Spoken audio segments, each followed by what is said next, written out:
Good course. morning, everyone. Good afternoon in some parts of the world, and good night almost for even members on this panel. Justin Sonfield here, Legion Commanding Officer of the 501st, with my lovely PR staff and charity staff, or many members of them.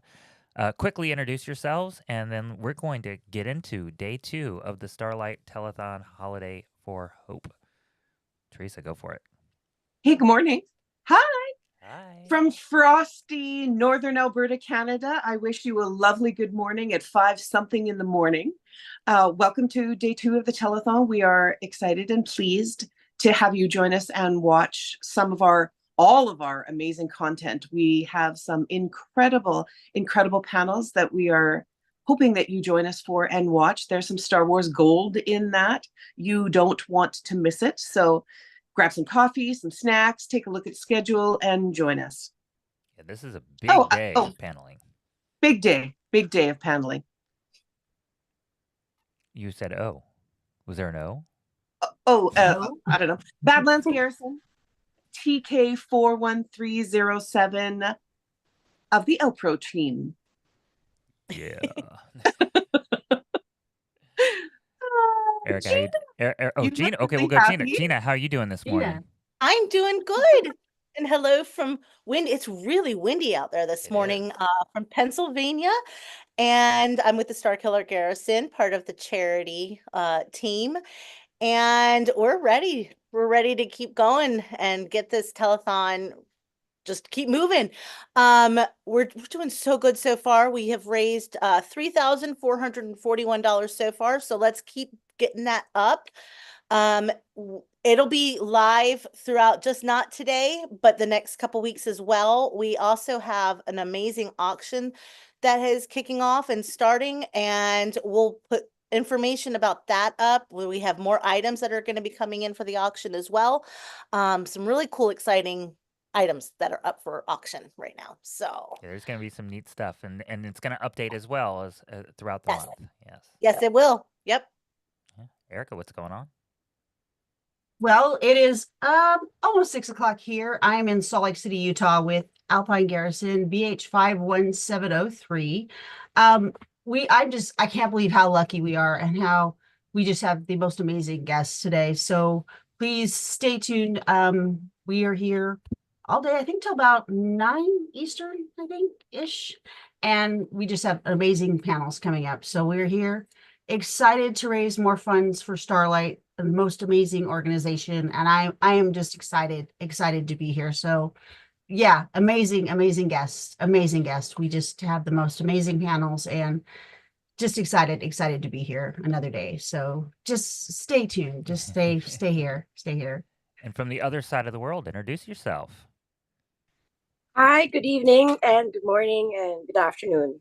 Wherever you are, I'm Jovan from Metro Manila, Philippine Garrison. I hope you guys are going to be excited for all the panels that we're showing today. I think we have got a couple of art panels, right?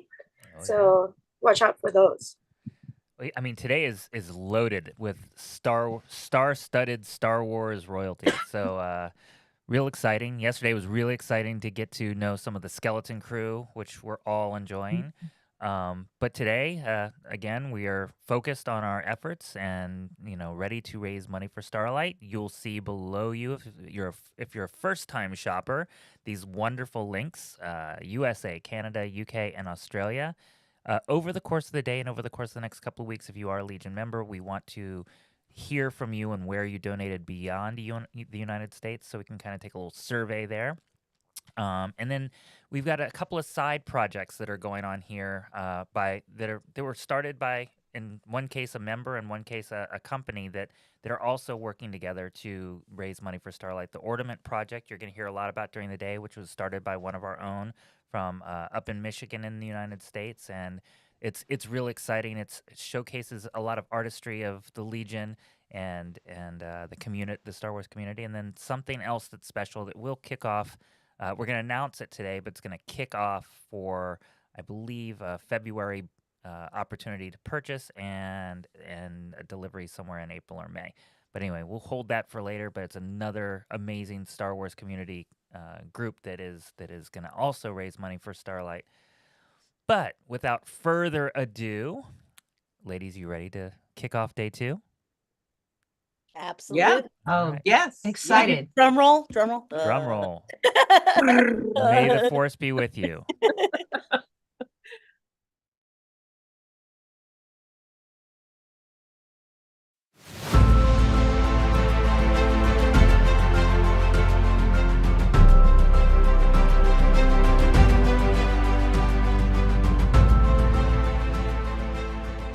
It's great to see the kids, and it brings like a light to their day. And I mean, I know the term is used a lot, but it's really great to bring smiles to them. And it just is a really great way to give back for all of us.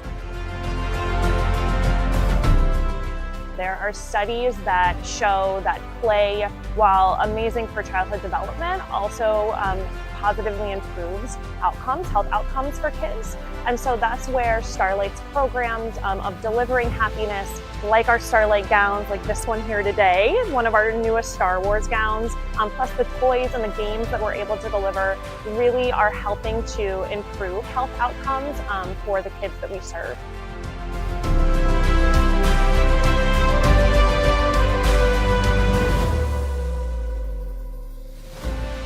There's so many benefits for our patients and families coming to events like Star Wars Day. It's all about quality of life for our patients as a pediatric palliative care center. So coming to events like this where the patients, their siblings, their parents can all participate in activities together in a medically friendly environment where children with diseases, injuries, and illnesses can meet other kids like them, and siblings can meet other siblings like them and just have fun is such a value for families to feel less alone.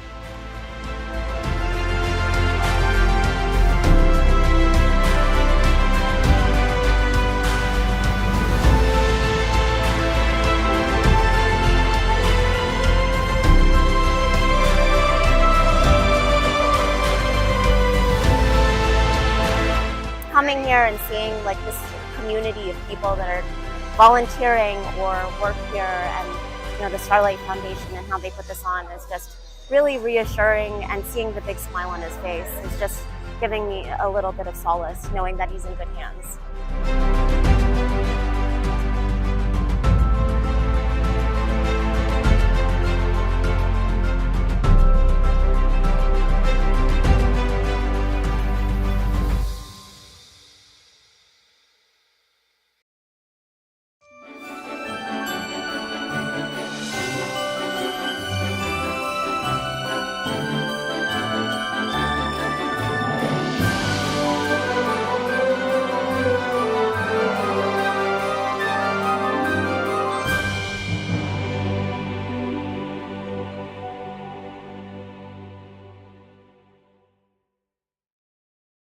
Well, I'd like to welcome you all here to the panel. So you've all been involved with creature effects or creature costuming within the Star Wars universe, but I believe also you've all actually done costuming beyond Star Wars. But I think we're going to concentrate on the Star Wars aspect.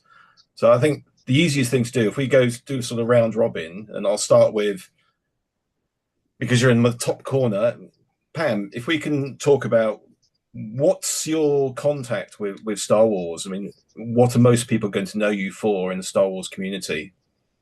I mean, I've played various creatures. I did a Rhodian bounty hunter in season 1, where I got disintegrated. And then season 3, a few Rhodians, and I don't know what creature she is, but she's like a little mushroom head. And she was in a band. And then I in Obi-Wan, I was a Trandoshan mom. And I don't know if in Ahsoka I was the same little mushroom creature. She doesn't have a species yet in the Star Wars So universe. we're waiting for the Star Wars lore to sort of catch up.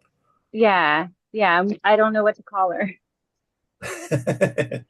Background creature number 7. Yeah. Okay, moving on. Paul, what's your connection with Star Wars? What characters have we seen you on screen as? Oh, I've just realised we had two Pauls. Okay, well, I'll say Paul Warren because the other Paul has Paul iPhone. So Paul Warren. Oh, hello. Yeah, I started on The Force Awakens, playing a character called Varmic, which was the Hasfug that you see being followed around Maz's castle.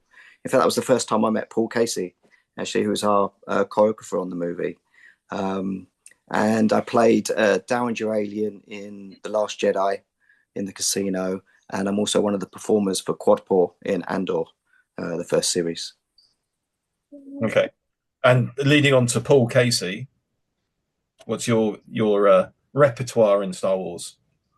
So, film-wise, in episode 7, so The Force Awakens, I played Eloasti.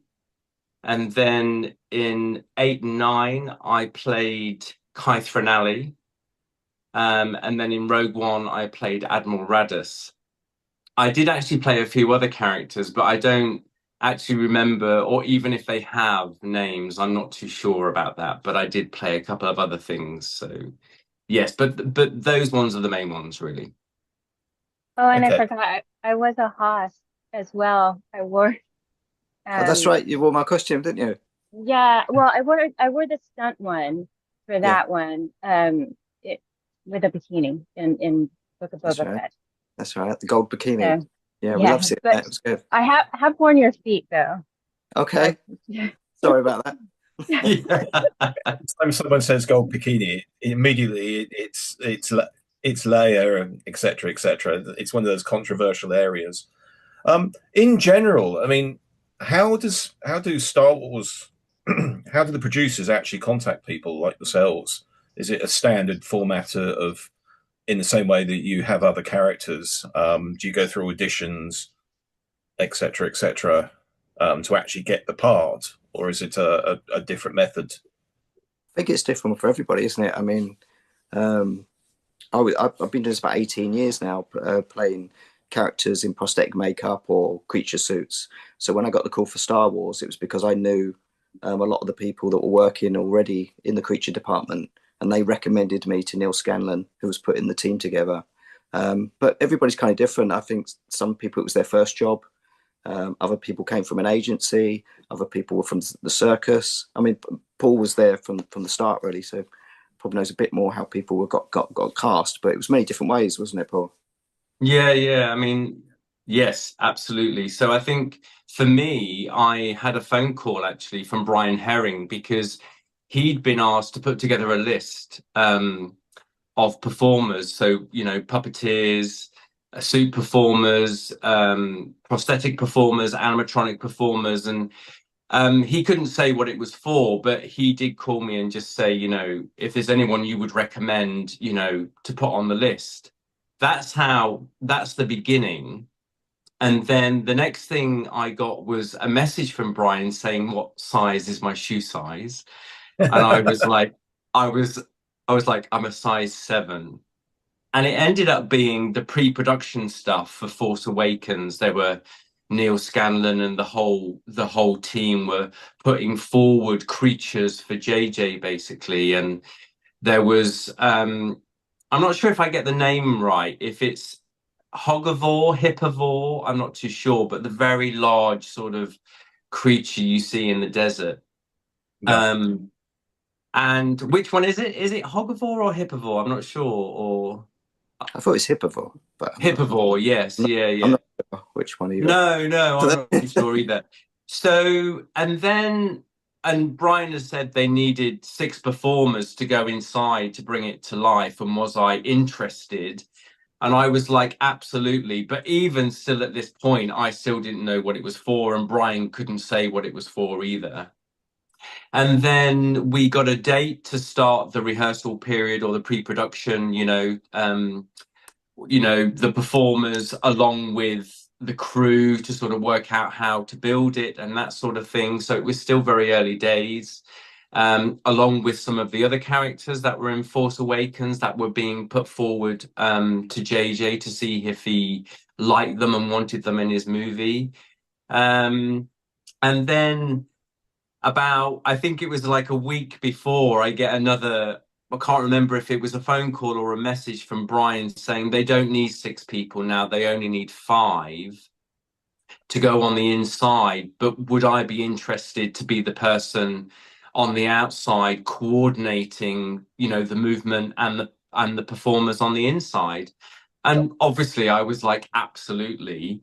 And then, sort of a week later, we, we're in Pinewood. We got welcomed by Neil and the team. And I remember we all sat in a circle and we sort of all said our names and what we did and what we were there for. And it was at that point, we were NDA'd and, we knew that it was going to be for Star Wars. But at that point, these creatures that we were workshopping, as it were, and we're going to put forward to JJ, it wasn't definite that that they were going to be in the movie. But I have to say, all the characters that the crew and Neil and the whole team had put forward in the pre-production, when eventually it was shown to JJ, he wanted them all.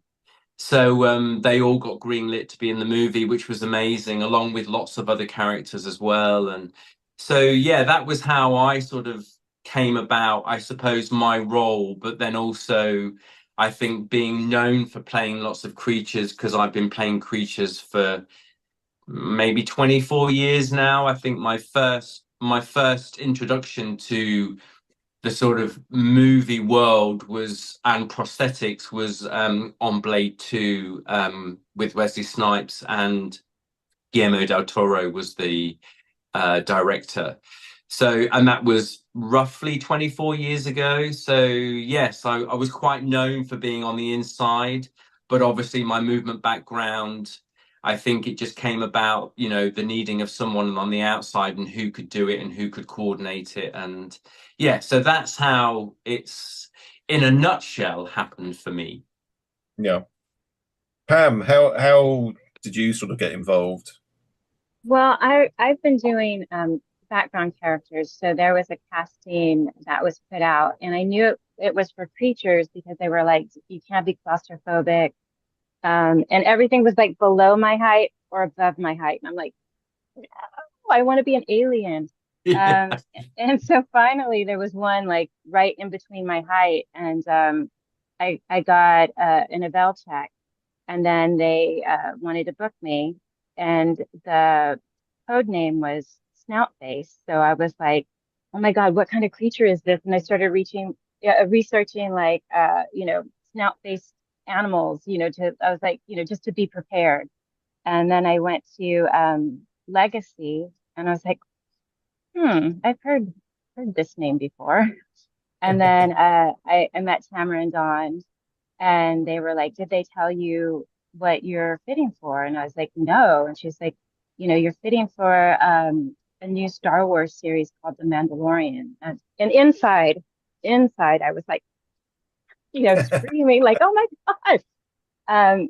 But outside I was like, oh, okay, cool. And because I grew up watching Star Wars and seeing all the films being, I knew that they were filmed in England, and I'm like, never going to make it into like a Star Wars, film, because it's all done outside of the US. And then, so this was definitely a dream come true. But Something so sorry. From there, because I, love doing creature work, and, I'm not claustrophobic, the girls kept asking for me to come back. So that's how I got to work on all the other seasons. Yeah. Something Paul, both of you, Paul's, said was, which triggered an I thought, how much of a creature is actually based on the costumer's performance? I mean, effectively, what comes first, the creature or the costumer? Or is there an element of it will evolve once they see who's actually going to play the creature? From what I've seen, sorry, Paul. No, you go, Paul. I'm probably going to say exactly the same thing you're going to say. Yeah.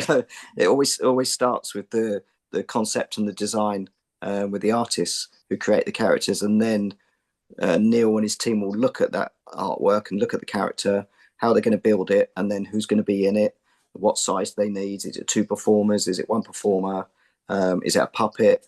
And they'll base it all on that, really.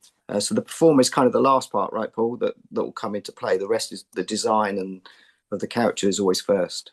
Yeah, I think, yeah, you're right. I mean, design first, and then, but I think they always have in mind, you know, the performer to be on, you know, who would be on the inside, you Yeah, know. because we're all various heights as well. I'm within the 5'5" range, and you've got the really tall guys like Ian White, and then you've got the smaller people like Kieran Shah and all these guys. So there's different bunch and groups that are different sizes and can do different skill sets, and that they can kind of a pool of people that they can kind of pick from to go in whatever kind of stuff they come up with, right?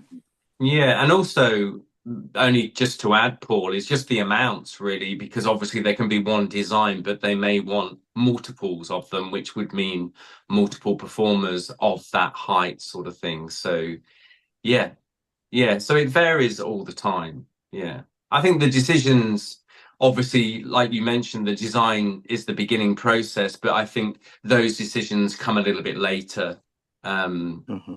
Yeah, I think there's a lot of discussions had also with the director and production and where to put these characters and where best they would be and that sort of thing. And yeah, so I think it's a quite a lengthy process, but it's an exciting one. So yeah, what's quite rare, I think, working with Neil Scanlon compared to other supervisors that I've worked with before, is Neil and his team really insist on rehearsals and lots of R&D.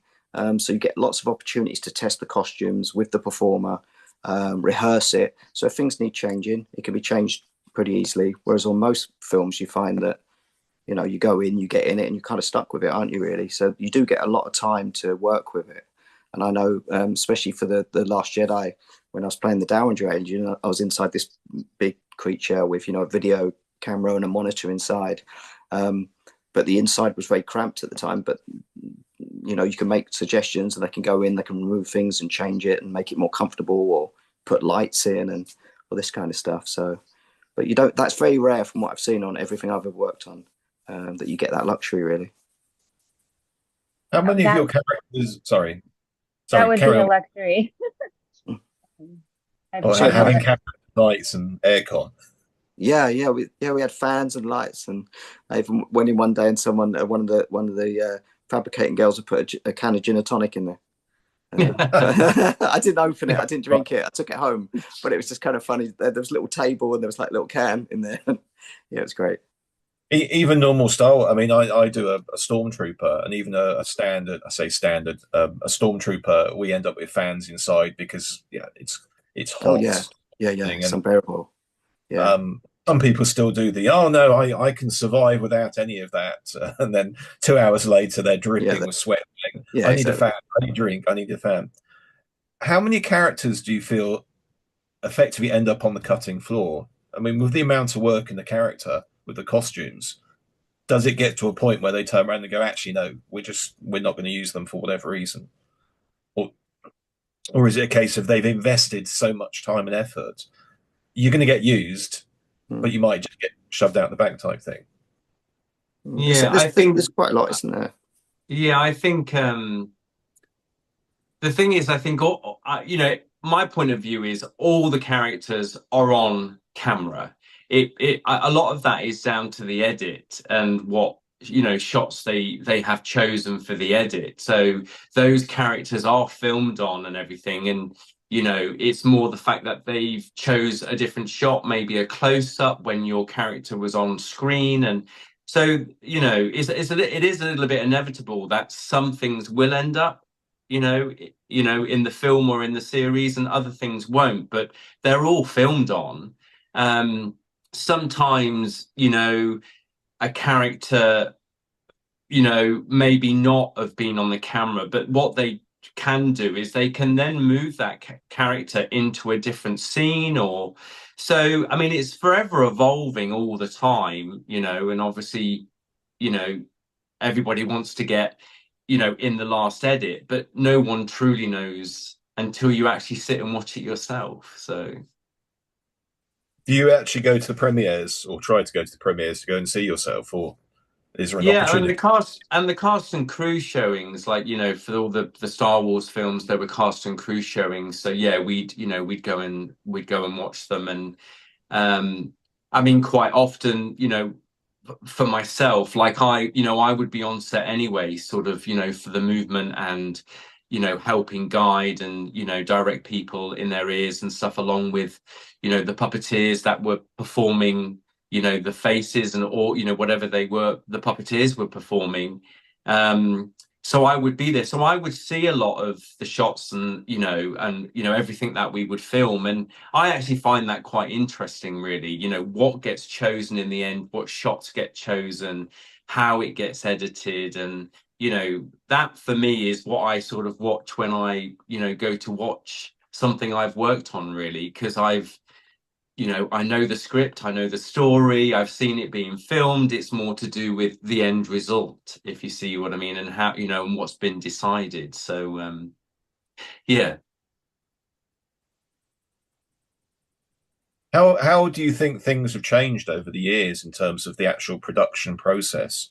I mean, we've gone from 40 years ago, Star Wars, big sets, film, etc., etc. And now we've got the Mandalorian level where we've got magical forms of screen systems, which almost they can, I'd say churn them out, but that sounds derogatory, but they can produce serious levels of quality very, very quickly.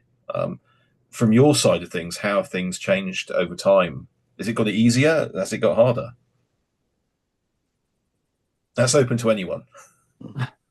Well, Pam, what's interesting is Pam works for Legacy, and me and Paul were Neil Scanlon, so she's on the TV side. So I think it's a different process, right, Pam? The way you guys do stuff over there with the shows. Yeah, I mean, I've worked on the volume. We've also worked like outside and so with green screens and stuff. So I don't know anything other than that. As far as like Star Wars stuff. But I'm sure you guys have lots of really cool settings over in England. That's why they use stuff over there. Although we have a habit of knocking them down every so often. I think I commented a few months ago, and there's not a lot left there. There's a few bits and pieces, but I think they have to keep rebuilding them when they need them. Yeah, I think nowadays there's a lot of technology out there that sort of gives lots of different things or different ways of doing something, and it's quite often it's choice, the production's choice, you know, which way to go. But I think generally now, quite often on the bigger things, they do tend to use multiple different technologies to do different things, really. So, you know, whether that's in a volume or they use green screen or, you know, I think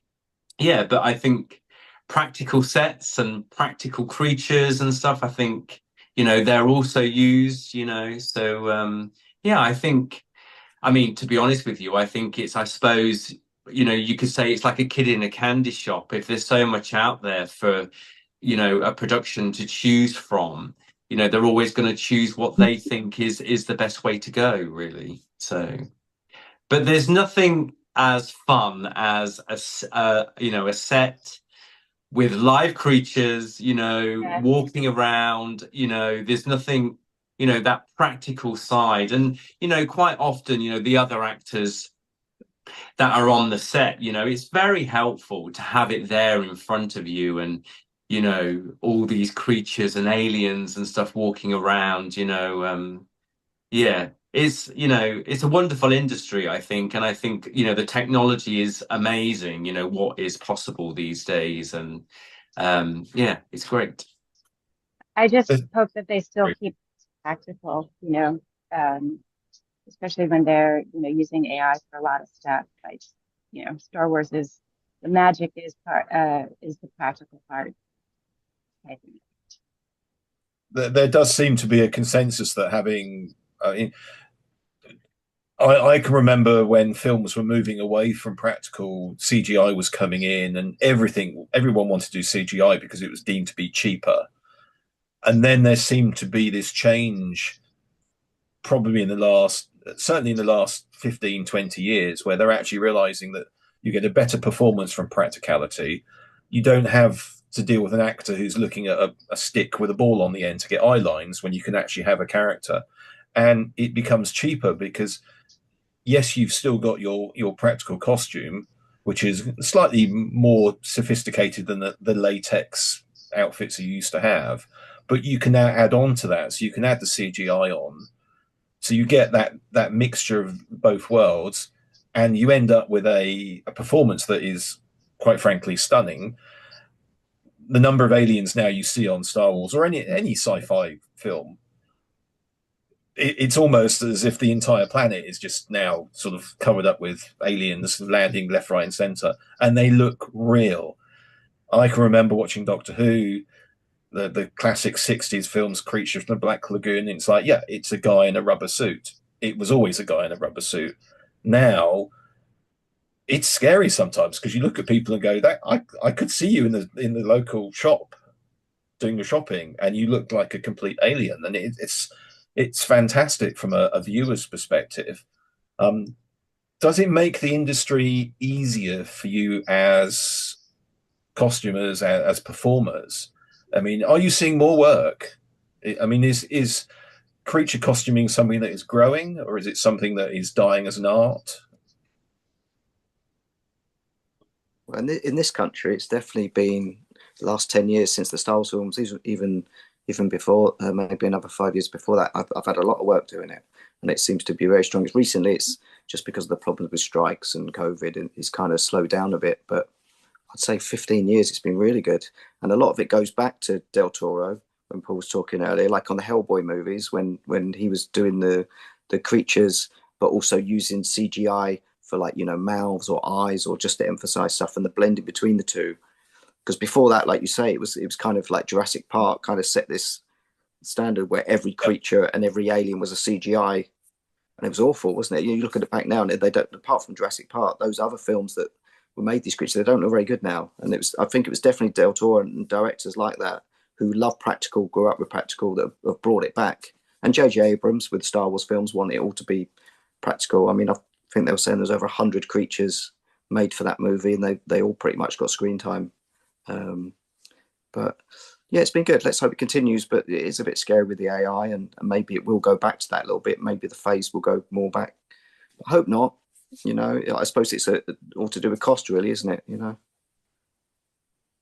Yeah, strangely enough, I mean, my background's actually photography. I used to be a press photographer. I now do videography and various other bits and pieces. And from a photography perspective, we see a lot of people complaining about AI coming in and, oh, it's going to destroy photography because you can just type in a sentence and you suddenly have a picture. But I think the real use of AI is effectively as a tool. It's like when we went from film to digital. There were proponents of saying that's going to destroy the film industry because it's so easy. But you then start to look at the limitations, you find the limitations, you find how to work around those limitations.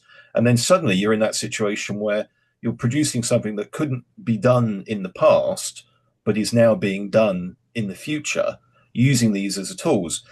And it is computer animation or CGI. People looked at that and went, oh, it's going to destroy the film industry because you just get a computer and do it all.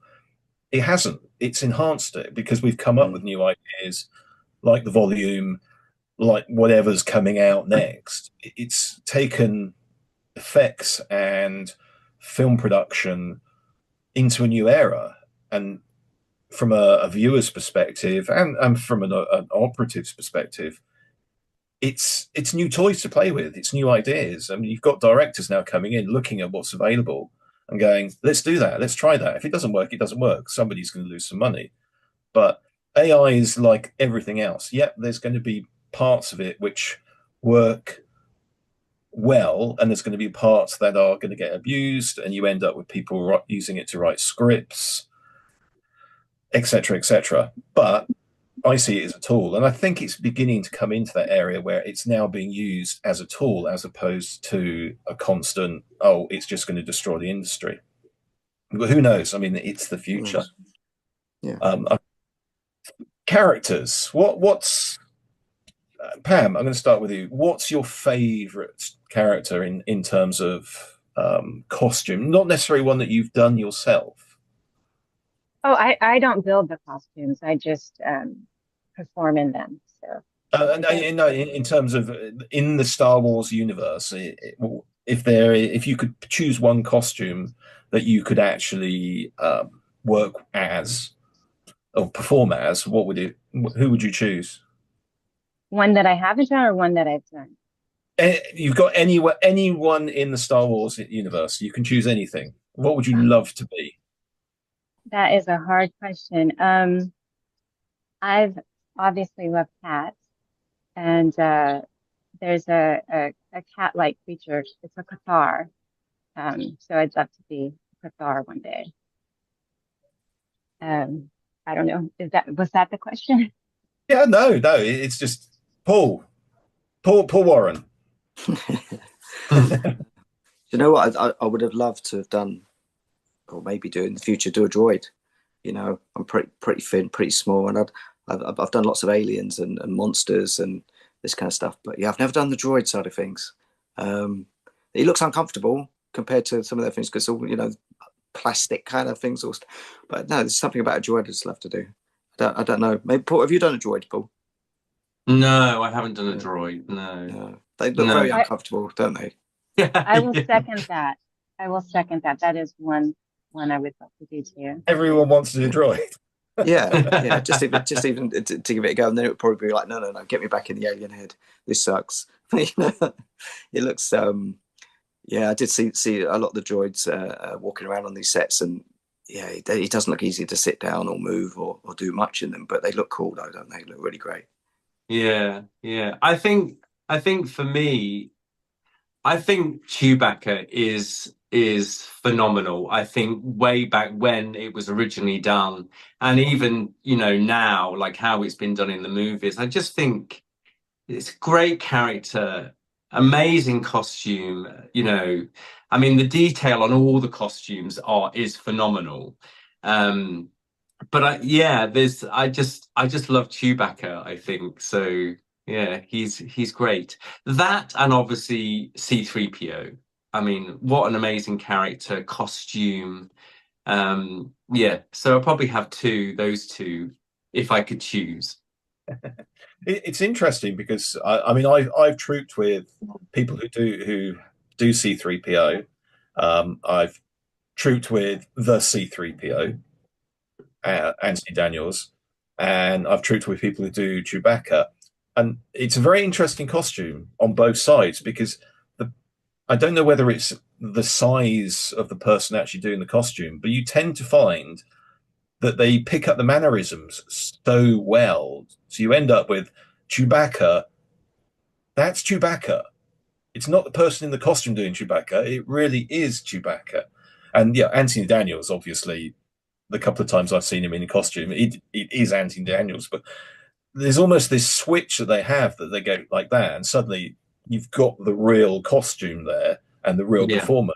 And it's creepy. I mean, Chewie is definitely creepy because he's up there and 7 foot. And I mean, I run an R2 unit. I've got R2TK, which is a black and white R2D2. And that's quite interesting because although it's not a costume, it's a radio control R2D2, seeing people react to it when they don't realize that somebody's actually controlling it. Because we tend to operate with the person controlling it, then we have a spotter who's much closer. And the spotter doesn't necessarily, that's R2 there. No, he doesn't like what you're doing to it. But that reaction to seeing something moving around that in their eyes is Star Wars. Chewbacca, it's Chewbacca. It's not someone in a costume, it's Chewbacca. That's just magical. And I think looking at when we see creatures on screen, you manage to lose that.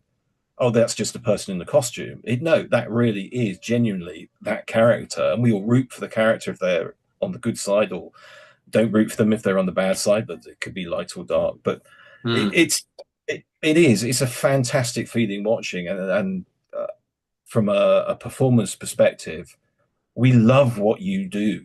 I mean, it's just magical sometimes. what would your advice be to someone who they're looking at these costumes and looking at people performing and then they're going, actually, I want to do that. I mean, how do people start? Somebody leaves school. What skill set should they concern themselves with? What do they need? I think first off, it's fitness, because you know, filming their long days, you know, suits can have weight to them. You know, they can be quite heavy. You know, they are challenging. I think obviously primarily it's movement. So I think any sort of movement experience is always very helpful, you know, with people.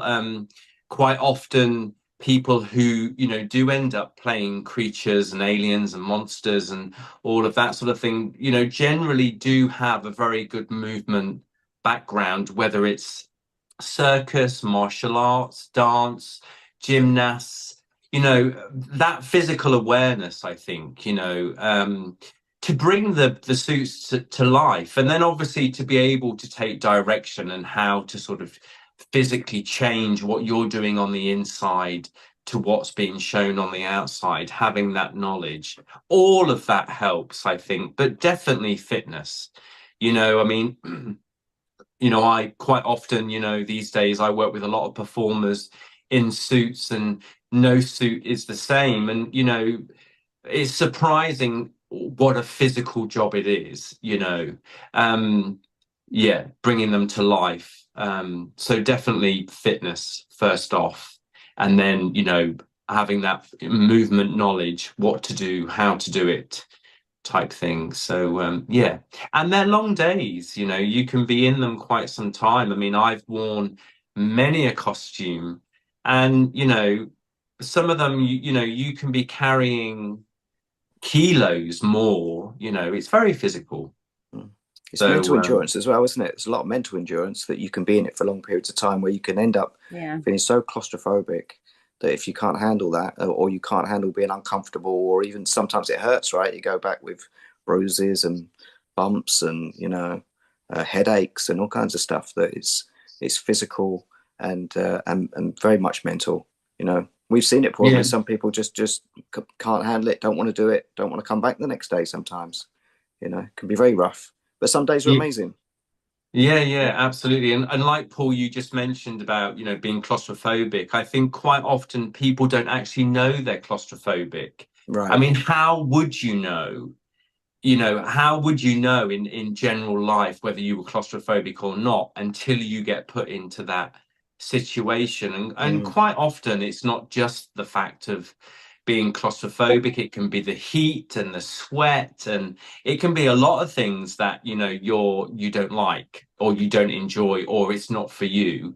And you know, limited, you know, hearing, limited vision. I mean, all of that, you know, sort of all plays a part in whether, you know, some people enjoy it or it's not for, you know, not for some people. I think, you know, and yes, you're right. Some people do find out, you know, quite late in the day whether it is or isn't for them. But hence the reason why at the beginning of Star Wars, it was sort of, you know, trying to find people who have got experience in it, you know, who can do it, you know, and aren't claustrophobic, you know. So, but yeah, so, you know, it's one of those things really, because yeah, you know, quite often I'll, you know, meet performers and say to them, you know, are you claustrophobic? You ask the question and their reply is no, but then they wouldn't know if they were, because then they've never been put into a situation where they would know. So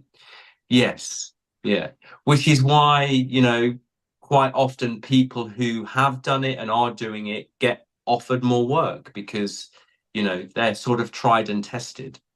But yeah, that's not to say that if your dream is to, you know, be a creature performer, absolutely aim for the stars, because if that's what you want to do, aim for it, you know, and it will find you, you know. So yeah. Pam, what's your thoughts? I agree. You know, it's hard. A lot of people don't understand that each head is different. Like I haven't had a head specifically made for for me per se, so I have to wear everybody else's heads.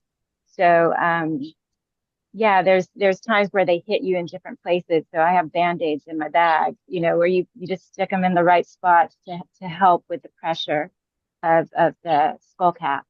And then you just got to get used to like limited sight, limited vision.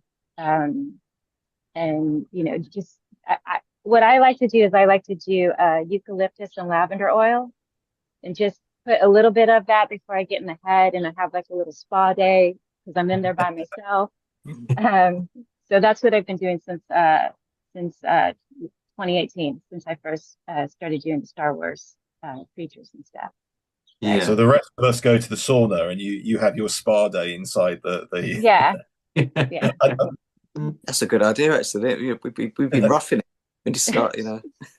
Well, you know, I haven't had a head that has any fans in it either, so right. None of. I think on the films, I think we get the luxury a little bit more of the higher budget. So we, you know, I've been speaking to some of you guys over there. We get earpieces as well, so we can communicate with the puppeteers. And yeah. I know a lot of you guys have inherited a lot of our stuff, but it's kind of like chuck it on and get on screen because the TV budget isn't as high as the movie stuff, right? Yeah, well, and when you have a mechanical head, like all we hear is right. You know, you can't hear anything. So just hear the servos buzzing away. Yeah. And then they're always asking like, "Can you run?" And I'm like, "Yes, I can," but you know, sometimes you need sometimes you need a seeing eye person, just because you know if there's a bunch of people running in a scene, you don't have peripherals, so you know like. You're fine if you're running, but other people run. You can't like gauge if somebody's going to run into you and stuff. I actually got knocked down in season 1 when I was a bounty hunter, and we were all running, and I was like running to one spot. I mean, the Rodian is a pretty good vision, so it has a pretty good vision set. But in one of the retakes, they had changed another actor to run towards me, which she was out of my peripheral, and she clipped me, and I fell, and she fell on top of me, and it's like, I mean, I didn't even see it coming. It was like getting hit by a train. But what's funny is I like wiggled my way up, and I helped her up. But then I was like, I can't see, I can't see peripheral, so if people are running around me, just make sure that they, avoid me at all costs. Generally, I mean, costume-wise, how long do costumes take? I mean, do you get put through the same level that an actor would be with? You've got to turn up 4 hours before, and it's going to take 4 or 5 hours to put on, or do they tend to be a bit quicker, or does it just depend on?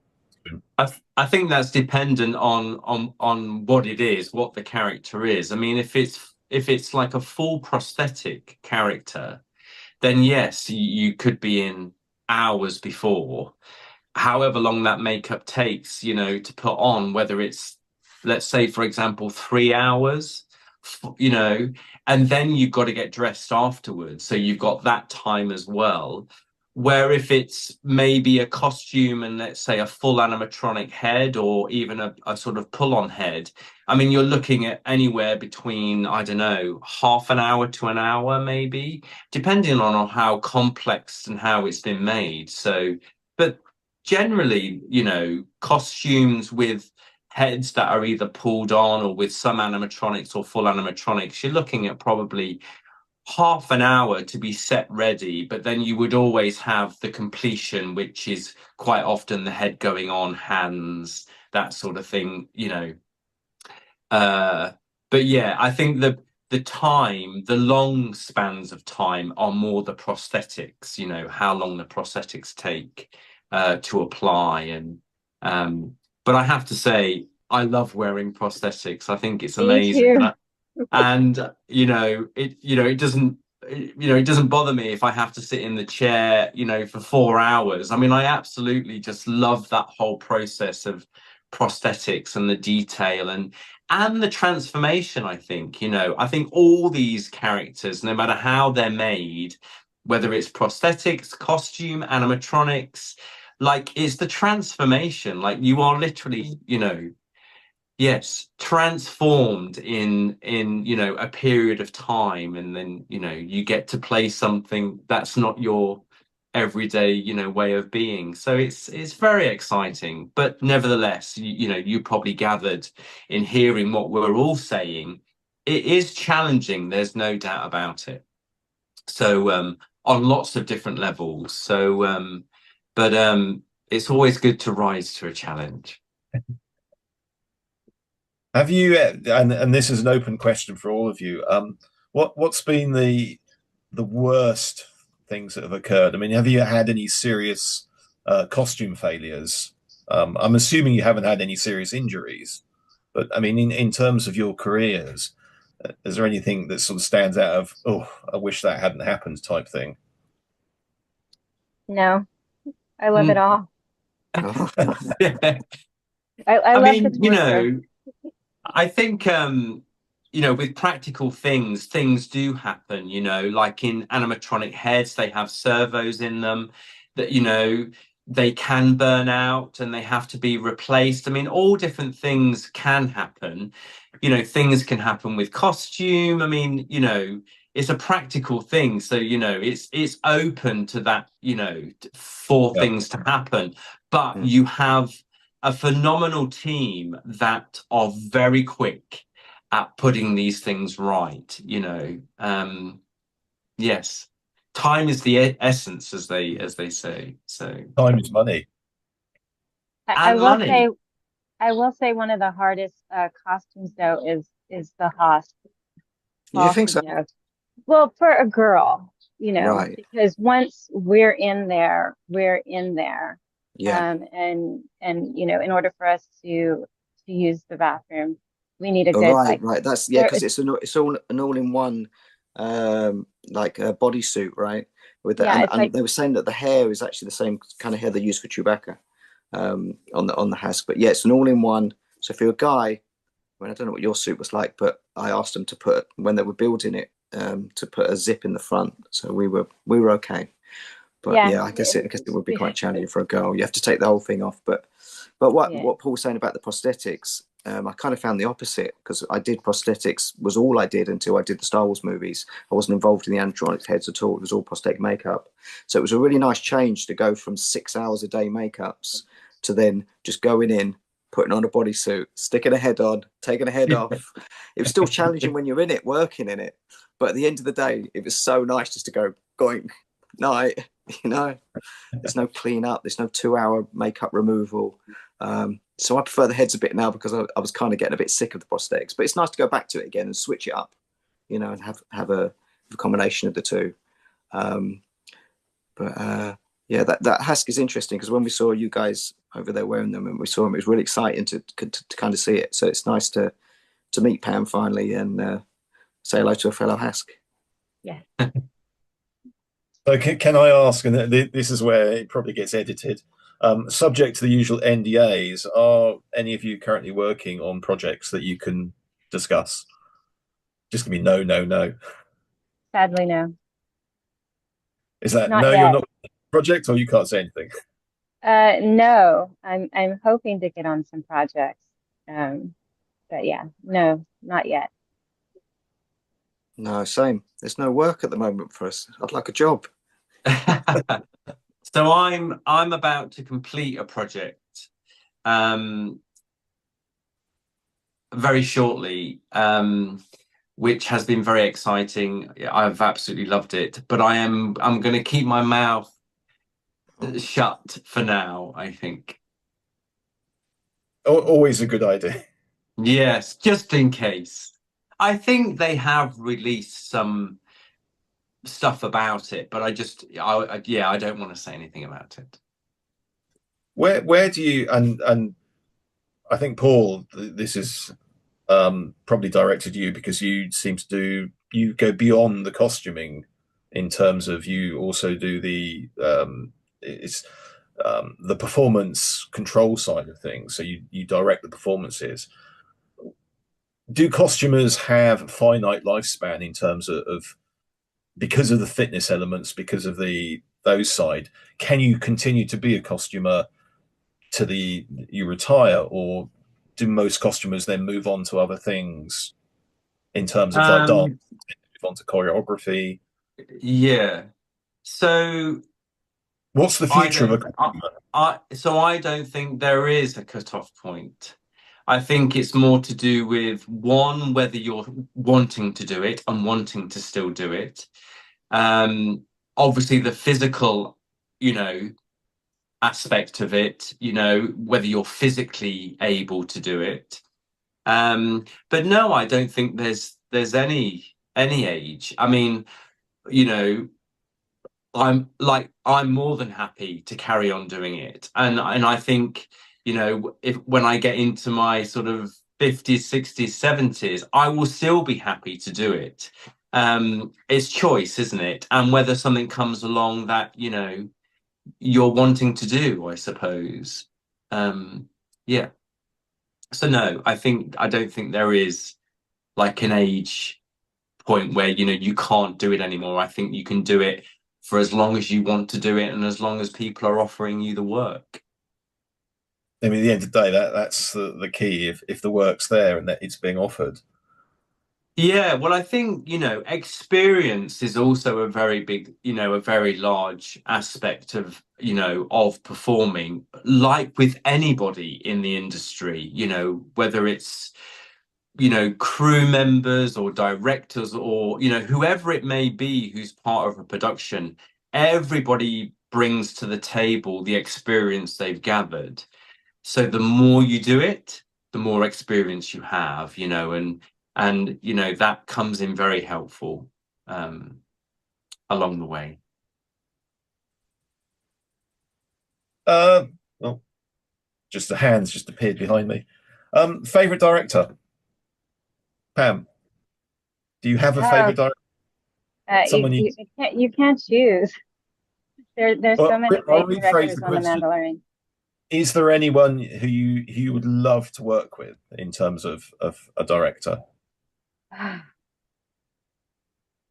You're putting me on the spot. There's so many.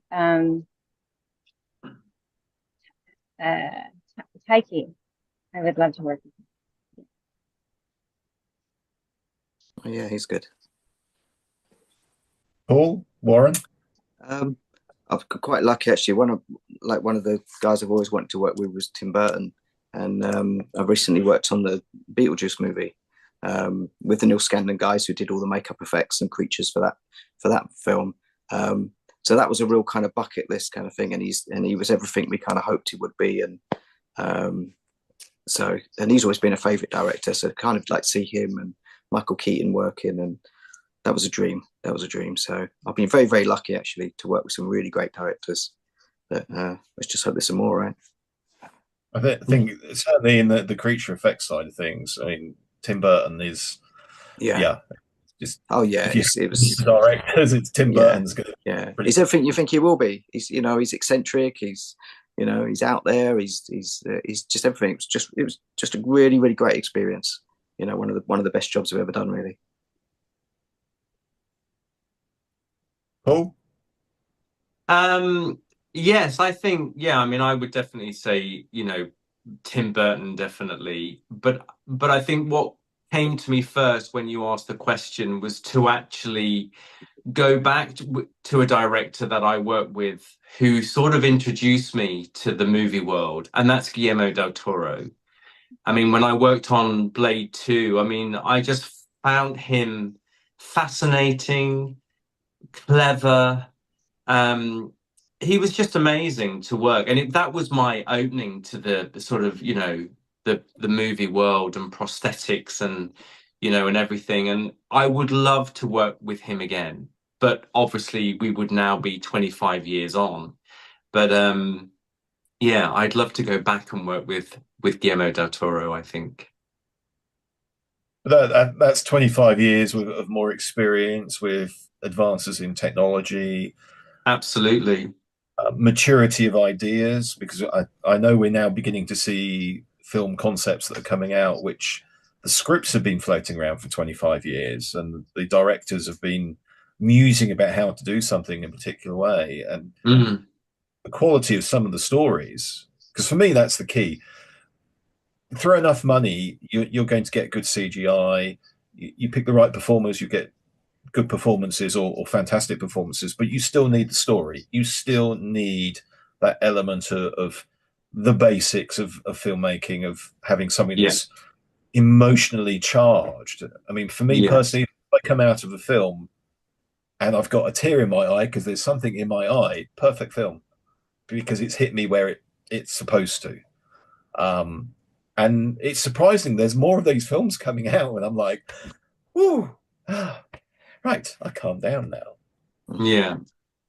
I So think that's generally the TV and the movie world, isn't it? I think it transports everybody elsewhere, and that's what's so wonderful and magical about it. And we are all small cogs in a very large wheel that create this stuff. And these series and the films and stuff, and but it is magical and it does transport you. And I sit and watch things that I haven't worked on, and I'm exactly the same. It's wonderful to be transported elsewhere for those few hours that you're watching. It's magical. It truly is. yeah. So I'm a few because we're reaching the end of time soon, I hope, because I'm running out of things to ask. Favorite Star Wars character, Pam. I mean, favorite of all time would be Favorite of all C-3PO. time as a viewer. So I mean, who is your favorite? C-3PO. Yeah, Anthony Yeah, Daniels. Paul Warren. I love Greedo. He's my favorite. I think because it's probably my first action figure. Greedo, Hammerhead, all that Cantina, all those Cantina aliens were all my first kind of. I don't know. I just sort of just drawn to them when I was a kid, and so Greedo's always been like one of my favorites. Do you still collect them? No, I've still got them, but I don't collect them. And Paul? Chewbacca, I think. Chewbacca.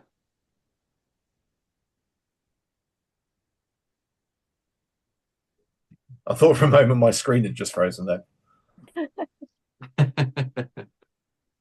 So is there anything else? Is there anything you'd like to ask each other? Is it an interesting one? Because I know the two Pauls. You two have worked together, haven't you? Yeah. Yeah. Paul was our choreographer. Yeah, I met Paul on Force Awakens. First time I was there, wasn't it? It was so we got to sort of rehearse quite a bit before we actually did stuff. I'd actually like to ask Pam if she's worked on the Skeleton Crew. Maybe. Because I saw the first two episodes today, and it's really good. Have you seen it yet, Paul? Yeah. No, I haven't, but I did see some of the posts.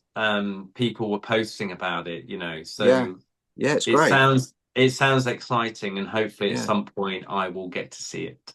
Yeah. So it looks. I love it so far. So, all right, Pam, we'll look out for you then. I love it too.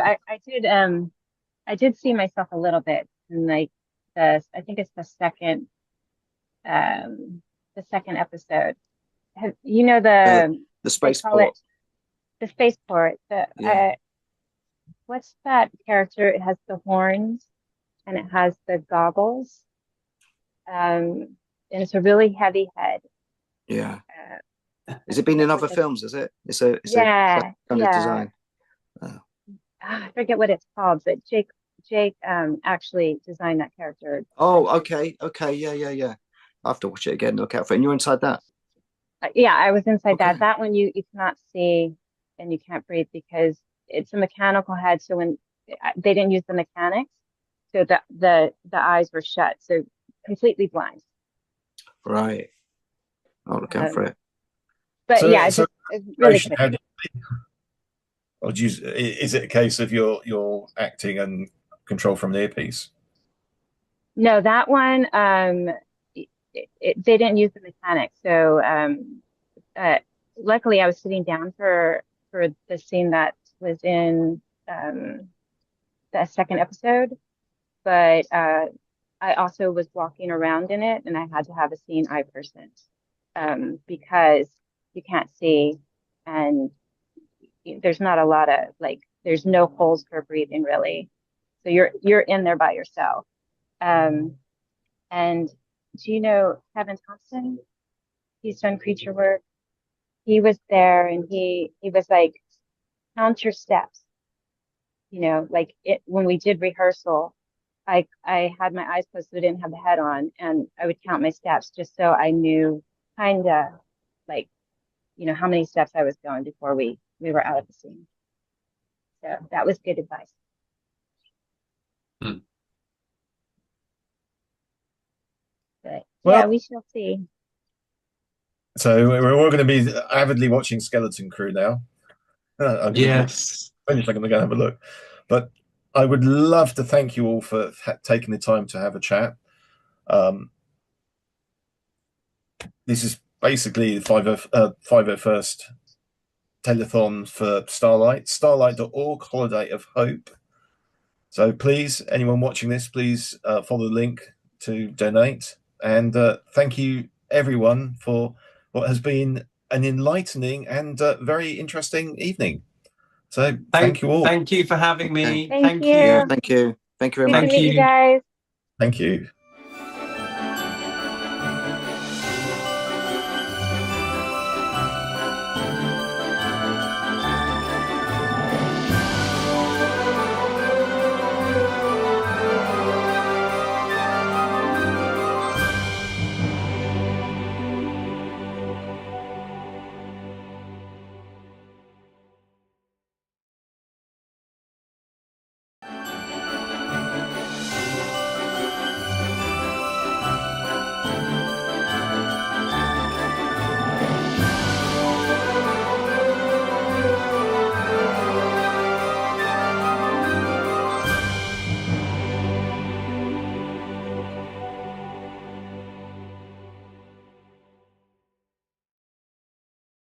Hello, everyone. I am Mike Forster, leader of the Iron Range Squadron here in the Great Lakes Garrison, TB 93016.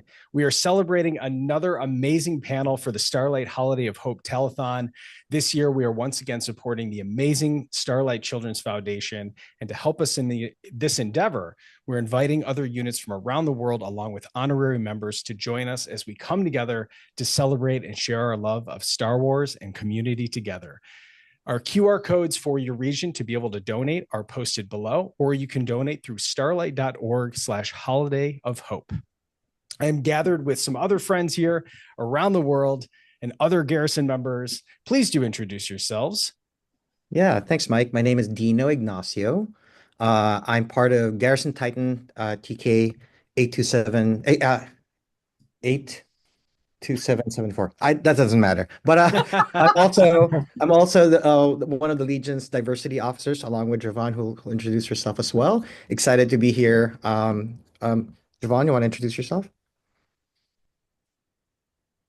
Hi, I am Jovan Del Campo, and I'm from the Philippine Garrison, and I'm also a diversity officer for the Legion. Hello. Hello. Hi. My name is Teresa Nuttall. I am up here in frosty Canada, Badlands Garrison, Crimson Aurora Squad. I'm one of the officers here for the public relations team, as well. I'm a squad leader in my little remote area. That's our Crimson Aurora Squad. And I'm a proud member of many of our clubs, and I'm so excited to be here with you, Jake. Yeah, on that, let me quickly introduce our guest today. I'm very excited to meet him. We got Jake Lund Davis. Davies. Am I saying that right? Davis. Jake Lund Davis. He's got an illustrious career working in Star Wars, right? So he's worked on The Force Awakens, Last Jedi, Rogue One, Rise of the Skywalker, and he is part of the creature design team, and he's designed some amazing parts of Star Wars that you all know. He was instrumental in designing the Porg, BB-8, Dio, those giant ball monster octopus creatures. Raftars, yes. And B2 EMO was also something that he worked on. So he's instrumental in working with the directors in developing a lot of these ideas. He's also been part of like the translation of these from 2D concept art to practical. So lots to learn from there. And outside of Star Wars, he's worked on Venom: Last Carnage. He's working on Tomb Raider. I'm very excited if I could ask about like Project Hail Mary, which is an amazing book that I really love. I'd love to hear more Oh, about yes. that. Overall, we're excited to meet you. Thank you for being here, Jake. Thank you. Well, thanks for having me. Hello, everyone. Hello, world. Hello, 501st, and all you stormtrooper people. That's us. That's Yeah. certainly us. Well, Jake is someone who has bought many, many Art of the Star Wars books across Yes. all of the media when they come out. I always try to make, as an artist myself, graphic designer, like many other creatives among the 501st Legion, we are very familiar with your work. And I think for a lot of people who don't, who can look all the way back to Ralph McQuarrie, can truly understand how important artists are to making Star Wars what it is. And one of the first questions I want to ask you before we really get into, more about the specific work is, before you started working as a professional artist in this field, what was Star Wars to you? Slightly unattainable. I mean, having now worked on it, it was a dream come true, and it was never a job I ever thought I'd have. And it was a distant Hollywood thing, even though they shoot it mostly in the UK. It's still a big thing. I wasn't, but anyway, Star Wars is a thing for me. I don't know. It's my childhood, really. I mean, I think it was a film the films were far, the first three were so important to me as a kid and fueled my imagination. I had the little figures. I remember buying the little, the 6-inch figures. Of course. Your regular Star Wars figures. Right. I didn't really have anything else. And I remember I used to my brother and I would make spaceships for them all to go into, or we'd make up, I don't know, worlds for them to go to, and we draw our own versions of robots and different spaceships and things like that. And I suppose it was this thing that just fueled our imagination to create more things in the Star Wars world. And I think that's half of it, really. Half of it was watching the film or the films, and half of it was going away and expanding on it for ourselves. That is a certified Star Wars answer. I think almost everyone can agree with the original trilogy as being where I think for a lot of people understood the impact of what creativity did, because I think for a lot of us, the fact that this came from one person's brain and we all got to in some ways play with it. Was there a particular thing in the original trilogy with that stuck with you as a kid? Was there a ship? Was there a character? Was there something that you said, that's the coolest thing I feel like I've ever seen, when you're with your childlike imagination? Yeah, I think I love the ships, and I would draw the alphabet in ships. They had the X-wings, the Y-wings, whatever. I started doing all the Q-wing. Whoa, stupid. Right. I loved the ships. I loved obviously the creatures. I always was fascinated I remember being very fascinated by the bounty hunters. The sort of the fleeting glimpse of the bounty hunters in Empire, and I think Boba Fett and Dengar and Bosk, particularly Bosk and Dengar and Forlom, and those guys are just like seconds. What's the story? That's it. And then you sort of think, wow, you could have again. It gives you that option to the potential to imagine who they are and where they came from.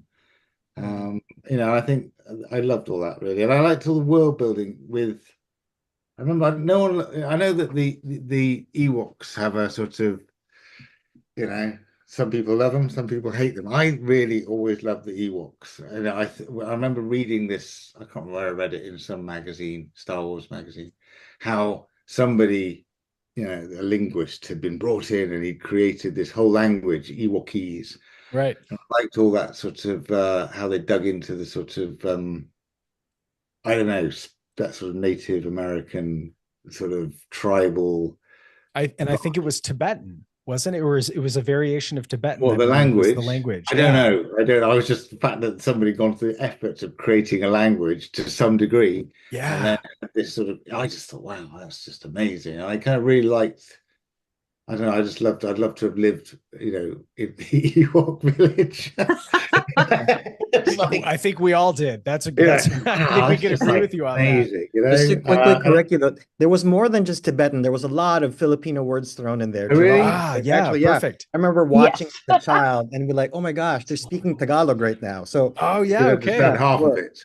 I Oh, think they that's amazing. threw some different languages together, which is what it was. That's so cool. Yeah, it was a mishmash of stuff. Yeah. Awesome. Right. Yeah. But So I love that, you know, that attention, the fact that they'd gone to that amount of effort. You know, it wasn't just people going blah blah blah blah blah. You know, they had a sort of script to follow. which was, I think, is a testament to how Star Wars is built, right? There's always, if you go full fantasy, it starts to become unattainable and unrecognizable, but there's always something that anchors it to our world. Oh gosh, yes. But I wanted to Yes. segue to another question, if that's okay, which was, Yes.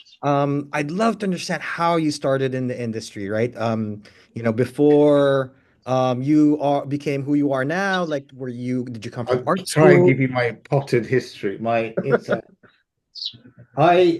I don't think when I studied graphic design at college, and I wasn't really, I don't know why I did it. I just thought it was, I didn't really know what I wanted to do. And I thought, I'll study graphic design. It seems like a good job. And I halfway through that course, I thought, no, I don't want to be a graphic designer. I haven't got the love for, you know, I'm not Milton Glaser, and I'm not Saul Bass, and I'm not ever going to be this amazing typographer. And your future is not what I want to. It's magazines, and I thought, oh. So when I left college, I just didn't pursue it at all, and I just didn't know what to do. And a friend of mine had a job as a runner on a TV show, and he said, "Do you want to come and be a runner on this TV show? They need people." So I did, and I that was literally a step. It was only freelance. It was never permanent. I've never had a sort of full-time job ever since then. It's just always a week here, month there, whatever. And it was like, oh yeah, be a runner. And that was this sort of progression. And I met, and I talked about, it's a story I could tell a lot, basically, very boringly to anyone who's heard it before. But it was always this, that was the foot in the door. And I say to people, if you're going to get any kind of, if you want to get a job, if you just get a job as a runner, you'll meet people. And that's what I did. I met people. Yeah. And I very kind of quickly got into art departments again, it was all TV and it was all commercials. And after a few years, I was doing set design and art direction, and I don't know, but it was always in TV and set. And I did a few. Occasionally, I'd get a little bit of work on a film. I think, yeah, this is it, put in the door, but it kind of never kind of got anywhere. And I was very into sort of commercials, as it were. Not into it, I didn't love it, but it was what I thought. This is film and commercials were very sort of two different worlds. So to go from one to the other was quite hard. And then after about sort of like 7 years or so, the company, I'd stopped working ages ago for the company that employed me as a runner, and I was doing set design for commercials. But they phoned me back up out of the blue and went, "Oh, well, could you do some character design for this sort of kids pilot show? You know, we want to do puppets, and could you?" And I said, "Yeah, sure." And that's through them I met Neil, because they'd got hold of Neil Scanlon to make these puppets. And just Neil Scanlon, right? No big deal. Yeah. You know, Neil Scanlon, Oscar winner. Yeah, somehow the producer had managed to sort of get hold of him, and I think Neil was doing kind of kids shows at the time. He was doing, there was a show called The Tweenies, and it was a bit like I don't know, yeah, it was a BBC show.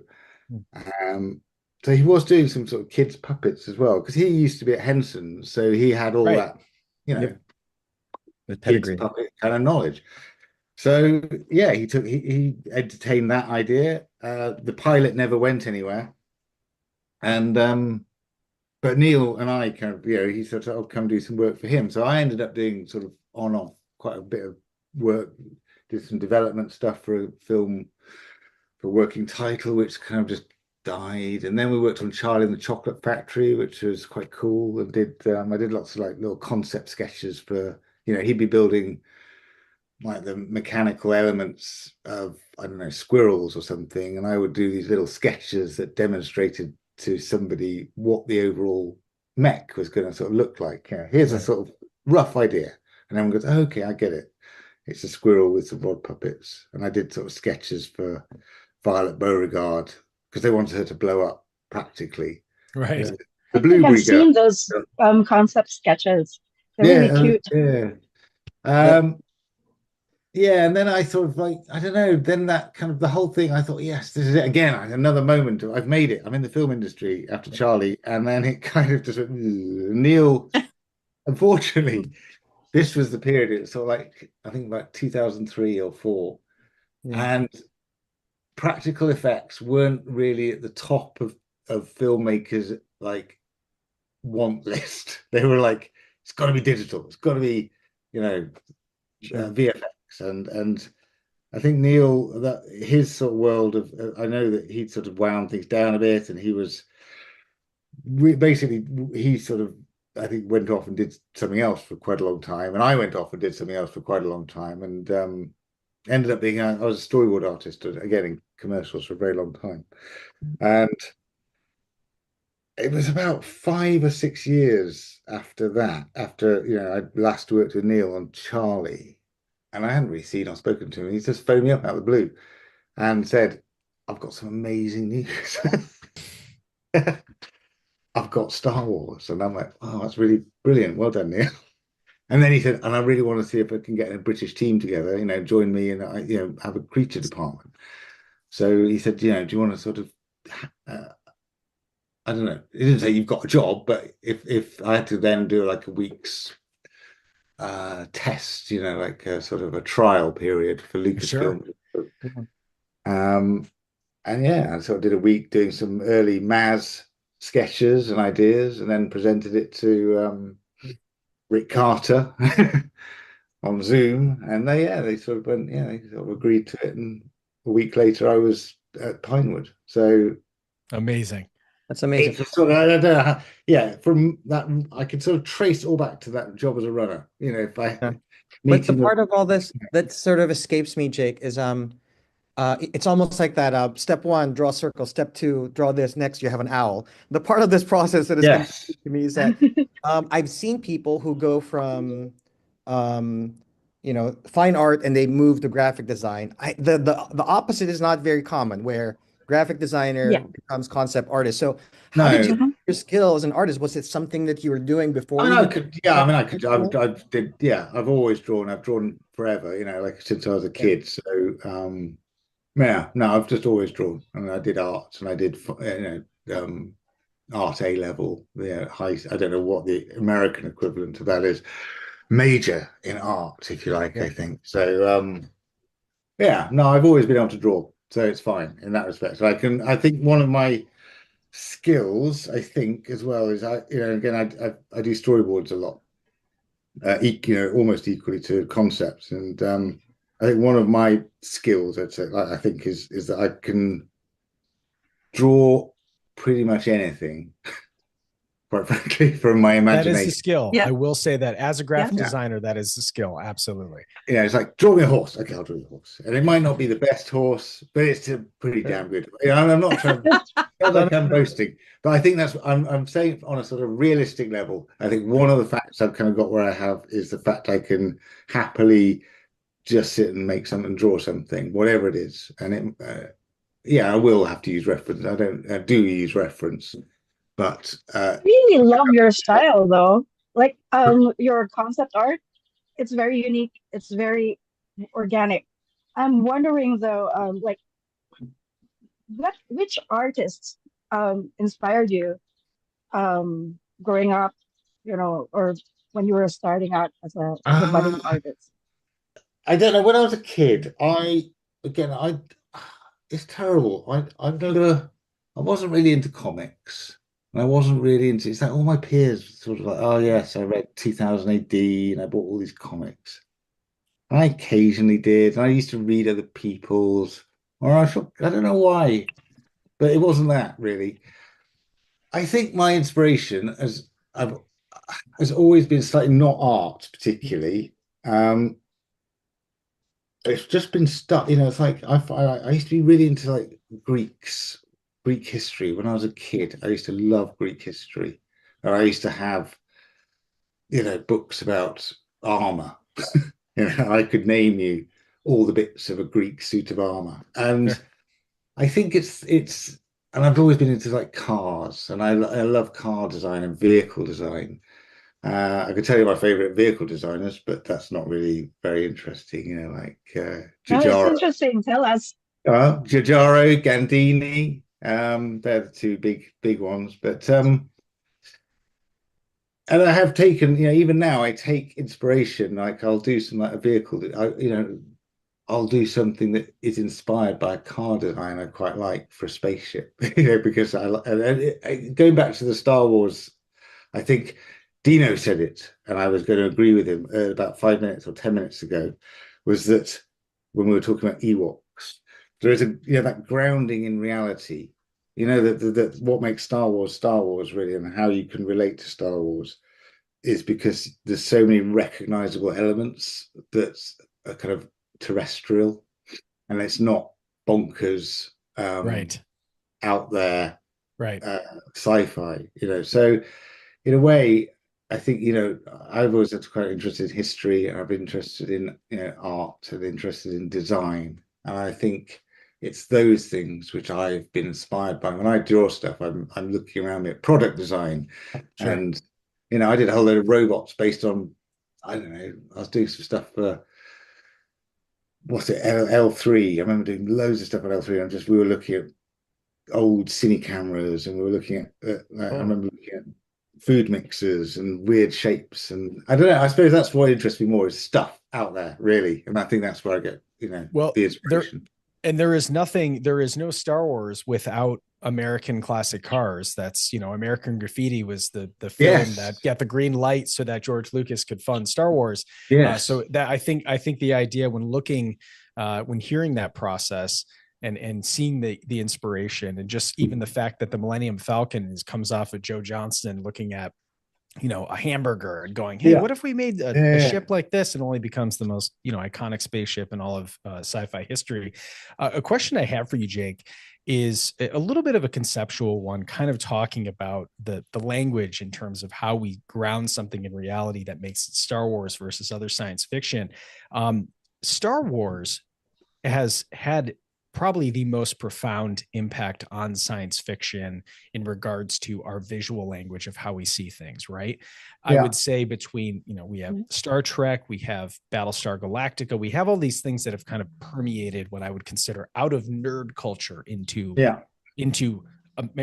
pop culture around the world. How do you make something new in Star Wars that still feels like Star Wars, but not inspired by Star Wars, because we're trying to make something new? What is that concept? When you think about that conceptually for you, what is the challenges for that?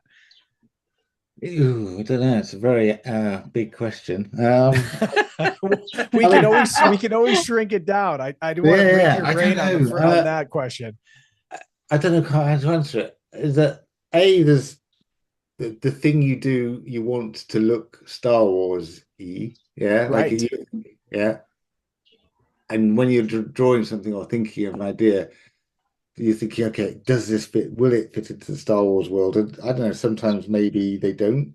Sometimes maybe I've done things which actually you look at it and think, that's just not Star Wars. Is it Star? I don't know. I'm unsure. Sure. I've kind of forgotten the question. It was that's so okay. Big. That's okay. In a simple way of saying it, when we start to think exactly to that point, it's Star Wars has such a rich visual history. We know the X-Wings, we know the Y-Wings, we know a TIE fighter, we know all these things. How do you make something new that still feels familiar? Yes, the new thing.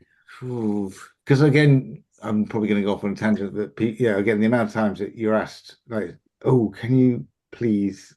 No, that sounds desperate. What we're asked of our brief is, it'd be great to come up with something new. And as the amount of times I've heard it'd be amazing to have something new and never seen before, iconic.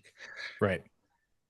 I don't know how we do it. I don't know. Again, I've sat there before thinking, oh, okay, well, here we go again. Another iconic droid. must appear, and it isn't just me. It's just there are a team of other people. There are Of course. 4 or 5 other concept designers within Creatures. Again, I'm not feeling like I'm out giving you the sufficiently good answer here, but it's great. I like this. I like this conversation as a concept. Okay, so like for instance, I remember with Dio. Dio was we'd done. Can you come up with another cool iconic robot? And between 5 of us, we're all sitting there sort of doodling away and coming up with ideas. And Neil has his opinion, and the director will throw in some ideas of like, oh, I'm really influenced by the look of as I say, I think, we were looking at cameras, I think, and let's just say the camera was the old, so we're all sort of pitching in and pushing ideas in, and then we're all looking at each other's ideas and feeding off it. So there's a big group effort in terms of the influences you receive, right? And you can sort of look at things. Well, actually, as much as I might have, like say with Dio, yeah, I mean, I think there's a certain recognition that I did the final design of Dio, but it's this some part of a lot of other people, a team effort to get to this point. I was in the privileged position where I drew the thing that actually went, JJ went, no, that's it. He's got a cone for a head. The wheel was, again, I think the wheel was bounced around for a long time, and everyone was drawing ideas with things with a wheel, and it just so happened that the cone head was picked on. And again, I think one of the things, finding a Star Wars language is finding those simple shapes as well. And you look at Dio, and he's like a circle, and he's like a triangle, and it's very drawable, a silhouette. I like everything in Star Wars, and you can distill it down to a handful of lines, and a kid can do it. You've nailed it, basically. There you go. So there's that. I don't know again if that answers the question at all, but you've kind of got all these different, you've got relatability because it needs to feel like something you recognize to some degree. There's Star Wars motifs which you like to can introduce, like, I don't know, give it some stripes and a bit of weathering, bang, you're halfway there. And then some simple shapes are good, so you can mix these different elements together as you're coming up with an idea. I suppose you've got those subconsciously at the back of your mind. To build on that real quick, just to follow up, like, what's the process been to turn 2D concept into practical effects? You have a really close relationship with a larger team that builds all this. So I'm always curious, like, are you illustrating these, knowing what mechanisms and machines the team is able to do, or do they figure out after the drawings are done? Like, what is the back and forth, and how are you part of the process? I think we're all aware of what can be done. So you sort of think, okay, I'm going to draw something which is, I know, just going to be a head. It's going to be a human body, but a pullover animatronic or just puppet. Nothing. Simple head. Right through to you sort of draw something. You think this could be a puppet, or this could be 2 men in a suit. I mean, I love to draw. I love to sort of think of how to get 2 people or change people's shape, like Boba Joe, right? The guy that was that had the cages on his back from Force Awakens. He wasn't really in the film that much, but he was made for stage. Force Awakens. His head was in the box, though, wasn't it? Yeah, the performers are stacked in the stacked up boxes. He's operating this like puppet head, which is coming out of his stomach essentially, and I mean,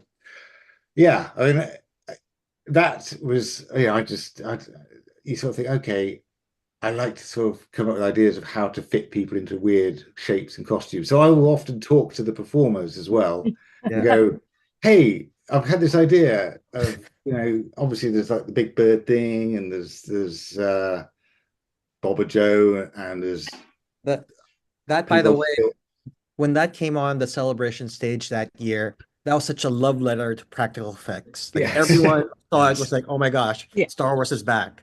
So thank you for that.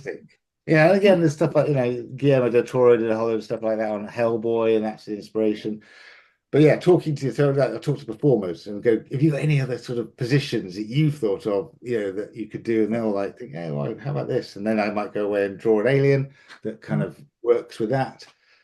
There are things I will just draw, and then Neil might go, okay, if we're going to do that one, then we'll have to make some concessions. Sure. But yeah, I think So this is really a collaborative thing. Like yeah, you totally get the input of all your cast members or your production. How much work do you like? What do you call it? How much creative input license, do freedom. Yeah. Yeah.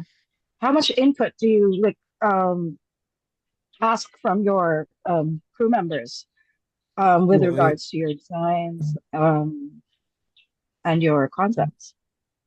Like, do you ask the director for input or? No, I mean, with the director, it's quite, we have very, very arranged meetings with, directors like busy, busy, busy, busy. And we'll have the director, we might have an initial brief and a chat, and he'll come, or we'll have a list of characters which we need to tick off, like the Dio or the sea, what was it, the Thala Siren, or the thing, as you say, I've forgotten the name now. What was the big ball thing? Tentacles. I said it. The Rathtar. Was that practical? Sorry? Was that practical? I thought it was No, CG. it was CG, and that was one of it was. That would have been a project. They just didn't even go there. I think they made a big fake art, a big tentacle, and that was about it. Sure. But yeah, so there'll be a list of someone's dog. There'll be a list of like big characters which need to be addressed, and then there's a whole and we'll need some background aliens. So we just can go free reign and just make up sort of random aliens. It's like, right, we're in Jakku. What could we do? We ended up just giving them, we could do the Lugger Beast, which was two guys in, warhorse style puppets, or we could do it's amazing how much creative license you have. It's like, so we just then present a whole load of ideas back to the director, and that's cool. Yeah, let's have that in the film. Or other characters which you pitch for. Like we did a whole load of stuff for, say, Kylo Ren, and then it's like, some of those old things will get like recycled and maybe become something else. So they don't get thrown away, and they all you keep recycling ideas. Go, look, it's this one again. Maybe he could just be a background alien. I feel I've digressed completely from the question in terms it's about input from the crew. Well, that was initially what you said, wasn't it? I think the question is also, how much the directors, especially, you have someone like J.J. Abrams, or you have someone like Rian Johnson, who are both massive fans, and so their idea too is also to protect the integrity of what they think would be believable in Star Wars, right? And I think your answer was perfect. Okay, I mean they do, but to reiterate and probably say the same thing again, they have the big ticket characters, which will also involve a hell of amount of design work and toing and froing with the director. As I say, BB-8 or Dio, every single detail of those designs is pored over, and options upon options are given.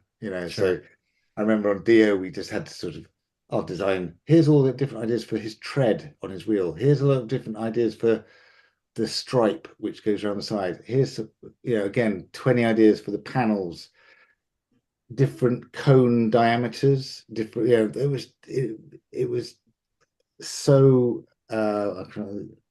focused, whereas they know they really want to get those things right, and the big characters will have a lot of investment, but they can't do that for everything. So there is a lot of trust given, I suppose, to our and your background characters, which will only get fleeting amount of seconds on screen. No one's going to analyze them particularly, so that's where you get the freedom, I suppose, to go a bit crazy. Well, you could have a character like Constable Zuvio, who Yes. who gets a whole action figure and then ends up Yes. getting dropped from the film. But then most recently, just on Monday, shows up in the Skeleton Crew. Oh, yeah, I haven't caught it yet. I was gonna. There we go. So all of that work was not for nothing, despite. Spoiler! Oh, sorry. Well, at the time it comes out, if you're watching Star True. Wars, Star Wars Telethon, I feel like you're watching the show at this point. But that Come is a on, good call. everyone must have seen. Right, but yeah, come now. By this weekend, we will all, Yes. we've seen Yeah, it. So absolutely. I'll watch it, tonight or tomorrow. Jake, Yes. if I may, so okay, we talked a lot of technical things. I'm really big on the things that why we do what we do, and the heart of what it is. So Yes. for you, out of all the incredible, amazing things you have created and done, is there a favorite, something that is near and dear to your heart that was monumentally important for you, to you? In Star Wars specifically. Well, in general, all of it. It doesn't have to be Star the Wars. answer is going to be the answer is going to be Star Wars. So we approve. Go ahead, Tom. Yes, because I think everything. Yeah, that is. I peaked. Yeah, Star Wars is it really, and then that's it. I think one of the things I loved means a lot to me is that when my child was 7, when I was on Force Awakens, they would draw little aliens, all right? And can I go home? Oh, look, I've drawn some aliens. It's like, oh, brilliant. And then after a while, I'd draw them up into, if I liked one or two in particular, I'd sort of do like my pass on that design. Sure. And I'd put them into this huge, we've got a huge display of ideas, dozens and dozens, hundreds. So I draw, they would just get put into those. And I put in one, and Ryan Johnson, he almost picked it. And I said to my kid, look, I got home and said, I put the alien in and he nearly picked it. It's on we used to have this thing called the B in the A list, right? And things would elevate to the B list and then they get thinned out a bit. And because Neil's only got like a budget for, I don't know, 20, say. So eventually the pyramid of choice. Right. Yeah. And the design made it to the B list. Sorry. And my kids are like, okay. But I understand. I had to say, don't get your hopes up. And then I think when we got to do Solo, I repitched it and drew it in a slightly different way. And it got picked. And I got home and I said, guess what? It's been picked. But don't get your hopes up. Don't get your hopes. It could, because even though we make things, they might not get shot. They might not get, the amount of stuff which never gets filmed or cut doesn't make it. Mm-hmm. But it got. I think you can see a glimpse of it in Solo. Again, it wasn't great, but it did get picked up in Mandalorian and Boba Fett. Ooh, which alien?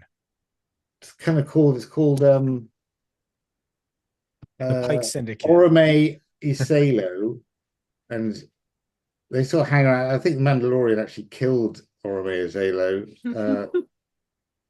As this is the way. It's don't take it personal, right? That's kind of what the Mandalorian does. It's sort of like a big. I'm just. Oh yeah.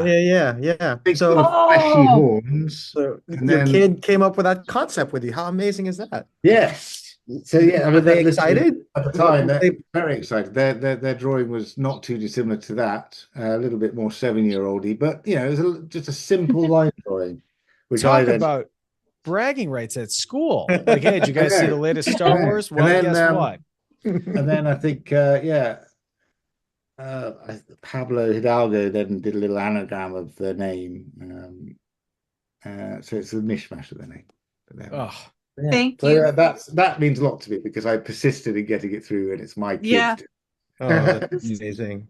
Thank you for sharing that. I always want to know what moves people to do the things that they do and what keeps them doing what they do.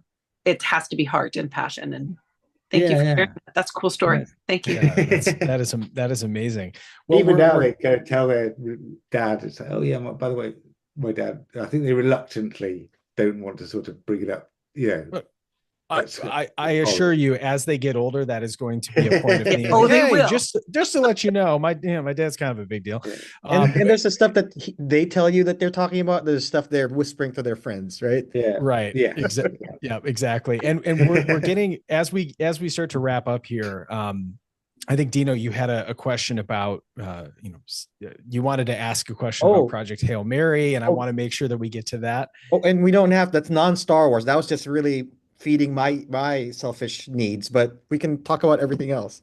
Sure. Well, I was gonna say, Neil, we're so grateful for your time, and I mean, and Jake, to have so many people who, 501st Legion members have brought concept art to life. There are, from the concept troopers, and I think just knowing how important concept art is and concept, I mean, we wouldn't have Mother Talzin from the Clone Wars was originally the Darth Maul in the Phantom Menace.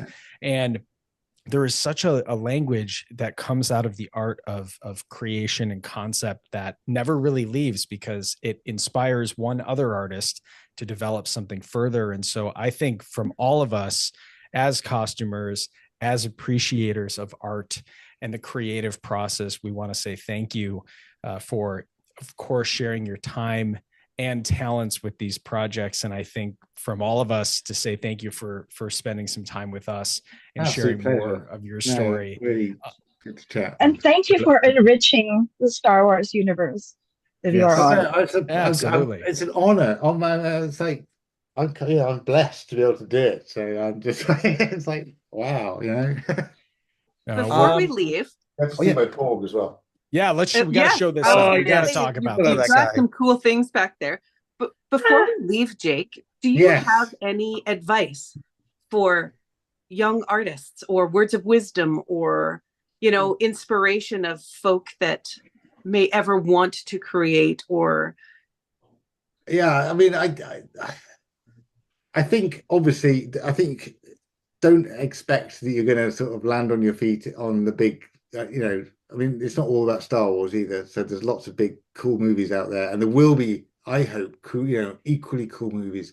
I always say to people, you're very unlikely to get that first job on Star Wars. You've got to start small. It took me 20 years to sort of basically get to where I want to be, but enjoy yourself along the way, and sort of everything you do is valid, and you're learning things, and the people you meet, as I say, are so important, because they can come back to you in 5, 6, 10 years. The amount of times it's happened where I get a call from somebody I worked with a long time ago, because you had a really great rapport, and they've got a job which is just right for you, and it's amazing. So value those relationships, and don't sort of just be nice to people and good fun to be around. Really.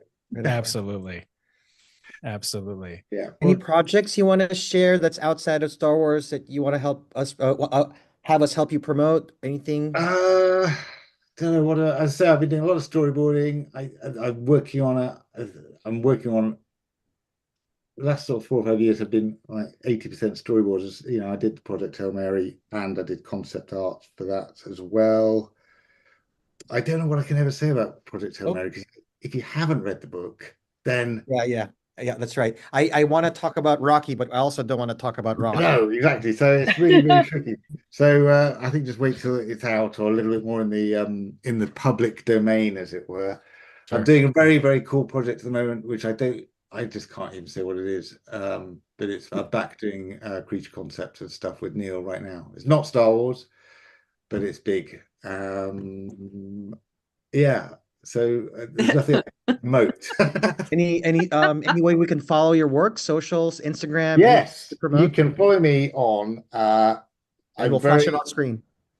Sorry? And we'll flash the thing on screen. Yeah. Instagram, which is Instagram, Jake Lunt Davis. I'm on Blue Sky, probably Jake Lunt Davis again. My Twitter, I've just kind of stopped doing that. Don't worry about it. But, Instagram is the main one, really. So, and it's been a bit quiet recently, but I'm, again, sooner or later it goes in waves of enthusiasm to share. And I'm running out of stuff, so I need to get NDAs cleared on some more stuff. Oh, there you go. There you go. Well, Jake, we are so appreciative of your time to help us with the Starlight Holiday of Hope Telethon. It has been a pleasure being able to hear more about your insight, about your process. And you know what? Give us a sentence or two. Tell us exactly what we're looking at here. I feel like Star Wars fans know what this is. This is one of the few. Frustratingly, I never really kind of took away. Everyone says, "Oh, did you steal anything off the set or anything?" Which you can't do. Security's tight. But I didn't steal this. I just asked for it. But yes, I designed the corpse and. We again like the big ticket characters, it went through a lot of design for such a simple thing. Right. A lot of colors had to be experimented with. So Henrik Svensson, our chief painter, we had these little foam. They're made out of foam latex, and we just sculpted and had a lot of these made, and then Henrik would paint them in different colors for Ryan to sort of get an eyeball on and go, that's the one, and this is the one that he picked. So basically Ryan's got a lovely feathered version though, so the directors, I suppose that's kind of the director's flex right there. I guess so. Totally. But this is good enough for me, my little beautiful. Oh, that's fantastic. Well, you don't even have to go to Octo. You can be right here at the 501st Starlight Holiday of Hope Telethon. He's always check out. He's always with me, looking over my shoulder. Just making sure that Chewbacca isn't looking in and saying, "I look delicious today." I totally get it. Make sure he's not a Thanksgiving meal.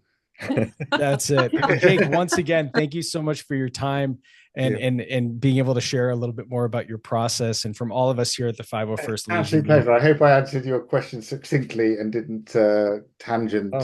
It was great. It was fantastic. Very inspiring. Thank you. So thank you so much for helping us deliver happiness with the Starlight Foundation and with the rest of the 501st Legion as we continue. Everyone click on those QR codes if they're there. I don't know. I can't see them on my end. That's it. That's what we're talking. Yep. We're pulling it up right now. So make sure you check out the QR codes for your region. They're below, or you can donate through our donation portal at starlight.org/holiday of hope. From all of us here at the 501st Legion, have a great holiday. And as always, may the force be with you.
All right, thanks for joining us. I am Ramey Shanaday, Commanding Officer of the Southern California Garrison of the 501st Legion. I am Mike Forster, Squad Leader of the Upper Peninsula's Iron Range Squadron here in Michigan, 93016. Ramey, I am excited to be here with you, my friend. It is always great to see you, and we have a fun project to work on and a fun project to talk about. That's right. Thanks for joining us. I mean, and this benefits the Starlight Children's Foundation. And we're going to be doing these reveals all weekend long. So we've got the ornament project. So Mike, tell us a little bit about the history of this. This is our third year doing this, right? So tell us about how this started and what the project is. Yeah, well, the ornament project, I think, came from, this was, we're after 2020 and I'm meeting all these amazing people, a lot of fellow Legion members that just the talent always in this group, in this organization, has always blown me away. And, you kind of get to that point where the thing that I love about the 501st Legion is that we are a costume club at the end of the day, and we make replica costumes of the Star Wars universe. That's fine. But what you really find is that people are very drawn to the charity aspect of things. And so I said, what if we take all these awesome makers and creators and do something extra with it, right? Because we have a lot of people who are great at building costumes, but then there's other people who are really great in specialty and paint, craftsmanship. And of course, with 3D printing and resin printing, it's really opened the doors for a lot of people to truly let their mind just go as far as they want to take it. And so I reached out to a couple people originally, about 10 artists, many of them Legion members. And I said, hey, would you be interested in painting or creating some holiday ornaments? However you want to do it. I made up these 6 styles between good guys, bad guys, that sort of thing. And I sent them out to people, and it benefited the Magic Wheelchair Foundation, which is a great organization that we've worked with before. And the second year was for Mission 22, which was a great organization that helps people who suffer from PTSD or are coming home from wartime efforts. And this year we thought, why not we're tripling the size of the original project, and we're also benefiting Starlight Children's Foundation, which is an incredible organization that helps people when they need it most, and they really truly deliver happiness. And we couldn't be more thrilled to be a part of it, to have the support of the Legion as we do this too. And it's a great project that I'm so excited to show off really how vast this project has gotten from many people who are in the 501st Legion or friends of. It's an incredible project that we are now at about 60 ornaments, which is now 6 times the size of the original scope of the project. But it's because so many people have wanted to give their time and their talents to making this, to not only just being able to make a great little piece, but also to be able to support a fantastic foundation and charitable effort. So I'm blown away. And Rami, because you've made some, they just start off for Absolutely, a lot of them. Yeah. They start off as just this, a couple pieces of plastic, right? And I think we all know what a couple pieces of plastic put together can really do. Yeah, exactly. Stormtrooper, it's plastic and in space, but 100%. hey, look what it turns into. 100%. So all weekend long, we are going to be doing little mini reveals throughout the telethon. So Mike, this is our first one. So let's see who's first up on the docket to be revealed as ornament number 1. Well, the first one, I have to give a shout out to our fellow Legion brother, Hunter Smoke, who is part of the Clone Detachment command staff. That's right. And he always goes above and beyond. He's really gotten into droid building. He's really had a lot of fun with it. And his affinity for a certain character in Star Wars has really turned into quite the collection. And so I am very, very, very happy to show off this amazing little piece that he made here. And I don't know how you feel, because we are the bad guys, so this would be something that we would do, about Jar Jar in carbonite. Look at that, with the light and everything. 100%. So he's got the light, the activation, the carbonite is sealed. Okay. And what's really fun about this is that there's actually, now Hunter has a droid called MO. And MO is a bit of a scoundrel. He's a bit of a, he's kind of a punky little droid, not unlike a certain other droid that we know among the Rebels universe.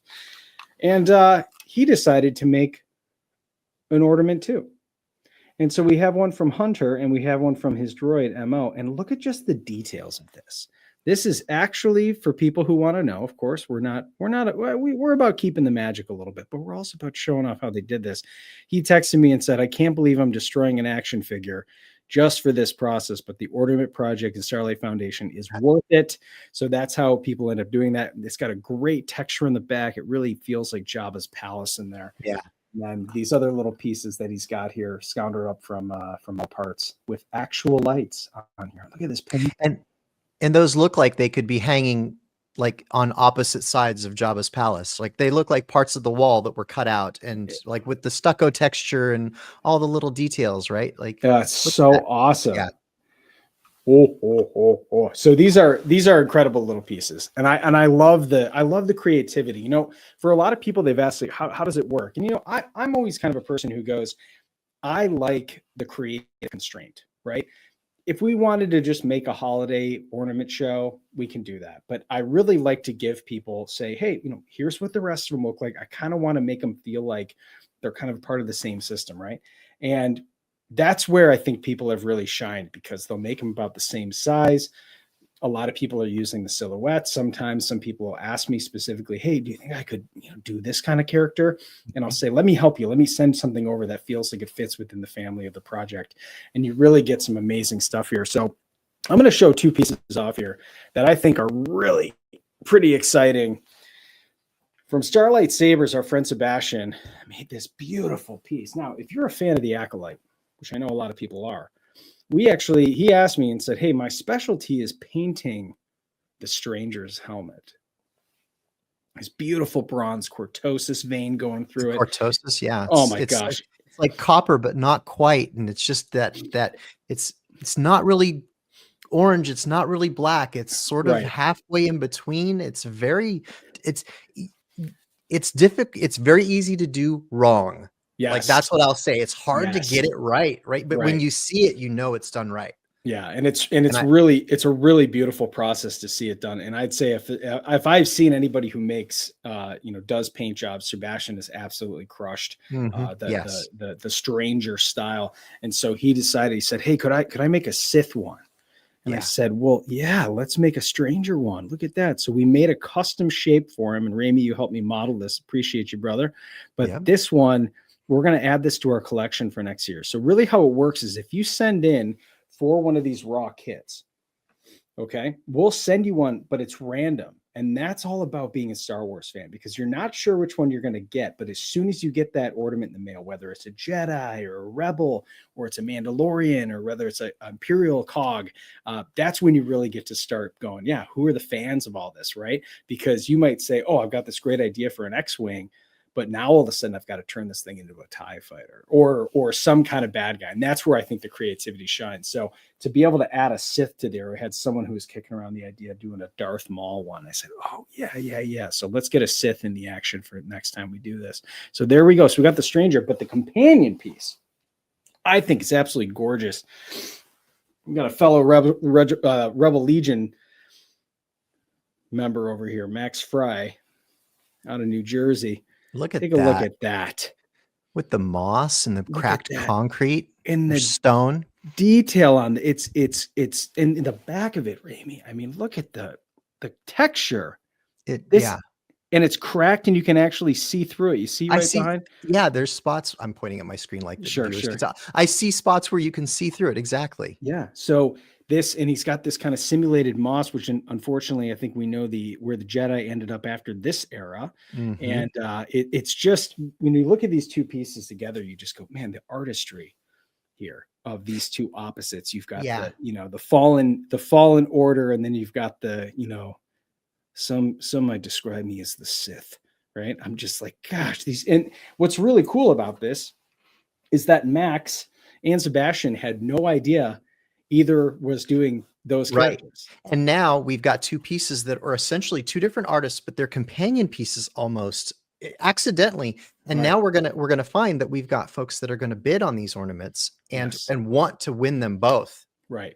And so talk a little bit about the mechanics of the auction real quick so that our listeners understand that.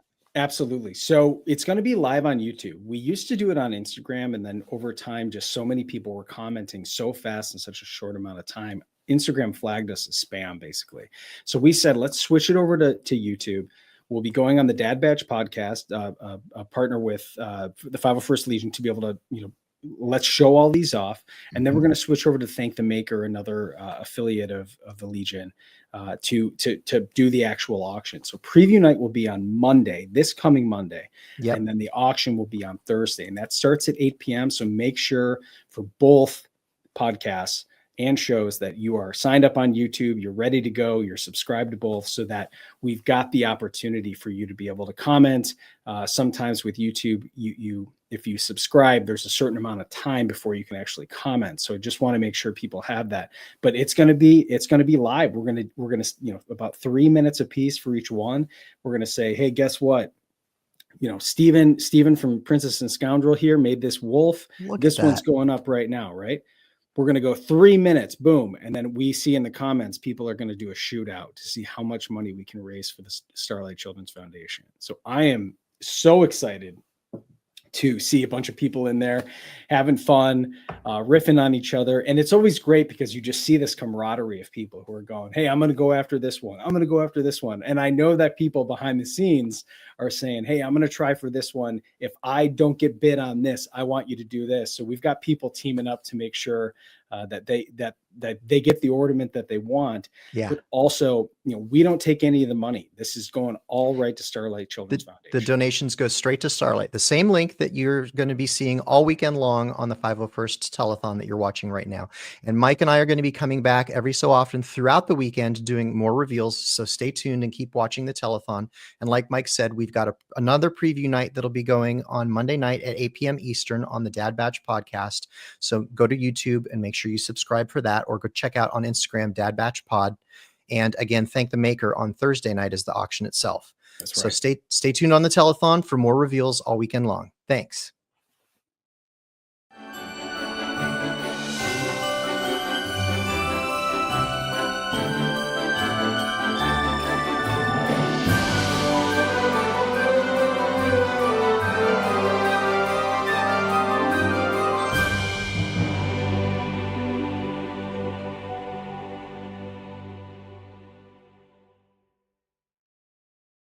And welcome back to another segment of Costume Characters, and Actors.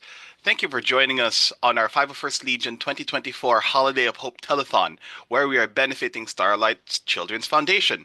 We're endeavoring to deliver hope to seriously ill younglings and their families. You can help us today by clicking the link below or heading to starlight.org/Holiday of Hope, all in one word. So good morning, good afternoon, and good evening to everyone tuning in today.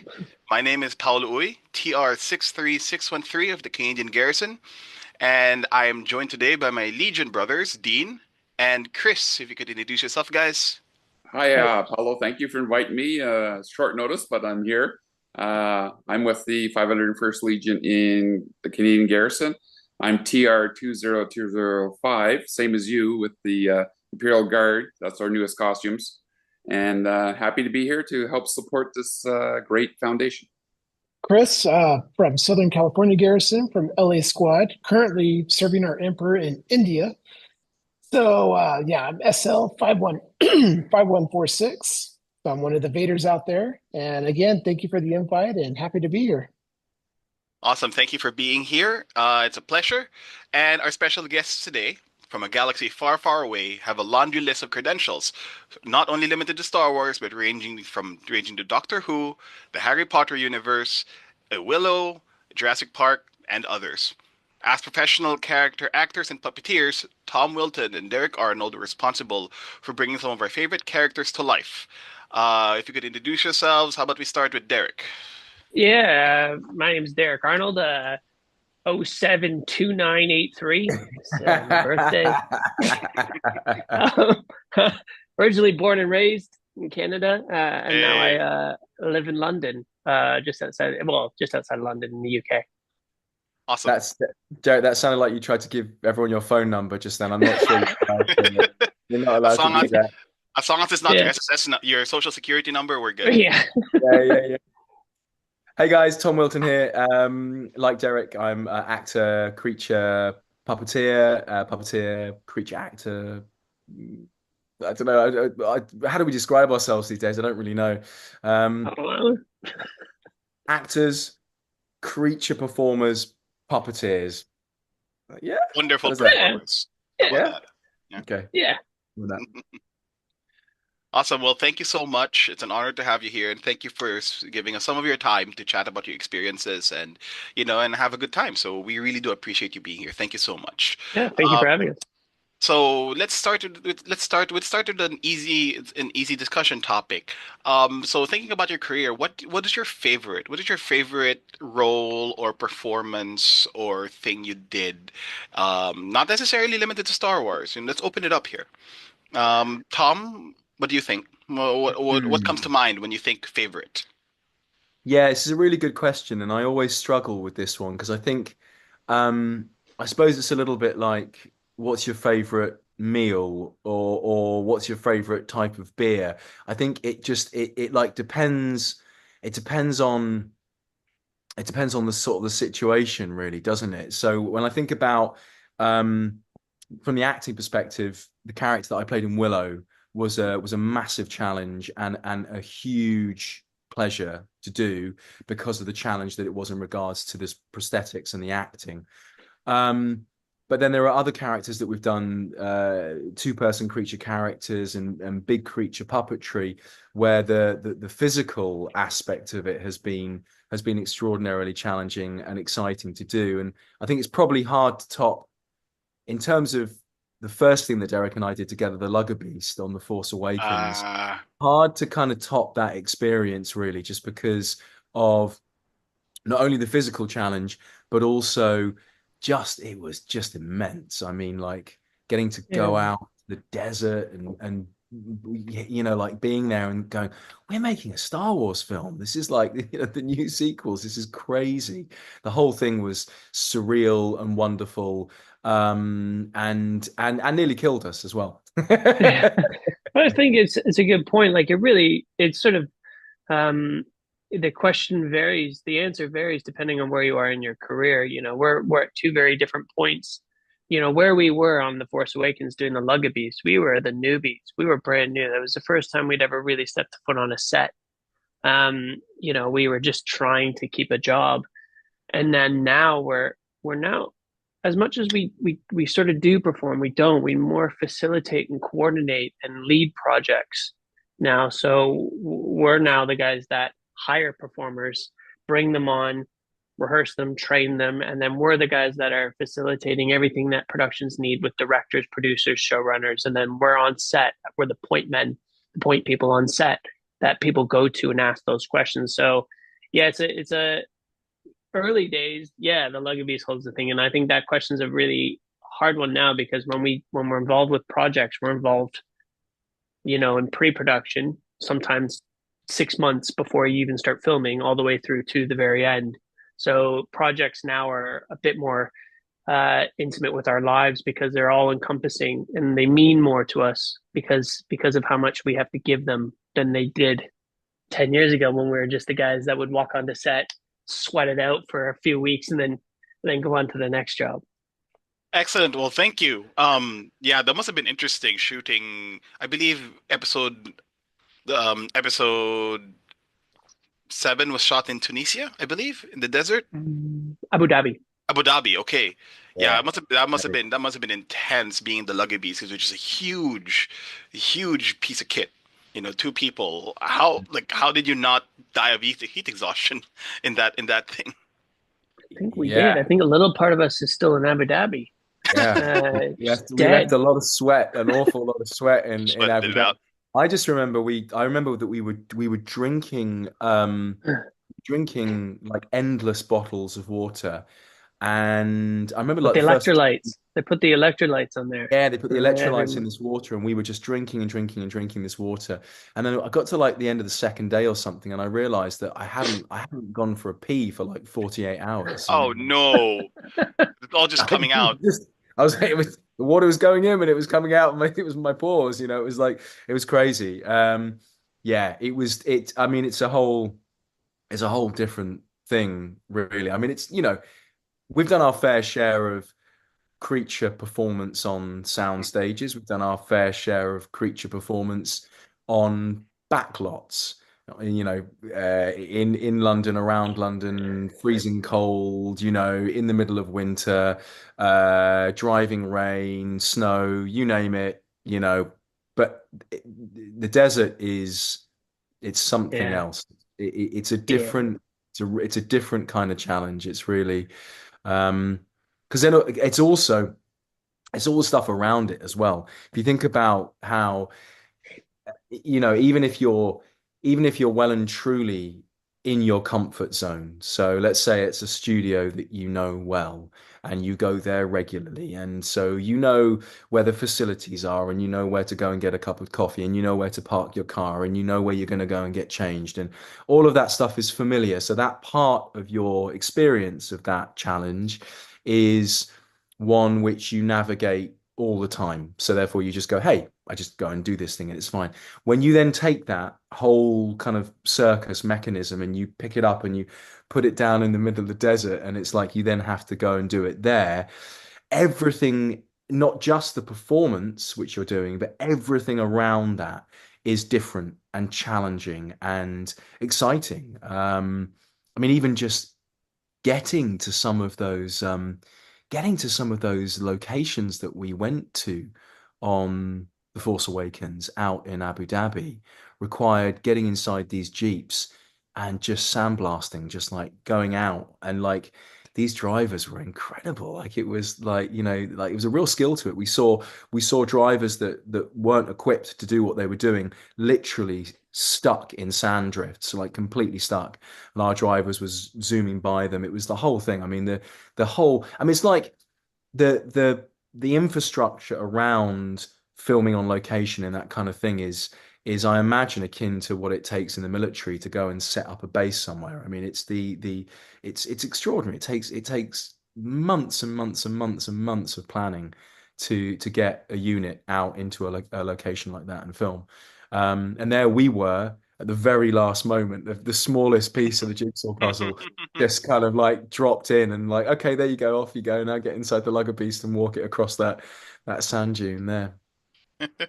Yeah, I could imagine, because that's all the, not only just the performance, excuse me, but you need to have your back end, you need to have your lighting, you need to have your recording, you need to have all the support, craft table, especially the craft table, transferred over, and that is amazing. Man, it must have been an experience, I could imagine. Um, excuse me, Chris, Dean, do you have any questions? Anything you wanna chat about? So the in the same movie that you were in with the Lugger Beast, they had the serpent. I know a lot of it was CGI, but the physical aspect of that, were you guys involved with that, where Ray was actually touching the serpent? Is that the next, oh, what's it called, the Nexus or something like that, from, is that episode 9, the Yeah, yeah. when they're in the they're in Oh, they're in Rise of Skywalker. Yeah, they're in the tunnel. Rise of Skywalker, and Yeah. and she has that moment where she's sort of, Yeah. Were you there's guys this, involved with that snake? yes, Yeah. yes, we were. Yeah, I think we were the only guys. There was about 2 or 3 guys inside the snake.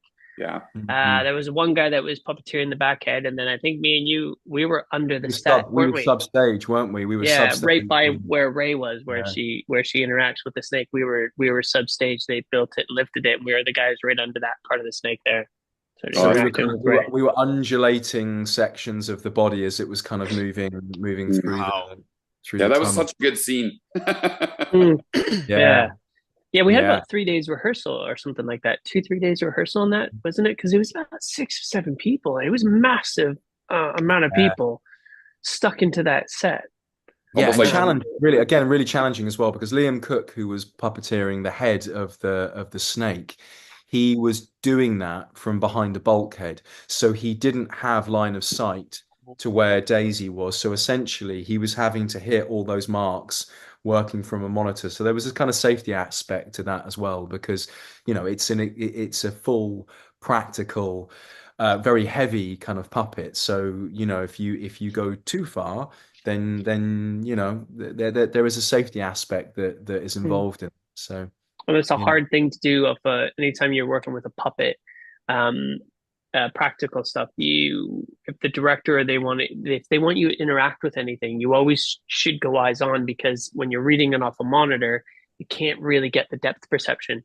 So that's always a sort of a learning curve that we always have to help educate directors on. Is they just think, well, you just give them the videos and they'll do what they do, and it's like it's a bit more technical than that. And we what people don't understand is the working off a monitor is a whole different part of the spectrum of puppetry. It's like that's its own skill set. You have to flip the image if you can't work straight scan. You have to flip the image to reverse scan. But if the camera's then behind you, you have to flip the image again. So you're constantly flipping images on monitors.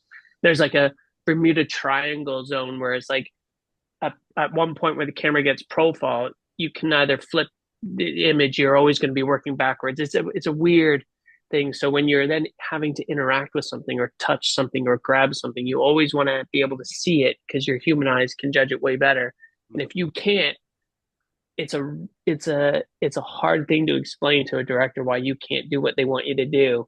And it can be extremely frustrating sometimes when you're like, oh, this would be so much easier if you just let me look at what I'm doing. But they can't, because then they have to cut a hole in the set, and then that's 20, 30 grand in just replacement. So just grin and bear it and hope it works, and just you get it in one. Whenever you're doing any puppetry near a Hollywood star in regards to near their face, I just get the heebie-jeebies. I'm always just, because you're like, that's the money maker. So don't, don't do anything. Don't do anything. I remember with Brian Herring, actually, we were doing reshoots for Robert Downey Jr.'s Dolittle. And I found myself on set one day pretending to be an ostrich brushing Robert Downey Jr.'s teeth. It was just one of those moments where they went, okay, here's the toothbrush, and I said, I don't want this. Don't give this to me. No, Tom, you're take the toothbrush. You'll go and be an ostrich, and now go and clean Robert Downey Jr.'s teeth. And I was there, and the first time we did it, I did it so lightly because I was just like, ooh, ooh. And Robert and RDJ was like, no, you can, come on, really get in there and clean my teeth. And I was like, oh, I really don't like this. I don't like it. So, yeah, anytime it's like the Hollywood star's face and you're close, it's like, it's not. Yeah, gives me the heebie-jeebies. Yeah, when those teeth have a net worth higher than yourself or myself. Yeah. Yeah, right? you always want to be very careful. I can imagine. Must have been slightly shaky for a toothbrush right there. Yeah. But like, Chris, why is the ostrich shaking? Why is the ostrich shaking so much? Yeah, do birds shake like that? Huh. Chris, did you have a question? You unmuted earlier. Actually, I did. Yeah. So, for an example, I have a 10-year-old that's into, again, armor building. He likes building his own props. He has expressed interest in maybe possibly doing a career in this. So my question for you guys would be, like, what advice would you give to the younger generation out there on how to start? Like, any advice for that? That's a great question. It's a Really great question. I do some sort of prop. I do some sort of armor building stuff with my son. Actually, my youngest son is really into. So we got some Plasters Oak foam and we made him a kind of Iron Man costume, and I made my eldest son a Mandalorian helmet. He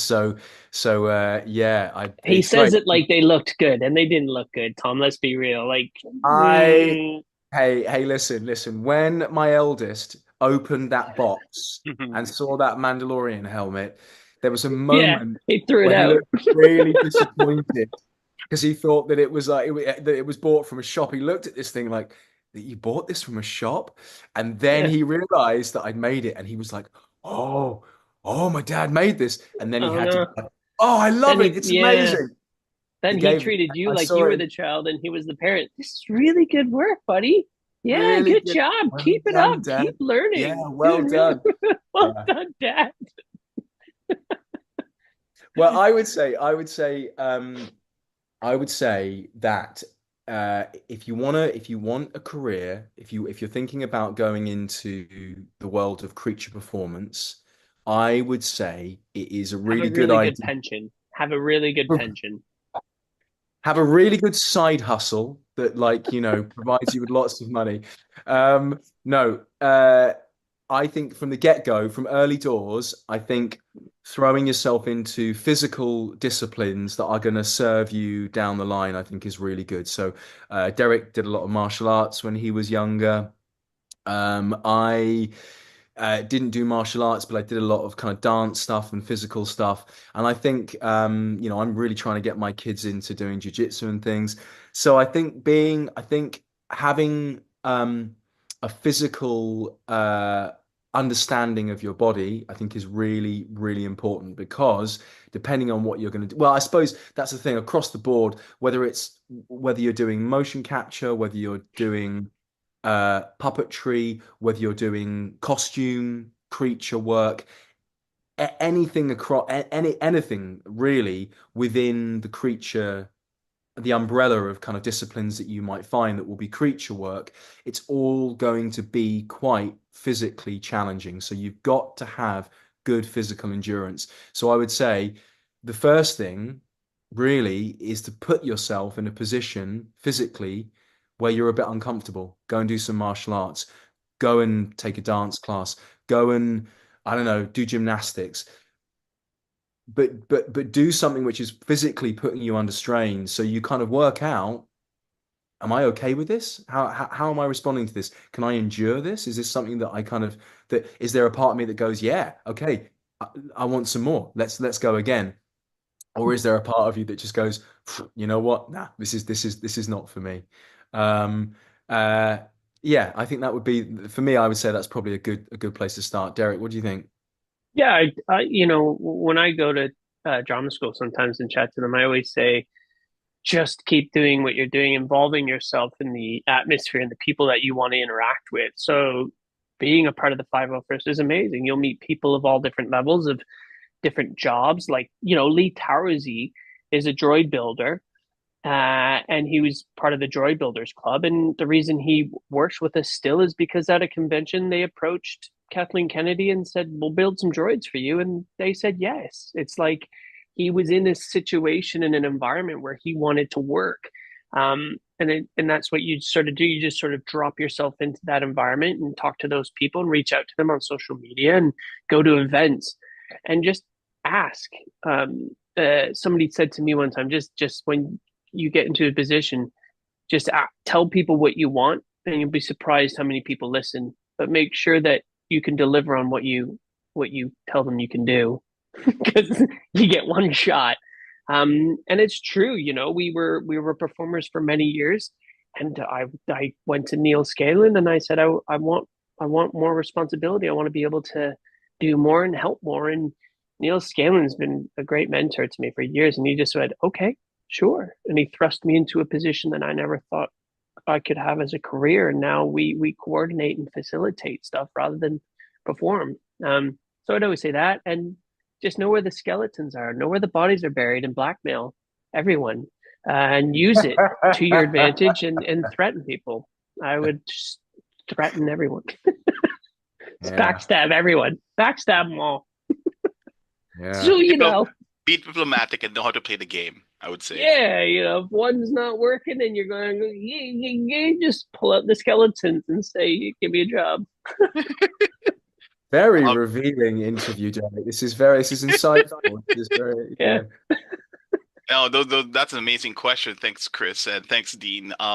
Yeah, going and the idea of there being such a physical aspect to this field actually brings me back to one of the questions I wanted to ask. So back to the craft of acting, of performance. Acting is not just reading off lines. Acting is all very much about body language, inflection, where to stand, how to lean. So that's easier said than done given us normal bodies. So how, like, I could imagine it's a lot more difficult to bring that sort of um art to something you're controlling, either in a suit that where your movements are muted because of your prosthetics or your suit, or to say like an animatronic or a puppet. So how would you translate the craft of acting from your own bodies to something you're controlling remotely, or something that you're inside? Where's the challenges? What are the tricks you've learned on how to reflect, your craft as actors into your animatronics, into your characters? That's a great question. That's a great question. I mean, yeah, you just sort of, it's perspective, really. You just have to shift your brain. So it's like trying to, I guess if you're building a costume and you're building, a Vader suit compared to a Rebel suit, it's two different very things on the opposite ends of the spectrum. So your mind is going to go to one thing, and and then when you switch perspectives to the next suit, you're gonna have to shift, going, well, actually, I have to do this technique a lot different because it's a completely different material compared to this one. And I think that's what we do when we perform, is is when you're in a suit, when you're wearing an animatronic head, especially one that has to give dialogue, that is a completely different art form than being in a full prosthetic delivering your own lines. And sometimes it's very rare that you can have a performer that can do both. Tom, he manages it at 40% of the time at best. Probably It's I'm probably embarrassing. like It's embarrassing sometimes. Well, I'm probably like the third best within my pay bracket, which is about kind of like three down from the top, isn't it? Like that's Yeah, you're the third best when we've asked everyone else 4 times. Yeah. Yeah. You know what I am? I am just persistent and I am consistent. So I'm persistently and consistently knocking on your door for jobs. And eventually Yeah. you're like, okay, I guess, God, Vice versa. You just he won't go away. So, annoying. Super annoying. You got a face for radio. So I think I think that's the thing. We shift the brain waves when we're in an animatronic head. There's a lot more hurdles you have to jump to get to the performance. With rehearsals and people talking to you, and you're getting fed your eye lines and your direction in one ear by the external puppeteer, and in the other ear you're getting the dialogue from the actors to hit your lines and stuff like that. And I would argue that the acting of both is the same. It's about complementing.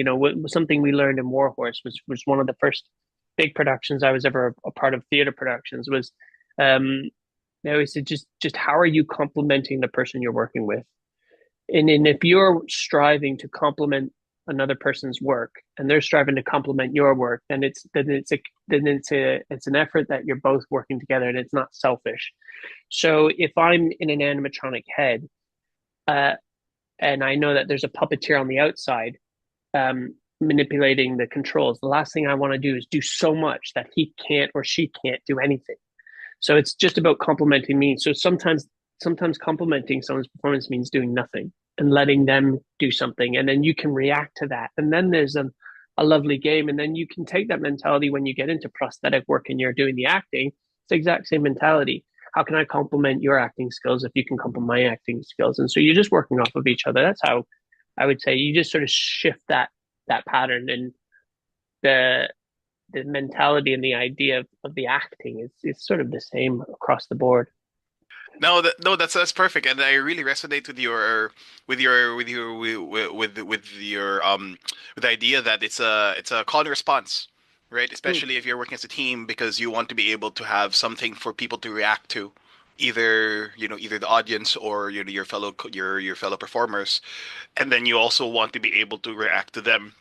And if that means toning down the performance a little bit or modifying it somewhat, which I suppose is also a different art, because toning down a performance when you have a giant, visually striking piece of costume, you need to tone it down even more so, because then just being there is already has that energy level really up high.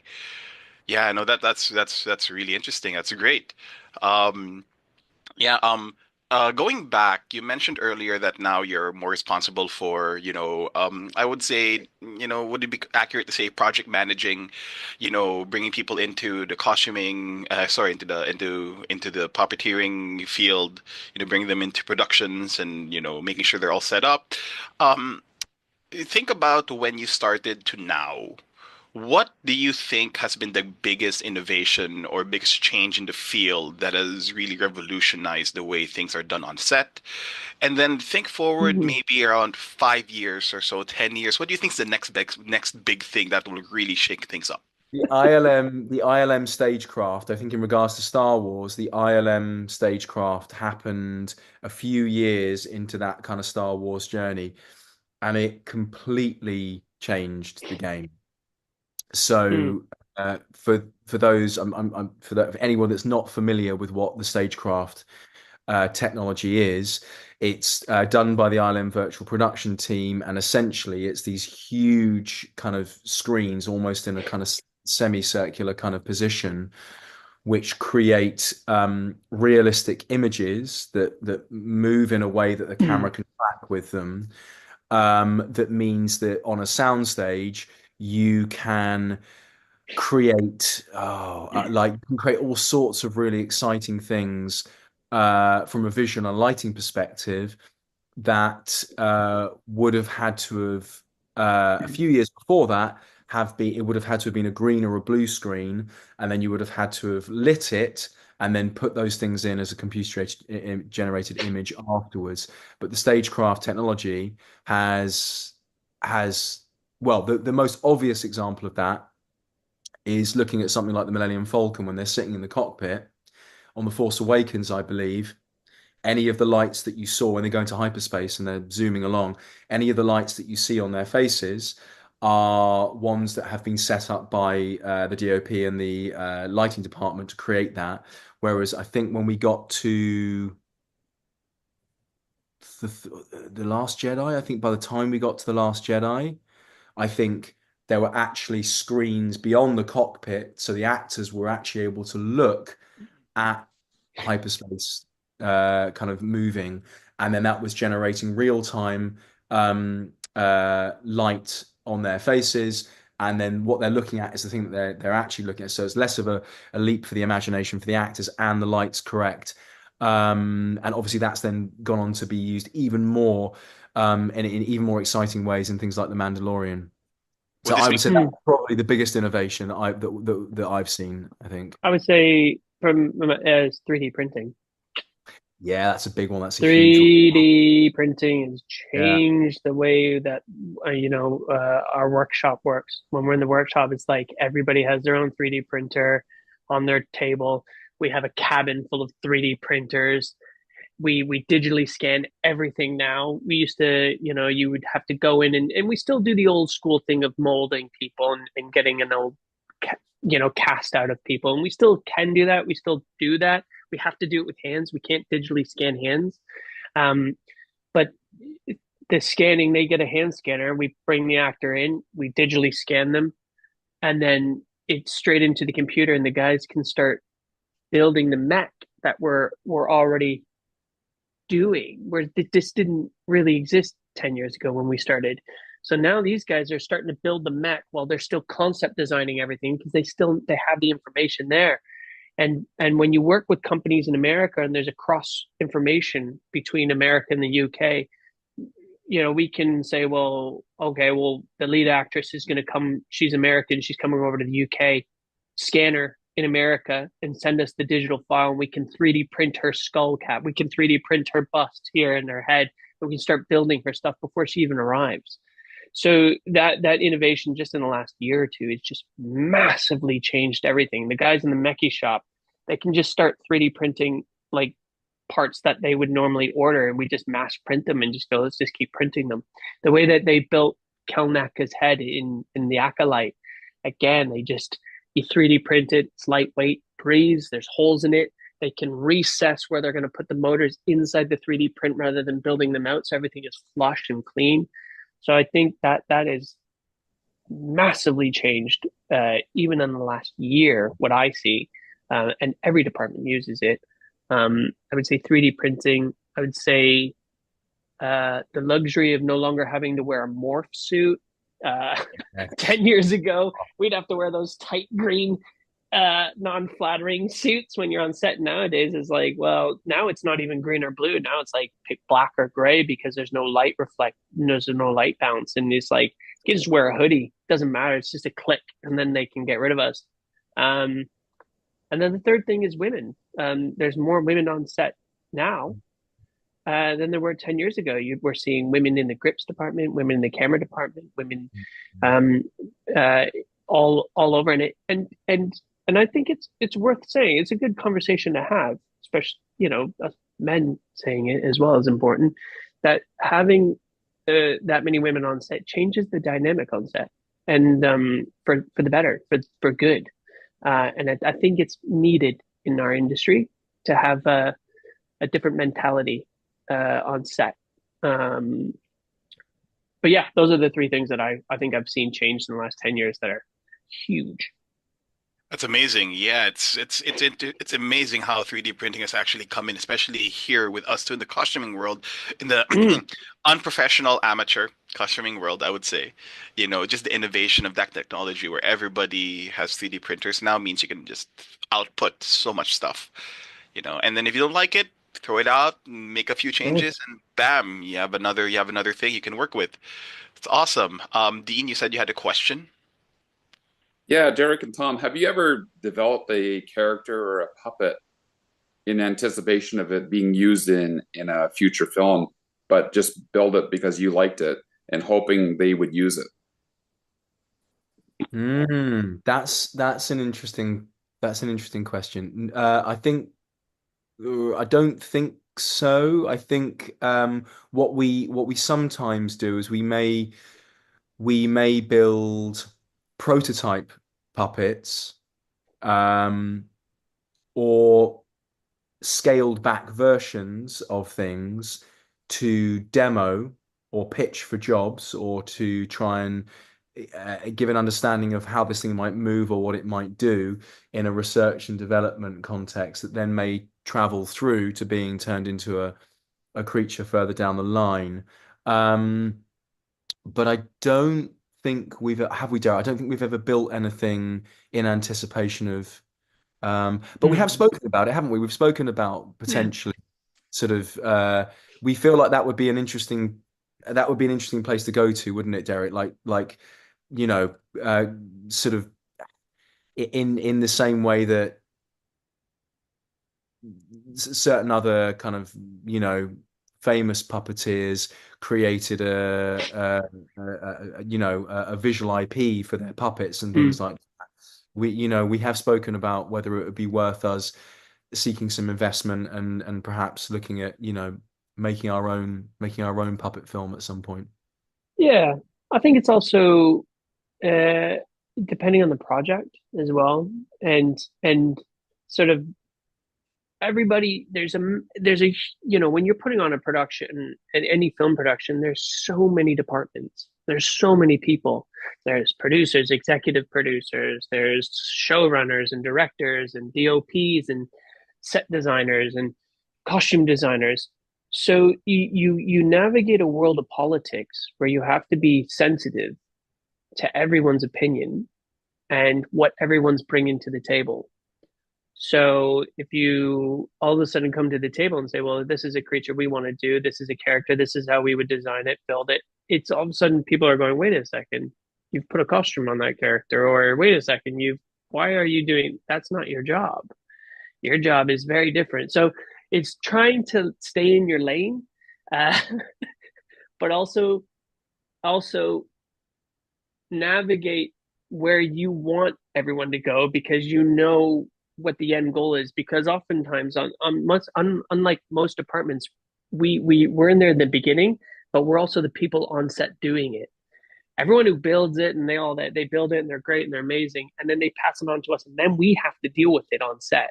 And when we get on set, we know what we're going to need in order to build and perform it. So it's like trying to manipulate people into doing what you want to do without telling them how to do their job. It's a really tricky game to be like, yeah, that's like offering ideas, and listening to ideas, and then putting them all together. But to present something, or to assume that you're going to go, this is a character and we want to do it, because then the director might be like, well, that has no place in my script. What is that there for? So you gotta sort of really navigate those waters. And You gotta sometimes tread you have those to waters. go. Sometimes you've got to go a long way round to go a short distance, haven't you? I mean, Yeah. I mean, we've had to. I mean, I won't go into specifics, but we've had projects, not Star Wars related, but other projects in the past where, um, uh, a director might come with a very strong idea of how they think this thing should be done, and You're like, that's not you know, possible. and as much as you want to say, look, I really don't think that's going to work. There is there's a respectful aspect of having to walk a certain distance with them down that road, and allow them to see for themselves that actually this thing is not going to work in the way that they quite thought that it was going to work. That they were so wrong and so stupid. You're just going, great. Now I'm the one that has to look stupid to prove my point that you're stupid. Thanks. And now 300 people have just seen me fail because I said 3 months ago this wouldn't work. But okay. And you just have to take the pie in the face. Oh my, that's, I think now that we're coordinating, I often say to Tom when we were working jobs, 50-60% of our job is just taking a shot for the team, just going, yep, all right, I'll walk forward and I'll take this one for the team. This is, yeah, they're gonna yell at me. I just know they're gonna yell at me. Okay, I'll go get yelled at. And then you gotta get yelled at. And then you just have to walk away and go, okay, yeah. And everyone's like, but you're like, doesn't matter. It's okay. They'll find out in the end. Mm-hmm. So it's the you sort of now we're the, higher the climb of the mountain, you get yelled at more. Yeah. And it's being able to be yelled at and Lonely with at a the smile top. on your face. Yeah. Yeah. Yeah, it sounds like there is a lot of diplomacy, where you have to be able to keep a hold of your ideas, but present it in a way that you're not treading on toes. And you're actually keeping everything together. You're keeping to your lane, to your job, but at the same time trying to figure out, okay, where can I put my own flair to this, and where my opportunities Yeah. are. Yeah, exactly. Yeah, it's trying to find where you can put your stamp on it and do what you want to do and how you want to do it, but also honoring and respecting everyone else's opinion because everybody has their own input and it's valid. I don't know how to make a costume. I don't know how to make props.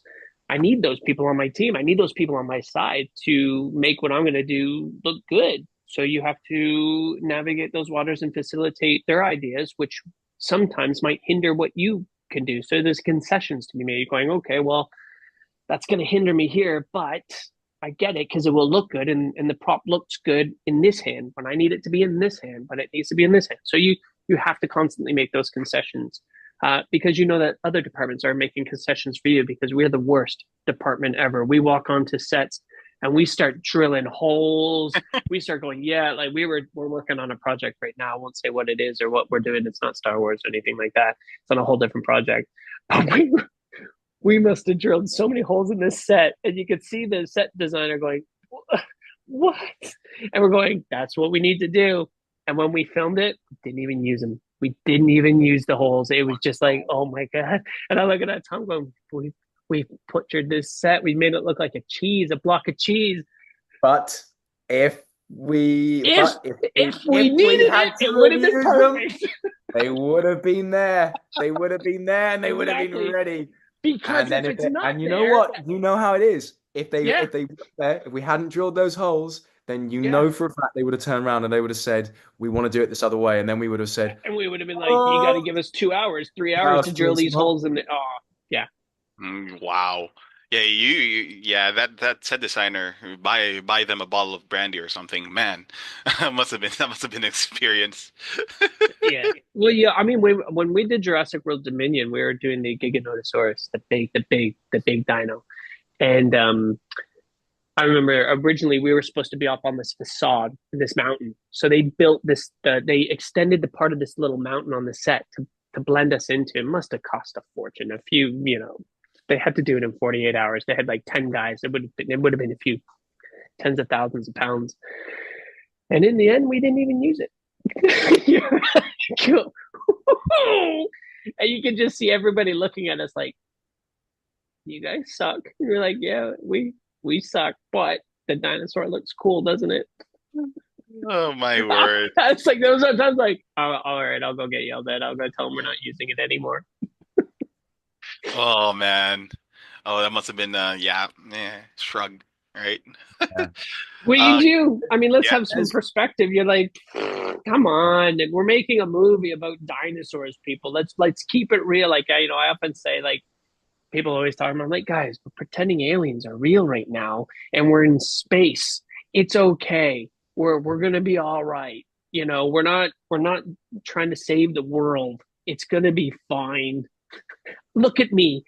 I'm in prosthetic makeup right now. How serious are we taking this? Like, I think it's it's so easy to get trapped in that bubble and trapped into like, oh my God, what we're doing. And it's like, yeah, what we're doing is important. What we're doing is lovely and it's expensive and it's amazing. But it's pretend.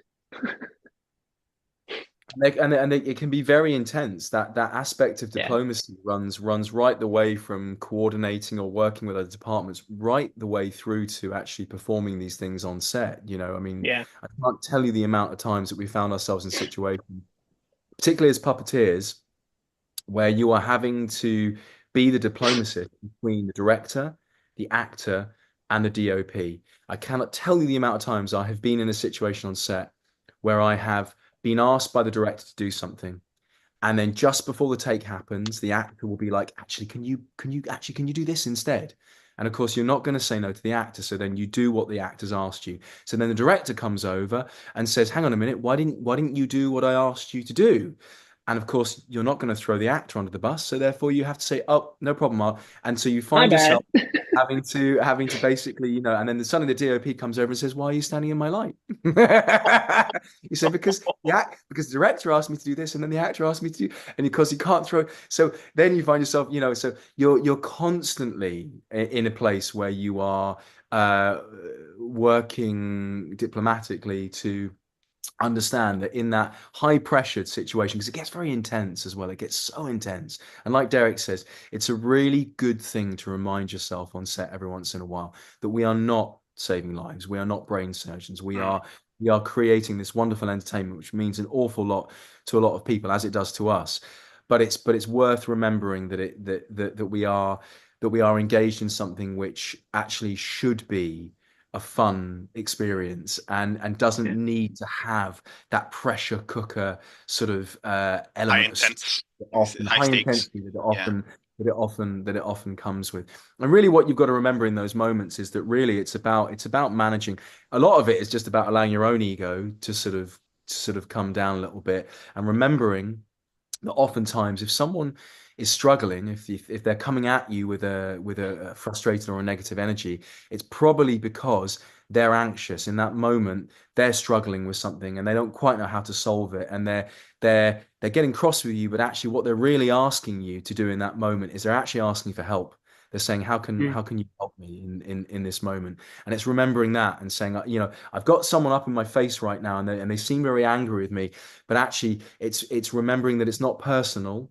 It's actually a cry for help. And so if you can flip that mindset and say, how can I try and help all these people around me, then and allow your own ego just to kind of drift away from it, then at least your own. And sometimes it is personal. Well, I mean, only when you and I are with me. Sometimes it's like, sometimes I'm like, they don't like me. They really don't like me. And I would just walk away going, they don't like me. No, I have never been in that situation with you, It's Derek. my accent. It's my accent. They don't like me. That's a really good insight. So, Chris, you mentioned that your kids want to get into this field. Maybe add people skills to that thing that they developed, other than alongside dance and the martial arts and physical ability. The talk to people. Show no emotion. Yeah. Just be yelled at. Just it works really well with my wife. That's what I learned. I'm like, yep. Yeah. And just keep it all inside. Chris, did you have a question? Do you have anything to discuss? So yeah, so I'd also like to know just like what is I know you kind of touched on it earlier a little bit, but like what is one of the most challenging tasks that you've ever had to perform? Like something where when you were tasked with it, you were just like, oh dude, like how am I gonna do this? How am I gonna be able to perform this, create this? But somehow you succeeded, you did it. But like what was what's an example there? Well, I mean, like most of what me and Tom do, we just make it look easy. I mean, have you ever seen Brian Herring on BB-8? Oh, it's a car crash watching him do that. It is horrific. I'm just throwing Brian under the bus, aren't I? Well, if you're ever on set and you watch Brian Herring perform, you're just like, why is he making this look so hard? It's a ball. Just push it. Just push the ball. Why? What is going on here? For the record, Brian Herring is a very talented puppeteer, and Derek horrible. facetious right now. Let's just make Horrible. that. It is embarrassing watching that. I mean, that he's like watching him wobble around. You're like, what are you doing, Brian? What are you doing? He's the worst. Hassan Taj, he's just annoying. Paul Warren's all right. I get along with How Paul is this Warren. question? Hang on, how is this question? I'm just now going through the whole list of all the How is performers. this question just ripping segued them apart. into you just going off on a rant about Yeah. all these people that you Mohsen find Nuri, the worst. Mohsen is the worst. Should I put a disclaimer here? The Legion does not support any slander and gets opinions of their own, etc., etc. Yeah, literally. Yeah. What was the question? You know what? Actually, it's a funny one. When you said that, the first thing that popped into my head is actually, I mean, apologies if this isn't, to people that are watching or listening, that this isn't Star Wars related or may not be particularly interesting. But actually, sometimes the biggest challenges come from things that you're least expecting. And we have this thing here in the UK called pantomime. And I did my first pantomime in a giant costume about 5 or 6 years ago. And that was undoubtedly the hardest and most terrifying thing I've ever had to do, because the bottom part of the giant, you were on these enormous stilts. I mean, the stilts themselves were probably about 6 foot in the air. And then there was a huge top section of the costume that got lowered in by a crane. And when I went in for the original fitting, we did it in sections, and they said, right, can you stilt walk? Yes, I can. Right. So I got up on the stilts and I walked around on the stilts. Okay, fine. Now we're going to put the feet of the giant, the legs of the giant, around the stilts. Now can you walk in these? Whew. Yeah, I can, but it's a lot harder now because they're a lot heavier with all this extra fabrication around the stilts. And the plate of the foot, the footprint is so much larger now. You're trying not to trip yourself over as you're walking. Okay, fine. So I got through that part, and then it was like, right, now we're going to lower the top part of this costume in on this crane. And they put it on me, and I could not take 2 steps without falling over in this thing. And they still had me on the crane. So I would fall, I would dangle, and I would land in the harness, and I would swing, and then they would winch me back up, and then I would carry. I walked out of that place. They seemed happy. I walked out of that place. I hadn't taken 2 steps in it. I then spent the next month before the rehearsal process began in this state of extreme anxiety, because I was like, I'm going to fall over in front of this audience. And the worst part about the theatre that we were working at was that they had this revolve. So the giant had to walk onto this revolve. And then once the revolve came round and then the giant came out, there was no safety curtain, which meant that if I fell over in the giant costume on stage in front of the audience, they couldn't drop the safety curtain and then reset the costume. It meant that if I fell over in front of the entire audience, they were going to have to come on and pull this costume apart, get me out of it. So I would have had to have come out in front of everybody with egg on my face, like, hi, sorry, I've fallen over in this massive costume. Hey, really sorry, I've ruined your pantomime. And then we would have to then drag the pieces onto the revolve and reset the revolve and then winch it back up. It probably would have been like a minimum 20 to 30 minute reset while the audience were kind of sitting there going, who is this idiot inside this giant costume? I was in a state, I was terrified. I was absolutely terrified. So I arrived on the first day with all these ideas, and I spent about a week. I pulled these stilts apart. I drilled all these base plates onto the bottom of it.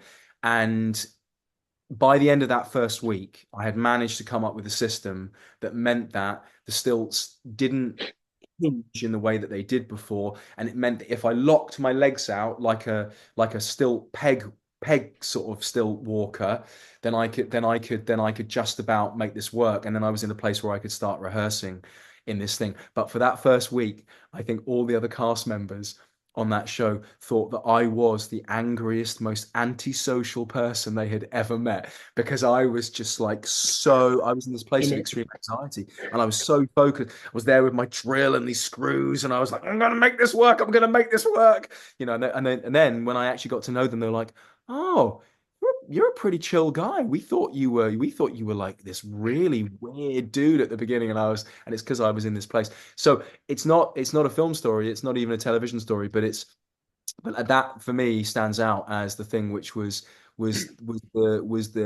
was such an element of failure. There was such a clear element of this is how you're going to fail, and you're going to fail very publicly, and then you're going to be exposed. You're going to come out of that thing and everyone's going to see your face and they're going to be like, you're the guy that messed this up. That for me, I think was probably it was the most scary thing that I had to do.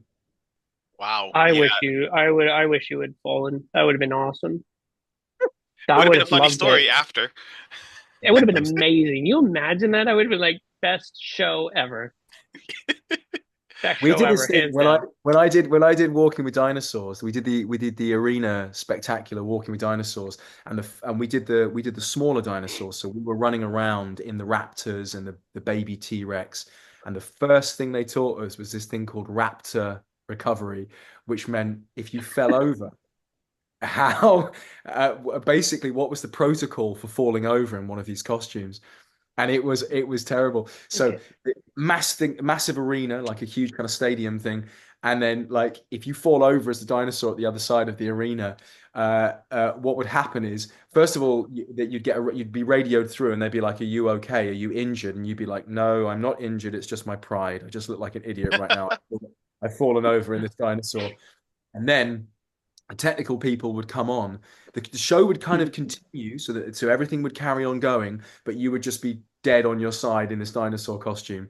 And the technical people that would come over to recover you, they couldn't run over to you because that might send a message to the audience that you were hurt.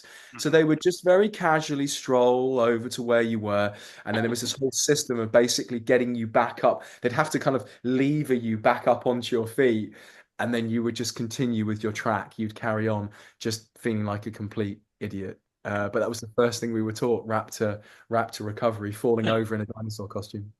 Did you ever fall over? Yes, I did. I did. I got almost to the end. I nearly made it. I got all the way through the European tour. So we've been going for nearly a year. And then we went to Japan.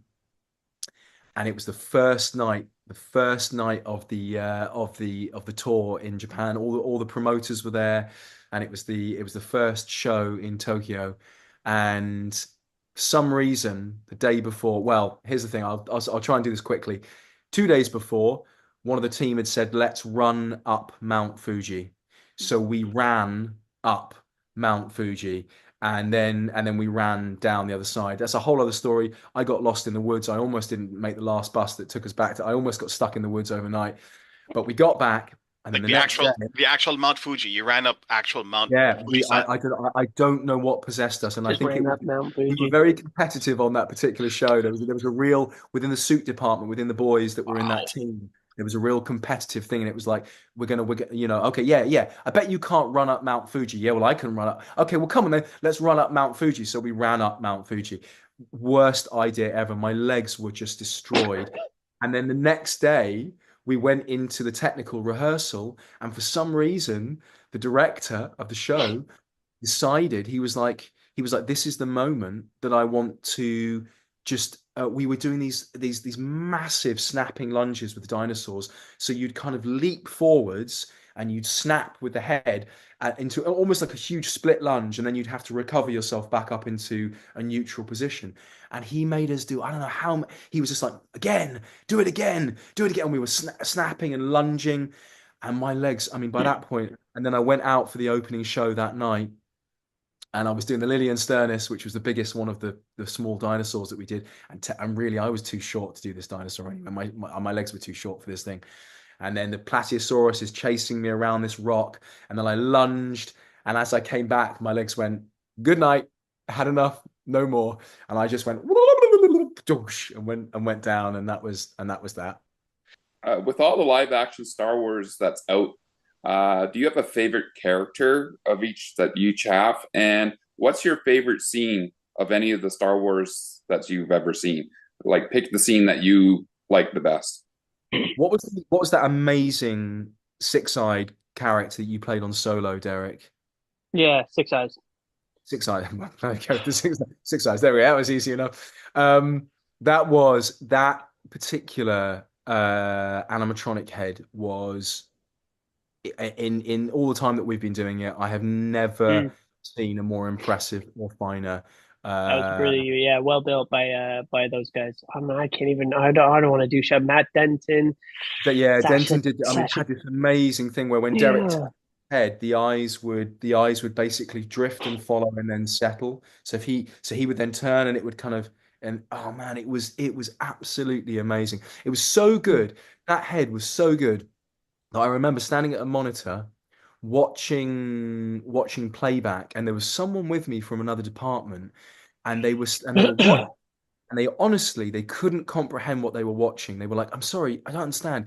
Has this already? Have visual effects already been? I don't. They thought they thought like they were watching a computer generated image because this thing was so smooth and the way that it moved, it was just incredible. So that probably in terms of animatronic heads, that's the one that stands out to me. I had a blast as Aftab Akbar. Yeah, I mean, Akbar. just being part of the Akbar family was a huge thing. That was like whoa, and then yeah, being on set and having that experience and yeah, working so closely with Patrick Comerford and Claire Roy Harvey, who were the facial puppeteers for Aftab, and Mike Quinn as well, actually, and Brian Herring, actually. They all did some bits and pieces on Aftab. Yeah, just that was really special. In terms of like my favorite, not like Six Eyes, like all of the stuff that we did as performers, I hold that stuff quite dear. Now when I perform now, it's fun and I like performing now, but I really like coordinating. I really like directing the kind of stuff.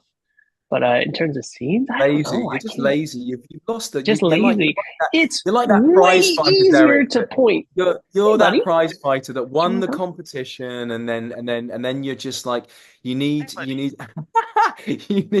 That's a kid. That's a child. Oh, is that Hey, kid? Hey, buddy. That's my Oh. son. Yeah. But he is shy. Yeah. I like pointing now and telling people what to do. No, you're just lazy. Lazy. You need. You know what you need? You need that Rocky redemption story. You need something else that's going to bring you back in, and you've got to get Bring the me hunger back. for it. Just one more. One more, and then you got to be, lifting logs in a snow-covered sort of, somewhere. Yeah. Yeah, you need a workout montage. Yeah. A redemption montage. Yeah, right. Well, this has been great. Lots of insight, lots of wonderful discussion, and I believe we're coming close to our time. So, wrapping it up, thank you so much for being here, Derek and Tom. Your insights have been really appreciated. This has been an amazing discussion. The banter has been top notch, which is always great. So much appreciated, and thank you to my Legion brothers, Dean and Chris. Thank you for your insightful questions, and for your presence, and for just being here and giving us your time. Thank you to the 501st Legion for holding this telethon. As a reminder, we are doing this for the Starlight Foundation, where we benefit seriously ill younglings and families. Remember, our donation link is below, or you can head to starlight.org/Holiday of Hope to donate and help us out for these holidays. So once more, my name is Paolo, and these are my friends, our special guests. Thank you so much for being here, and stay tuned for the next segment from a galaxy far, far away for Starlight. Thank you so much, and have a good day, everyone. Thank you so much for having us, guys. Thank you. Thank you so much. Pleasure. Thank you. Great questions, guys. Thank you. Awesome.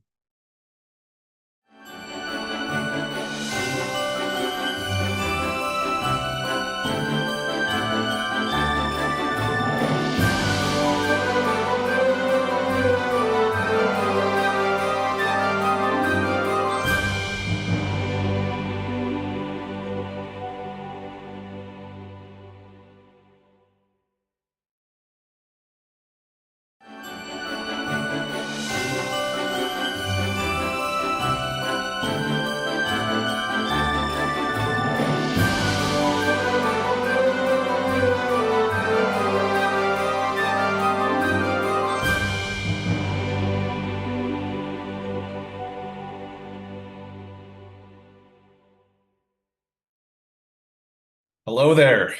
Welcome to the 501st Legion Holiday of Hope in support of the Starlight Children's Foundation.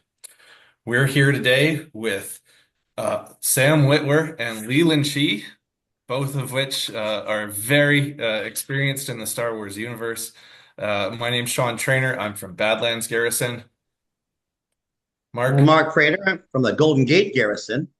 Hey, in my neighborhood.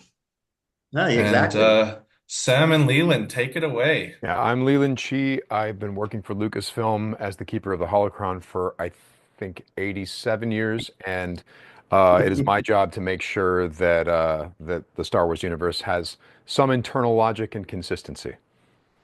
And I am Sam Witwer. You may recognize me as Starkiller from The Force Unleashed. I'm also Darth Maul from all your favorite Clone Wars and Rebels episodes, and from a lot of Lego animated specials as well. Okay, now is that what I sound like? Is that... No, Oh my I cannot do Sam as Emperor or as Darth Maul. Because I'm sitting here, I'm like, this explains a lot about how people react to me. I'm like, oh no, I'm on the other side now. This is incredible. Leland and I met 17 years ago is when I met Leland. And let me tell you my introduction to Sam. It was an email. This is when Sam was working on Force Unleashed, and the Force Unleashed team got an email, and Sam had concerns about how Bail Organa would react. Yeah. There was some concerns on his part about Bail's motivations.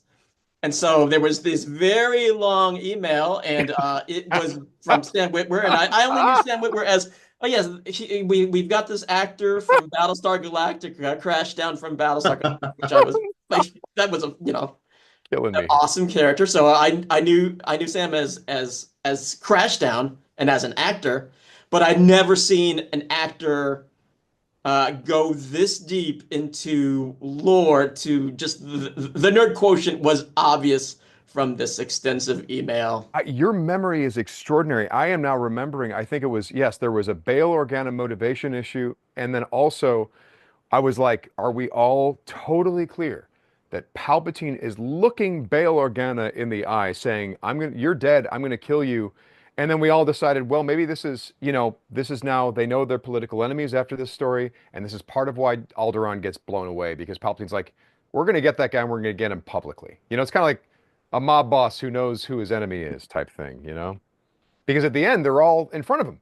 You will all be killed, says Palpatine. So yeah. Laura. And I'm like, okay, what, yeah, this sounds good. Yeah. He's thought about this way more than I possibly have, have the desire to think about. So. No, speaking of that, I figured it out. Okay, I figured it out, Leland. Can I tell you what I figured out? What's that? The Victory Class Star Destroyer is a TIE LN of Star Destroyers. We actually just had a meeting about this. It's the TIE LN of Star Destroyers. And we talked about how we discussed this at the Acolyte premiere. Yeah. And that Matt Martin had said that I may have dashed your hopes. Yeah. You had come away from discussing it with me at the Acolyte premiere, and you were a little downtrodden. To Matt. Yeah. That this is me, by the way, just so you guys know, this is me constantly pestering this guy to be like, so do you think that we can put a Victory Class Star Destroyer in the background? So, Matt played me one of the voicemails, only one of the voicemails. But he did play one of the voicemails that you sent him. But hear me out. It's the TIE LN of Star Destroyers, because I don't know, like take as the Empire proliferates, Palpatine is just filling the universe with ships. He doesn't care if they're all the best. I mean, if you go to we haven't seen a lot of the early Empire, but the thing is, my concerns about the Victory have nothing to do with the ship itself. It has to do with the fact that when we got the prequels, we had ships that filled these roles that people would be familiar with and they would recognize. These are the ships that we should be focused on. We should focus on the Venator. Then I have a great solution for you. I'll tell you. I'm not saying that the Victory isn't out there in the background. I'm not saying that they're not out there, but the focus is the ships that everybody's familiar with. I've got a great idea, and I'm going to share it with you off screen. because you just blew me away with that. I never mind. Anyway, how are you guys doing? How's everyone doing? Yes. Hey, Mark. Hey, Sean. Sorry. We're all fine here. Thank you. This is just great to How are listen you? I've got a question. Since you brought up The Force Unleashed, and that was one of my favorite games. I loved playing as Starkiller and seeing the journey of the Secret Apprentice, having that background character of Darth Vader. But there was one really interesting dynamic in that game, which was Proxy, Starkiller's trainer and bodyguard, and who would try and kill him to make him better. Yeah. Since that game, there have been so many other talented lightsaber combatants, both light side and dark side. And I wanted to know from both of you, who would be some of those characters that would be a challenge for Starkiller that Proxy could emulate and really try and get them? And how would that battle go? Well, before we answer that question, I want to point out that Proxy and General Grievous, and listen to me very carefully when I say this because it's going to sound like I'm making some words up that aren't true, but everything I'm saying is true. Proxy and General Grievous, David Collins and Matt Wood, produced and sang Major Tom. It's Major I'm not Tom. even sure if that's public knowledge, but Oh, you I'm brought sorry, it here. but yeah. Well, here we are. You're getting exclusive. Major Tom's coming home in Huttese for Skeleton Crew. That is the truth. Proxy sings for us now. I That's what he cannot does. confirm or deny that. I will let those folks. All I know is I get the email. This is when we first did the trailer version, saying we're thinking about this. The filmmakers have this idea for the spot, and I created a Google sheet to start translating, and I called it "Couldn't Wait," because even before they were saying they were just thinking this was just an idea. Before I was already translating it by the moment I had that email. Oh my God. Yeah. So from my knowledge, what happened was, I guess, yeah, they wanted to use the Major Tom 80s song. And Matt Wood was like, well, if we're going to do that, it has to be in Huttese. They were like, great. Wait. So wait, it was their idea? I'm not confirming nor denying whose idea it was. Oh. But it could have. Oh. You never know. You never know. I did not know that part. I think did I blow a secret? I don't know if I'm blowing NDAs left and right. I'm fired. I'm so fired. Having said that, I want to point out that that's Proxy and General Grievous, two of our favorite droids singing 80s music in the Star Wars galaxy as translated by Leland. That's pretty great, I think. You know, and it's also just great that David Collins, who originally came from LucasArts and really, more importantly, was started off as a good friend of Sam's. Yes. Which is why Sam got the. This is why I'm here. Sam It's got because the role of that's Starkiller. right. David Collins slipped my headshot into the pile, and that's why Leland has to deal with me for 17 years, because David Collins slipped his headshot in the pile. And now David Collins is at Skywalker Ranch, which is because working alongside Matt Wood, who is a former game tester. That's right. Matt Wood was a game tester at LucasArts, and here's a little as was I. Were you what? Oh yeah, that's how I started. You're kidding me. I didn't know this. Are you serious? You don't know the story of? No. I'm gonna pause my hired? story. I got to hear this story. What happened?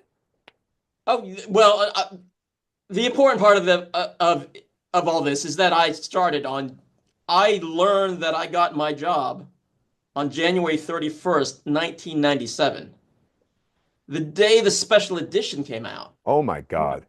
So there was a 10 a.m. screening. We saw the 10 a.m. screening at the Coronet in San Francisco, and there was like news crews there. There was a guy with a Wookiee costume, and people had been waiting there in line with their sleeping bags since the beginning of the week. Like they had gotten there Monday for a Friday screening. Yeah.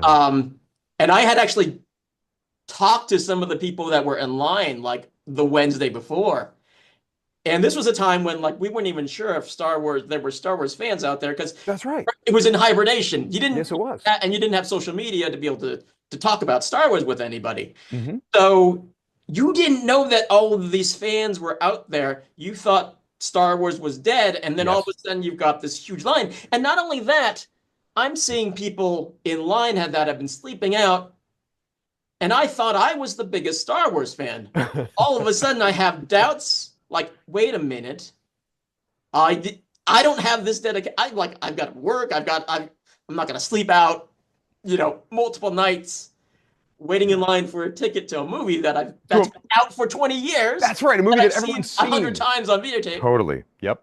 But there was news crews, there was people in costume, and then lightsabers and oh my God. Star Wars was that was the moment that Star Wars was back.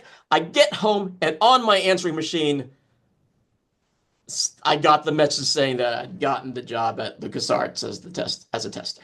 So 97, that would have put you post Dark Forces. What was coming out around then? So Jedi Knight was in test at that Jedi point? Knight. Yes, because I graduated in 96 and Jedi Knight came out in my first year of college and it blew my mind. Yeah. Yes.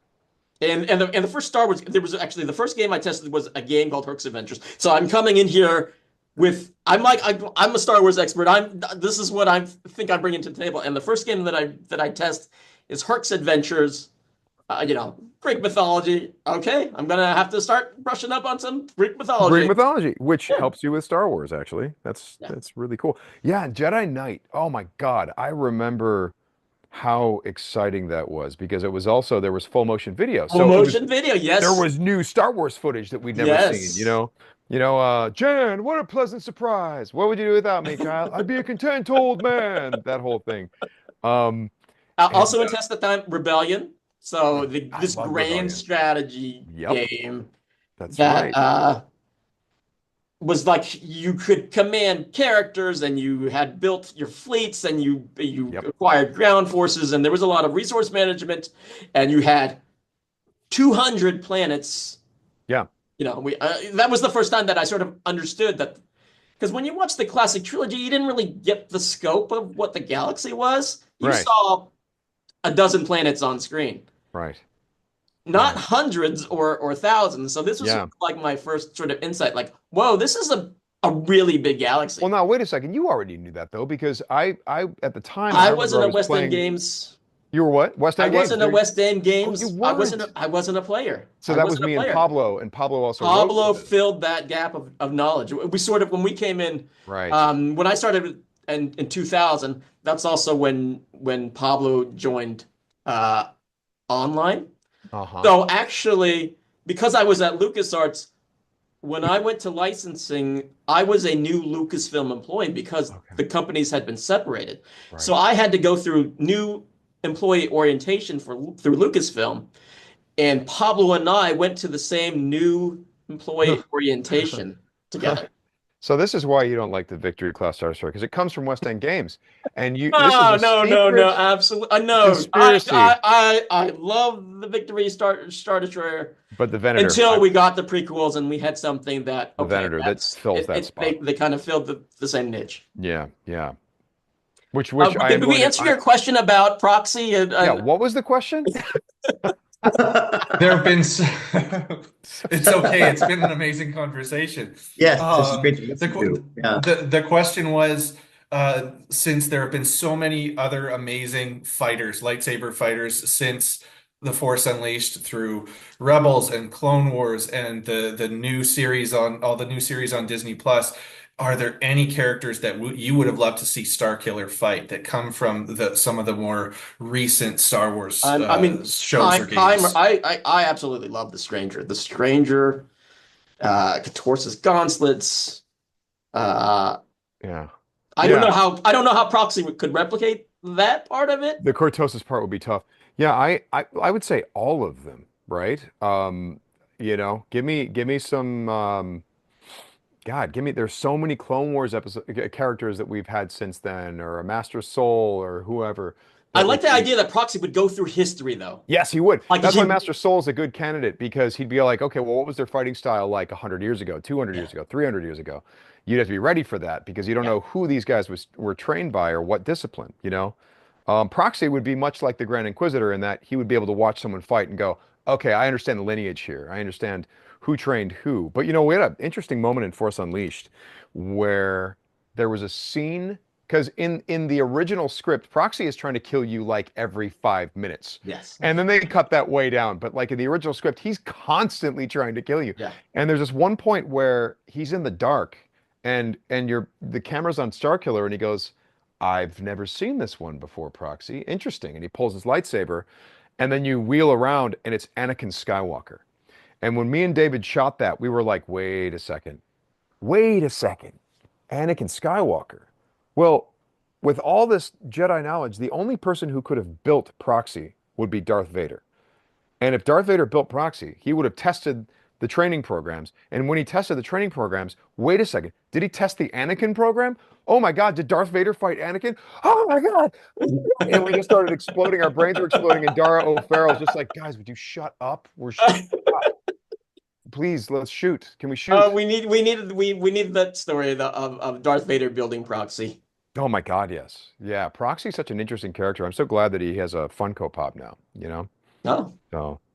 Oh, and he has that sort of glowing effect on. He does. Yes. He does. Yeah. Hollow Droid. And we haven't seen anything like Proxy since Proxy, which is why I think that character is so cool. So, yeah. Maybe it leaves room to come back. You never know. That's one of the things I love about seeing stuff that was used before come back. And I really appreciate seeing some of the deep dives to something I saw in a game 15 or 20 years ago, or I read in a book, or here's something from the X-Wing series that all of a sudden it pops up. Mm-hmm. Mm-hmm. Yeah. Who could have imagined that we would be seeing the holographic circus characters from the holiday special? Unbelievable. Who could have imagined I that? laughed for 5 minutes. The I said, residual "Excellent." tracks, the residual checks must have been such a surprise to those people, or when they will be coming. They'll be like, wait, what? For the what? That's incredible. Yeah. And Teak and Teak. Okay, for the record, I believe, and I don't have full confirmation on or this. Ateek. I'm sorry, Ateek. Ateek, yes. Me and David believe that's my voice. We burned through this stuff so fast, but I believe I voiced the Teak. Oh. You know, that whole thing. How many voices have you done, Sim? Have you bothered to count? I have not counted, but there are a lot of characters that I've done. And one of the ones that I'm proud of, I like all of them, but one of the ones that I'm prouder of is the EB99, who was in the kitchen in Book of Boba Fett. Yeah. Do I have that right? I see Leland making a face. Well, which one did Mark Hamill do? Didn't Mark Hamill do one of those? He did it when he was. And there's two of them in the scene. It was that same droid, but he was a barkeep. So there's okay. So, but the EV-99 in Jabba's palace, that was me. And what was so fun was I was like immediately pulled up a sample of Richard Marquand's voice because I knew Marquand voiced him. The director of Return of the Jedi voiced EV-99.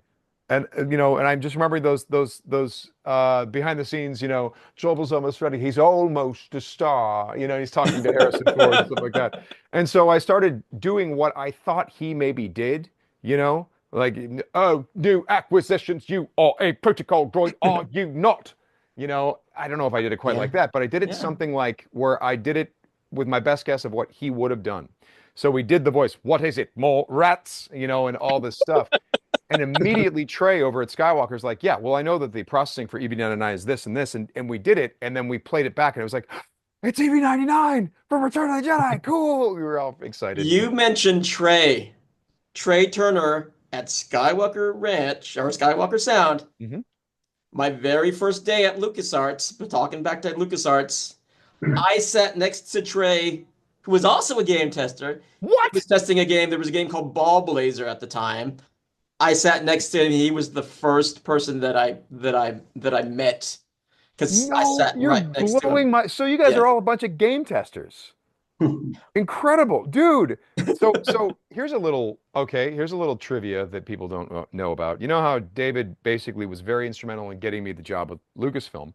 I paid him back years later because I was playing a VR game with Trey and Dave Acord and Matt Wood. We were playing Bridge Crew, Star Trek game where you're on the bridge of a Federation starship, and Matt was the engineer, and Trey was tactical, and Dave Acord was on the helm, and I was in the captain's chair. And at some point, my crew starts talking about all this Star Wars live action all these TV shows that are coming, right? They're like, okay, look, we got a lot of shows coming. This is before Mandalorian. Before Mandalorian's even out, they're starting to work on it, and they're like, how are we going to do this, guys? And I'm sitting there, I'm like, well, if you want to hear the advice of your captain, you should hire, and they all laugh. They're like, let us guess, David Collins. I'm like, yes, David Collins. Hire David Collins immediately. You will be thanking me later. He is a huge asset to that company. He left LucasArts to go to Sony. He's running the Sony sound department. Get him back over to Skywalker. I'll bet he'll come, and he will save you. And it has been, it was like a year or two later that Matt Wood's like, this is amazing. Thank you so much for David Collins. He's like, he's saving our butt. We're doing a lot of work. He's killing it. He knows it as well as we do.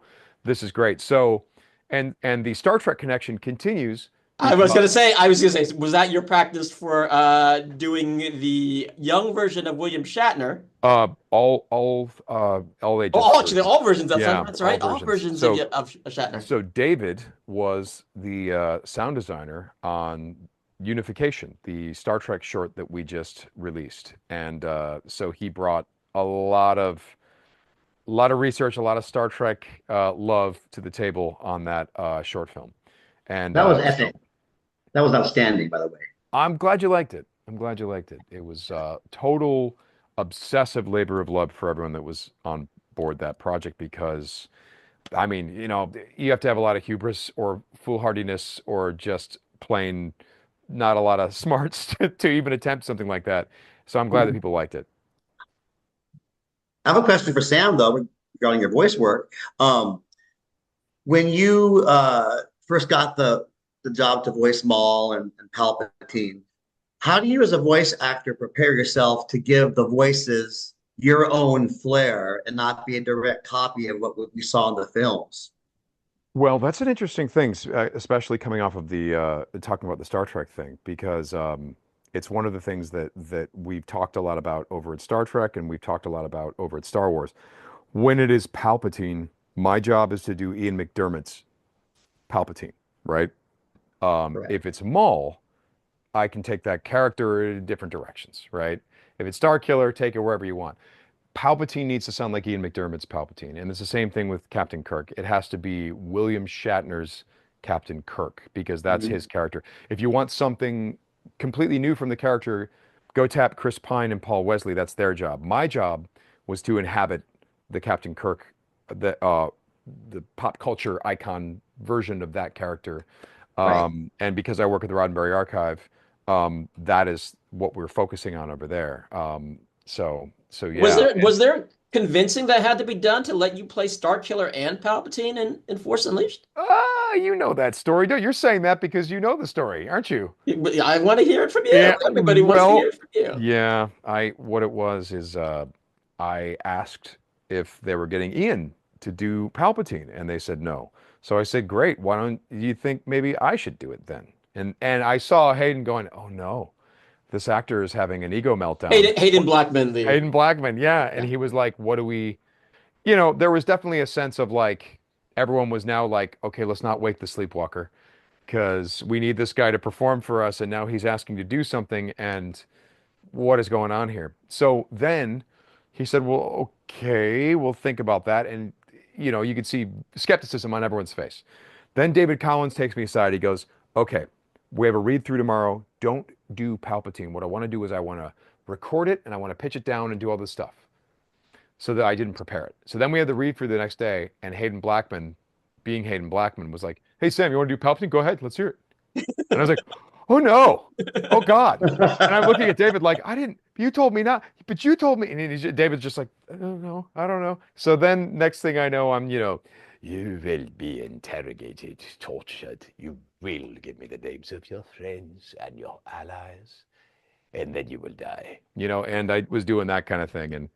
And at that point, I just saw Hayden go, huh, okay, maybe.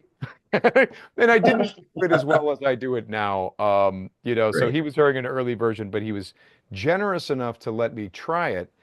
And then because of that, I've been Palpatine ever since, when Ian doesn't want to do it or is not available. And the good news is that was my first step into the larger world of voice acting. So thank God I had that experience, because then when Dave Filoni a year later invited me over to Clone Wars to play the son of Mortis, I at least had something that I could lock into of like, okay, maybe I can do this. So You did the Son before Maul. I did the Son before. The Son is the reason I did Maul, because we worked on the Son. There's a whole story there too, which is basically I show up, a green voice actor. I don't know what the hell I'm doing, and I'm surrounded by veterans. I'm surrounded by Ashley and James and Matt, and Dee was in there briefly, and I'm just like, oh boy. And it's the season 3 version. I'm watching season 2 on TV, and they're really good. And now I'm seeing the season 3 version, and they're even better. And it's like, oh no, I'm gonna get buried. This is bad. So at some point during the first episode, and he doesn't, my character, the son of Mortis, does not have a lot of lines in the first episode, but in the second and third episode, he never shuts up. He's got all this dialogue. And the way that the character was pitched to me is, this is the dark side of the Force. That's what the character is meant to be. George wants this to be the personification in this particular dream world, in this particular dream or whatever it is. This is what the dark side is this character. So I'm just kind of doing, I don't know what I'm doing, and I'm starting to lose confidence. And I raised my hand to the hat guy, because, you know, I didn't know who Dave was just yet. I knew he was Dave Filoni, but, you know, oh, it's that hat guy. I'm like, hey, Dave, hat guy, are we concerned that the son of Mortis just kind of sounds like Star Killer? And Dave saw me, he saw my confidence kind of circling the drain. And so he had to come up with something to tell me. And so Dave says, well, Sam, think about it this way. Star Killer had a connection to the dark side of the Force, and your character is the dark side of the Force, so it's okay if they sound alike. And at that point, it was like thunderstruck, because I was like, okay, I know he's lying. He's totally lying because he wants me to beef up my confidence. But that's a really good idea. But the idea only works if you hear all of the villains of Star Wars in the son's voice. So then when I came back, you know, maybe there was a line that said, sister, so I see you brought a friend. And I would go, sister, so I see you brought a friend. And so we'd like start with a little bit of Vader and then go to the Son and then end with a little bit of Palpatine. Oh, And I started doing that, and also I would little Dooku or Maul or any of these characters. And Dave was like, okay, he stops the record. He's like, I think I see what you're doing. And I'm like, yeah, I'm sorry. Should I do it less? He's like, no, do it more. That's how we get away with this character. Do it, do it, do it. Go for it, go for it, go for it. And then at the end of that whole experience, during a pickup session, maybe a few months later, he said, you know, you have some friends at Lucasfilm. I'm like, yeah. He's like, so you probably have heard we're going to bring Maul back. And I'm like, oh, yeah, I heard about that. He's like, yeah, what do you think about that? I'm like, that is risky, man. That's really risky. He's like, cool. Well, dude, thank you for coming in. We might have something for you down the road. I'm like, cool, like a bounty hunter? And he's like, sure. And then he called me up 6 or 7 months later and said, I need Maul, can you do it? Those were his exact words. I need Maul, can you do it? And he wasn't asking, are you available? Are you interested in this? He was asking, are you the right guy for this, or do I need to move on? Because we can't mess this up. That's, can you do it means literally, don't lie to me, can you do it? And of course, because Dave lied to me and gave me confidence when I needed it, I lied to him and gave him confidence when he needed it. And I said, yes, I can do that. No problem. I'll take care of it. And thinking in my mind, I can't do this. I have no idea how to do this. I'm going to blow this. But I found myself lying to him, which I think was my first step on the Sith path toward deception and destruction. And then, so now your Maul voice work. Suddenly you get asked to do Lego Maul. Where does Lego Maul come from? Where does also, when the operatic awesome? Awesome. That's the, is it the strikes, the. Yeah, right. Strikes back, the Padawan strikes back. That was way back. Like the second, it was like the second Lego. Yeah, several Michael years Price, ago. Yeah. Special. Yeah, they just let me you sing. come in with the lightsaber, and you are singing the Duel of Fates. Mm-hmm. You've created awesome, handsome. Well, at that point, that version of Maul was Keanu Reeves meets Darth Maul, because he was sort of like the son of Palpatine. He's like, oh, totally, yo, what's up, Palpatine? You know, or whatever he was. And then he starts singing awesome. And then this version of in the most recent Rebuilding the Galaxy, this is, I don't know what this is, but I liked what they did with it. I thought the thing is that was all you. I mean, Dan and Benji hadn't worked with you, the showrunners of Rebuild Together, because they hadn't worked with you, so they weren't sure what this mall was going to be, because this is a reimagined mall from an alternate version where Maul he's carrying a pot of flowers and he's wearing a cape and yeah. Well, wait a second. Now, you were there with them, working with them. Were they I knew what you could do. I knew what you could do. No, but I want to know, were they like, this guy is like really dark. It's going to be pretty not funny, right? Is that what's, tell me, you're nodding. No, but we knew, everybody at Lucasfilm knew. He's a goofball. But you could bring, because we've seen this. Right. We know what this could be. I've lurked around the offices long enough for you guys to know I'm a goofball. Yeah. And when you say looked around, we would cross paths either at a convention or outside the premiere theater. That's when I remember we had a discussion about, I think it was about you getting the job to do the Sun. Right. Yeah. And we had this. I distinctly remember this conversation that we had. We're like, "Oh, you're doing that thing? Yeah. Oh, yeah." And you're like, "Mm-hmm." And well, see, that's the thing. When you say that you were a tester at LucasArts, or Matt, or Trey, now that I know that Trey is, you have to understand those games were there was such magic in going into those worlds in those games, especially for Star Wars fans. Like you said, it was dead. And suddenly, you can fly an X-Wing fighter in X-Wing, or you can go steal the Death Star plans as Kyle Katarn in Dark Forces, or Jedi Knight. Like, these games were so important to us. Like, we were, as Star Wars fans, we couldn't believe someone was making a game for us. We were making the going through Beggar's Canyon. Dude, right. Hey, Hack! I have never seen Beggar's Canyon. What? Hack gets killed in that brutally. You'd be like, "Hey, kid, get out there!" And and then he gets destroyed by an Imperial attack in Beggar's Canyon.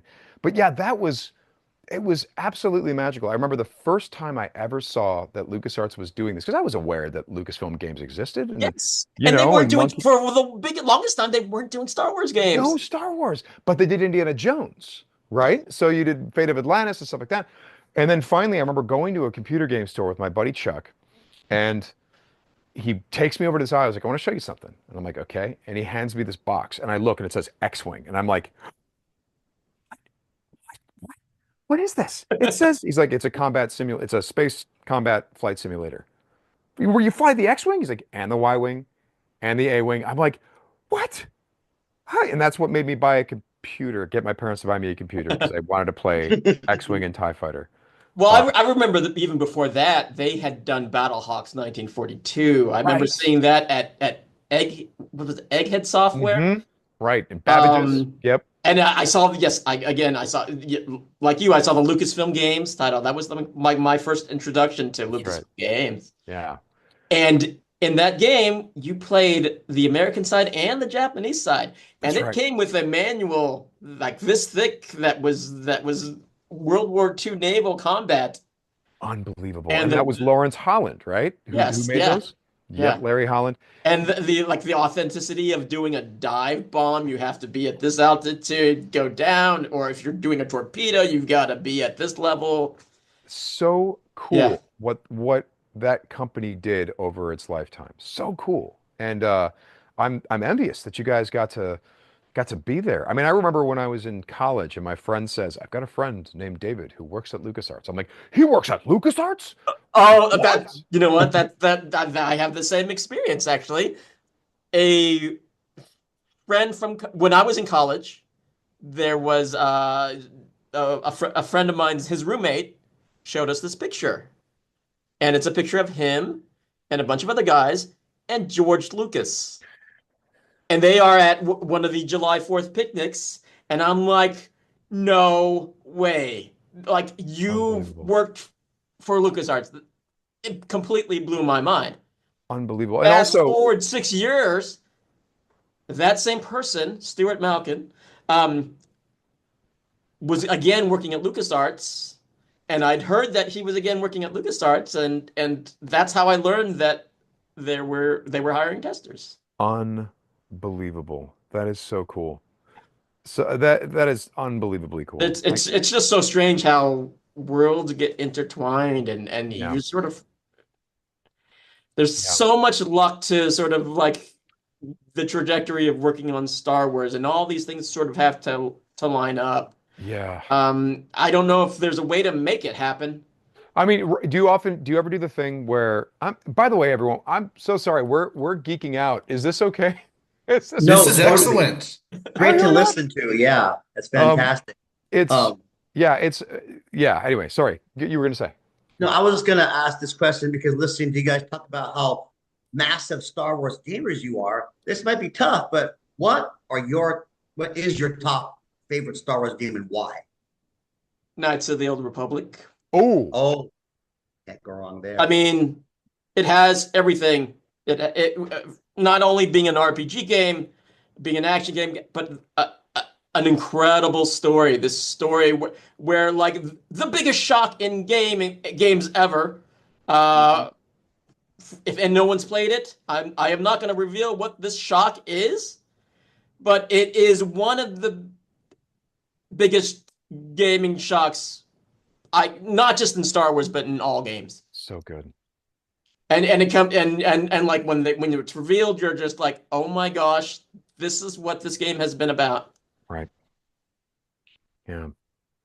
And just the customizability of it. And then the follow-up KOTOR 2 was amazing as well. And you sort of like learn about different facets of the Force and like the ability to go light side or dark side. Having that option, like you're not a set character. You are you in that game. You are you. You decide what class you want to pick. You decide what you're customizing your look of your character. It is you. You are in that. It's very challenging to sort of get customizability in games. Usually, in most games these days, you are because it's so challenging. You are a set character. But in that game, that character was you. I actually prefer KOTOR 2, which is I don't know if that's a popular opinion, but like I was fascinated by Kreia and all of the character stuff that was happening with the people. I was, I mean, because she was open, like blowing your mind with blowing my mind. We were sitting around. She was getting it's light and dark. No, it's not light and dark. Yeah. Right. And then she ended up being a Sith Lord. So you're like, oh, well. Her goal was like to wipe out everybody. Because she had been betrayed by she was part of the triumvirate. Not the best mentor, actually. Yeah, turns out. For me, I think my favorite, I'm trying to think. I can't, in terms of Star Wars games, I mean, like, look, Jedi Knight meant a great deal to me, but so did X-Wing and TIE Fighter. Because the shock was that I was a Star Wars fan at a time where I didn't know that there were a lot of us out there. Yeah. So the shock of having this amazing gaming experience that was catered, it felt like directly to me, like it was made for me, and that was incredible. I loved that. I loved that feeling, the feeling of like, oh my God, we're going back to Star Wars. We get to go back into that universe, And now that we've got, I mean, I've been playing a lot of Outlaws. So much Outlaws. I'm playing it right now. Because the hope for a real world, we've wanted an open world Star Wars game. You know what I love? For as long as there have been open world games. You know what I love about Outlaws? I think it's my favorite thing about it. You have a space dog. It gets me. Oh my gosh! And you can feed it, and you can pet it, and you can. Yeah, like the gaming of the feeding. Yes, is right. So the gamifying of feeding the space dog. The first time it happened, I was sitting there again, being however old I am and being somewhat cynical. I'm like, oh, this is a mini game? Are you crazy? And then I was going off doing other things, and I'm like, I wonder if I can feed my dog again. Now I look forward to it. I'm like, I gotta throw that, and he's gonna catch it in his mouth. Oh, okay, I gotta be quick because I gotta feed my space dog good, and I gotta treat him well because he's a really cool little guy. Yeah, so I'm all into my space dog, Nick. I mean that because oftentimes that type of thing is they start with a game mechanic first. So many games need a buddy droid, right? Right. You need a droid that hangs around you, gives you back to, Yeah. gives you Janina buffs. had one in as Iden. Yeah. Yeah, and Cal Kestis has BD1. My one tried to kill me in Force Unleashed. And yeah, yes. Yeah. But this one that sort of just like the mechanics of it and putting those mechanics into a creature. It's really fun. It was great. Star Wars is one of those properties where I feel like everybody loves how immersive it can be. Everybody loves being part of it. Whether you're creating your own character in a game, you're visiting Batu in one of the parks, or you're experiencing something through virtual reality. What is it like for you, both being both a fan and someone who's actually part of Star Wars and creating content? Like, what's the feeling going back and forth where you can be part of doing something new and creating it for others to enjoy and then going and seeing what others have created in that universe and just getting to sit back and enjoy it and play and have fun? Well, here's the thing. When it comes to watching the stuff, I am fairly chill, I'm at an age where I'm not really interested in being hard on other artists, and the older I've gotten, the more chill I've become, right? So I like to see what people are doing, even if it's not quite what I would have done or what I think I would have done or what I hoped someone would have done. I just kind of have fun as an audience member and just take it in and enjoy it and try to learn something from it, right? When I work on Star Wars, the more responsibility they give me or whatever, if it's a bigger type of thing to do, that's when my obsessive nature kicks in and suddenly it's all about do or die and we cannot mess this up. I get a little crazy. I mean, as Leland reminds me that I wrote him a long email to introduce myself, but I get fairly obsessive. I don't know that it's totally unpleasant for people to be around because they've been hiring me for 17 years. We But love it. We love the enthusiasm. I mean, we all are all passionate about Star Wars, and that's the greatest thing for me is getting to work with all these people that love Star Wars as much as I want as I do, and they have the opportunity to put their own little stamp on it. For me, it is I get so many different hits of the excitement. I can get the hit of the excitement of the idea just being proposed when it's blue sky. What are these ideas? Oh, all these ideas are great. And then when the idea gets greenlit, we're making this thing. And then when you start, when you see the first script, or if it's a show, when you start seeing the first episodes, whether it's in animatic form or early cuts, you get another hit there. And then you get another hit when it's actually done. You get the hit when it's actually done. And like, because making content is a huge achievement. Just getting that finished, having worked on so many projects where you don't make it to that finish line. You don't even make it to that point. So it's a huge accomplishment just to get something out. And then when it starts getting shared to an audience and you have no idea what the reaction is going to be. Well, that's where I'm extremely privileged because I get to interact with the fans at cons and I get to hear what they think about this stuff. And it's really fun. It's really fun. Like that I wish well, no, you go to cons. I go to cons. Yeah. But there's so many. When you watch the credits of a movie or when you watch the credits of a show or of a video game, there are hundreds and hundreds of names on those credits that most people they don't associate, they don't have a face to put to what is on the screen. So it comes to people like Sam who are at the cons, the actors, maybe sometimes the directors go out there, but it's a very small chosen few that become the face of sort of what that content is.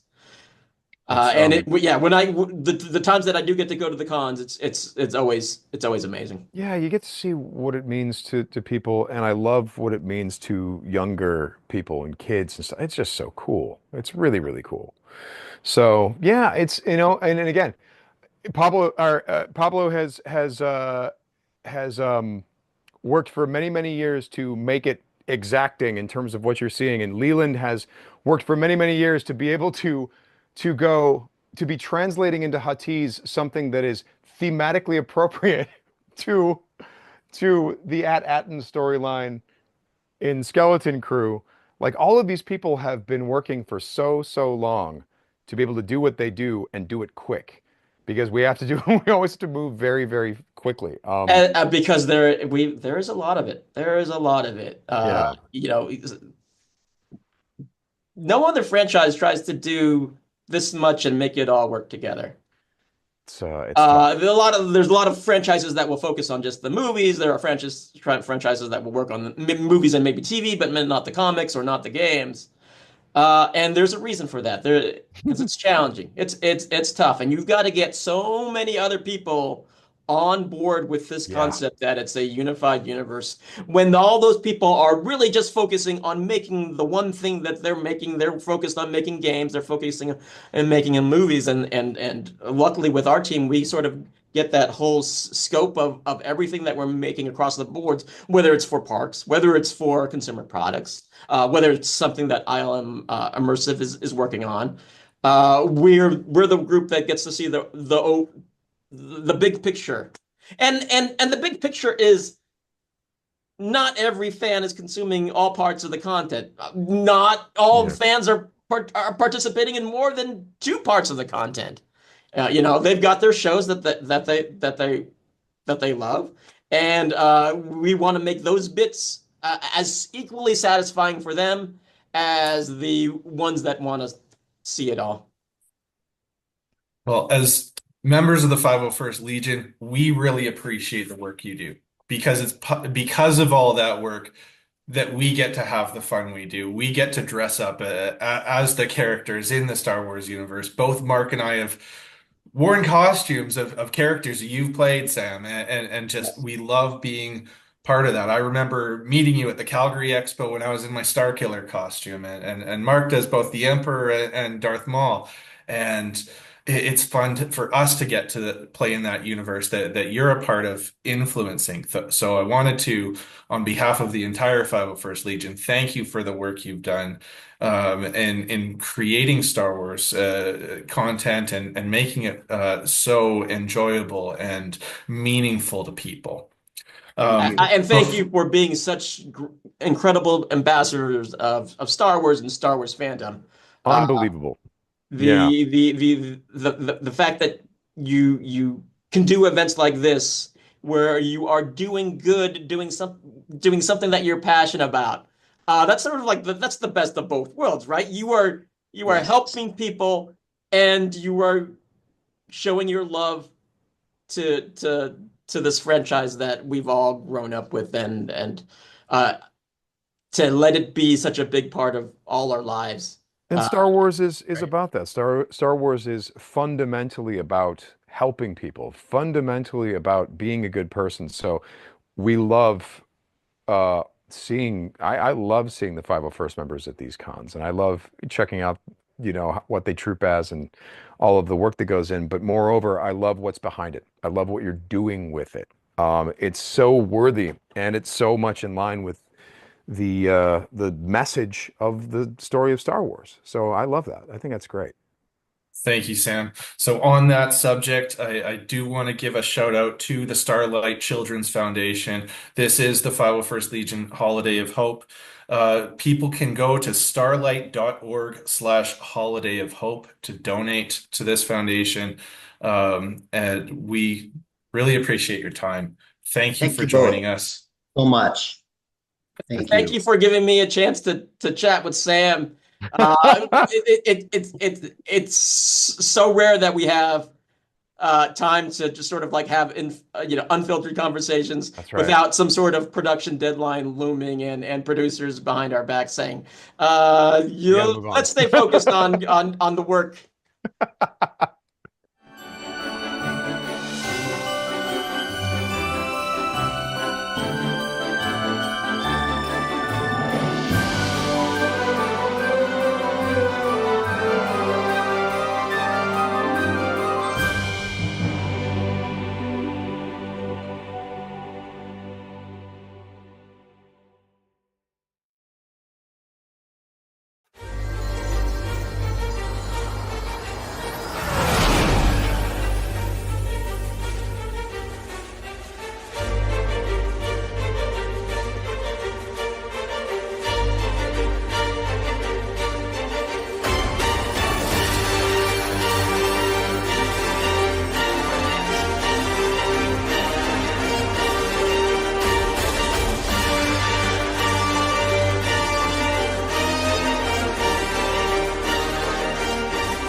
We are back. We are here with the 501st Legion's Holiday Telethon benefiting the Starlight Children's Foundation. I am Ramey Shanaday, COO of the Southern California Garrison of the 501st Legion. And I'm Mike Forster, 93016 of the Great Lakes Garrison and squad leader of the Iron Range Squadron up here in the Upper Peninsula. Ramey, we are showing off ornaments all weekend long. We're in That's right. panels. We're doing all this stuff. What do we got here?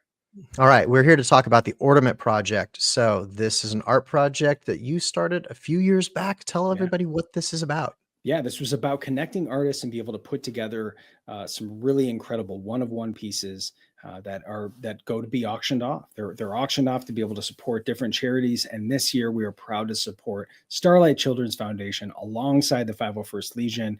It's been an incredible showcase that is being put together. I don't get to see all of them sometimes. So when they show up at my doorstep in a big box, it's just as much of a surprise. And speaking of surprise, I only got teased a couple times, but when I pulled this one out, I was like, this is the coolest thing I've seen. So let's go ahead and show this off, shall we? Let's see it. All right. So we have a 501st member that happens to be also a metal fabricator. He's a creator. He goes by Megan Neth. And David Neth is, I think his first costume was a Boba Fett, of course, and then he kept it real bounty hunter and ended up doing Cad Bane himself. Yeah. And he reached out and said, "Hey, are you cool with me going a little overboard?" And I said, "Well, how overboard is overboard?" And I assure you, Ramey, he went overboard. That he So did. let's first of all start with the fact that these are all going to auction, so you'll be able to buy all of these to be able to support Starlight Children's Foundation. The bid. The auction goes on Thursday. We'll share more about that. You'll be able to see more about that. And if you follow along with us, you'll be able to see all the times, all the dates of when this is happening. But let's get into this, okay? So first of all, this box is look at that precision cut metal that turns to unlock the box. Now I've unlocked the box for ease of showing it off here, but he has this full box that he made. All right. Now, if you're opening this up to go, what on earth could be inside? Well, when you open it, you'll see this. It has a mechanism on the inside. But when you pull this out and see what David did here to honor his favorite bounty hunter, and I hope he is, it kind of seems like it after looking at this. You're going to get the box, but also check this out. You got a real big problem being a bounty hunter. Look at this. Cad Bane in the flesh. Cad Bane's hat, chromed out, Cad Bane's blasters, all the credits, all the way to the Sabak cards, all miniature painted, right? And this the cup, which is Cad Bane's actual cup from our friend Eric Herspink, who does ceramics, Star Wars inspired ceramics. Incredible. I'm like, the back is awesome. It says David Neth on the back. He actually did the back of the Sabak cards from Galaxy's Edge. I mean, how cool is this? It's all gold and it's a beautiful paint job. So if you are a fan of Clone Wars, if you're a fan of bounty hunters, you are going to get this amazing ornament here. And of course, then you're going to get this amazing box too. So if you want to leave this up wherever you want to leave it up and you want to use this box as your new favorite thing, well, guess what? Just put in a bid and you can get it. So David crushed this. I am so blown away when he shared a little detail. I was like, wait, is that what I think it is? When I got it, I was not prepared for how awesome this little piece is. So Neth crushed it. You can bid on this on Thursday, live on YouTube. Follow along with us to be able to make sure you're subscribed, able to comment. Just an incredible display of creativity here. Exactly. So follow along on the telethon all weekend long. Mike and I are doing reveals. And then on Monday night at 8 p.m. Eastern on the Dad Batch Podcast YouTube channel, we'll be doing a full preview night of all the ornaments there. And then Thursday night on Thank the Makers YouTube channel is the actual auction itself. Make sure you subscribe so that you'll be able to do the on live bidding in the comments, and we'll see you there. So thanks, everybody. Good afternoon, everyone. Welcome back to the Starlight Holiday of Hope Telethon. I'm Justin Sonfield, Legion Commanding Officer, and I am joined once again by Adam, the CEO of Starlight. Welcome back to the programming. How are you? Good, Justin. Good. Thank you for having me. It's what is it, 9 o'clock over here in LA. Yeah. So great to see you. Again, we're raising money for Starlight as we do. The links below: USA, Canada, UK, Australia, wherever you're at. Please feel free to click that link or scan that link and donate. Adam, we're becoming old friends at this point, so Yeah. I really appreciate, first of all, the companionship and all the stuff that we've been doing together. But tell us why Starlight Children's Foundation exists, and let us know a little bit more about the mission and the vision. Yeah, for sure. We have a beautifully simple mission, which is to deliver happiness to seriously ill kids. And we primarily do that in hospitals all across the country. And as you mentioned, Starlight is in Australia, Canada, and the UK as well. And when a child is faced with a serious illness and the family, their worlds are literally turned upside down. And the first priority is the child getting better. But there's financial concerns, there's uncertainty. And when a child's in a hospital, there's stress, there's anxiety, there's boredom, there's loneliness. And that's exactly why Starlight exists, and to deliver happiness to those kids and the families when they need it most. So we do that through our range of programs, which we'll get to in a moment. But fundamentally, we exist to transform the hospital experience for seriously ill kids and their families. And when was it founded, and when did you join? How did you find Starlight? Yeah, it was 40 years ago, 41 years ago. Starlight was created by Peter Samuelson, and exactly the same observation. He was in a children's hospital, and the kids were bored, and it looked nothing like an environment a child should be in. So Peter then created programming mainly around our gaming program, which is still with us with Nintendo. We'll loop back to that. But how did I get involved? I've been with Starlight now 6 years, so I joined in 2019. I knew one of the board members at Starlight well, and I accidentally got into the whole nonprofit charity space probably 21 years ago now. So a long time. And 6 years ago, John, the board member, approached me and asked whether I'd be interested in joining Starlight. And at that exact time, my niece, who was the same age as my daughter, she was 3 years old at that time, was diagnosed with brain cancer. And that led within 24 hours to brain surgery, and then 8 months of the most intense chemotherapy a 3-year-old could survive. Right. So it was this really interesting parallel universe of me interviewing with all the board members around joining Starlight, and then seeing the impact of a diagnosis like brain cancer on a child can have, how it completely upturned their lives. And it was a combination really of those two things that brought me to Starlight. And we talked about it yesterday, but Charlie is now 9. She's cancer free.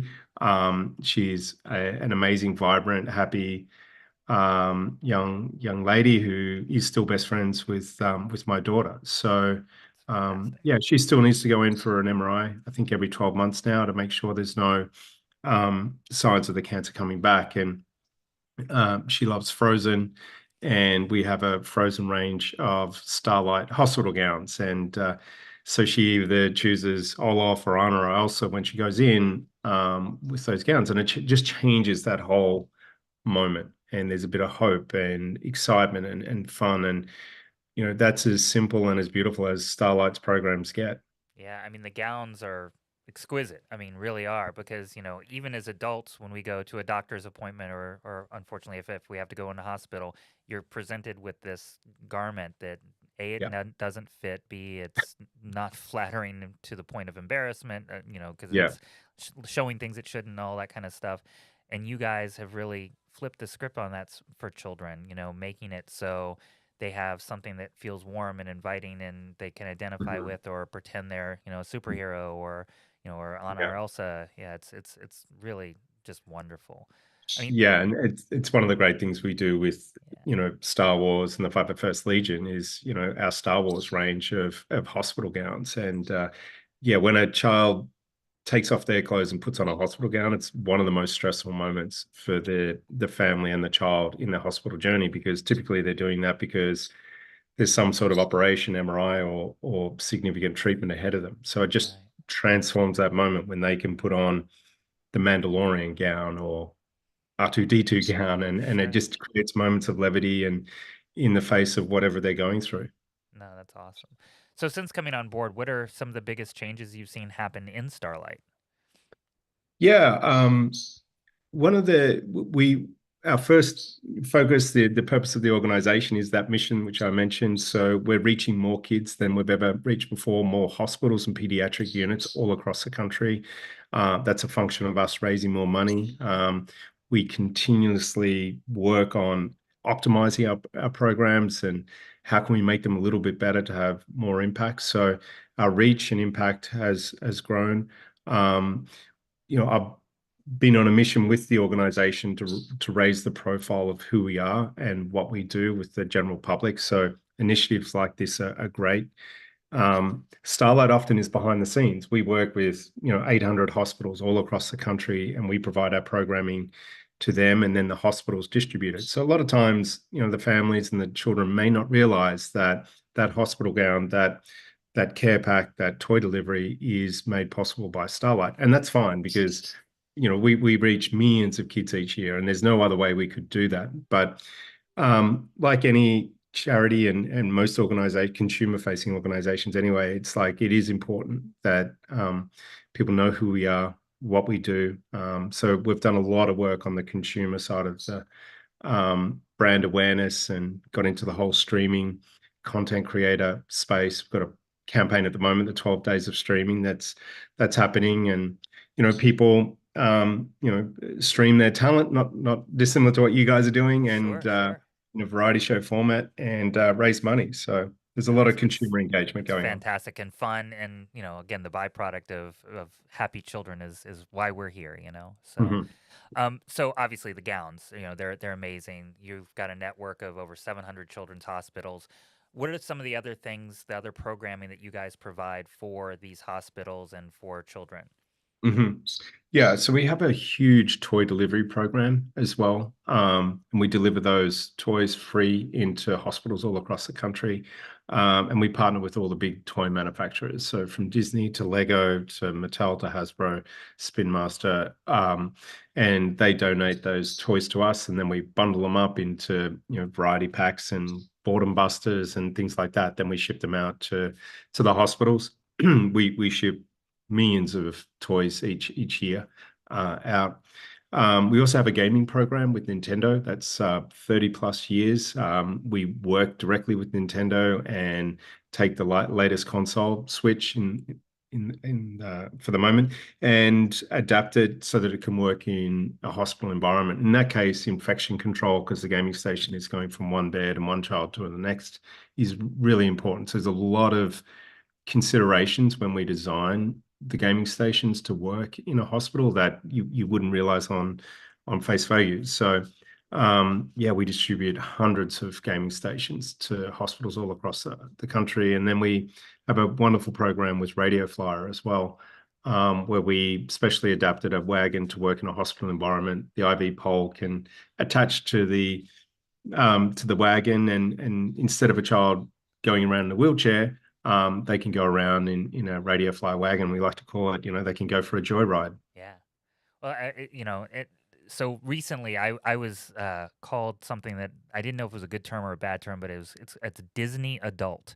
And apparently, a Disney adult is someone not that didn't grow up, but sees as an adult this power of play and this power of immersion Yeah. and what it can do to positive mental health. Share with Mhm. us, the power of play and its essential role in Yeah. the care of these patients. Yeah, and that's the fundamental premise of what we aim to do is to provide play, joy, happiness, um, to seriously ill kids and their families. So yes, we focus on the child, but it is also around the family, the siblings, there. And I've done a lot of work now for over 20 years in the mental health space, and the power of positive thoughts on being happy, particularly for kids going through a serious illness, is profound. And we know with our programs that there's kids are more compliant to their treatment because our programs can be used as a reward.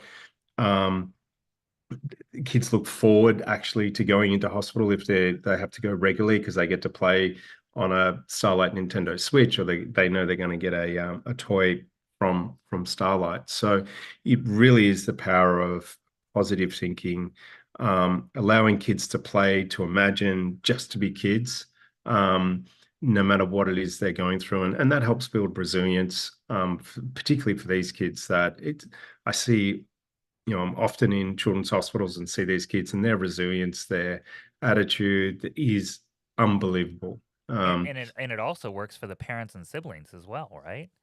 Yeah, yeah. Oftentimes the siblings are left out, and particularly for younger kids, the sibling may not truly appreciate why the sick child is getting all the attention, and so they often feel left out. So our programs are for the siblings and for the family, and our gaming stations are a perfect example of that.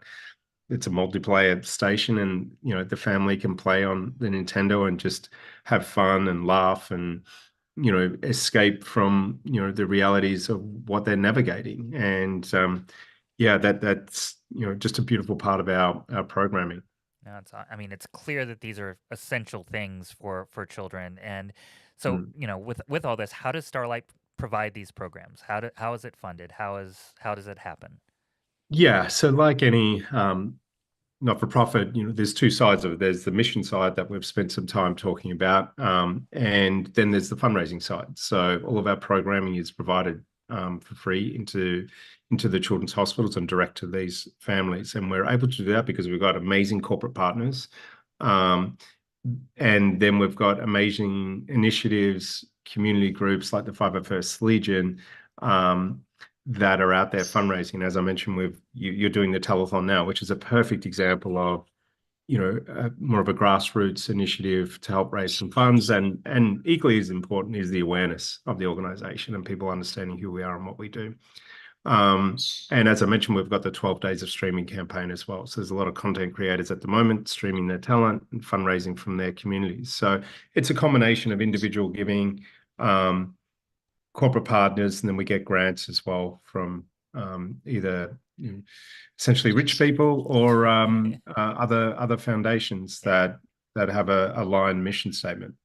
And I mean, and the thing that's unfortunate about illness with children is it does not have a demographic. It does not have a social level or anything. And so it's neat to see how people will give based on their connection to the causes. So what's the end game? What's the Starlight end game? Yeah, I mean, our vision is that every child that is admitted to a hospital gets to experience the joy and happiness of one of Starlight's programs. We estimate at the moment probably 1 in 2 kids are getting to experience the Starlight program. So that's really just limited by our ability to raise more funds, and then we can deliver more programs. That's our vision. The reality is, illness in kids and injuries is always going to be there, and so will Starlight to, transform those moments when they are in hospital, allow them to be kids, to play, and as you mentioned, to experience the power of play. Yeah, no, it's awesome. So some might wonder how we came to work Yeah. together, and I will tell you from our end, we've been raising money for Starlight for years, and there have been initiatives all around the world, Australia, UK, and then here. where we have worked together to try to raise funds. A couple of years ago, we found ourselves in Celebration in Anaheim, where we were lacking a charity partner, and it literally came together on a Friday night where we all kind of looked around and said, "Well, what about Starlight?" You know, and I remember frantically trying to get your team on a call, and I think someone was in the air between San Francisco and Yeah. LA, and then there was a fundraiser going on in a place that's very close to my heart, and so we hooked up that night and literally over a weekend established this relationship for a celebration in Anaheim. And over the course of that, with the other major Star Wars costuming groups and Starlight's participation, and of course the fans that gave, we were able to raise over $30,000. And then last year we had a telethon and we had some matching, and we're able to collectively say that we helped raise over $100,000 for Starlight. Mm. So that's been our pleasure, first of all, and thank you for being such an amazing partner of ours. We have I went on my first Starlight Hospital troop a couple of months ago, and got to see first. I got to deliver Legos, which was really neat. And what was interesting is how many different types of cases there were, and Oh, how yeah. many different types of stories there were. But the fact that everyone would emerge from their hospital rooms, those that could, Mm. and come interact with us. And then, of course, we went into other rooms, and Starlight's effect was infants through teenagers. And it was Mhm. really beautiful to see how that worked. Mm. Fandom with a purpose, what does that mean to you?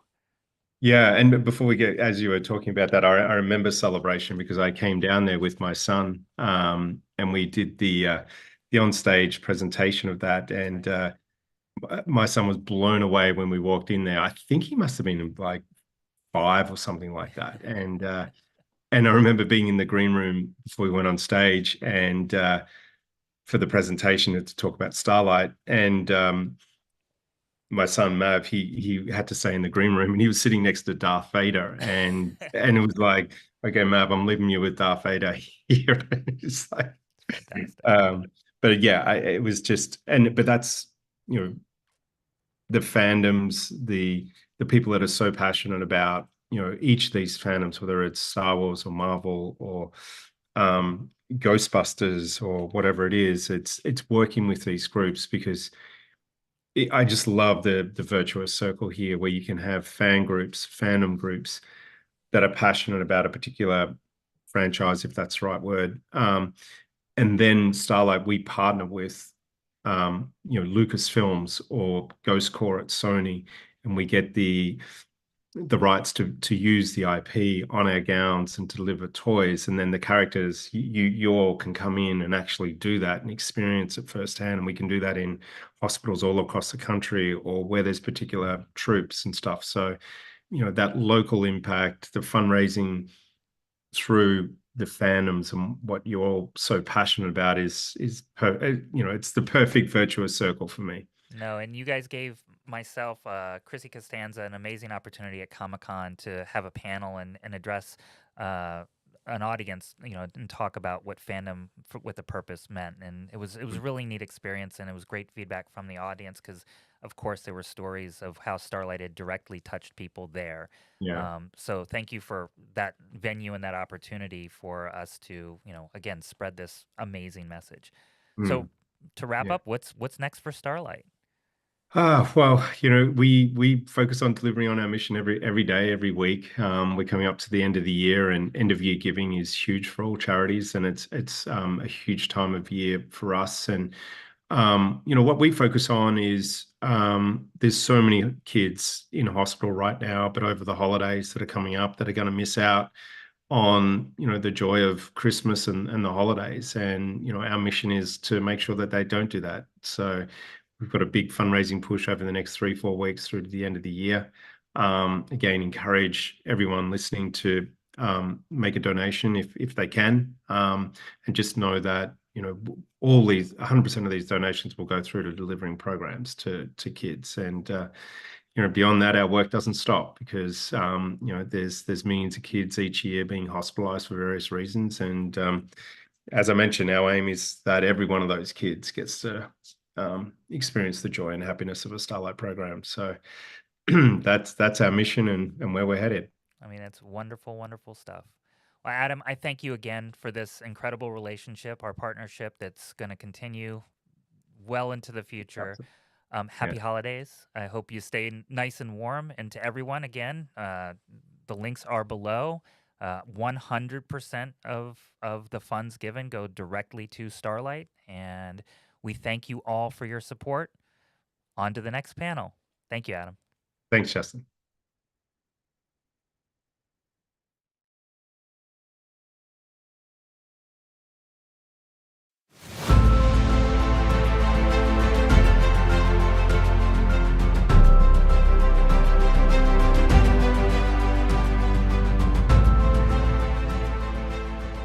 It's great to see the kids, and it brings like a light to their day. And I mean, I know the term is used a lot, but it's really great to bring smiles to them. And it just is a really great way to give back for all of us.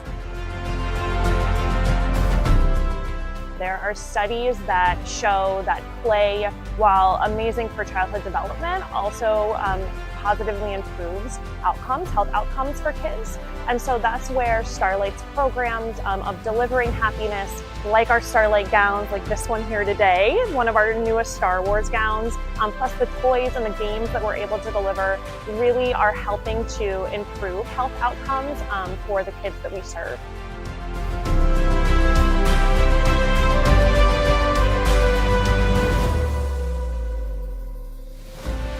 There's so many benefits for our patients and families coming to events like Star Wars Day. It's all about quality of life for our patients as a pediatric palliative care center. So coming to events like this where the patients, their siblings, their parents can all participate in activities together in a medically friendly environment where children with diseases, injuries, and illnesses can meet other kids like them, and siblings can meet other siblings like them and just have fun is such a value for families to feel less alone.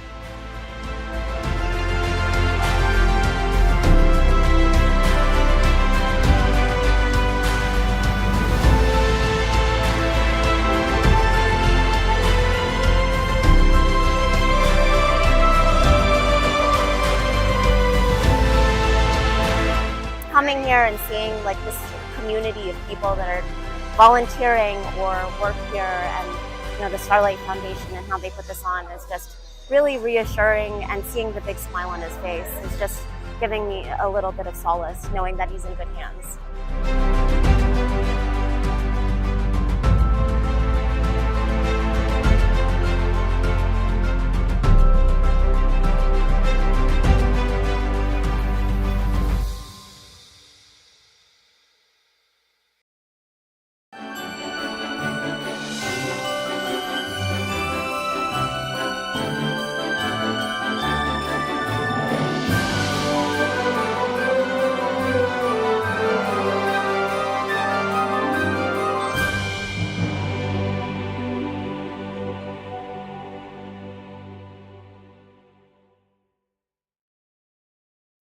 Good morning, good afternoon, and good evening, everyone. Thank you for joining us at the Starlight Foundation and 501st Legion's Holiday for Hope Telethon.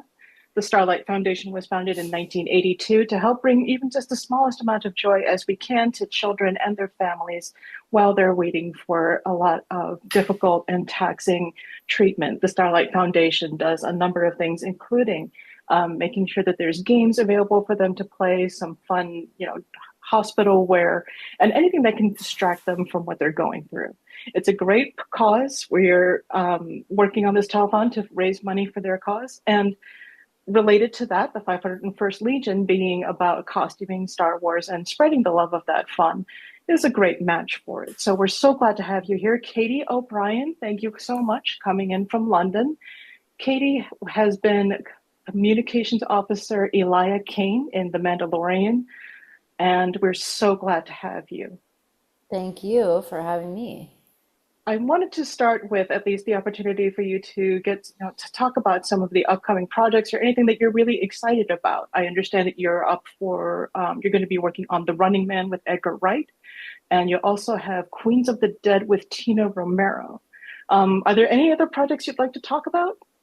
or promote? It's like how much can I talk about them? I feel like I'm getting released. If it's not like Darth Vader coming from a helicopter to kill me if I talk too much about Star Wars, or Tom Cruise if I talk too much about Mission Impossible. I don't know. It feels like everything is just a giant secret. I'll have Mission Impossible coming out next year. I think that might be one of the earliest releases as far as I know. That'll be in May. And then, the zombie film Queens of the Dead, it's George Romero's daughter directed it, wrote it as an homage to her dad, but also as like kind of a reflection of who she is as an artist as well. So it's it's a really fun, cool little piece to be a part of. And I did a little rom-com called Maintenance Required.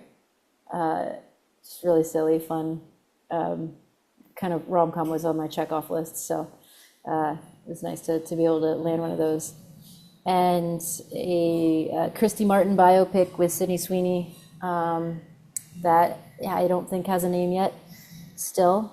And then, yes, The Running Man. So all that should be out next year. Be lots of press and sleepy Lots year of press for that. Yeah, but no Star Wars. What's going on? We just Darth need to Vader has resurrect certain helicopters. people. Let's just take it as a given. Yeah. Yeah, I guess we just need to figure out where Gideon went, etc. So you mentioned actually just, that it was a checkoff list, that when you had a rom-com in there. What other things are on that checkoff list for you? Like what kind of products are you really looking for when you do get them proposed? Sorry. Yeah, it's been like a cool year of kind of building my resume in the film space. I think I've done a lot more television in the past, so it's cool to be doing more movies. I would love to start leading or co-leading as I move forward. An action comedy is kind of a dream for me while I still have movement in my body. It's starting to fail me as I as I move through space and time. I'd love to knock out some action, get to really use the skill set that I've been training my whole life for. And then something like Past Lives was one of my favorite movies last year. It was just such a beautiful love story, kind of tragic, but maybe not. It just felt very real. Really character-driven dramas.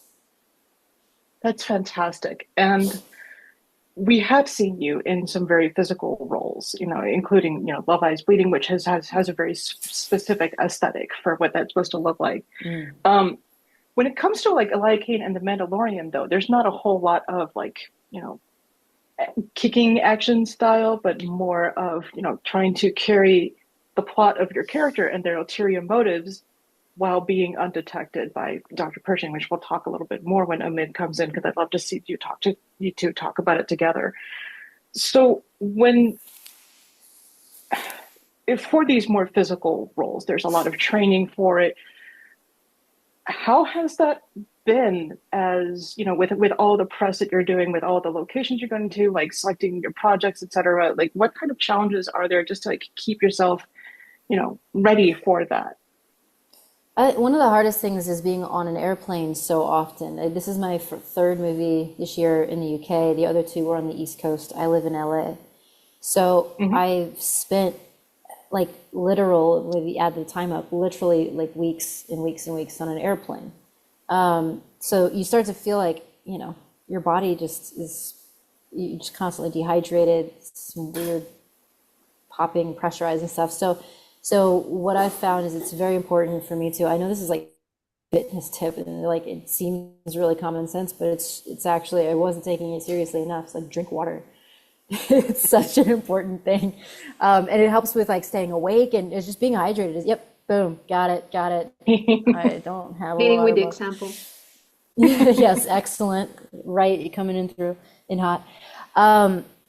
And then, and staying on my nutrition, especially with Crohn's disease, it's like, I get tired very easily. It's difficult for me to absorb nutrients. I have to make sure that I'm getting an appropriate amount of nutrition in my diet, or else I'm just exhausted. I'll lose muscle, I'll lose mass. It's really annoying. And then, just finding where you're going to train is always a struggle. And then if you can't find somewhere, modifying how you train And, you know, when I have to do a lot of body weight stuff, I just get really bored really quickly. So it's just trying to find ways to keep things interesting and keep your body mobile, you know, stretch. That's something that I've had to do now that I'm in my 30s. It's really annoying. It's the same. And Yeah. I kept like dismissing the stretching part of my routines until I really started feeling it. And the look on my coach's face was, I told you so. Yeah. So one of the things that I am particularly interested in Star Wars, being a female fan or female identifying, is the number of big roles in Star Wars that go to women and non-binary and just not male. Elia Kane has been a fantastic one for us because women can be bad too, and yeah. I was wondering specifically because Elia has this gray area of sort. Hi, Omid. Because she has the ulterior motive that she also has to keep undercover and deceive. How was the challenge of playing a villain but also making sure that you have more than that dimension to your character? Like, how do you fill that rest of that out, or how did you feel like you had to? I think,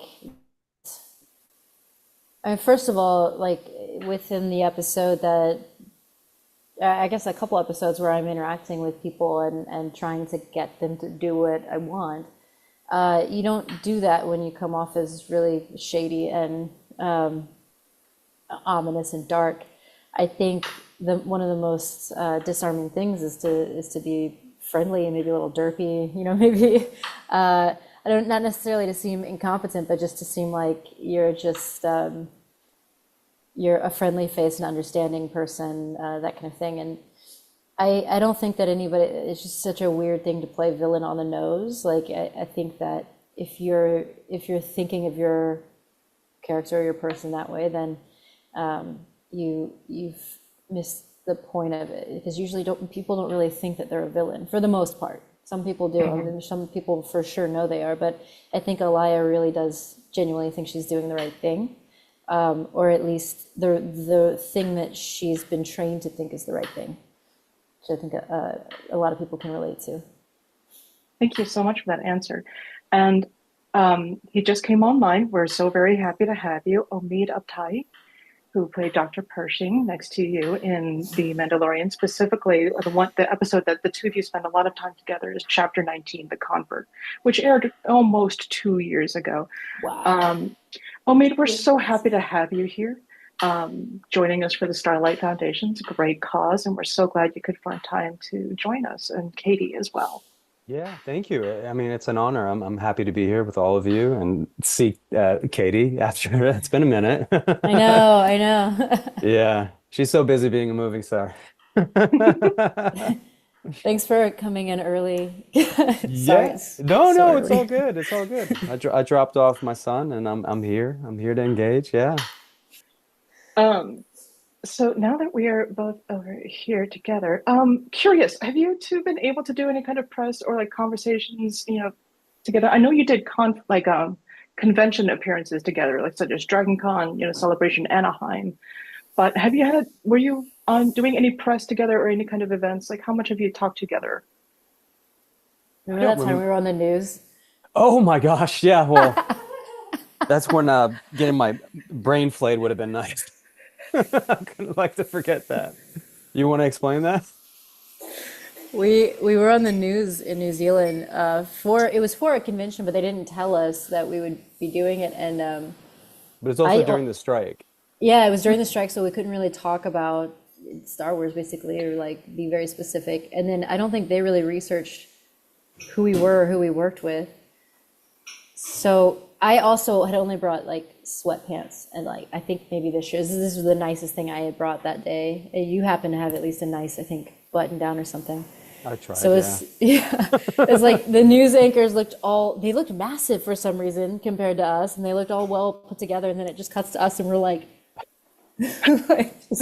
jet lag, not sure what we're talking about. Yeah. Needless to say, Yeah. yeah, it was. We didn't do much press, right? No. I don't remember, but we have done a fair amount of conventions and one traumatizing news. I mean, we're such big fans of the both of you together, and especially in the Imperial Officer Corps, since that's where like your costumes kind of reside. If you don't mind, most of these questions are mostly about the Convert episode, Chapter 19, which was when Elia and Pershing meet, and she takes him to the junkyard to procure the mobile lab. No worries. How did you approach developing those characters together? Did you work together themselves, or were their like personalities very much already formed and you just kind of brought them together to interact? For me, going into it, there was a certain amount of naiveness that I had to like. I knew the ending of the script, but you can't play the ending of the script, and so I just fully, committed to Dr. Pershing as this relatively naive and he was somewhat apprehensive about trusting Elia Kane, but I think he gave into it rather quickly. And I think, and it's my opinion, what helped to make that relationship seem so successful on the surface was I genuinely have a love and appreciation for Katie in real life, and I think it was not hard to act. I just had to be with her. So I mean, it's not something that I think we like went into together. I'm like, what should we do? It wasn't choreographed necessarily, I think it was just a very intuitive, instinctual process, at least on my end of it. I don't know about Katie, but yeah.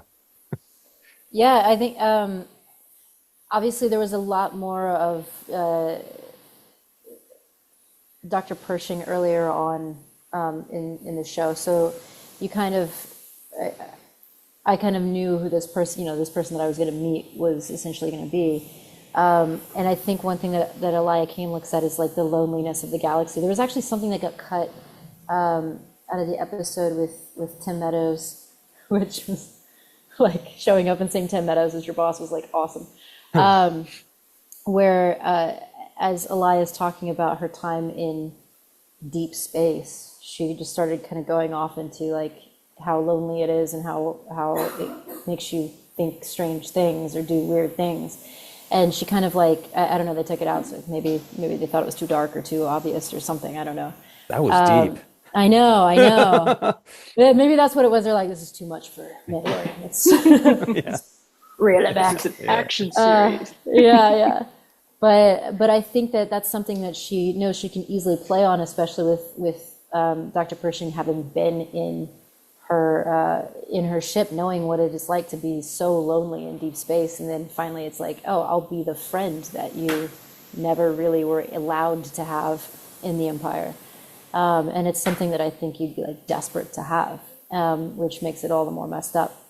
But there's one note that they kept giving us, and a lot of things that got nothing really got cut out, but like ways they didn't want me especially to play it, and I think maybe Omid as well, is like they wanted it completely platonic.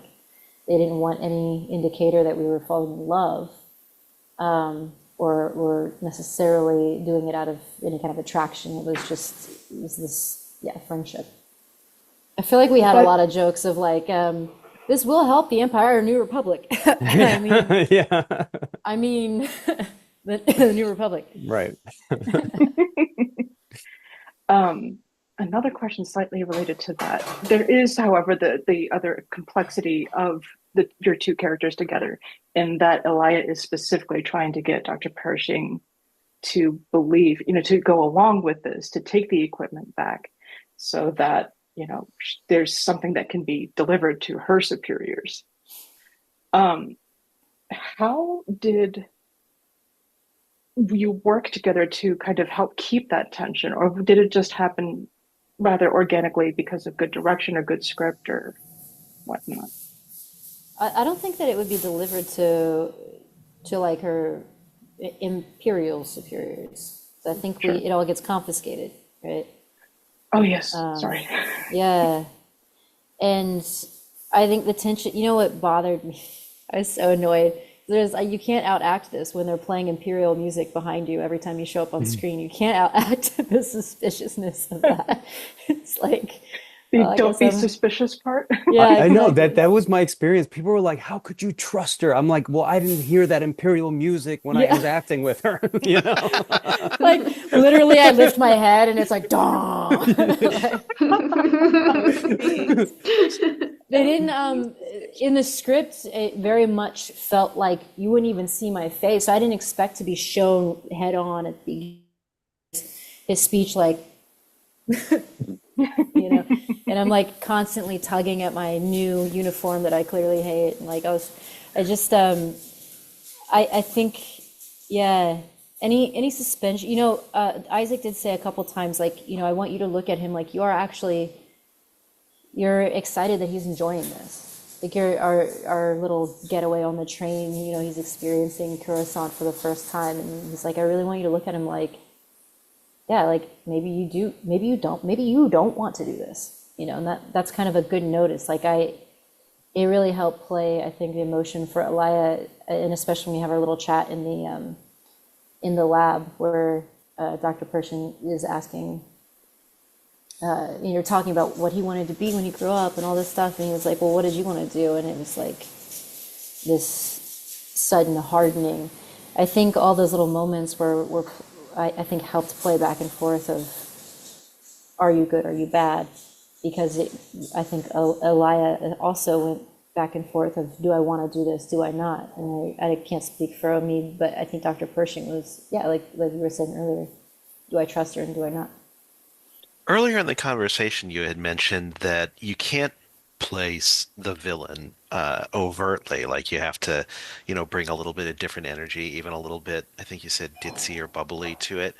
But like you said, when you're watching the episode, there's all these Imperial music cues behind you, and it's all of these close-ups where you've got this very intense look on your face. How do you strike a balance between not playing the villain, but yet giving the director and the crew the elements that they need to portray the character that is more sinister than Dr. Pershing realizes?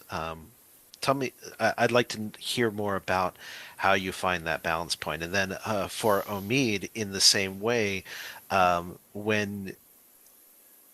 do you keep yourself from, like you said, playing to the ending and knowing where all this is going and keeping that meta knowledge of what's going on separated from what your character knows?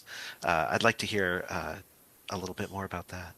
There's something really interesting about Star Wars where at least especially for Elia Kane, I wasn't told my backstory really, and I wasn't told what I'm going to do next. So it really was like, we'll play it this way, and then we'll do it again, we'll play it a different way. So it just kind of felt like we were just constantly having to renegotiate in our heads what our characters were thinking in order to play a lot of different reactions and a lot of different like this time you're happy, you turned it up. This time you're sad, you turned it, and then you just trust them to kind of pick the performance they preferred. So it was really a strange style of acting and a strange way to handle a character on my end at least. But I think at the end of the day, what it came down to was for this specific episode was the performance they chose and like what they wanted to reveal, because we played things multiple different ways. No.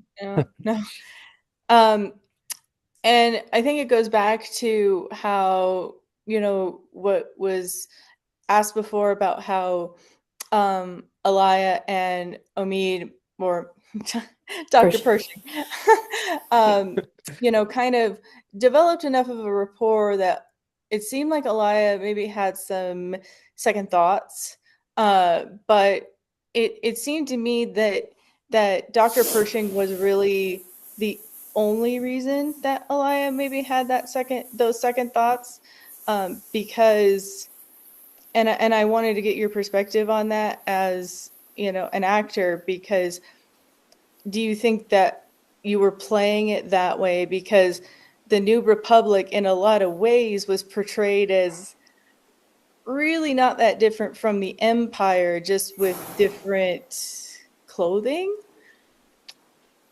Like, it, so it was easier to kind of, for her to maybe think like, this is really no different, but the only difference was Dr. Pershing and the humanization aspect of that.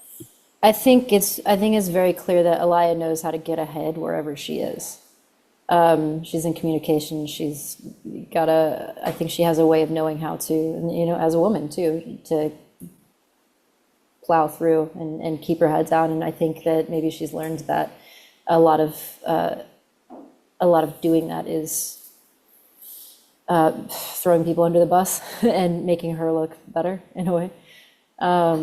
But Dr. Pershing is so endearing and so lovable and is really, his heart is in the right place. So it is kind of one of those things where you're like, I'm betraying someone who's not this like imperial jerk.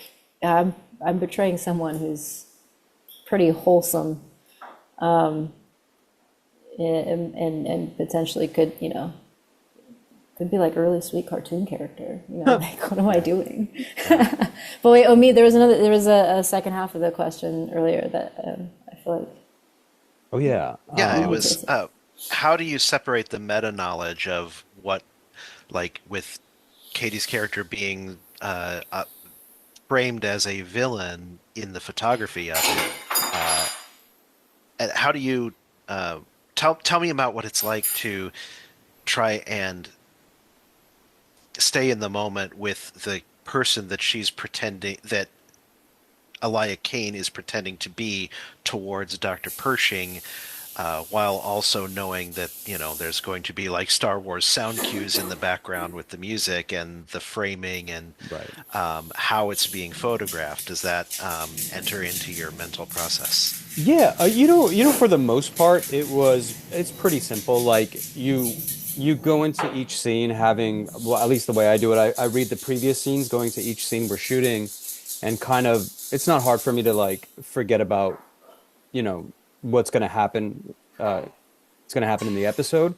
But there was a point where I was struggling between, and I was talking to Isaac about it, about when he realizes he's being, done dirty. Is it during the arrest, or is it, during when he's getting his mind flayed? And, I think we kind of like landed on, the whole mind, like he realizes it during the mind flaying scene. And I think there was that moment, where, and the glasses weren't even on for it, which was great because you could see it in his eyes where he realizes that the betrayal was, Elia, is it Elia or Elia? Sorry, I keep forgetting. Elia Kane. That's why, it's because of the mind flare. So it's okay. Yeah, just not working properly. So I mean, it wasn't. I don't have a complicated, answer about my process, but it's not hard for me to like, black out what's going to happen. But yeah, I just think that it makes it more powerful for me when he does realize, So.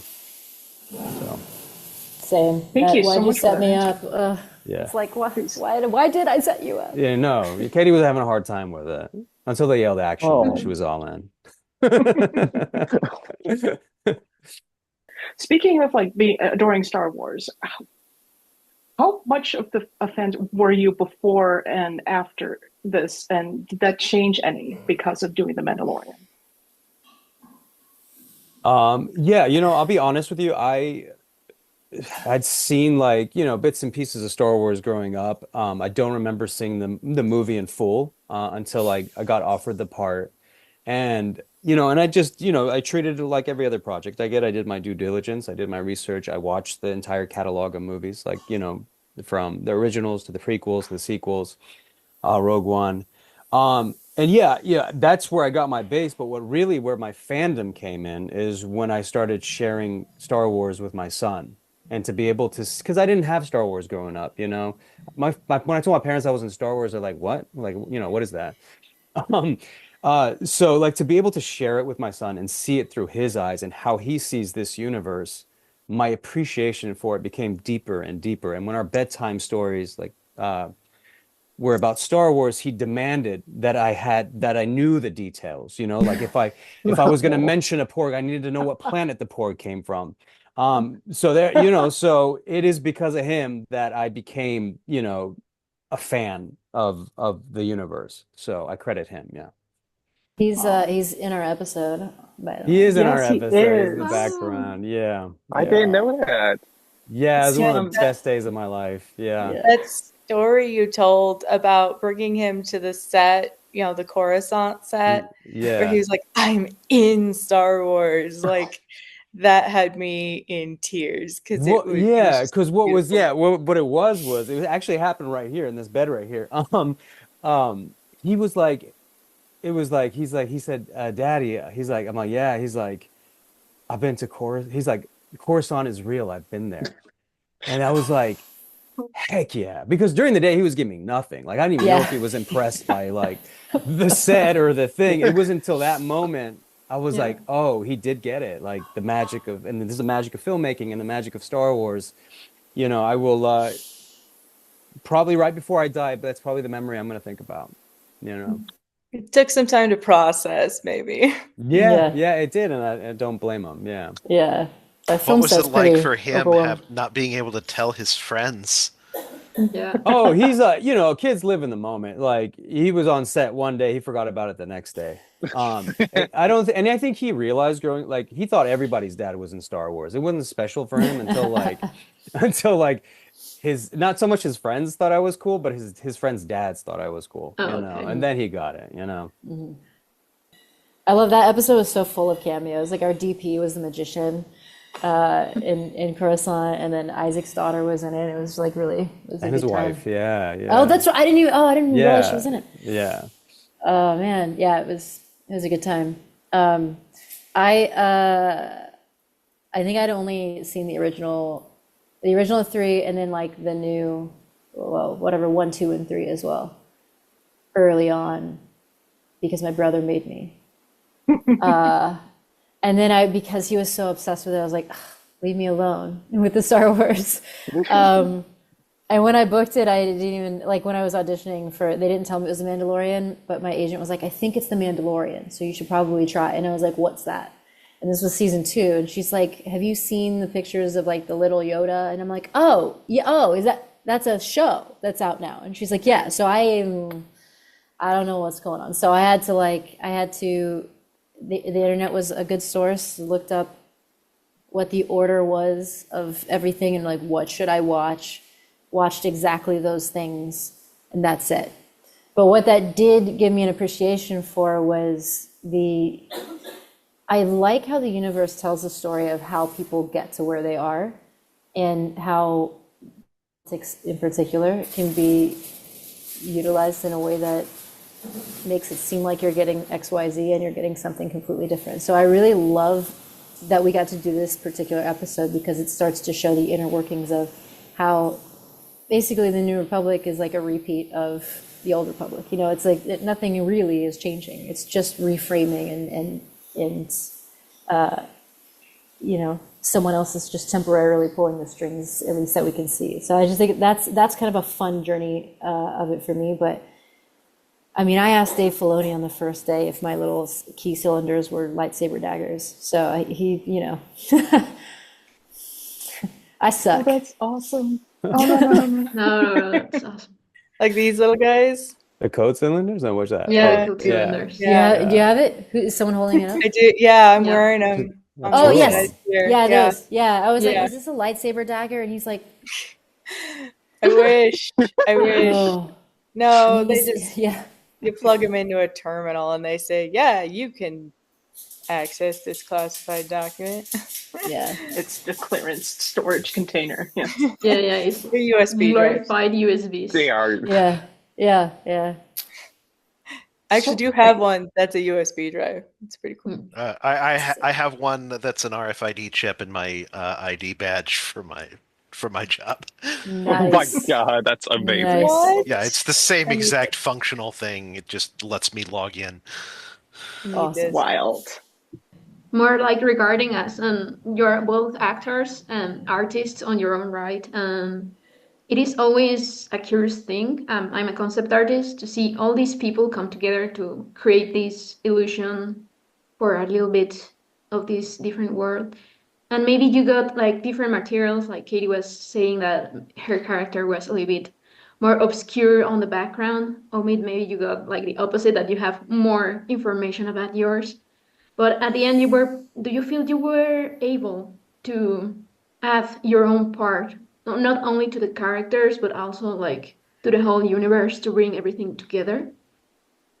Um, you know, to the character, I did bring a lot of myself. I remember, especially in season one, uh, when you don't really know really your character that well and you're getting to know him. And it was very much like Katie said. They were really pushing me to be this imperial scientist. And when you and if you know Star Wars, like it's very black and white. I mean, there's not a lot of color, and so they were like, just be imperial, just deliver the lines, almost Nazi like. But I kept bringing, and I couldn't because it's hard when you're acting with the animatronic of Grogu. He's so Yeah. adorable, like it was hard for me to deny any kind of reaction to it. And so I think I brought this kind of like softer side to Dr. Pershing, which I don't know that was, I don't know if it was entirely there in the script. So I honestly I feel like there was a lot of potential with Dr. Pershing and his storyline and how he connected to the greater Star Wars storyline, especially with Palpatine and Snoke. I think I'm very grateful for the story we told and for the time I've had on it, but like for me, it kind of was left on this like unresolved, like ending for especially for Dr. Pershing and how he connects to the bigger picture. But I did what I could and my part of it, and I'm very proud of it and grateful for it. And ultimately, it's up to the writers to try to piece in, how your character fits into the greater universe and how much impact you have. Thank you so much. Okay. Katie, it's Thank been you. an absolute pleasure to have you with us, and we wish you the best of luck. We will see you soon sometime. Sweet. Thank you so much. Bye, Alex. Bye. I'll see you Good to soon. meet Yeah. you. Yay. Okay. Okay. Yeah. All right. Bye. Bye. Bye. What did you have to work on specifically to develop Pershing as a character?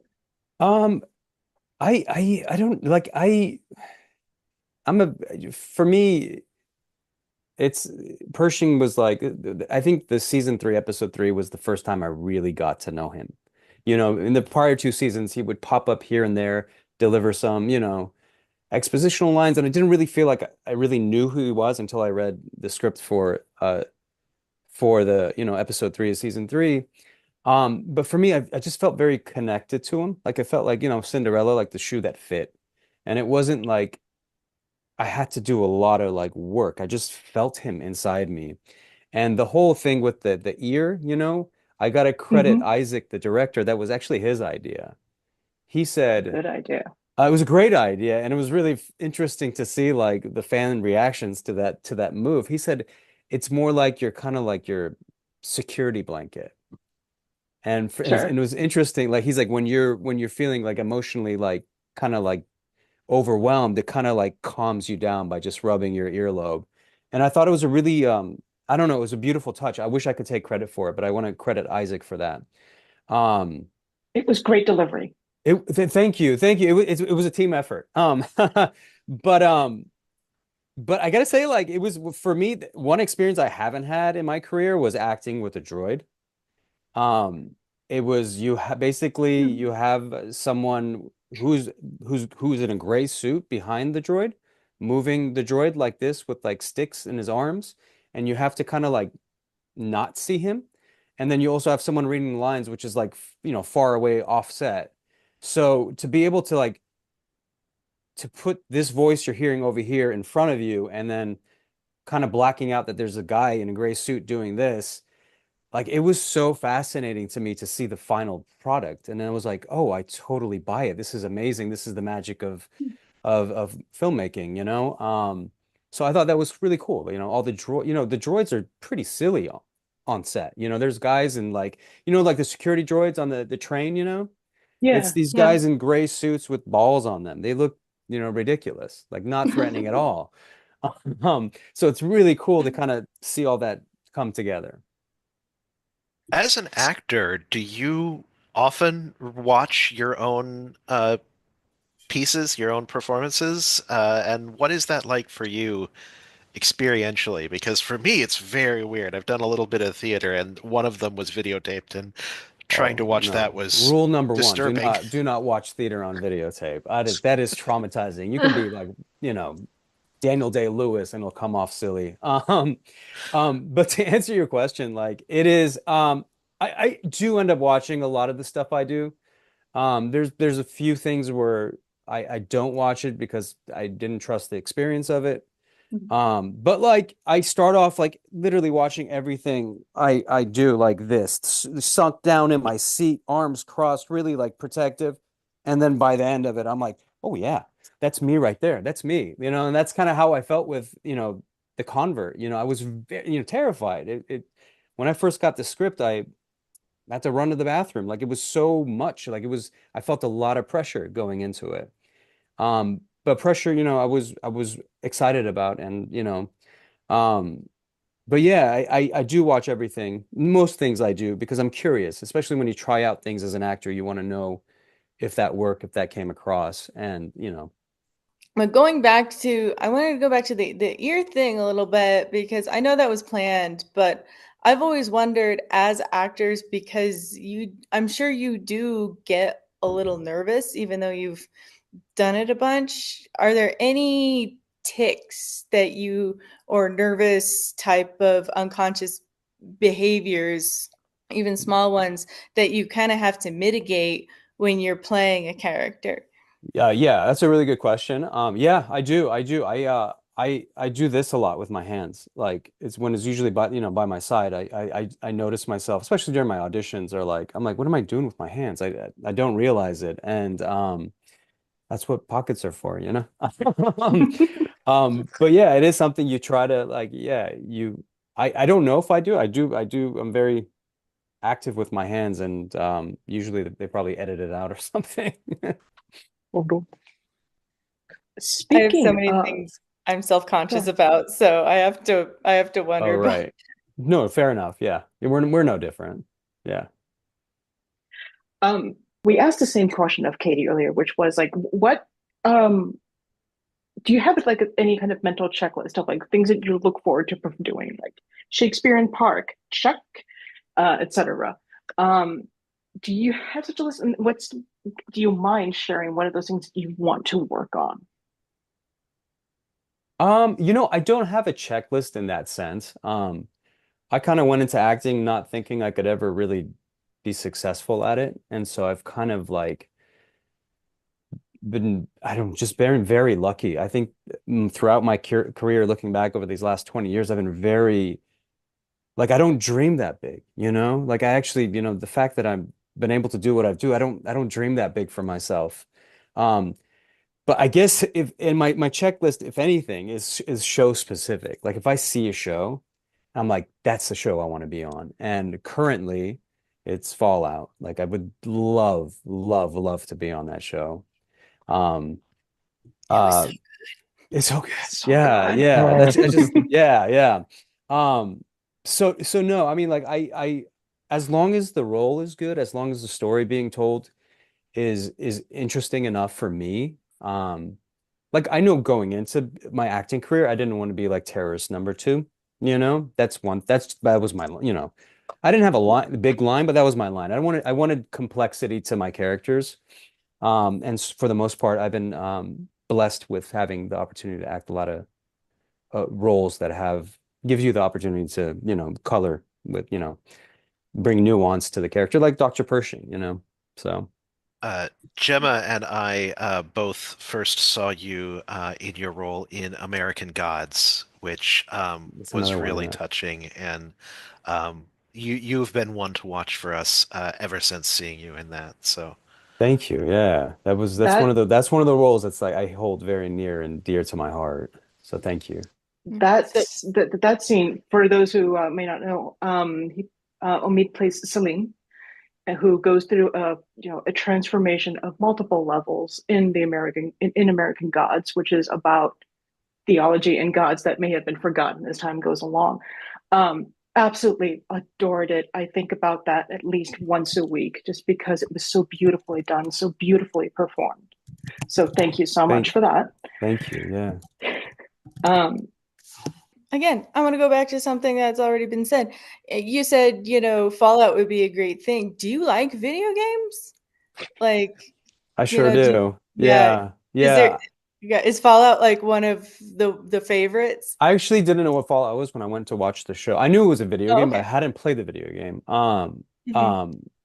But that being said, and I just had this conversation with my wife yesterday. I was like, listen, the video games of today are not the video games of like 20 years ago. Like Mhm. people were like, don't waste your time with video games, this and that. Some of the most uh beautiful and immersive storytelling that could take place on any medium, film, TV, live theater, this and that, comes from video games. Agreed. And I was trying to explain to her, I'm like, listen, you get invested in these characters. Not only are you passively, like in TV, you passively watch somebody do something. You are these characters in video games. Mhm. So there's a deeper level of attachment to these characters. And so yeah, I do play video games. Yeah, I'm not, I got a kid too, so I gotta balance my life out a little bit. But when I'm away Yeah. working, I usually take my system with me wherever I am, and I'll play, whatever game I'm working on. But yeah, Yeah. Can we ask what you're playing? what I'm playing right now, um, Animal Crossing right now with my son. That's Hey, true. great But choice. no, Great uh, choice. so Zach. Excellent. yeah, Zach. the last thing I played was God of War, and then So the new one, and then the next thing I think I'm gonna get lost in because like these games take 60 to 80 hours of your time. It's gonna be the follow-up to whatever Horizon Zero Dawn was. Forbidden West. Good Forbidden West, one. yeah. So So that's I think good that's great one. next for title. me. Yeah, yeah. Yeah. Have you got a chance to play Half-Life 2 or any of the Half-Life games? I don't know that. Is that a first-person game? It is. It Yeah, I don't play first-person game. I can't deal with ah the even the like I was most in a bunch of the Call of Duties. I can't even in order to see my performance, going back to that, I have to watch someone on YouTube play the game because I can't do Oh, the first okay. person thing. Yeah. interesting. Yeah. Uh, my go-to recommendation, if you're looking for compelling storytelling in video games, it always has to come back to The Last of Us and The Last of Us Part Absolutely. 2. So Yes, yeah. that's another one. Fallout and The Last of Us. I would love to be on those shows. I haven't played The Last of Us. Let's put it out Oh, to the dude. universe. Yeah, Yeah. yeah. We're Walton manifesting Goggin, here. Please, let's do come it. get him. Yeah. But yes, I highly recommend. It's Thank you. such a Yeah, good yeah. game. No, I know. Like Red Dead Redemption is one of my favorite games. And so Oh is yes, also good. Tsushima. Ghost of Tsushima. Do you guys know that one? Oh, Yeah. I need to Yes, play we it. have a poster. It's those kind of games. Yeah, yeah. That's what is my interest. Yeah. Putting it back to the theme of like the holiday of hope kind of theme that our telethon has been about. Would you mind sharing any kind of traditions that you have come to love doing with your family?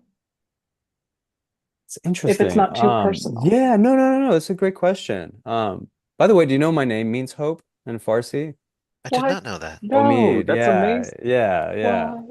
So you're like Um, Superman. am I Yeah. like Superman? The S means Yeah, hope. the S in the Oh, chest S means means Yes, hope. hope. that's Yeah, right. yeah. There you go. In crypto, yeah, Um, in yeah. yeah. We Word. actually we don't like my family doesn't have a lot of traditions in the sense that you that most people would know. I'm like I think the only thing that's routine for me is every morning, like I wake up and I'm excited to see my son. And I go in there and kneel down next to his bed right here and I just shower kisses on him. And I just want to say, thank you for what you're doing and for the kids and for the families of these children, because I know what it's like to go to the hospital for your child. So, um, that's just my routine is that I'm lucky every day to have him. Yeah. Rituals are important every day as Yeah. well as special occasions. So thank Yeah. you so much for that. Are there any upcoming projects or like causes that you want to talk about while we have the space? Yeah, you know what? I can't talk about it. Of course you can't talk about it. Legit? I'm going to be starting work on something in the new year that I'm excited about, but I've been told I can't talk about it. So stay Less tuned. the NDA Like a people come year out. and a half. Yes. Yeah, yeah, Year and a half. yeah, Noted. yeah. Actually, that Okay. is a question that I had actually wanted to ask about. What is it like when there is such a long time delay between production of a show or a series and its actual release date? Is it strange for you to try and plug back into something that for you is 18 months, 2 years ago, Yeah, when it I hate actually it. hits? I hate it. I hate it to hell. I mean, I think it's I don't like how long. It's not so much like waiting for, filming a project and then waiting for a year to come out, because you have to film the project, wait for a year for it to come out, and then you have to wait for it to start up again. And then it's like these 2 year chunks. And I think it's like, for an actor, it sucks. For everyone involved, it sucks. I can't imagine for fans having to go 2 years between, seasons, and having to remember these characters and these storylines. I don't know. I don't like it. I like my things to be a little bit more consistent with less time in between. Um, but it's you just go back and you watch what you did, and you reconnect it. And especially something like with The Mandalorian, it had such an impact on me. I knew it was such a special part of my life that I don't know if music does this for you guys, but if there's songs that make you remember like certain times of your life, Oh right? yeah. Oh So yes, I I I agree. very specifically went and I listened to the same album over and over again every day I worked. So I can listen to this album, 10 years, 15 years down the line, and remember how I felt when I was working on this episode, The Convert. That's one of Um, the coolest things I've ever heard anybody talk about. yeah, it's a Yeah. really That's it's a awesome. really neat trick. Like, you can really remember what it felt like if you put like music to it. Do you Um, mind sharing what that album was? yeah, it was I think it was, oh my goodness. I'm blanking on it. A Cosmo Sheldrake. Um, Mm. I don't know if you know who he is. It's lesser known artist, but it's very like eclectic musical taste. All right, I'll Yeah. go look it We'll up have to after look. this. Yeah. Yeah. Did anybody like, can I ask you, like, does anybody Yeah, of watch Please. The Boys? Of course. Oh God, yes. Yeah, Do you yes, guys, we Loved did it. anybody Wish. think it was funny that I was working for Giancarlo Esposito again? Like, Absolutely, doing It's almost genetic like they research. did doing Amazing. doing like You, morally questionable science work. To me, it was like, I was like, oh, for sure, I got cast in The Boys because of the connection with the Mandalorian. But when I went to set, people were like, oh, we had no idea. So that was what? What? completely No. coincidental. But yeah, this is a telethon for children, so I didn't know if we could bring up the boys. Yeah. we can talk Hey, about they it. We can just cut it. can't They really can. go into the specifics or like exactly. quotes. Right. Right. How about on a Um, lighter subject? At what point are you going to show your kid the holiday special? What do you Oh, what do you oh, recommend? I don't know. I think I need to be told. He's 9 years old right now. Is he old enough? I think 9 years old is fine. I Yeah, think so. yeah. Yeah. Okay. Well, we'll do the holiday special this month. So there you go. Woo! but Yeah. it's also Is it okay on to Disney not have Plus? her have. No. yeah. Yeah, No, you have to go on YouTube for that. yeah. I need to know what all the hype is about, or It's Yeah. the lack incredibly thereof. bad. Okay. It's There's Yeah. awful. some uncanny valley stuff kind of going on with the makeup as well. Um, That's really, I think, the big thing Luke for me.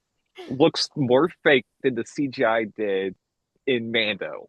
Are you serious? Okay, now Or you Rogue guys, One. you have my No, attention. I am gonna I'm, watch it. I'm serious. He just It's so looks bad that so. it's good in a way. It's I don't know how to explain Hey, there's it. Boba Fett.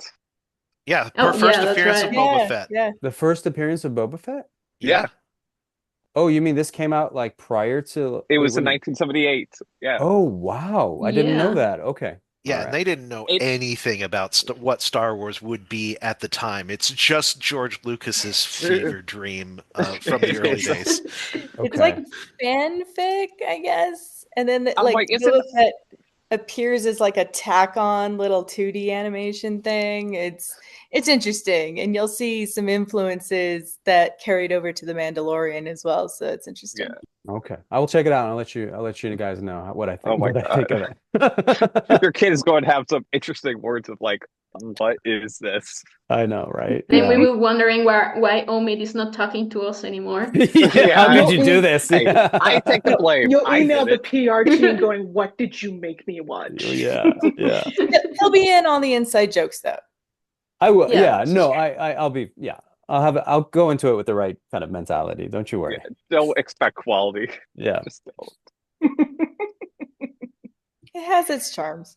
One of the coolest things about, especially being, on Star Wars and seeing a lot of Star Wars fans is the generational, like you see the guys with the gray hair and then their sons who are 40 and then their kids who are like, 5 or 6, and you see the fandom getting passed down from generation to generation. I think that's super cool. And so that's something I wanted to do with my son. So yeah. Here in the club, we very often have in our various chapters around the world, parent-child member sets. Yes. So like, their parents were in it, their kids were in there. We've got one of those right here. And it's fun. My mom It is is our a Garrison. family. Yeah, my mom's our Garrison CO. She got me into really? Star Wars. I got her into the 501st stuff.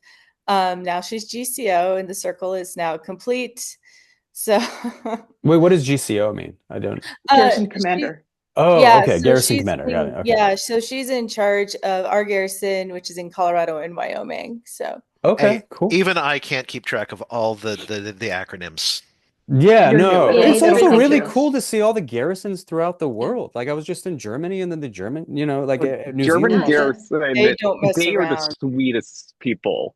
They're so sweet. Yeah, incredibly sweet. Yeah, I mean, but my experience with the 501st has been nothing but sweet, no matter where I go in the world. So We kudos. loved good. having you. Because if not, we'll arrange something. Yeah. Yeah. What?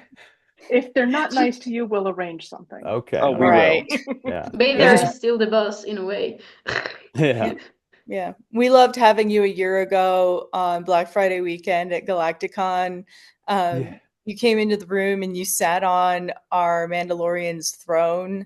Oh yeah, that's right. Yeah, Yeah. and like, and you talk about the generations, and there were boomers all the way down to Gen Z, because they're kind of the youngest that can join. So like that whole lineup that was with you was just like all the generations, and it was so cool to witness. I hung back because it's like I don't need to be involved in that, but you were always really sweet whenever we bumped into each other, and Well, I've good. always Yeah. appreciated that.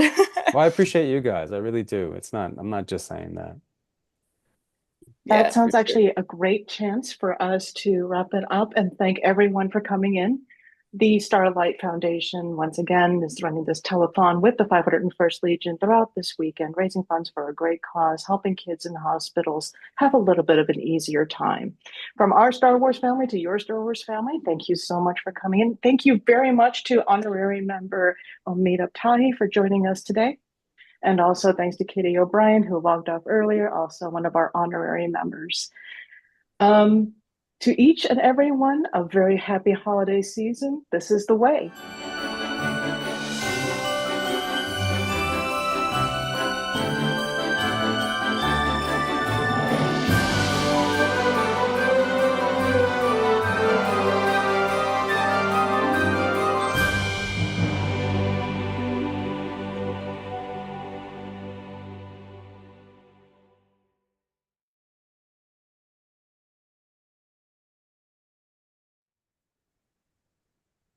Hello and welcome back to the 501st 2024 Holiday of Hope Telethon. If you're still here from earlier, thank you for sticking with us. If you're just joining us, thank you for tuning in. My name is Doug Inman, TK80557 from the Imperial Scottish Garrison here in the UK, and I'm also a fairly prolific droid builder. You've tuned in to the Human Cyborg Relations Droid in Cinema panel, but just before I introduce our next guests, here's a little info about what this cause is all about. The 501st Telethon has been put on to support the Starlight Children Foundation, who have been providing care and support for seriously ill children and their families since 1982. For example, Disney and Lucasfilm have teamed up with Starlight to donate Star Wars-themed programs and activities, toys and clothing.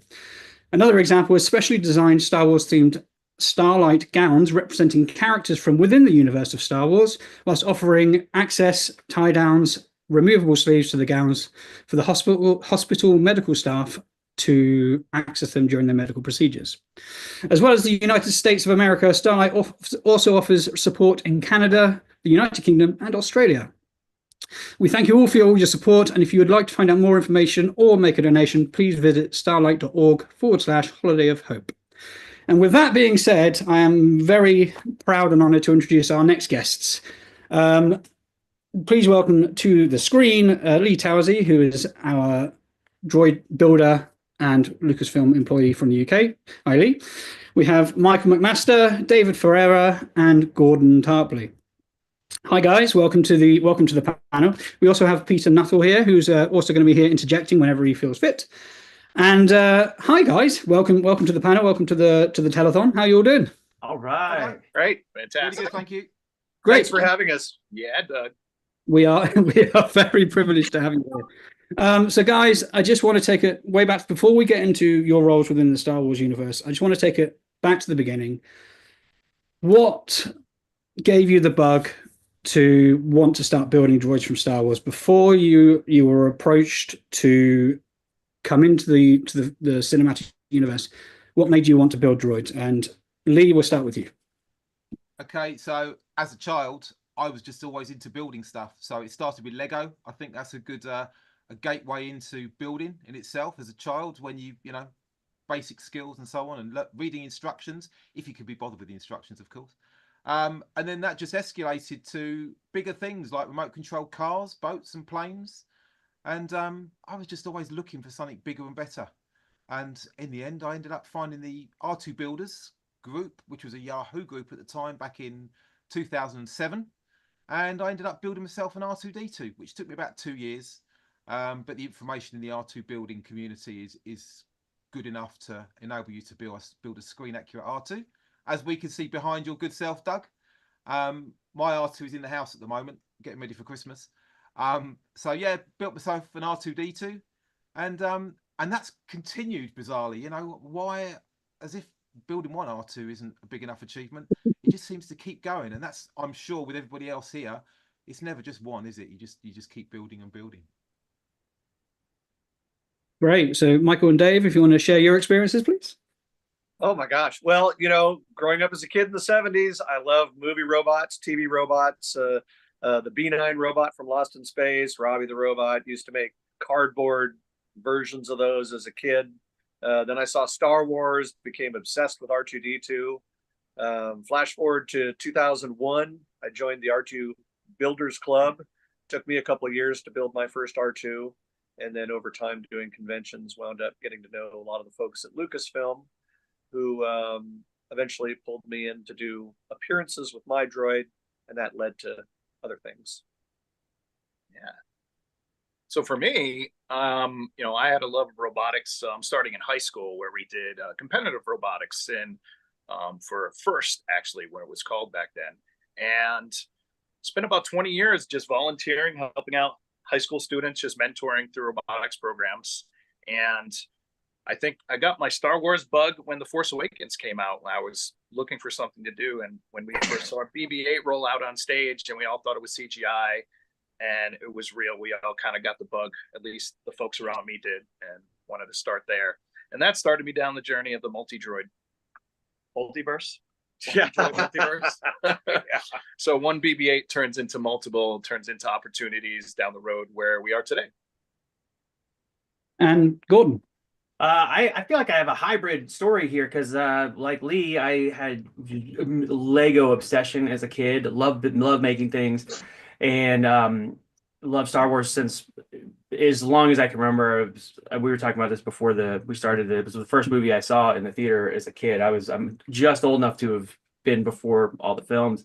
My parents took me, so my mom said it broke your brain, you know, taking you to see those movies, and I think that need, as a kid, kind of like McMaster was saying, I built stuff out of cardboard, and there's just like that want to have the thing that is not there in front of you. And whatever it takes, I'm going to make that thing happen. And as you get more and more, you recognize details that you're missing, and it just gets more and more accurate and better. And then people start to recognize you for what you're doing. And then they'll like, hey, I got access to some measurements over here, or I've got, you know, this piece of a thing you can look at or you get to go to a museum and see it, and it just improves from there until you get to where you're getting screen accurate stuff, and then people start looking to you like, hey, you're like an expert at this for some weird reason, so we'll hire you to make these things. But yeah, it started out just making stuff, and then being obsessed enough that I just needed to have my own, and you're just forced to make it. You can't buy it anywhere. So yeah. Amazing stuff. So from developing your was essentially a hobby and a passion, when did the moment come that you got the call to say, look, how did that moment happen of saying, we want you to work on Star Wars? What was the journey leading up to you getting that invite to come and to work on Star Wars? And Michael and Dave, we'll start with you. Oh, gee. So in 2005, Mary Franklin, who was in charge of events at Lucasfilm and fan relations, called me and asked if I could make appearances. They had licensees, Pepsi Bottling, that wanted to have R2D2s appear at various venues. So that's how I got my foot in the door. Go a few years later, 2013, David Filoni asked if I would make Chopper from Star Wars Rebels because he wanted to use that to market the show. And he said the reason he wanted one built, he said he knew once the show came out, R2 builders would make hundreds of them, which has just about come to pass, I think. And anyway, he wanted one that they could have at Lucasfilm, and they used it on the Star Wars show and for various appearances at Disney World and on. We went on television shows with it. It was in Rogue One for one whole second, and that led to building things for the Disney parks, and then eventually for the TV shows. Yeah, for me, I actually got introduced to my first opportunity from this guy right here.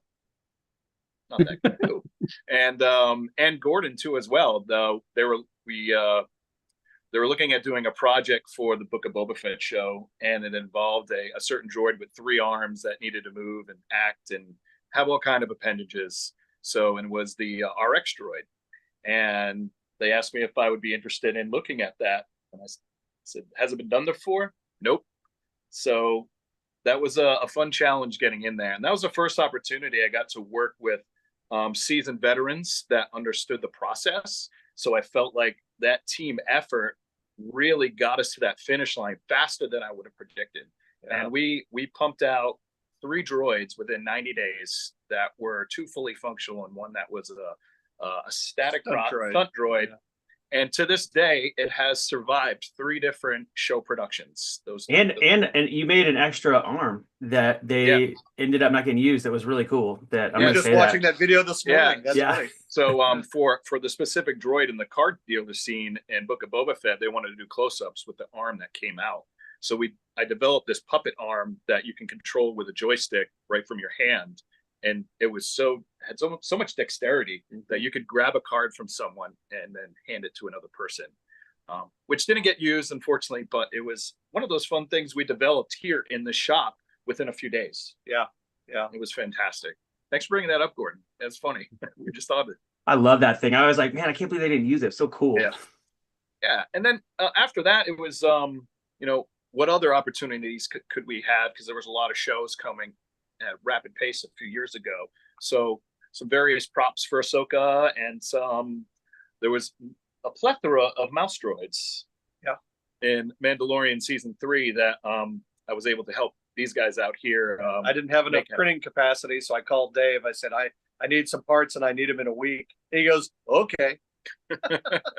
Well, if you know enough people, you can get a lot of favors done really quick. And he's built other things for Lucasfilm since then. Yeah. So after that, Michael got a call from the Star Wars show from their producers asking if there's anything new that exciting that we could use in our show, I think, or something along those lines. Well, they were looking for an RX. They wanted to know about an RX droid. I said, David is the guy who designed the mechanics. He's who you need to talk to, not me. Yeah. So this was in January before Celebration in Anaheim in April. And I was not secretly building one, but I had the bug because we just built those. And he was about 75% done. And they were looking to develop a new character. So, which was fantastic because they went to Lucasfilm Creative and worked with them to develop what its role was and a name as well. And come to Anaheim, we had him on stage performing, and the rest is history. He's also performed in London on the stage there too as well, and we'll have him in Japan in April. Amazing. Gordon, do you want to share your story? Yeah, my first dive into actual working on a Star Wars thing was actually not a builder thing, but I worked in doing architectural renderings for a long time, and I would do dabble in VFX work. So I do matte painting work and some light VFX, and I got hired to be a matte painter for a Star Wars Lego Clone Wars commercial back in like I think either 2009 or early 2010.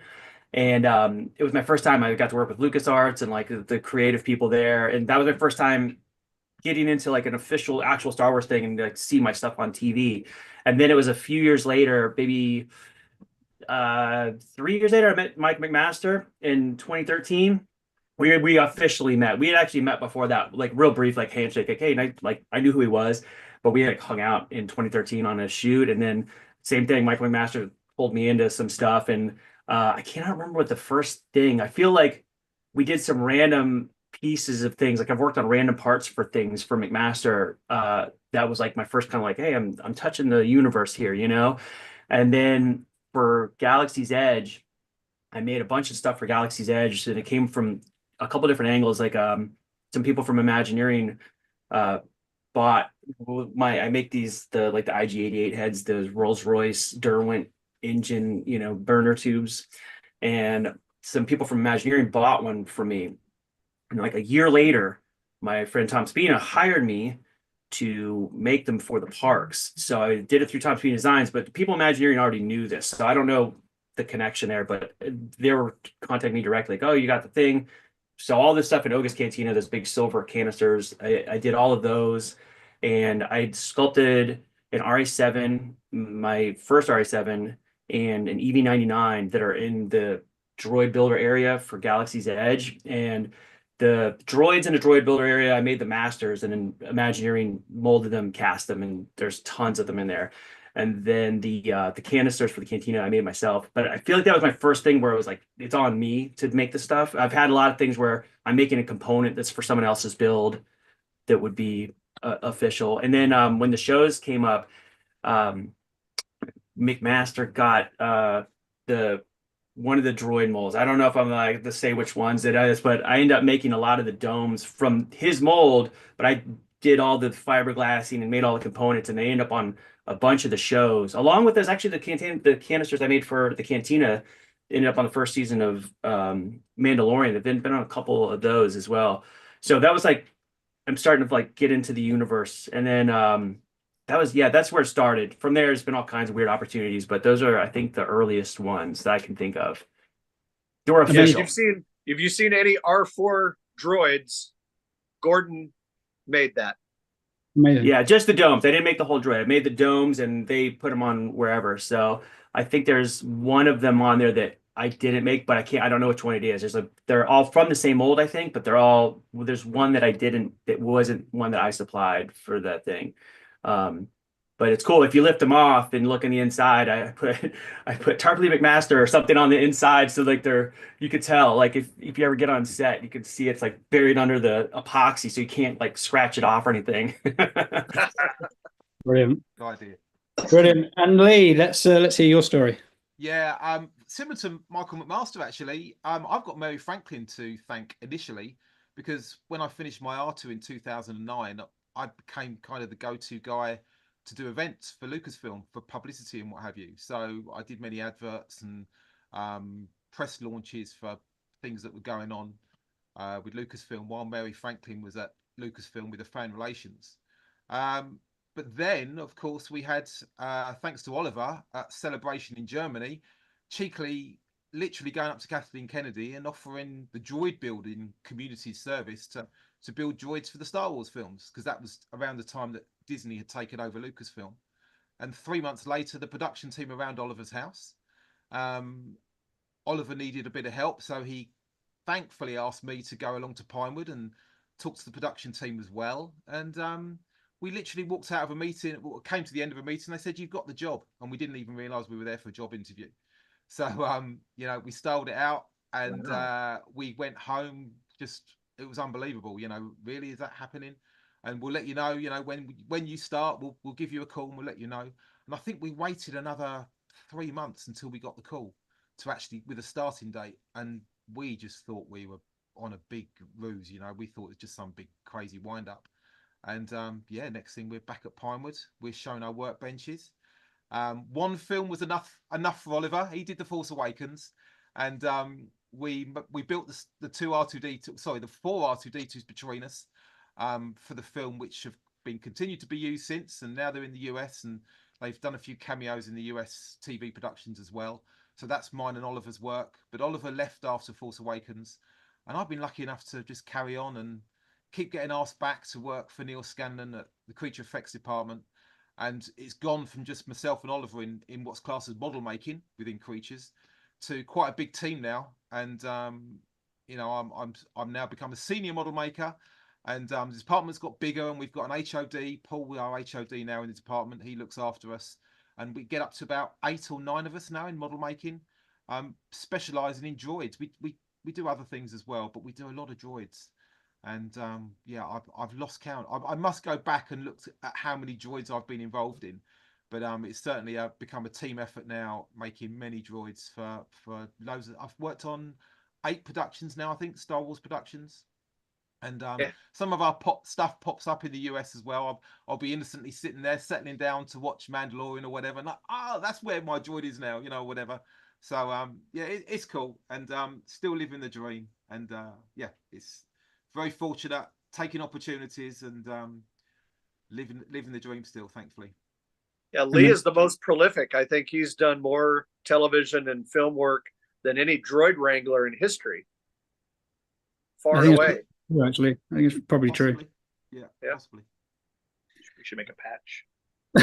I met Lee Towers. Yeah, and all I got was this patch. Lee sent me some cool patches over the years. That I have them all like tacked up in my shop. I'm like, they're very cool. Right. Yeah, I used to send out Christmas cards with patches and pins to people. Yeah. And then I realised how much that was costing me, and I can't afford to do that anymore. But I appreciate them. Just so you know, I love those things. I'm like, these are so cool. Bless you.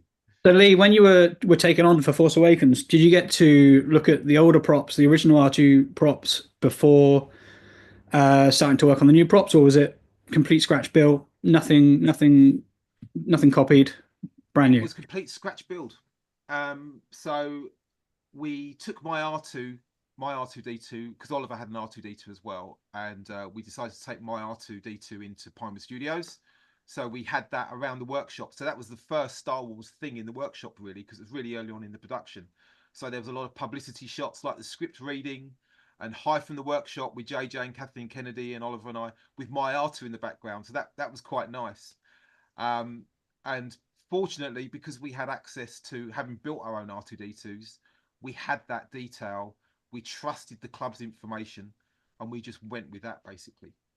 However, as far as the parts are concerned, we did scratch build pretty much everything ourselves. We did it all ourselves, rather than buying club parts. That felt as though it was a bit of a cheat.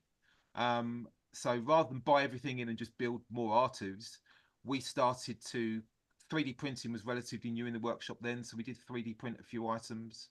We scratch built stuff. I laser cut my own domes. So yeah, a lot of the stuff. Oliver CAD'd up, and we had some new frames CNC'd. So if you were to see the screen use ones now, they wouldn't look like any other droid builder's droid from the club, because we didn't want to be a carbon copy of that. And like I say, it felt a bit of a cheat. And as far as access to the original Star Wars, items are concerned, when George sold to Disney, when he sold Lucasfilm to Disney, he cleverly kept all the assets.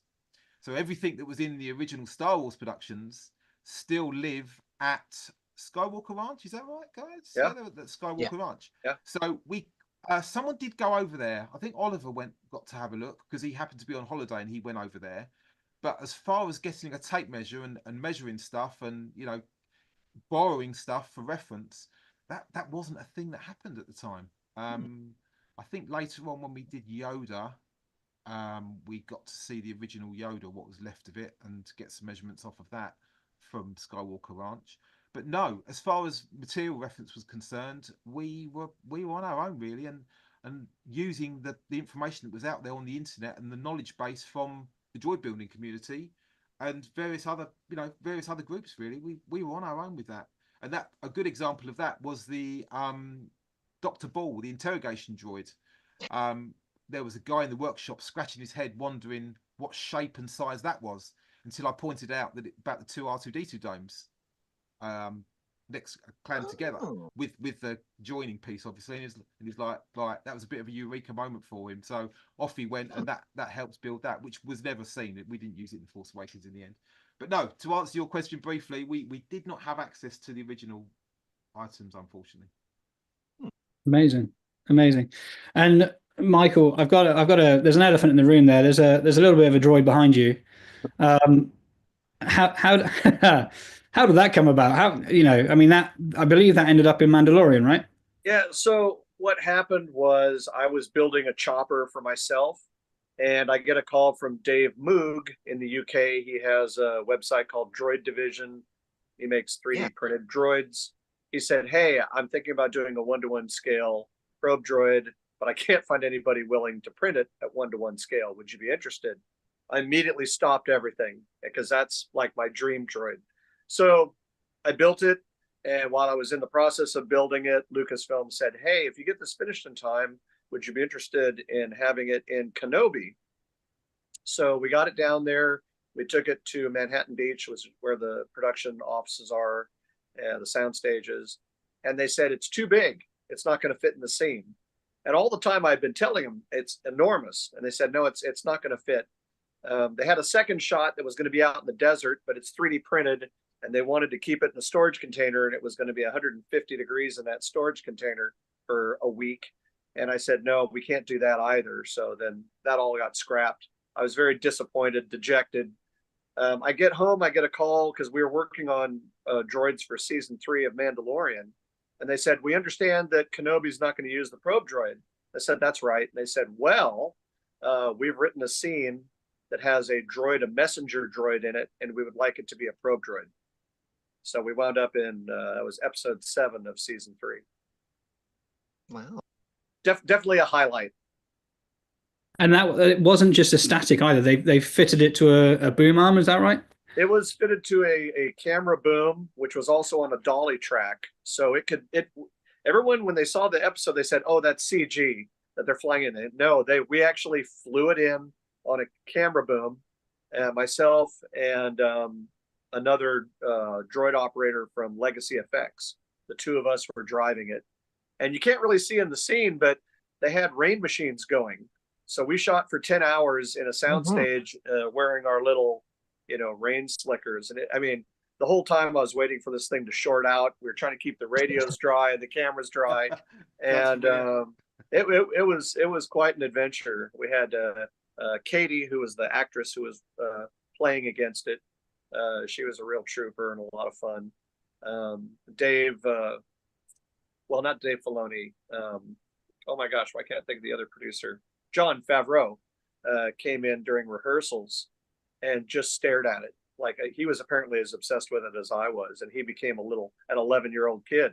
He was just asking a million questions, and we let him drive it. And yeah, everybody that came on set was excited to see it. But everything on it works: the legs, the antennas, the head, the lights, everything. Well, we saw it rolling around at Celebration, didn't we? It was incredible to see it go. I think we let you drive it. Yes, and I never want to drive it again. It's terrifying. I can imagine that'd be very terrifying. It's just such a beast of a machine. But go on, Peter. Sorry, I interrupted you.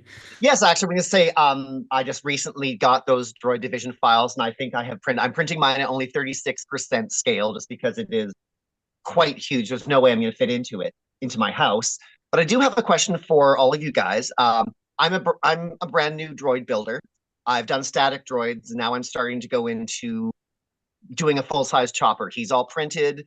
I'm just curious, based on your own experiences, what advice would you give to someone who is just starting to get into all of the electronics and the movement and all that stuff? Because 3D printing has come a long way now. Like anybody can basically do it. The files out there are really great, thanks to Michael Badley. But based on your own experiences with your droids, what advice would you give to someone just starting out or getting into that?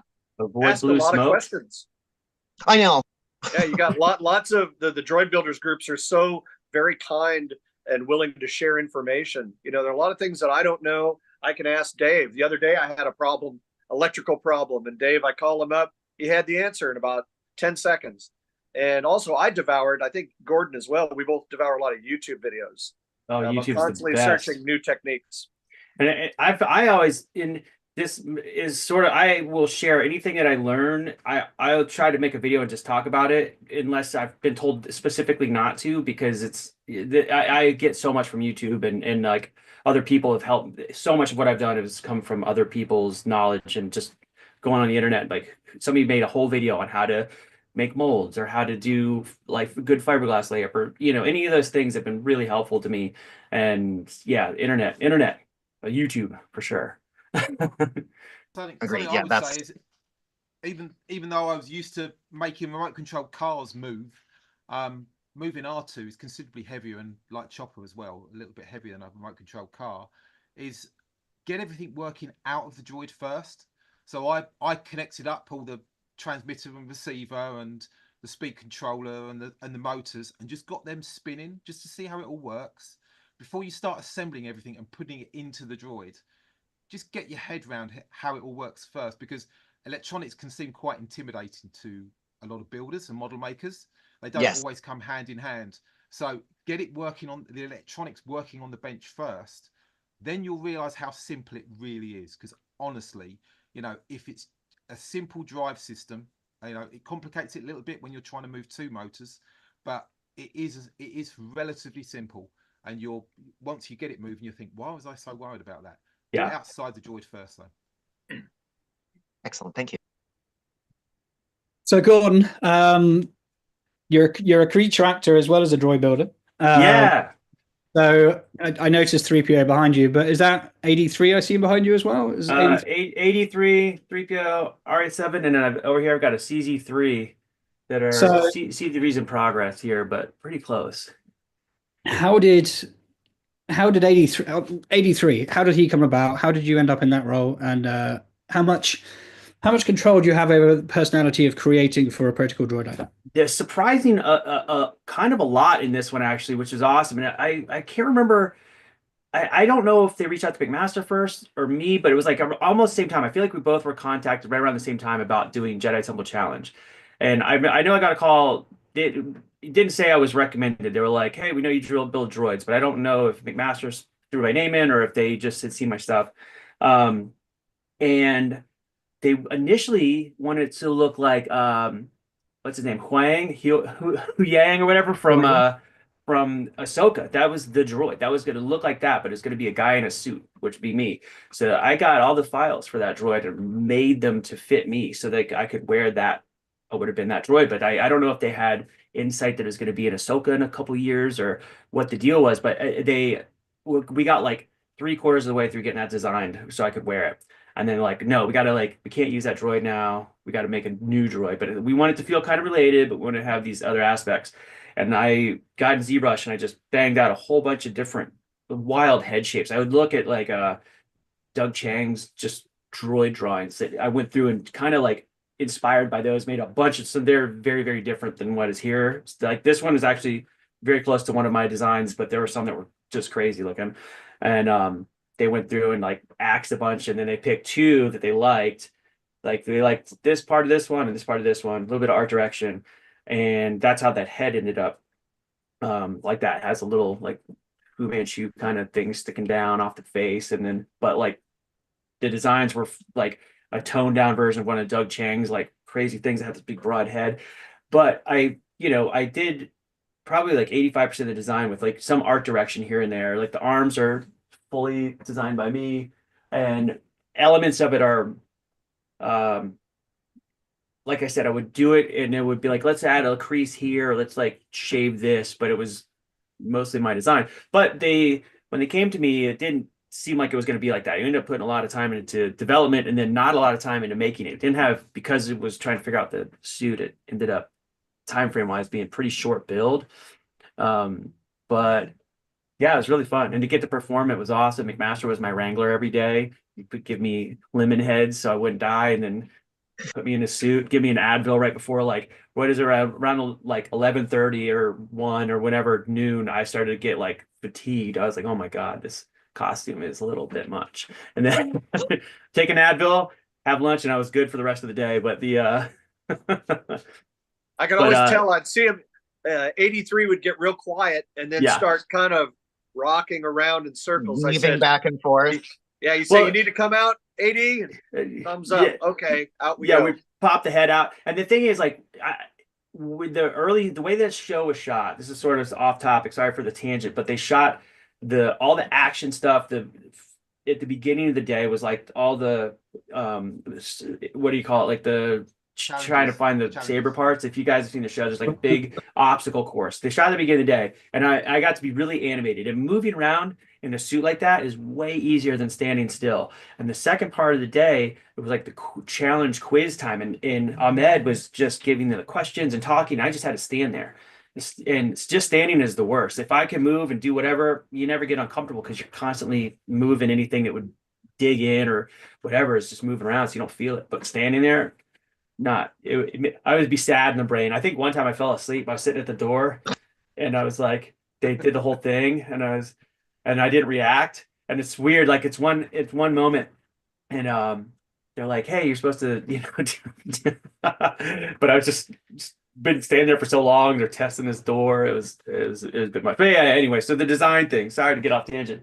I was like 85% me. It's pretty cool. I'm real proud of it. The suit. I'm happy with how it came out, and they seem to be happy with it as well. It'd be cool if it ended up in some more shows. I don't know. What was funny about it though is that the voice is someone else. Yeah. Right. Mary Holland. And so at lunchtime, Gordon would be talking and Mary would be looking at him and kind of doing these weird droid movements. And sometimes vice versa. Mary would be talking and you'd be, and by the third day in, the two of them were absolutely in sync. The two of them were one person. It was really weird. The camera guy was like, "Are you guys married?" And I was like, "No." And then he goes, "I'm like, why?" He goes, "Because you guys are like I knew like if there was a pause, because we had a teleprompter, so everything's like scripted. So there's a teleprompter, but she's an improver, so she would if there was just a certain amount of pause time, I knew she would say something. So I would just start to animate. And I figure if she didn't say something, it just looks like I'm adjusting position.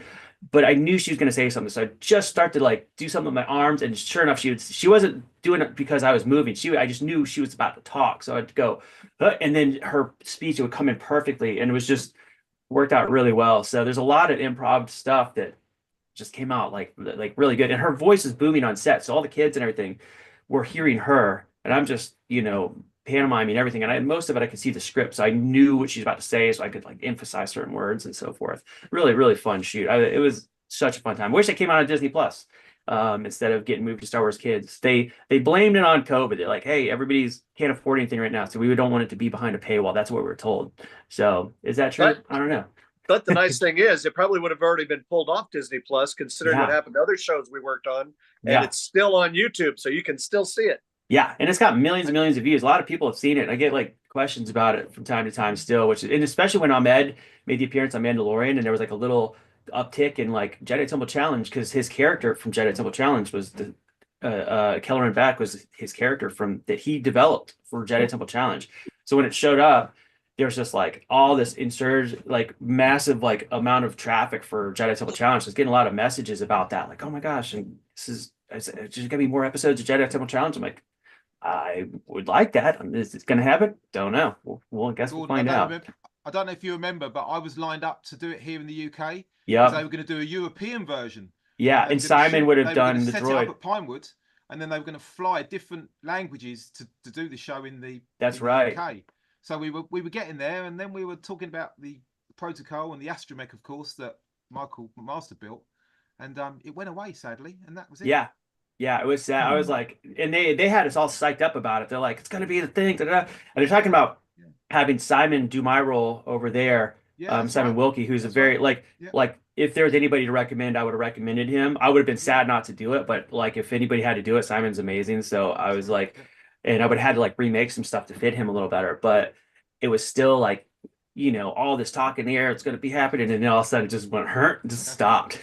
It These things Yeah, happen. that's how it is. The amount of productions that I've been part of that are just like go away, like it's awesome. Everybody's gung ho. You got these big shops starting to work on stuff, and then it just disappears. So, I mean, we're on a limited time here. We can't talk about everything that you guys have worked on. not that I'm complaining. Gordon. I heard we can go 5 minutes over. Wait a minute. But what I would like to know is, you've all worked in different elements on different series, both across the pond and on either side of the water. What's been the most enjoyable, proudest moment that you've had with a droid performance on set, or droid that you supplied on set? What's been your moment? And whoever wants to start, you feel free. Lee, go on, Lee. Go on then. You start. Well, my because I'm getting on a bit now. My most memorable moments are always the most recent moments, because as time goes on, I forget what's happened in the past. And of course, I'm usually more passionate about something new that's coming out. And for me, it's Andor 2, which I can't talk much about, but I will say a little bit. And that's that, the droid team at Pinewood were bigger than it's ever been. And we didn't necessarily build the most droids than we have done for a Star Wars production, but we did build a lot of droids. And the community spirit in the model making department was superb. It was so good. And as Doug is aware, I was able to bring 12 people, 12 droid builders on set to drive droids as well. Because interestingly, as good as puppeteers are with the animatronic heads and the facial expressions, for some reason, they're not the best at driving droids, or mouse droids, or anything. They'll be the first to admit that. They're not great with remote control cars and what have you. And I encourage them to buy a remote control car and practice with them, because the skill set they've got to do animatronic faces, why they can't do cars and that, I don't get it.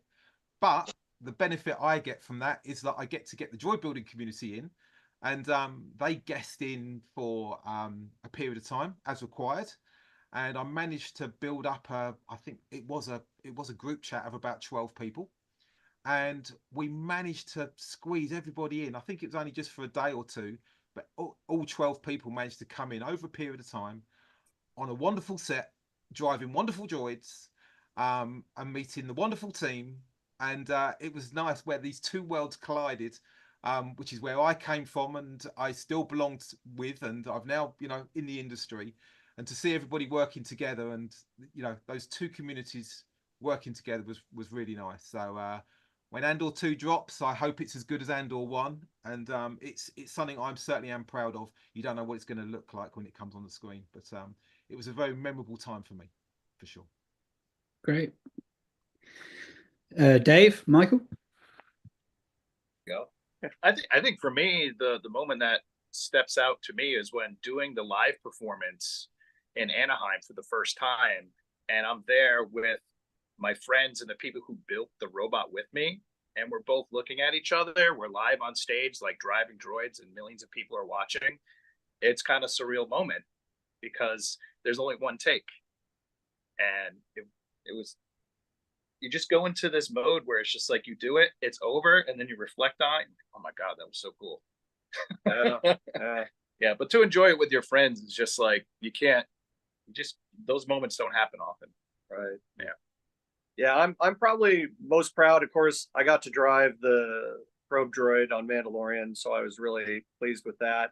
But the other one I loved, I didn't get to drive it, but there's a scene in Mandalorian where the R5 droid gets busted by a gang of mouse droids, and they surround him and harass him.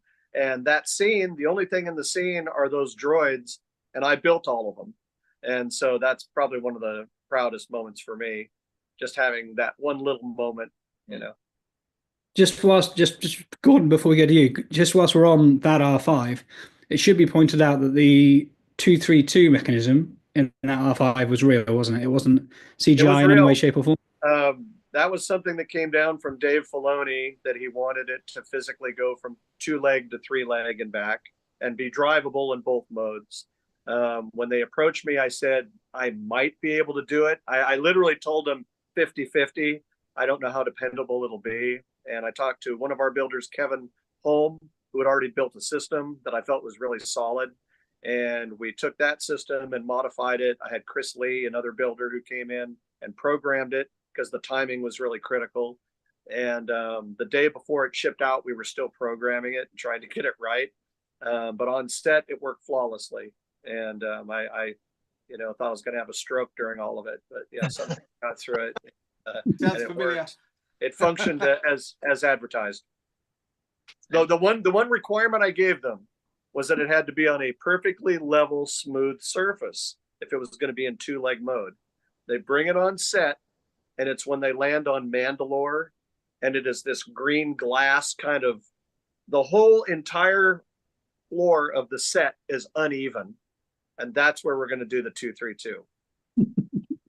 But we did it, and it worked, and it was wonderful. But I barely survived that. So, Gordon? Oh my gosh. Proudest thing. Honestly, the Jedi Temple Challenge stuff is probably, I did a lot of other stuff for the show too. I made all the sabers, the different versions that are like the puzzles, and all the kids like gauntlets that they wear. And the droid had so much say in that to me it's kind of special in that way. But then also the RX droid that we did for Book of Boba Fett, all those, it was such a crazy amount of work in a team effort, and I felt like having multiple people all on one project, literally working on different elements, and to have it all come together as smoothly as it did. I mean, there's little things that need to be adjusted here and there, but overall, it was just pretty painless, and compared to some other projects I've worked on like that, and they look so cool on set. Seeing them, I was very, very jazzed about that. And yeah, that's cool. Like when it popped up in Skeleton Crew, I was like, oh my gosh, this is, I knew it was going to be in there somewhere, but I didn't know it was going to be like right there in the first episode, like right at the beginning. So very excited, and such like a featured moment, and it's crazy. It's like it's just a few seconds, but the amount of work that goes into that, and I don't know, you really feel it just to spot it just for a moment. It's really cool. Amazing. Speaking of Skeleton Crew, I believe, Lee, obviously you've not been involved with this, but all three of you, the rest of the other three, you all had your finger in Skeleton Crew, the most recent series, haven't you? well, I personally didn't. Yeah, but the RX droid's in there. the RX droid is there, so I'll take it. Yeah. Thank you.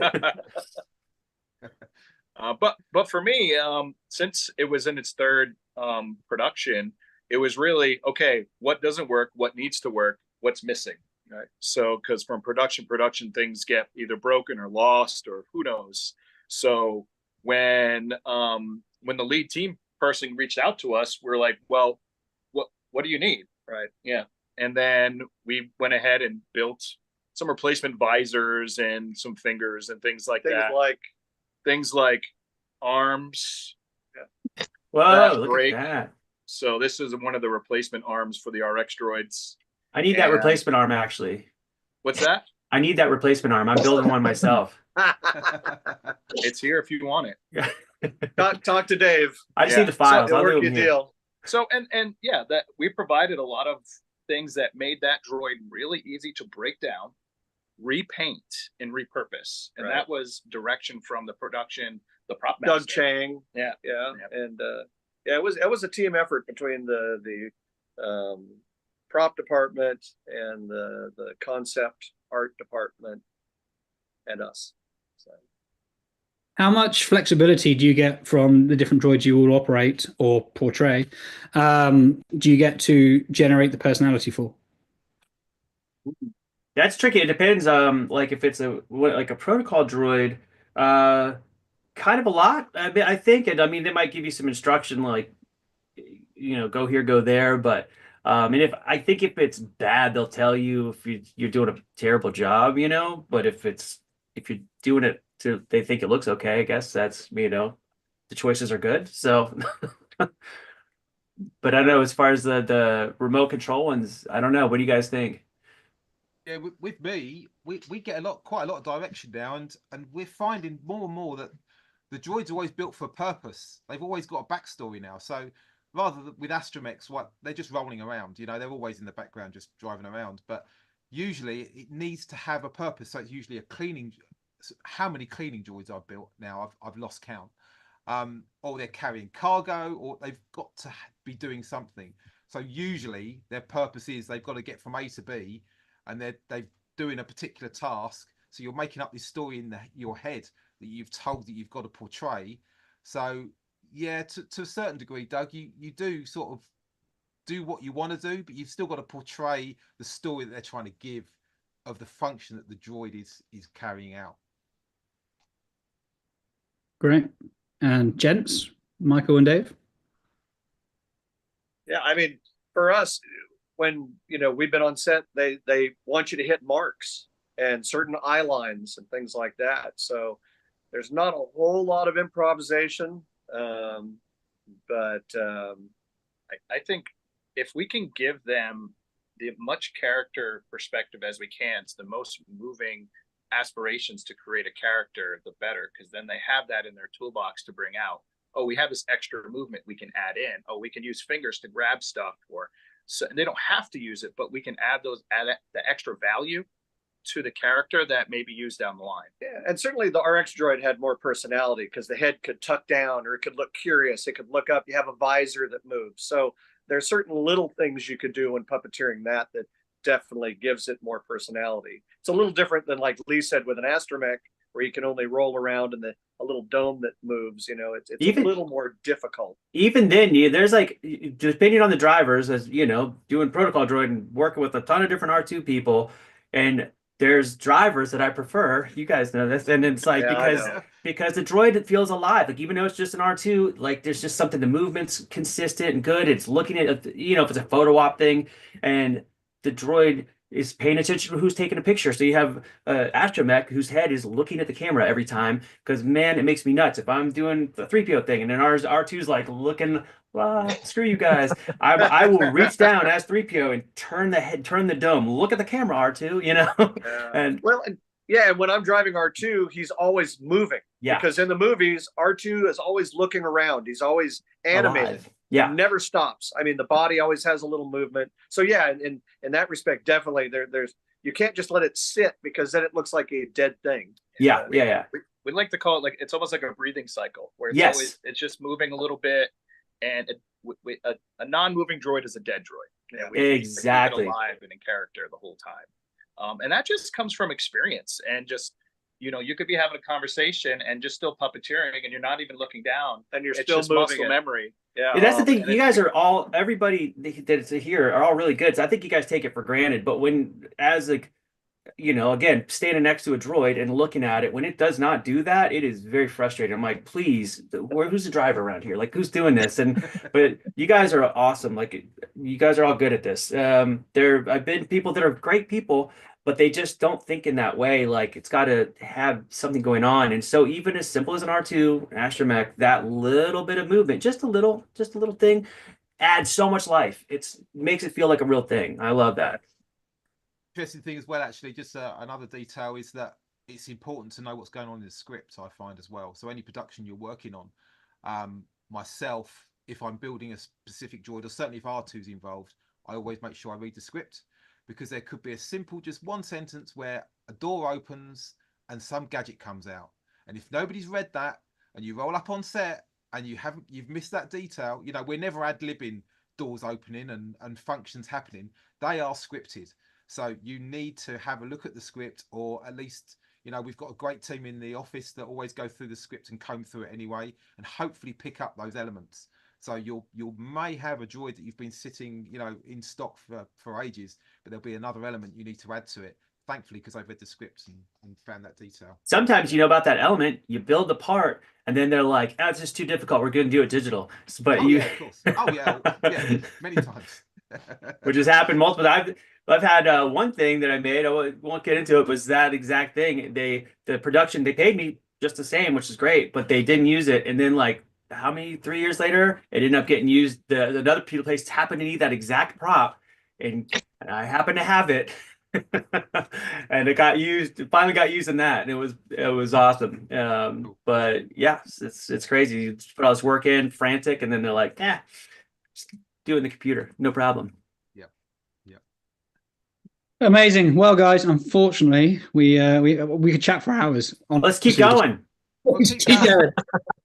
After party.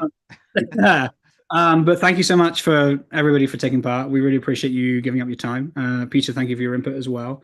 For anybody that's watching, if you haven't already, please visit starlight.org/Holiday of Hope to make a donation. We'd really appreciate it. And once again, guys, thank you so much for giving up your time. And we look forward to seeing your Thanks for performance having us. in the not too distant future. Yeah. Everybody. Thanks for watching.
Welcome back to the 501st Legion Holiday of Hope Telethon. My name is Rob Williams. I'm a member and the PR officer of the Outer Rim Garrison of British Columbia, as well as a PR officer and executive officer of Falcon Base Rebel Legion.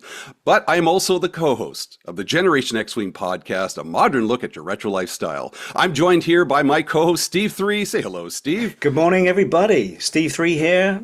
Recently interjected into the Los Angeles squad of the Southern California Garrison. Happy to be here.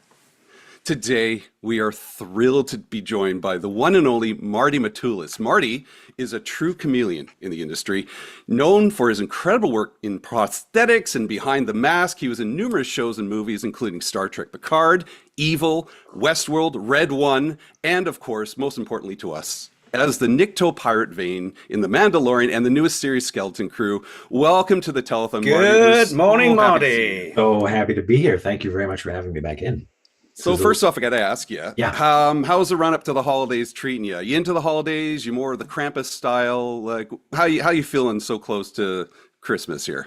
I like to just not make a plan for anything and just be continually shocked at the date on the calendar. And then, I'm just in constant like in the now, like living like a dog in the moment. Where like, I have to go get a Christmas tree right now. Oh, we should decorate it like today. And then next thing you know, it's summer again. Yeah, right. So is that done, Marty? Do you have the tree up already? No. Oh, good. Thanks for the reminder. I gotta go grab that. No, we're doing that this weekend. Do you have any traditions that typically around this time besides panicking? No, I'm trying to, again, always playing catch up, trying to find the ornaments for the tree, trying to remember where I put my little light up Millennium Falcon or original ornament from decades past. The newest one that I found was I think it's a Finnish tradition of you exchange books on Christmas Eve and then sit around reading them and drinking hot cocoa and eating chocolate and just reading. Oh, that sounds lovely. I love that idea. Quiet. That is awesome. And shared books. Like I love sharing books with people because that's also just a little more, that's like a level up of personal gift giving because it means something to you and you hope it means something to them and then you're sharing that. So I think may we all give and receive more books. Books. Yeah, books are a rarity nowadays. Everything's on tablets and audio, right? So yeah. It takes a little more warm up now to get into a book with the fragmented attention, but it's a good feeling once you get back into the rhythm of reading page after page. Awesome. I wanted to start right off the bat and talk about Skeleton Crew because I'm like first of all, I'm super enjoying this series. It's been so much fun, and I loved you in The Mandalorian. How you feeling after? There's been a lot of positive feedback so far with the series. How you feeling so far with it? Oh, I've been loving it. Had the good fortune to attend the premiere with a crowd, and we watched the Yeah. first three. So that really kind of set the tone. The enthusiasm in the theater was just palpable, and like every joke was hitting, every fun edit point was really hitting well. And seeing the kids there, I mean, it's been 2 years. We've all been kind of sitting waiting for this for like 2 years. So Yeah. enough time has passed that there's a little bit of distance so I can enjoy it more as a fan, which I always have been. But then also kind of reflecting back now with that little bit of historical time to remember what was going on in the day, and having a little more technical appraisal of what was happening, and remembering which takes, seeing what they chose in editorial, like, so that it's a very complete, joyful experience of a joyful show. You nailed it. It's fun, and they have that sense of wonder that I go for. Like, that's what hooked me originally in Star Wars, is that sense of wonder and adventure. Right. And you didn't know everything. Everything was kind of being presented, and you were in awe of that at the time. So I think that, fortunately, we have so much to watch and enjoy and read now from this wonderful galaxy. But there is something about that, kind of like being presented something fresh. And I think this show's kind of hitting that through the kids in the show, that we get to kind of vicariously experience again. I 100% agree. It's to me, it's almost like it doesn't matter if it's Star Wars or not at this point. There's such an interest, there's such a story, there's such an adventure that's going on. But the cool thing is, it's now inside of a Star Wars galaxy, so it's absolutely incredible. I wasn't sure what we were going to get. And normally, if I watch a movie, I have to watch it at least 3 times to really get this one. I can't stop watching it. I've got to be honest. I can't stop watching it because there's something new every time I watch it, and it takes me back to those days. It takes me back to the 80s adventures where everyone on set seems like they're having the best time ever making this movie or this show. And we absolutely were. It was so much fun. Everyone was having a great time. I remember there was some internet rumblings about like, oh, there was some trouble and difficulties and whatever. I didn't see it. Everyone was having a blast. I think, everyone involved kind of knows what they're involved in, and they're thrilled to be there. Oh, it comes across. Are you a child of the 80s or 90s? I was born in 1970. And nice. When Star Wars came out, I was right in the pocket. I think it was 77, so 7 years old. So I was 73, man. I'm right 72. there with you. Yeah. We got Gen X right on the panel. This is awesome. I'm loving this. So I got to ask you, like, what is it about the 80s that you dug? Like, or kind of like, let me rephrase that question. Actually, I just kind of mentally blocked myself. But like, this is a real love letter to the 80s. What is it that you kind of, what does it remind you of movies past? I mean, everybody compares it to the Goonies, for example, but I feel there's more to it. The hardest hit, the strongest one, but I think it's more capturing the feeling. I mean, they're pulling from so many different sources, but that kind of feeling that infused the movies that we love then was that kind of sense of adventure, was that kind of like, unlimited horizons where you could do anything and anything could happen. But that was coming from, I think, the 70s that we grew up in, where it was such a different world. Like, I absolutely roared around town on my bike, and 100%. From the moment I could get out the door until I absolutely had to come home when the sun went down. And if there was something in the way, you would just take your bike and chuck it over, and then crawl over, and then continue on. So I think just kind of, that overarching sense of adventure that we had, just by virtue of not having the internet and not having other types of distractions. Right. You were responsible for your own fun back then. You created your adventure. You absolutely did. You'd grab a friend, grab your reliable cohorts, and like go hit it. Snap some branches, make your own weapon, and off you go on your bike. Tromping through the woods was like job number one all summer long. Oh, see, you're giving me tingles. You used to tell me, you said many times, you being from England, you spend your time as a kid playing on the river or around Stonehenge. Yeah. Well, just going into fields, just walking through numerous farmers' fields, going into a woodland, discovering something like a makeshift den you didn't know who was there before. I think that's why I love about the show, is because they almost put us into a typical life, and then they detached us from that life, and now we're in this adventure. And those Yeah. 3 steps, and then look at who we meet. We meet these pirates. We meet this crazy group of nutty pirates out there, which is an adventure in its own. I absolutely love it. I think that's Was the there joy anything for for the you? different strata of viewers for this show, because clearly I think the kids are the theme that we're all most overtly aware of, but then there's this pirate element that's layered on, which gives you an added sense of kind of danger and what's going to happen to these kids. But then for the adults who are more discerning, there's something pretty bizarre about At-Atten that Oh I'm yeah. getting to witness now as a viewer. I had no clue what they were doing when we were shooting it, because we were just shooting the pirate stuff that we were in. Right. So there's this other level of intrigue that's on top. So they're building a really great adventure cake of a So show. you are really kept in the dark about the story, about where it's going, about what everyone else's storyline is. You're just given your thing, you go in, you do it, and that's it. Oh wow. So the largely premiere, from that kind of protectiveness, of the product itself. They don't want anything getting out, so they don't give you anything extra. right. And the premiere for you was the first time you saw all of this laid out in its entirety with 3 Oh, yeah. episodes. So it's a whole movie for you, basically 3 episodes. Yeah. That's incredible.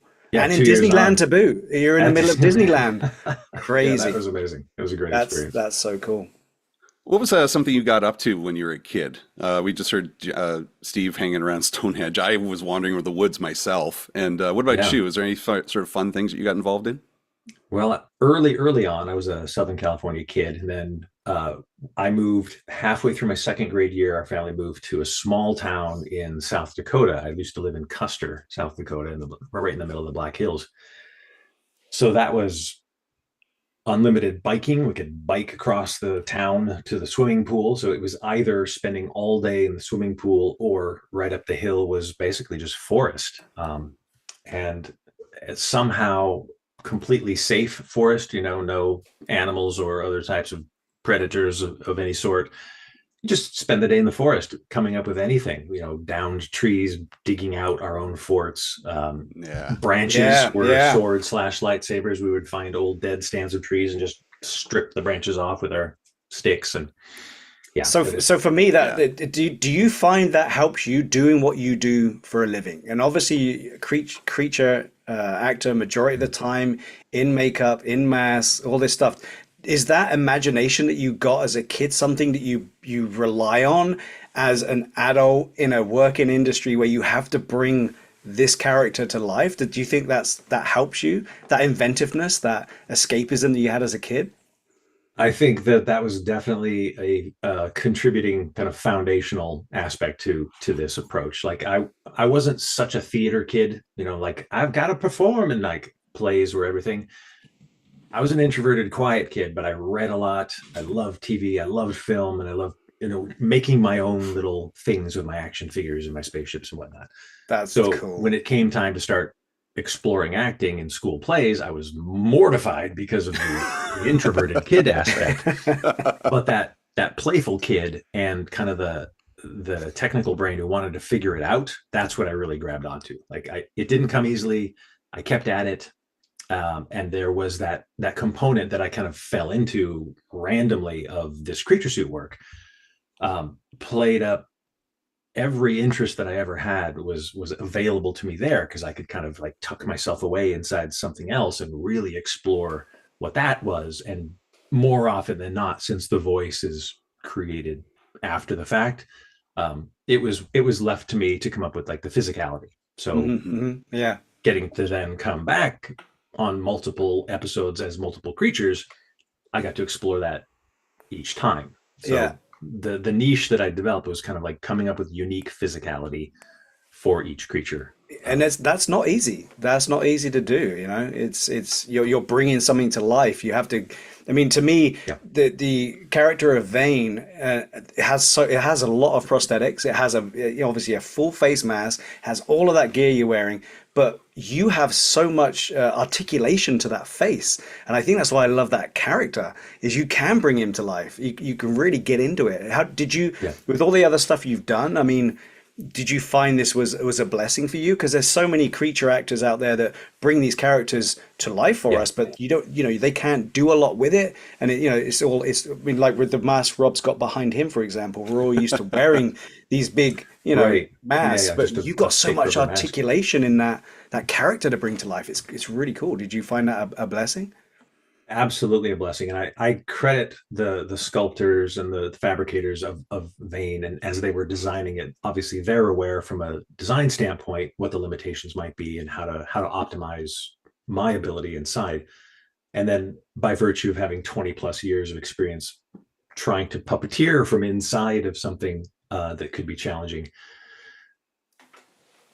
Yeah, I was trying to think of like a better way to say, you are bringing a life to this thing, that they've conceived, and then it's up to me to kind of like follow through on that. So the eyes were what I had the most control over. They sculpted very wide around the eyes, so I knew that was going to be the bulk of my work. If he's going to have an attitude, is going to be voice or eye expression. Right. The brows are obviously quite thick, but they did separate them so I could get a little independent suspension. The nose, obviously very built out to hide my beak, which means then the lips are also very built out, so there's not a whole lot of mouth movement. So yeah, my approach in the makeup chair has always been spend that time seeing what I can do. And so if I get to see the design process early on, that's great. If I get to have some like test makeups, even better. But more often than not, because of the pace of things or the secrecy level, once I'm in the chair, that's when I get to start quickly putting together what I've built so far on the character and then applying it to the specific makeup. Which in Vane's case, again, like it was a treat because he was fun. That design, what I was able to do, obviously side eye was going to be big for Vane. And then as you mentioned, like his kit is hefty. I'm wearing significant upholstery and very large engineer boots with thick soles, which immediately informed how he moved. So yeah, other than coming up with the voice, the rest of it was largely done by the design process of makeup and the costume. I want to get back to the costume in a sec here, but I want to ask a selfish question. Okay. No, Steve none of knows that. All right. Steve knows I'm going to ask this question because, like I'm a couple aliens for the 501st, and I really enjoy being behind a mask. I really enjoy kind of acting unlike who I normally am when I'm with the kids or I call them, I've got the Disney in me, the guests that come to the booth and stuff. But I'm just looking for some tips on what to do when costume, because I mean, I can't talk in the rees, and I have set dialogue for a nine nun. So where are some tips? This is a master class from Marty Matulis. Wow. What are some, hey, Rob, no pressure. Yeah, you got to make a donation, Rob. You got to head to starlight.org/Holiday of Hope, and you got to make a donation now of a considerable amount. This is a master class in promotion segues, sir. It's very good. But what are some tips for a rookie like me to kind of be in the moment and be a character, especially when you don't talk a lot, and try not to scare the kids? Don't want to scare the kids. Right. Yeah. Well, your character starts from here and goes all the way down to the ground. So never feel like you're limited by the mask itself, even though that may be the least movable thing. I would say, bringing a physicality from head to toe that's in line with the character that you want to convey. So if you are a friendly, not scary alien pilot of some sort, you can come up with how you carry yourself. Like if you're wearing a wardrobe, maybe you want to be more expressive with your arms or be more contained, or full body physicality is the top tip of the day. Not feeling limited just because you're not able to express with your face. Yeah, Rob, get animated. Come on. I'll be a little more animated, just like I'm in a booth or something like that. All right, sounds good. Go down to a used car dealership and study the wacky, wavy, inflatable arm guy. Done. Wacky, wavy. You get tips anywhere. I'm writing that down here. Okay, good. That's worth the money right there. Okay, well, I'll go back to the costume now. Again, 501st people love to analyze costumes. They love to look through every little piece. We got a friend, Terry Chu, who's actually been on the telethon, and watching Terry Chu just analyze these costumes, find the little hidden secrets there. I want to know, first of all, you have this awesome thing on your shoulder, which Thank is you. Yeah. I've had to bring it up so many times because no one else has. Go on. Yeah, What did you because notice on my shoulder? I was saying this to Rob the other day. I'm like, I swear to God, he's Yeah. wearing Yeah. a hat like Yeah. a rebel trooper hat. Ding ding ding. Yes, and very on display now in Skeleton Crew. When I'm walking over to kind of chase the credit around the table after I've said hello to the two kids, and I'm Yeah. standing there next to the crustacean. Right there. It's right there. Yeah, that was a little treat that when I went into the wardrobe for some of the early test fits, Shauna, delightful Shauna, came out and she said, "Hang on, I've got an idea." And she runs out, comes back in. She's like, "You know what this is?" I was like, "Yeah, it's a rebel helmet from Endor." She goes, "Now it's a shoulder pad." Oh, so Just she like literally pulled the armor ring right there in off. front of me. Yeah, took the donut ring off. Said, "This is going to be your shoulder pad." Some kid in Ohio is going to figure this out in a few years. Wow. So that was all from Shauna. 100%. Oh, Yeah, bless she her- had. bless There her was even soul. more. I think they kind of like maybe didn't want him to be too cacophonous in his appearance. So Right. there was one necklace piece that she had where she had strung in sand people mouth like breathers onto a string. Oh, Like so maybe it cool. implies he's a little too murderous if he's got too many parts of things. Of things and people. Yeah, Yeah. collection of Yeah. teeth sort of idea. Yeah, I think they Yeah. went more kind of like the opportunist found object route than like murderous thug. Now, Is there now any do, other? do Go ahead, you Steve. do you sorry, do you have a backstory for this? Is there a backstory? Have you made one up, or are we gonna have to I challenge you believe to come that up I with a have a backstory? backstory, and I believe Okay. that Vane has his own backstory because he Oh, does like okay. to talk himself up a little bit. You know, Right. I think he's a bit of a blowhard. You know, you get a drink in him, the stories are going to get longer and fishier as they go. Definitely seems to like the spotchka. Yeah. Yeah, just don't drink at the schools. Yes, yeah. Over education, right? Look, Bars instead is of it a schools. school? I mean, there's probably something under a desk somewhere, and if I could just get in the door, I'd approve it. Yeah. Kids move. It actually, interestingly enough, is when I first noticed it. Is rewatching the episode in Mando is when I first noticed it, because I think they do a shot from behind with you when you're doing your face off. Yes. I think that's right. I think that's where I first noticed it. Yeah. You And can, ag- and you can see again, the, you know, the ear Skeleton pad Crew is- especially on that. just seeing your first appearance in Mando to me it's one of the funnest episodes. It was. There was so much going on that episode for all the characters, and we got to see so much in that episode. So for me, it's one I watch regularly. So you know, you've got one of the best episodes under your belt there too for the introduction of this character.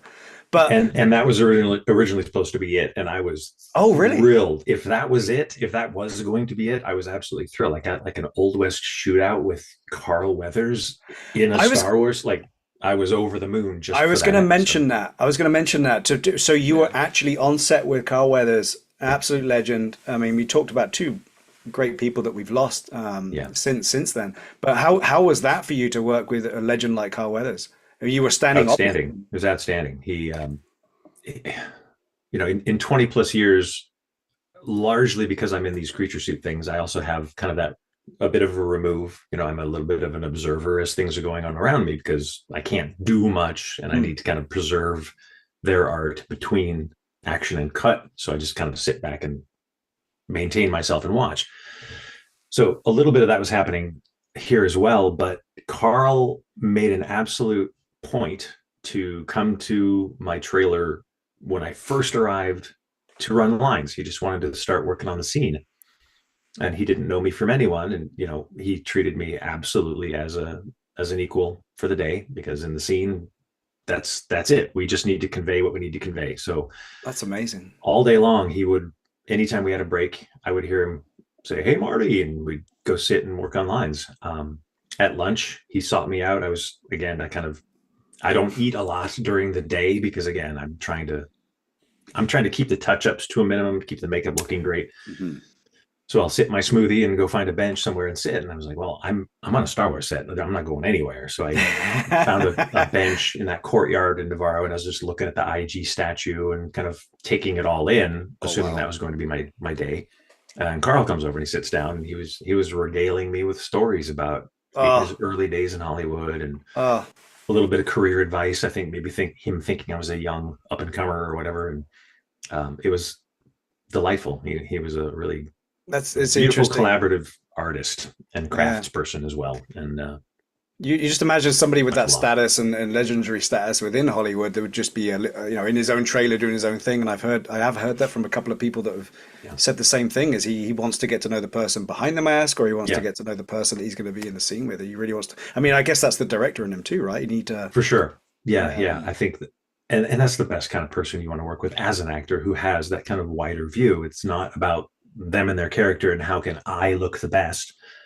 You're going to look horrible if you think that way, and then obviously so much else is going on that if you can elevate every aspect that you have some amount of control over, that is kind of that directorial sense. But anyone on set should be in that position where you're hired for your skill set, but because you are a cinephile, hopefully as an actor, you also understand lighting. You also may understand something of editing.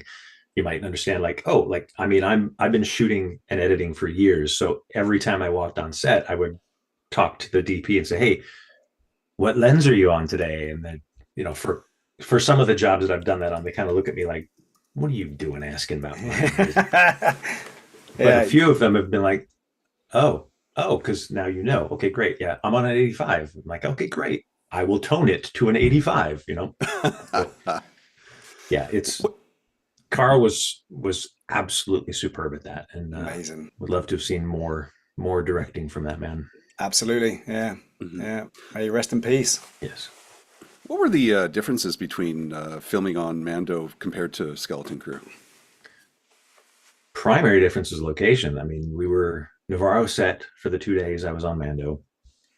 And I think the bulk of what we did on Skeleton Crew was the volume. There were a couple of the sets that episode 1, the breaching scene in the tube, and then also in the vault.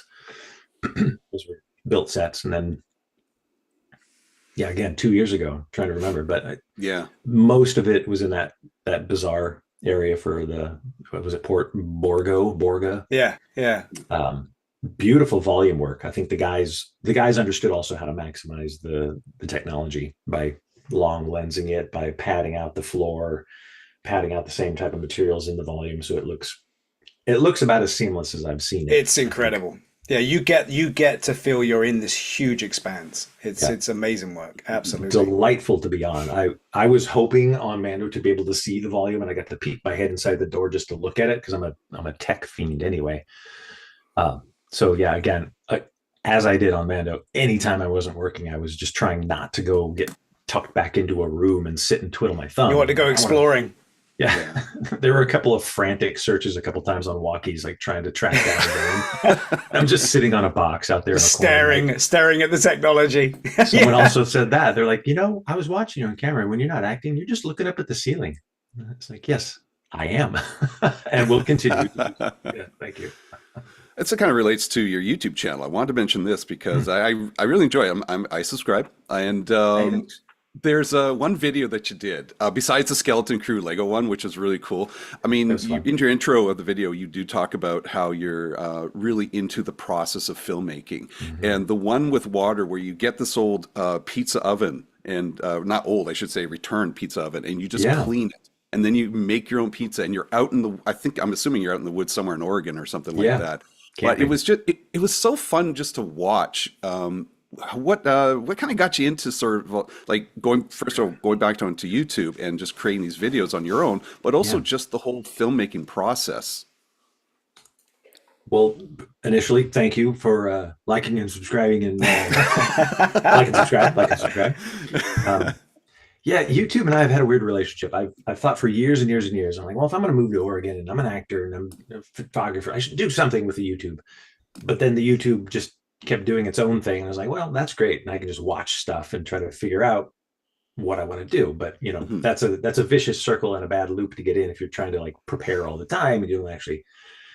So I've been a photographer. I've filmed. I used to work for Motor Trend. I did their videos for a couple of years back in the pre-real internet days of just filming stuff, making little cool videos. Worked for KCRW in Santa Monica for a number of years. I started their video component of Morning Becomes Eclectic. So there's always been kind of this video photography editing love, which I've dovetailed directly into my absolute joy and love of, Right. of cinematic expression and storytelling. So yeah, I don't know if I'm answering one or two of the questions, but that joy and that love is infusing what I'm also now just trying to throw into YouTube and trying to figure out, like, I've got hard drive after hard drive of footage. I'm always taking my camera with me when I go out into the forest. So yeah, there's going to be more. I don't know how regular, because that's also something I refuse to commit to. No weekly vlogging videos, but it's a challenge just to put content out there, especially when you're so busy doing what you do. And I don't just want it to be kind of casual vloggy. Hey, look at me. I'm going to tell you about myself. Aren't I great? But sharing interests that we can all kind of find some joy in watching. And, you know, I'm a little bit older, so I like the kind of slower paced, contemplative, cinematic style filming. Yeah, just we'll see where it goes. You're very nature based, I feel. Like there's films of water and dogs and just doing what they naturally do. But I mean, I gotta say, I love that van that you have. It's like the way it's set up. It's so gorgeous. Like, what? It's a Sprinter van. It is a Sprinter van. The short story on that was when I was conceiving of maybe basing in the Pacific Northwest. I'd lived in LA for 14 years, and I felt like 14 was plenty. I enjoyed my time there. I had wonderful friendships and working relationships built there, but I wanted to kind of change my quality of life at the time. And so I kind of weighed it out. I was like, well, I can either just go up and see what happens and drive my car back and forth or fly, or I can sell some stuff. You know, I don't know if you know, jobbing actors aren't exactly like swimming in it. But I did the math on a completely stripped out Sprinter van was not much different than like a well-appointed pickup truck at that time. They hadn't gone, it was pre-COVID, they hadn't gone through the roof, and I wasn't getting a built RV. Those things are nuts. They're like the cost of a house these days. So yeah, I ended up picking up a traded rent for a car payment on a stripped out cargo van that over some years, I applied my meager woodworking skills to building it up. So I'm on my second or third kitchen galley setup, and I've got like a little work area where I can edit videos and a place to sleep and a place to hang out. So that's cool. My adventure mobile. And a few times I've taken it to gigs. I drove it across to New York for Evil a couple times. And then, I think as Star Wars conventions start to become a thing more, if I can drive to the Western United States, I'll just drive and I'll have my little spot already set up. So that's a good point, actually. You talk about conventions. So obviously you've done the con circuit, you're doing more appearances, and I'm 100% sure you're going to be doing more and more as time goes on. How is that for you? Because obviously in the 501st, we'll do conventions, we'll set up a booth, we'll have everyone come in, they get their pictures taken. So it's not quite the same as being somebody that's out on the screen, but we're representing characters that are there and really enjoy it. How do you enjoy the con circuit? When did you get involved with the con circuit? Is it something you can see yourself continuing to do? And how do you find the interactions with the fans? I mean, do you enjoy the con circuit is what I would say on that one. I do. I had to kind of crack the code on it as a aforementioned introvert. There's an energetic toll from that many people all focused and like attentive, and you know, I just want to kind of hide and go play with a puppy, go be outside in the forest, because that's what charges me up. It took a little bit of doing initially to figure out how to kind of manage my own energy, and one of the key things was I realized that everyone who comes to these things, they're excited about the same thing. And more often than not, if there's this person behind the table, you're just looking to make a connection to the thing. It's not really about me. It's not really even about Vane so much. It's about this love of Star Wars. And most people want to tell you a story about why they love Star Wars, or what they love about Star Wars, or if they think, why aren't you Hondo? Anything could come up. That's a great question. Get into that. I love this character, by the way. So yeah, it took a little bit of training wheels, and fortunately, because I was only in the 2 episodes, it was around that period of time where there was some interest in having Vane represented at a convention. So I got to kind of see how it works, and I loved it. That's cool. Once I figured it out, it was great, and I'm hoping that this skeleton crew will allow some more opportunity this year to I come can't imagine that would not be the case. I can imagine you're going to be pretty busy in the upcoming convention Hope so. circuit next It's year. fun. It's just you're sharing your love of this world, and that's a joy. So good. I do have to roll back though, Rob, and hopefully I'm not going to cut you off on this, but I have a nagging problem for me right now is I am trying to piece together the timeline. So on Navarro, when we see you heroically flee, Thanks for seeing it that way. I mean, those other dummies.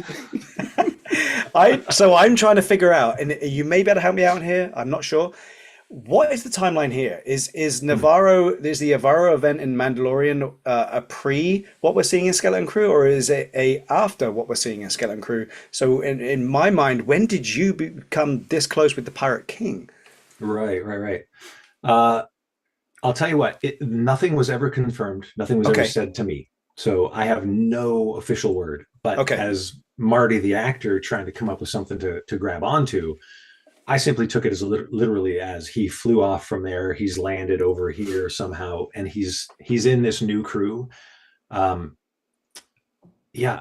he's already shoulder to shoulder with the Pirate King, he's just a smooth talker, I guess. Yeah. Smooth talker. Yeah, you can see that. You can see that. And we mentioned Hondo earlier, and I do feel a very Hondo-esque character with the heroic fleeing, because that's what we know about Hondo is he'll always set himself up to try and gain something, and if it doesn't go right, he's like, I'm out of here. See you later, guys. I'll see you on the next one. So I definitely charming see opportunist. I guess. Yes, it would be interesting. My mind, if I'm allowed to say, because we're all guessing here because we don't know, my mind was the other way around. My mind was that Skeleton Crew is maybe before Mando, and the antics you're going to get up to in Skeleton Crew is going to give you the opportunity to hang out with the Pirate King. So I don't know. That's where my head's going. Yeah. I mean, I think it can play until the boys give us a definitive indication as to which way they're going. I don't know if it's going to read as we go on, but the internal arc that I was giving Vane for the Skeleton Crew was that he just landed there. He's kind of finding his way up, like in that tube, the breach. In the first episode, I am in there. I'm literally hiding behind someone else who's shorter than me. I was using him as a shield. Sounds very Vane-like. Yeah, I mean, I wasn't going to get taken down in a tube. Come on, get rich. He's the kind of character I can imagine go, no, you go. This is your opportunity. Yeah. You go. Yeah, go. You guys should totally go out that door first. See what's out there.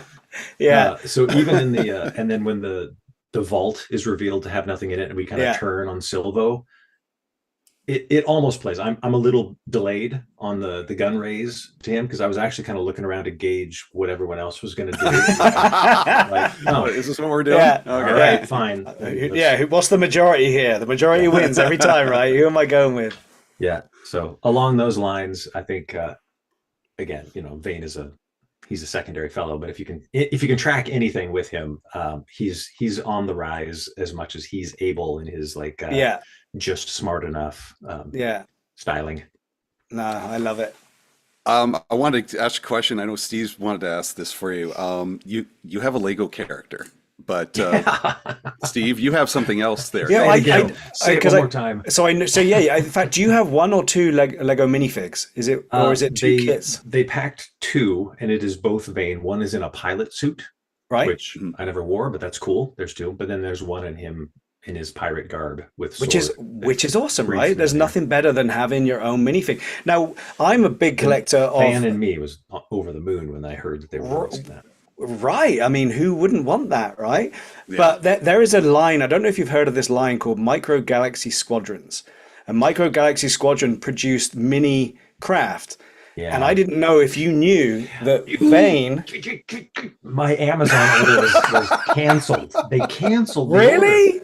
They were, I heard about it. Marty, you've got to get this. This is your snub fighter from Mandalorian. Yeah, that's pretty and cool. you have your own.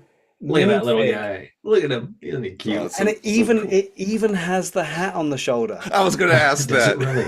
You can even in this detail, this tiny little detail, they've even got that in there. So I mean, my hope of hopes is that the Black Series is just delayed because of the amount of detail in in some of the pirates costuming. Yeah, they're going to have to build a whole new mold for that one. You can't repaint Vane. There's a lot going on there. I'm hoping Jazzwares get you one of these craft. I mean, I'm surprised they haven't sent you one, but you've got to get your hands on a snub fighter, and if I get another one, it's yours. Because there's nothing better than seeing yourself represented in a toy hanging on a peg in a shelf. So I just wondered if you've seen that. Yeah, I had seen it. I was aware.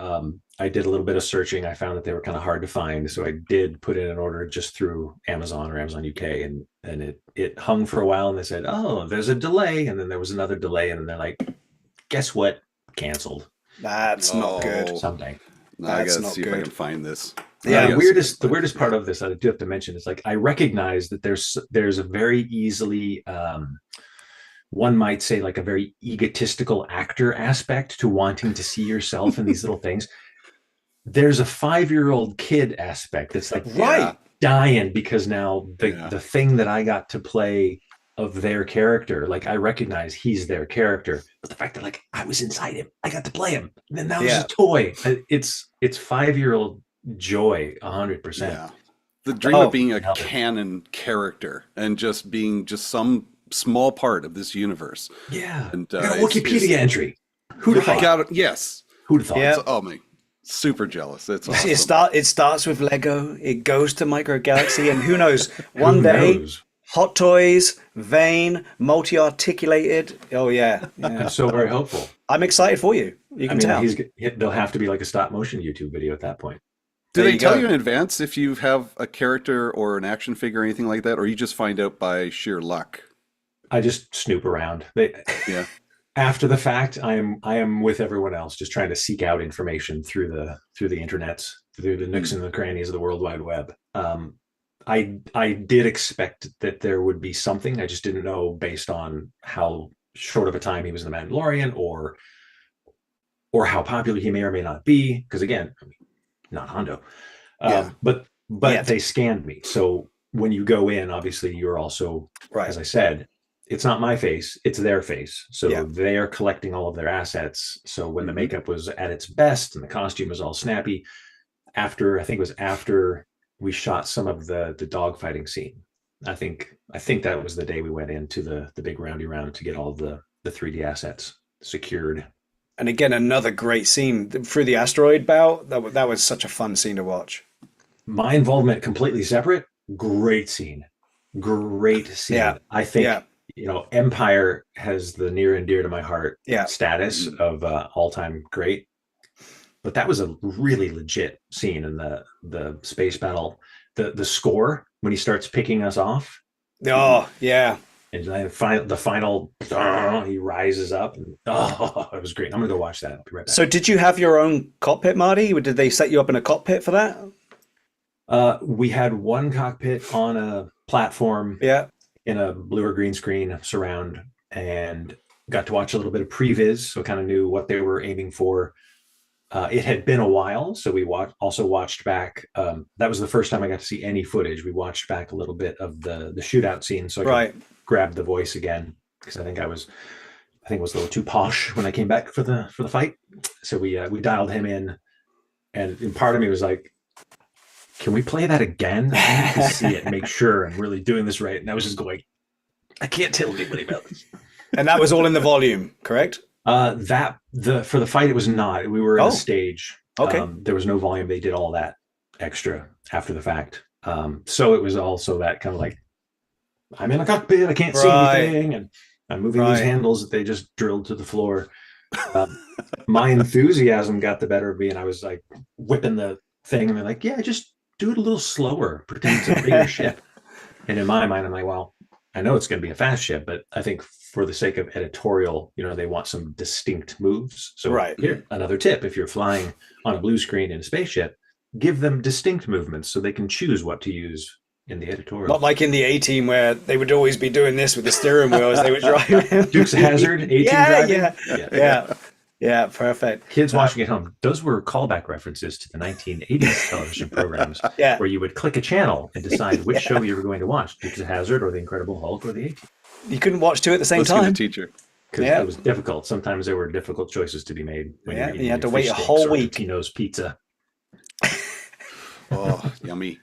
I have a rapid fire selection of questions I Oh, want to get through if go. you're up for it. Let's So go. basically how this works is I'm going to go, I got about 10 questions and you got to give me just the first answer that comes to your mind. Don't spend a lot of time thinking about it, just whenever naturally comes through. Does that make kind What of could sense? possibly go wrong? Let's do that. Nothing at all. Can I just Nothing at do all. can I just do one more plug though before you Yes, start? yes, I'd please, like to get please. another plug in for starlight.com/Holiday of Hope. Get in there, get donating. The donations are going to be collected all the way through today and beyond. So don't hesitate. Give what you can. That's why we're here. So Absolutely. if you get Absolutely beautiful, worthwhile cause. if you Go do it directly. I also put a little thing through my Instagram channel to extend that just as a way I could help contribute as well. So scan the QR codes, people. We're making it as easy as possible for you, and that's why we're here. Having fun, bringing awareness. Get to starlight.org. Okay, continue. Thank you, Steve. Awesome. All right. First question. Are you ready, sir? Ready. Why aren't you Hondo? I'm just kidding. Besides At some point, Anicto, Vane's just going to pull his mask off and go, was me all along. Besides Anicto, what's your favorite Star Wars alien species? Ooh. What is Bosk's species? The lizard? Trandoshan. Trandoshan's Nice. pretty A cool. Yeah. Bosk, yeah. I know you love getting out to nature. What is your dream hike? Dream hike. Ooh, I'm going to say North Cascades in Washington. Epic. Nice. Epic. I will backtrack after this. I want to talk a bit about the hike. AT-AT or AT-AT? Child of the 70s. I mean, it was an AT-AT, but we all know what it stood for. All right. Transport. Favorite thing about the 80s? Steven Spielberg. Oh, that's lovely. Favorite thing to do in the makeup chair? Stare at myself. Seriously? Expand on that too. No, that's it. Okay, The first answer. We can only take the first answer. Oh, you're serious. Okay. Something you learned while working in the TV movie industry? Be quiet and pay attention. Oh, I wish my students would listen to that one. Favorite tune to play on the trombone? I know How you play dare the you. trombone. I'm a big trombone player myself. Rob McConnell of the Boss Brass, The Waltz I Blew for You has some ridiculously difficult trombone lines. Nice. Favorite Star Wars sound in the Star Wars series? It's a combination, but it's inside some of the Millennium Falcon wind ups and wind downs. There's like a engine that I can't stop listening to. I'm a sound effects nerd as well. Ask Matthew Wood. I harass him on text, like, "Hey, what's that sound? I just listened to it, and does it have a name?" Oh, yes. Perfect. I love that. It's a great sound. Favorite side dish at a Christmas dinner? Peas. Peas? I love peas. Peas get a bad rap. Peas. Love those peas. You can smash them. You can try to chase them around your plate. Mushy peas. Mushy there you go. peas. Speaking Fish and Steve's chips. language. Yeah. Favorite Star Wars toy you owned as a kid? Plastic Millennium Falcon. I took pencil lead and weathered it myself. Oh, nice. The original Kenner, the one with the fold down front. You could, Oh, yeah. yeah. I used it and abused it and loved it. Do you still have it? No, when I moved at one point, I actually decided that I knew that there was a kid who was with the family that bought our house, and I left it in my closet. Wow. You are a saint. That is so nice. Thought about tracking that kid down and stealing it back. May get it back. Final question. Favorite droid in the Star Wars universe? 70s kid, man. R2. I got his humor. I loved his jokes. There It was you a funny go. one. Have you transitioned into Chopper? Because the jokes are a lot more edgy. I do. He's a little too out there. Like, I like him, but, at some point, if you're at a party, you might want to Tone it down a bit. All right. Yeah. We get it, buddy. No, Actually, I wanted to go back a little bit to the makeup chair question. Yeah. Obviously, being behind so many prosthetics over the years. I mean, I just recently saw you in Red One as this weird bird-like character. It was so cool. It's hilarious. But like, what's the difference like between doing something for a Disney production compared to something that's a little more smaller? Is it what do you notice is different about those two worlds?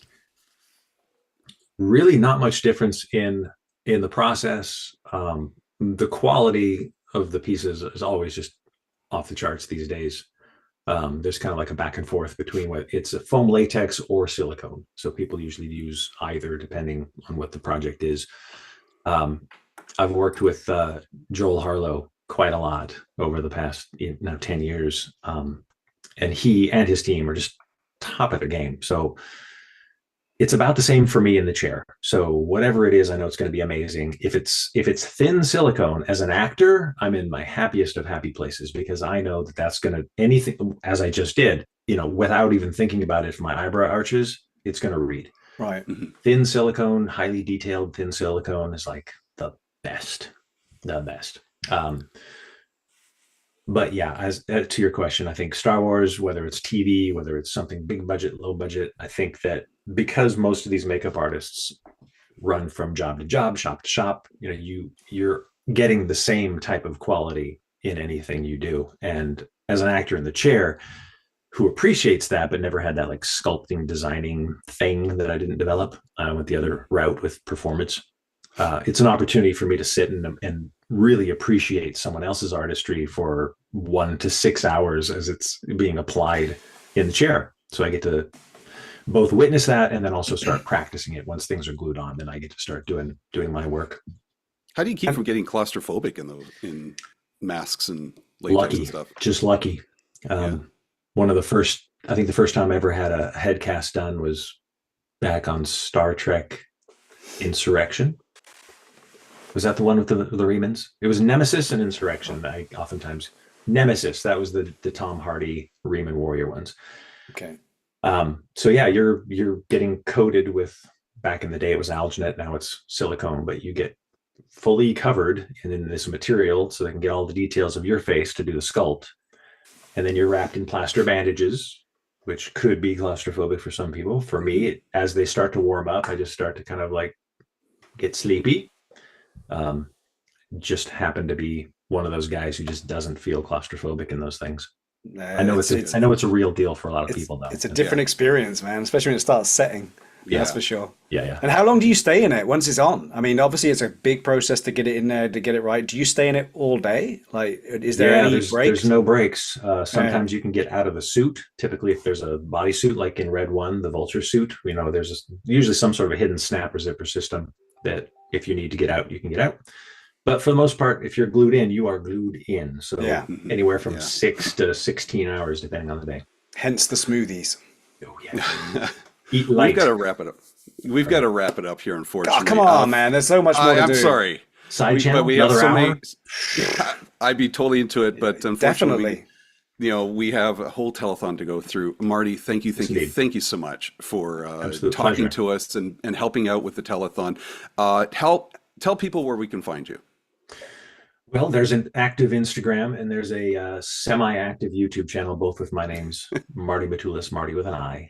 The YouTube will be growing. I feel like that's something else to focus on a little more because it lets me express my creativity. Awesome. And anyone that goes to see Marty in the upcoming con circuit, make sure you take a Micro Galaxy Squadron version of his character and craft. Yes. And let's dangle it. Let's inundate it.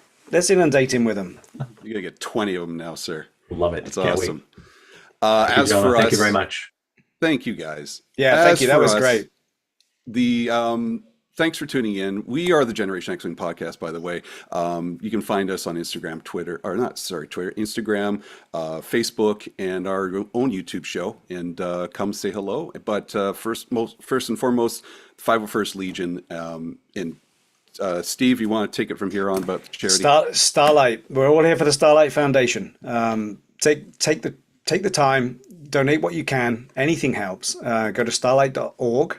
Not .com, starlight.org/Holiday of Hope, and please donate. Help an amazing cause and keep this going. All right, thanks everybody for tuning in. Marty, thank you again. We're looking forward to seeing some more of Vane out there. Thanks for absolutely. Thank you, Marty. The cause here today. I really appreciate that as well. All right, thank you.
We are back. In case you missed the earlier segment, I am Ramey Shanaday of the 501st Legion Southern California Garrison.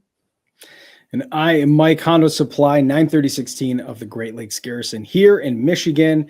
Ramey, it's great to see you. We have more reveals of the Ornament Project and more insight as to how this project came to be and also how you can get involved, because we have seen a lot of awesome work from many of our members and friends of. So Ramey, what are we doing here?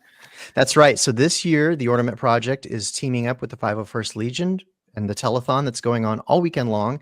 And throughout the weekend, we're doing little mini reveals of the ornaments that you will be able to bid on later this week, helping to benefit the Starlight Children's Foundation. So stay tuned all weekend as Mike and I do reveals of the ornaments that are going to be part of the project. So Mike, tell us a little bit about the project, in case anybody missed it earlier, and Sure. kind of how it came about and what goes into making an ornament, and then we'll get into another reveal. Absolutely. So the Ornament Project started, this is our third one doing it. We didn't do it consecutively. We took a year off last year, but it's really about getting creatives together to be able to support a cause, right? We have so many talented people in the 501st Legion that have both the craft, the compassion, and just straight up the tenacity to be like, I want to be a part of this. I want to give more of my time because I love both the foundation and just Star Wars in general, right? And this project started when I reached out to a couple of people and said, hey, would you be interested in doing, kind of a let's make a couple of ornaments. We'll auction them off, raise a little money, and it was a smashing success. And so since then, we started with about 10, 12 artists in the first year. Then it went to about 30 artists, and now we're at about 50 to 60 artists waiting for a final count. It's crazy because all of a sudden I'll just look at my I'll come home from work and all of a sudden I've got 6 boxes there and I'm like, oh, this person, I don't even know who this is. This is awesome. So I'm learning and meeting a lot of new people through this process. It's been amazing. But really what it is, it's about celebrating Star Wars. What's really cool about all these ornaments is literally there is something for everybody. You have people who are really into the dark side, the rebels, the Mandalorians, and there's usually a great little story behind why they chose what they chose. And the project is awesome because when you originally apply, and we're going to make this process even easier when we do it again, but this is how it comes. It's just a little piece of plastic, right, Ramey? And we all know how important and how amazing just a little bit of plastic, how far it can take you when you really put a little effort and a little bit of community behind it. So it comes as this kit. And what's really cool about the kit is that you don't know which one you're going to get. So you could be expecting to say, oh, I've got this, I want to do a Captain Rex one, thinking you're going to get a Republic clone trooper. And then you all of a sudden get a Mandalorian. You're like, well, geez, who's my favorite Mandalorian, right? And so it really lets your Star Wars knowledge just expand. It lets, these are made by fans. And we have a lot of professional artists that are also in there too. And we've got some really cool stories behind some of the ornaments that made their way on the table here. Because let's just say we're lucky enough to have a lot of people who have appreciated the partnership between us bringing these costumes to life as 501st Legion members. And of course, what we choose to do with them, right? I think that's where you're seeing a lot of this effort comes in, is that we have a lot of people who want to give their time and talent because they see how awesome it is to make your community stronger and better through the love of Star Wars. And so we're incredibly blessed to have so many artists be able to say, I want to get on board with this. And I think it's just fantastic to do that and support Starlight Children's Foundation, which is absolutely worthy of the cause. And we're happy to do it. So I don't know. I feel like we should show off a couple more ornaments here. I think we should. Let's see it. Well. What's next? What's next?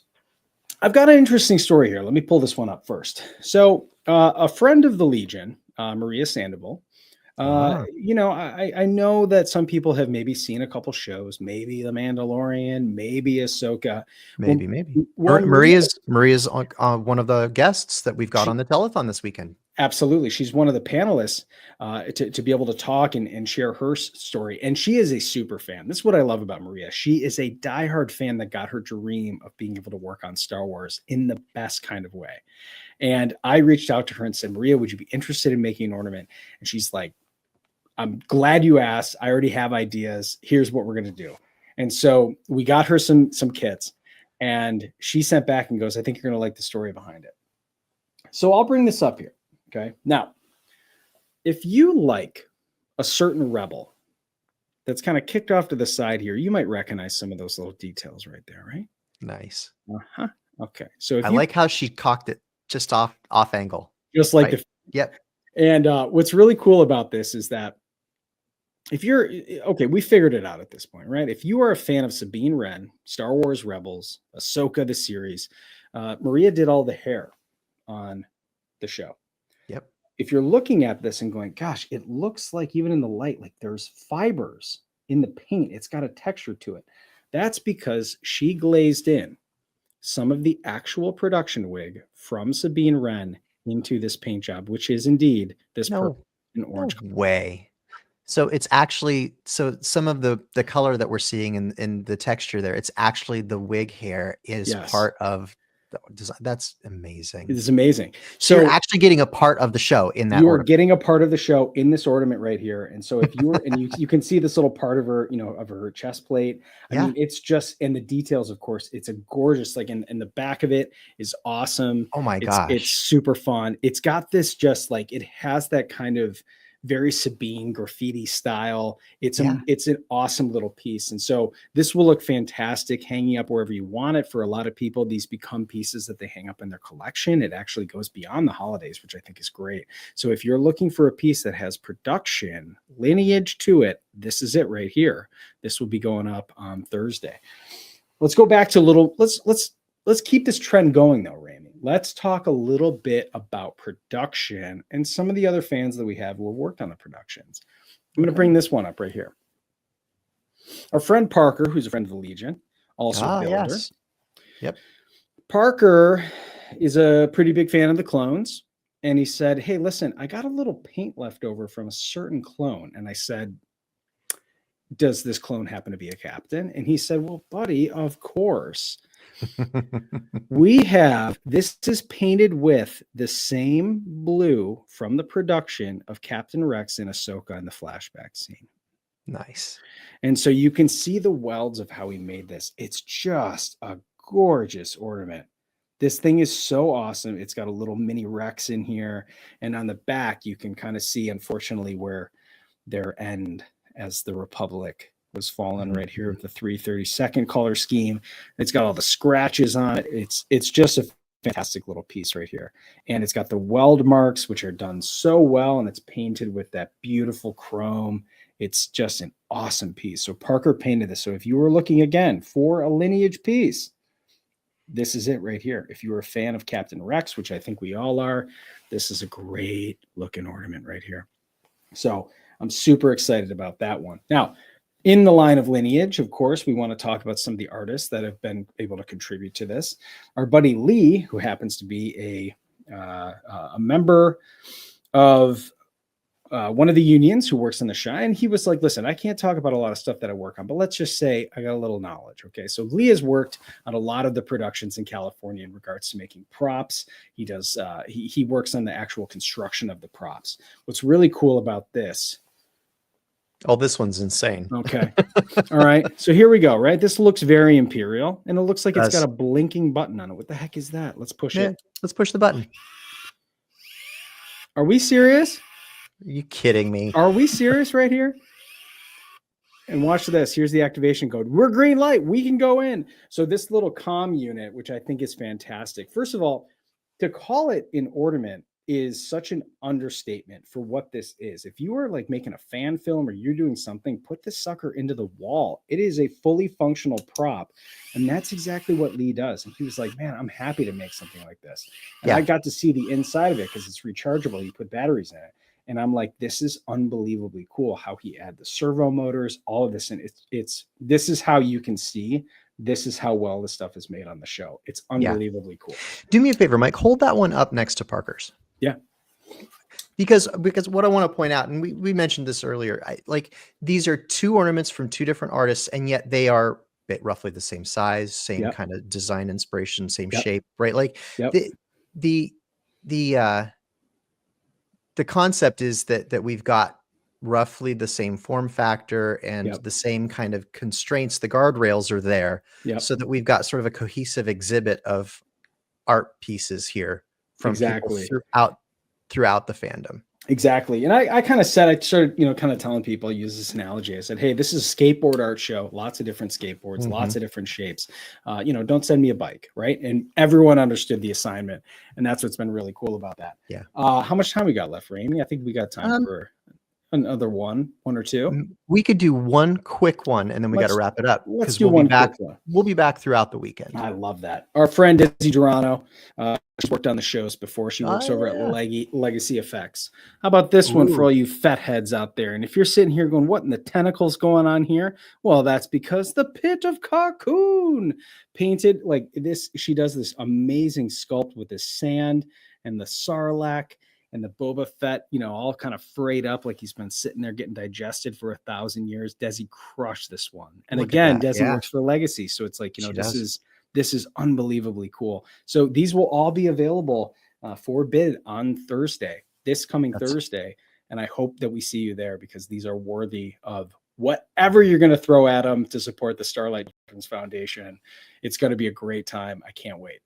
That's right. So Mike and I are going to be coming back all weekend long throughout the telethon, in between the other panels, doing more and more reveals. So stay tuned, keep an eye on it. And then again, we're going to do a full set of reveals on Monday night at 8 p.m. Eastern on the Dad Batch podcast. So you're going to want to go out to YouTube and subscribe to that channel and make sure that you're paying attention on Monday night, like I said, at 8 p.m.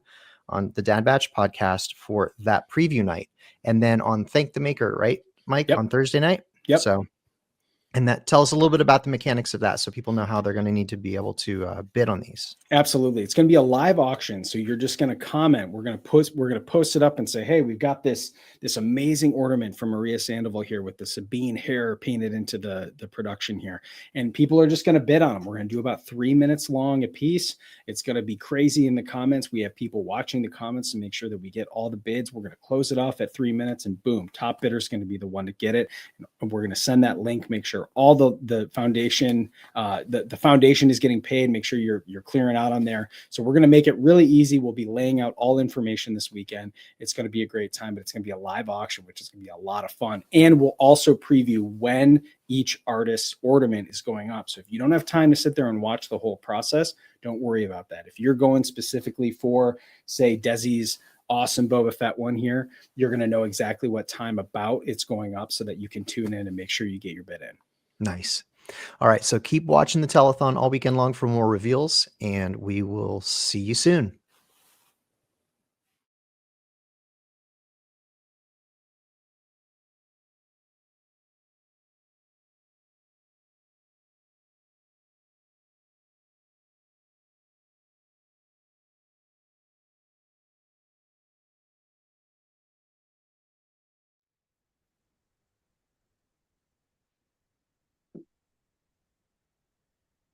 All right. Well, welcome everybody. We are here with the Bounty Hunters Guild detachment of the 501st Legion. I am Rob Even. I'm going to be one of your hosts for today. Today with me, I have my cohort Andy here representing the 501st Legion. And obviously, we've got two of our favorite guests to talk to. Tate Fletcher, we've got you here, and we got Coach Brendan here today, who's just fresh off of coaching a game today. But I guess let's go around real quick and introduce yourself. I'll start. I am Rob Even. I am from the Mountain Garrison here in Colorado. It is a blustery 30 degrees, but I'm very, very grateful to be with you all today here for the Starlight Foundation Telethon. We are raising funds for the Starlight Foundation, benefiting kids around the world. So I'll turn over to Andy here and we'll get rolling. Hey everybody, how's it going? I'm Andy. Recently a new addition to Star Garrison down in Texas. Last year I was in Excelsior. We moved over the summer and came to warmer climates. Though now we are seeing a little bit of winter. It's a little cooler, but it's a nice break from all that summer heat. Yeah, so it's good to be here. Thanks, Andy. All right, Tate, how about you? Where are you at today? Hey everybody. Yeah, I just got home. I'm in Santa Fe, New Mexico. It's always weird to hear about people from Texas talking about the weather. It's like 25, 30 degrees, sunshiny day, beautiful day in the mountains here. And much like you, these Southern Rockies, everybody's shocked when they hear that New Mexico has snow. But yeah, it's great to be here, man. Great to have you, Tate. And Brendan, how about you? Where are you at today? Obviously at a game, but Right now I'm at a futsal facility here in LA. Well, outside of LA actually. I'm a Valley boy, Valley Pride forever. Yeah, just hanging out, and it's freezing at 74. It's freezing at 74. Oh, it sounds so terrible for you here, Coach. You need a flannel. I had a sweatshirt on. I just took it off because I got in the car. Oh, the blustery 75 of the West Coast. Well, again, welcome everybody. We'd like to kind of kick off with some questions here for you all as we are getting here into the holiday season. Just kind of want to touch on a couple of brief things, which is like, how's it going for you both? Obviously, you've been very busy here recently. How's your work schedule lining up right now with holidays and being with family and whatnot, and obviously coaching for you here, Brendan? How's that all balancing out? So we'll start with Brendan here. I'd love for it to balance, but as it is right now, my thought process, so when we started filming, I was May. I still coach 4 teams. I got 2 club teams, and I coach a local high school team, their JV and their varsity. So I would just leave work. I get up at 5, go to work, get out, coach, and about 9:30 fall down. That's pretty clean up the house because my kids won't. Meanwhile, my wife's in Canada working on Avatar: Last Airbender, so she's been gone for 4 months. So it's just what is that Michael Keaton movie when he becomes Mr. Mom? Yes, yeah, absolutely. Yeah, so that's me. But there's you can sleep when you die. Yeah, there's nothing more rewarding than being around these kids. If you're enjoying it, that's the best part. Sorry, go ahead, Tate. Yeah. When you say you're filming right now, what is it you're filming right now, Brendan? I don't know. But it's going to be something I think we all want. No, I do know. Come on, Mando and Grogu. Let's go. Yeah. What a deal. There's so little I can say, obviously, but this one's been a ride. I'll tell Tate separately at some point. He's going to laugh. But yeah, this one's been a ride. Really fun, really cool stuff. Well, when you enjoy what you do, it doesn't really feel like work, right? Correct. So, when you don't, it does. Yeah, absolutely. when you don't feel good, yeah. How about you, Tate? Like, you obviously just got back from gallivanting all over the world here. Yeah. And filming. Hold on, Tate. Let's get real here. How many? So can you just throw me titles? I want to know titles. And I know you were out there with Jardine, right? Doing something. Can I just hear that? I think there's at least 3. I know you got the Boys spinoff. Right. What's that called? Gen V. Okay, and then what's the one? You're a chef, but not it's not a chef movie, but it takes place with the diner as as one of the central locations. Killer Cafe. That was a thing that Keith and I produced that we've got coming out soon. Yeah, hold on. Can we just acknowledge this? Anybody out there who's about the business, can we just throw out that Tate, he's not waiting for people to hire him. He just produced something with somebody that he loves and respects, and it's a story he wanted to tell. And you could tell just by his posts, which I generally don't look at. His posts I do, but just by his posts that it meant something to him. And he's not waiting for the studio, A, B, and C to come in and be like, hey, let's take you somewhere. This boy's going out there and working, and I love it and I admire it. Go on. What's the next one? He Bled Neon was a thing I just did with Joe Cole, who was one of the Peaky Blinders. He was one of the young brothers in Peaky Blinders. Yes. He was the lead of Gangs of London. And so, yes. God, I'm really remiss. But the dude that says, I'm going to run through your face. Mm-hmm. He's a football player. He's an NFLer. Anyway, we had Marshall. Anyways, and then Tia Ora was in it with us, and or Rita Ora rather. Yeah, we had a good little time out here. Did that, and then just been running around. Like I just said, I went hunting with my dad, and then get home. But that thing, you say about making your own thing, that's the second thing that Keith and I have put together. One thing is up, it's called El Paso, and we've got just it's like an 18-minute teaser kind of that we did. That is good as a standalone entertainment. And then it's also kind of leaves you like going, what's next? I need to know more. But it's like I go to these Comic Cons, and one of the biggest things is like there's kids that have this idea of what it is to be in the business and how lucky that is and how magical and fortunate and all those things. And it's all that, but it's also not special. And I leave them with that it's not any more special than what God's made you of and what you are and have to present to the world. And to remember that this story that, they're here to see me for, which is The Mandalorian generally, is an idea that a couple of guys, Dave Filoni and Jon Favreau, saw this character of Boba Fett years ago for 42 seconds or whatever it was, and go, Jesus, I'd love to know more about that. Maybe we could create what that is. And that's all it is this idea and an imagination and a creativity. And that is a thing that AI doesn't have, producers don't have, studio doesn't have. And that is a thing that is a key to freedom. When you're in this business, you're waiting for a phone to ring. Maybe if you're unfortunate, you're gauging your value on whether, as a human, on whether that phone rings or not. And the fact is when I heard that Quentin Tarantino said you could make Reservoir Dogs for $50,000 on your iPhone with the same technology that we had at that time. And I thought, God damn, is that true? Yeah. Let's go ahead and find out, right? The world is so open to creativeness. Like the creativity that's expressed now is so much more than it used to be. And you don't even need to have a whole production. Again, I'm really impressed that you're getting a chance to like make your own future here, Tate. That's amazing. The thing that I find is that you don't have agency if you're not in the creation of it. Right. You have no agency of self if you're not in the creation of it. And so to be in there is a real special thing. And also, I'd be full of shit if I'm saying that to kids and I'm not in the expression of that myself. You know what I mean? Right. I think that's the biggest thing is like, what's the goal on earth is maybe to set as many people free as you can. Maybe it's something like that. Yeah. Yeah. Show what you want to make in the world and then hopefully tell a great story by doing it. Yeah, so that's what I've been up to a little bit. And then I get back here. My mama lives about a mile down the road from me.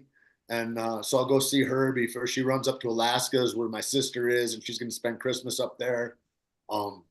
Yeah. That's amazing. Well, I'll turn over here to Andy. Andy, have you got some questions to get our lovely gentleman started here further? Sure. So I'll kind of gear it towards the holidays a little bit. And I was talking to my wife. We were out doing some shopping this morning, and I was telling her, I was like, I'm kind of stumped because I interviewed, I was on the interview panel with Brendan last year, and we stuck strictly to holiday stuff, and I feel like we kind of asked everything. So she says, take it to the show. What do you think that Mando would give Grogu? And I said, well, along those lines, what do you think that Paz Vizsla would have gotten Ragnar for a life day or for a holiday gift? So I'd love to hear what kind of things you guys could see your characters giving to their families. The thing that first comes to mind is probably a good rifle, right? It's something absolutely. Like that, Here's the thing: is like we're here as what? As a reason to make each other safe and to be able to be responsible citizens. And what does that mean? Is that I'm able to take care of myself and my community. And I think that's probably one of the first things that a Mandalorian would gift a youngling. Absolutely, very Mandalorian. Yeah.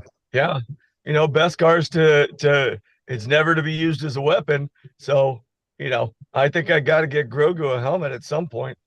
Totally. Got to fit something over those ears. I mean, the big brain on Grogu, you got to protect. Just getting him under my wing sometimes. I'm like, come on, man.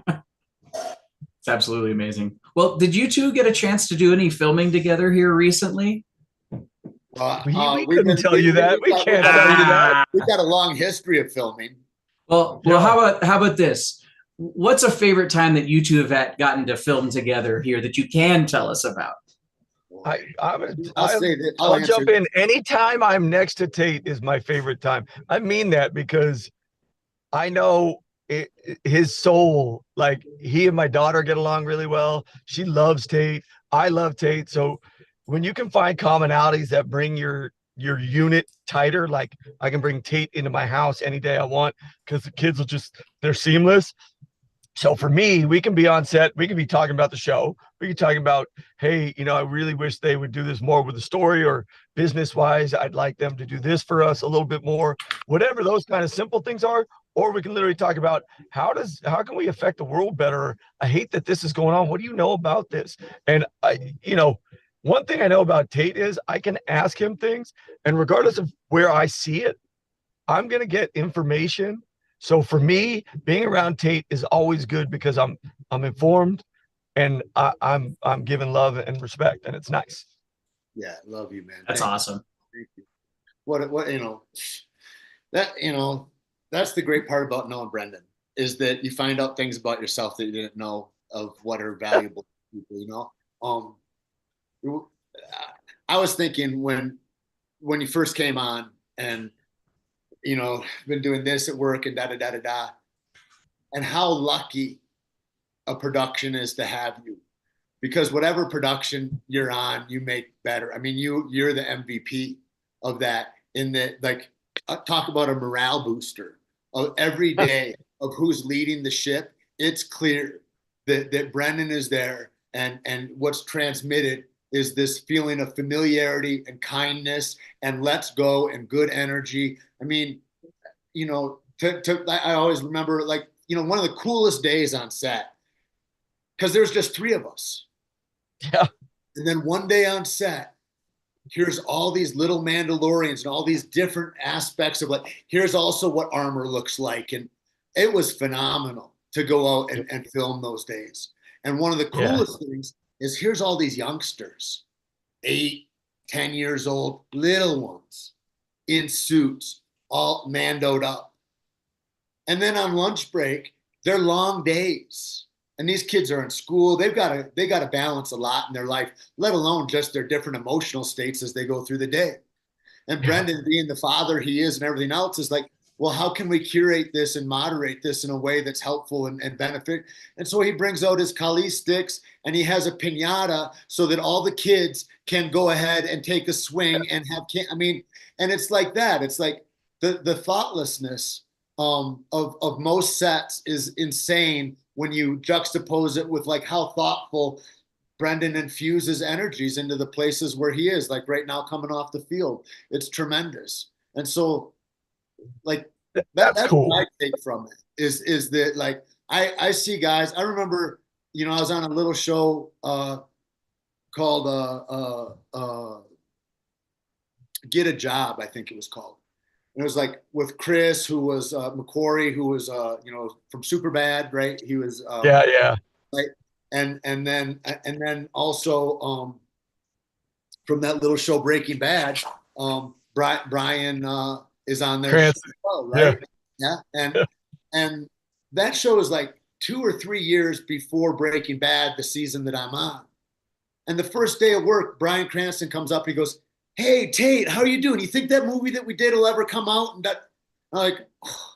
And you see people like that. I've seen it just from the finest people in the business that remember you, that make you, when you're just like a nothing bit actor that's on this little part, and you matter. And that's a different kind of feeling, I'll tell you, to have, Chris Hemsworth did that to me too. I was on Red Dawn with him, and then I saw him years later on Thor, and he's behind me. He's like 40 yards behind me, coming with his crew to go get coffee. He's like, "Hey, is that Tate up there?" And it's like, that's what Brendan does, is he leaves you with tips on how to treat people to be better. And he leaves that's the wake behind him. And it's always, I mean, when you say pick a time, it's like, there's 1,000 little snippets in my head that posted a picture of us with our helmets up running through this cave. And I mean, it's like, there's all those little pieces that are everywhere there. And you're littered through my heart, bro. I love you so much. Hey, same. You know it. I will say this right now. I learned it I guess kind of directly. I was about 9 when he passed, but like, I learned it from my mom, whose father is John Wayne. And when he'd go down to Durango to film his movies in Mexico on his days off, he was legend. Like, he would go lay tile, in people's homes and help people because he just wanted to be a human. And too often on these sets, you walk around and I look, everybody's got jobs to do when they get in their head, whatever. I ain't mad at anybody for whatever life they choose to live. I don't need them. But when you do create a community, it's forever. Like I can walk in and know that, hey, Tate's here. I got somebody I can count on. And that's what, I mean, if I'm going to work somewhere, that's how I'm going to work. It doesn't matter if I'm at the high school, if I'm with the club, doesn't matter what I'm doing. I don't leave there without knowing the people. And it's because if it was good enough for this guy that everybody calls an icon, that I call granddaddy, then it sure as hell is good enough for me. God bless. Absolutely. Those are both some incredible stories, right? Like you just sharing your stories of brotherhood and openness to each other, and that willingness to grow is amazing. That kind of leads me into my next question is, right, like now that you're multiple years down the road, how does it feel for you both to kind of take that chance to look back at like your first interactions with each other, filming season 1 before everything was going live? Like, how does that feel for you each, looking back at your experiences and that brotherhood that you've now had a chance to make? Okay. So I don't know that Tate knows this. So I start rehearsals, 2 months before we even started shooting the show. And so I'm working with Lateef and Ryan, getting ready for these things. We're doing, what's the bar fight going to look like? Da, da, da, da. Okay, you're grabbing this guy's, his tentacles on his face and you're slamming it. And we really want this to work and the whole thing. And I like to be physical. So I try to do within reason what I can as an actor so that, Lateef can specialize. And they want me to. So I'm really excited. And then, so they're like, okay, check this out. We got this guy coming in. And I think they were more worried about me because, like, in my head, I'll put my head in a meat grinder before I figure out that it's a meat grinder kind of thing. I'm like, let's go. And so they're trying to kind of protect me, but they're like, all right, so this guy's big. I'm like, oh, okay. And they're like, he's a ex-fighter. And I'm like, okay. I fought professionally. And they're like, no. Not boxing. I was like, oh, okay. He likes to use his feet too. They're like everything on his body. I'm like, oh, okay. They're like, he's really powerful. I'm like, what are you guys trying to tell me? Like, why are we spoon feeding me? What is this? They're like, you got to be careful. He's really strong. And I was like, so I'm like, okay, like the wrong words to say to me because I'm like, let's go. Yeah. Like, not, I'm going to fight him, but let's go. Let's see. Let's test me. And then in walks Tate, and I'm like, oh, no, thanks, guys. I appreciate that. All right. We're going to pause here. And then, so the buildup is this kind of like, for me, I like the way I work as an actor and everything. Like, I very rarely think of the actual setting. I usually think of like, what's the environment I'm in? And I'm thinking of this kind of like a mountain that has volcano, and when it starts coming, it's like this lava that just pouring down is heavy, but it's thick, and that's the way. And I'm looking at this dude walk up to me, and I'm like, oh, he's lighter than lava, so my speed isn't gonna help. What's gonna happen? And then he's the nicest, like literally, like, hey, so can you see me? I want you to see me as I'm coming down to get my eye contact. And I'm like, oh, he's a pro. We're good. Like, and that was a funny. And then the rest is history. Like, just working on those moments and then watching us get in the suits because Tate had less time than I did. And they at least form fitted it initially for me, but I'm pretty sure Tate's was jingling on his head and he's got to do all this stuff. And I'm just like, oh my God, this poor dude. And then I'm like, wait, if he misses a little because he can't see, does that mean I'm going to sleep? Right. Fantastic, huh? Oh my goodness. Yeah, but good stuff. But hey, the man's a pro, and he kept me on my feet. Yeah, absolutely. What about you, Tate? Like, what was your like recollection looking back? How does that feel? Going back to those early days of being in production. Totally. Just as Brendan's talking, I'm thinking about. I think one of the coolest shots that came out of Mando is that aperture door in the bar in the first scene, right? Yeah. The bar is cool too. Like inside there, and it was the first time I'd ever experienced the volume. The volume, this video game that you're inside of, right? And when they open that door and it's this ice world, I'm like, the temperature got cooler. It's like it changed. Like you're in a spot that they show. It's crazy. It was really dope. And then when that door opens, and there's Brendan standing there. I mean, there might not be a cooler scene in cinema. That's and then he struts in. It's just like, to me, that was incredible. I was in awe the whole day. You know, I mean, I get to speak Huttese in a Star Wars movie. There's a linguist there. Jon Favreau and Dave Filoni are directing this. Like my dressing room, it says Carl Weathers next door to me. Are you kidding me? I was just like, wow. The whole thing, I was awestruck, and the whole thing was like being in a master class. It's super nice to say, you know, oh, he's a professional. It's like, I sure do care a lot. But boy, oh boy, I'm in a room with giants. You know what I mean? And I really recognize that bit too. Hey, but you know what I like too? Like, that's interesting because it made me think you didn't bow to the moment. Like, I didn't feel like Tate gave himself away. I had to tell some other people who would come on the show, hey, stop ducking under these guys. I know they're icons to you, but guess what? One of them used my bathroom. So I know they do the same thing we do. And the kid was like, what? I'm like, yeah. So stop it. And, you know, I'm in that position for the first time in my life on this show. And so to be surrounded by people who had respect, but were not kowtowing to it, which is why I love stuntmen, anybody who came from that into this. But that's why I tend to go towards them. They're respectful, but they don't give away their code. And they were an example of Mandalorianism before we defined it all, really. And it's always that way. And Tate was an actor who physically clearly can do his business. And so to have that combo, while I never said it to you, Tate, you just made me remind myself of it.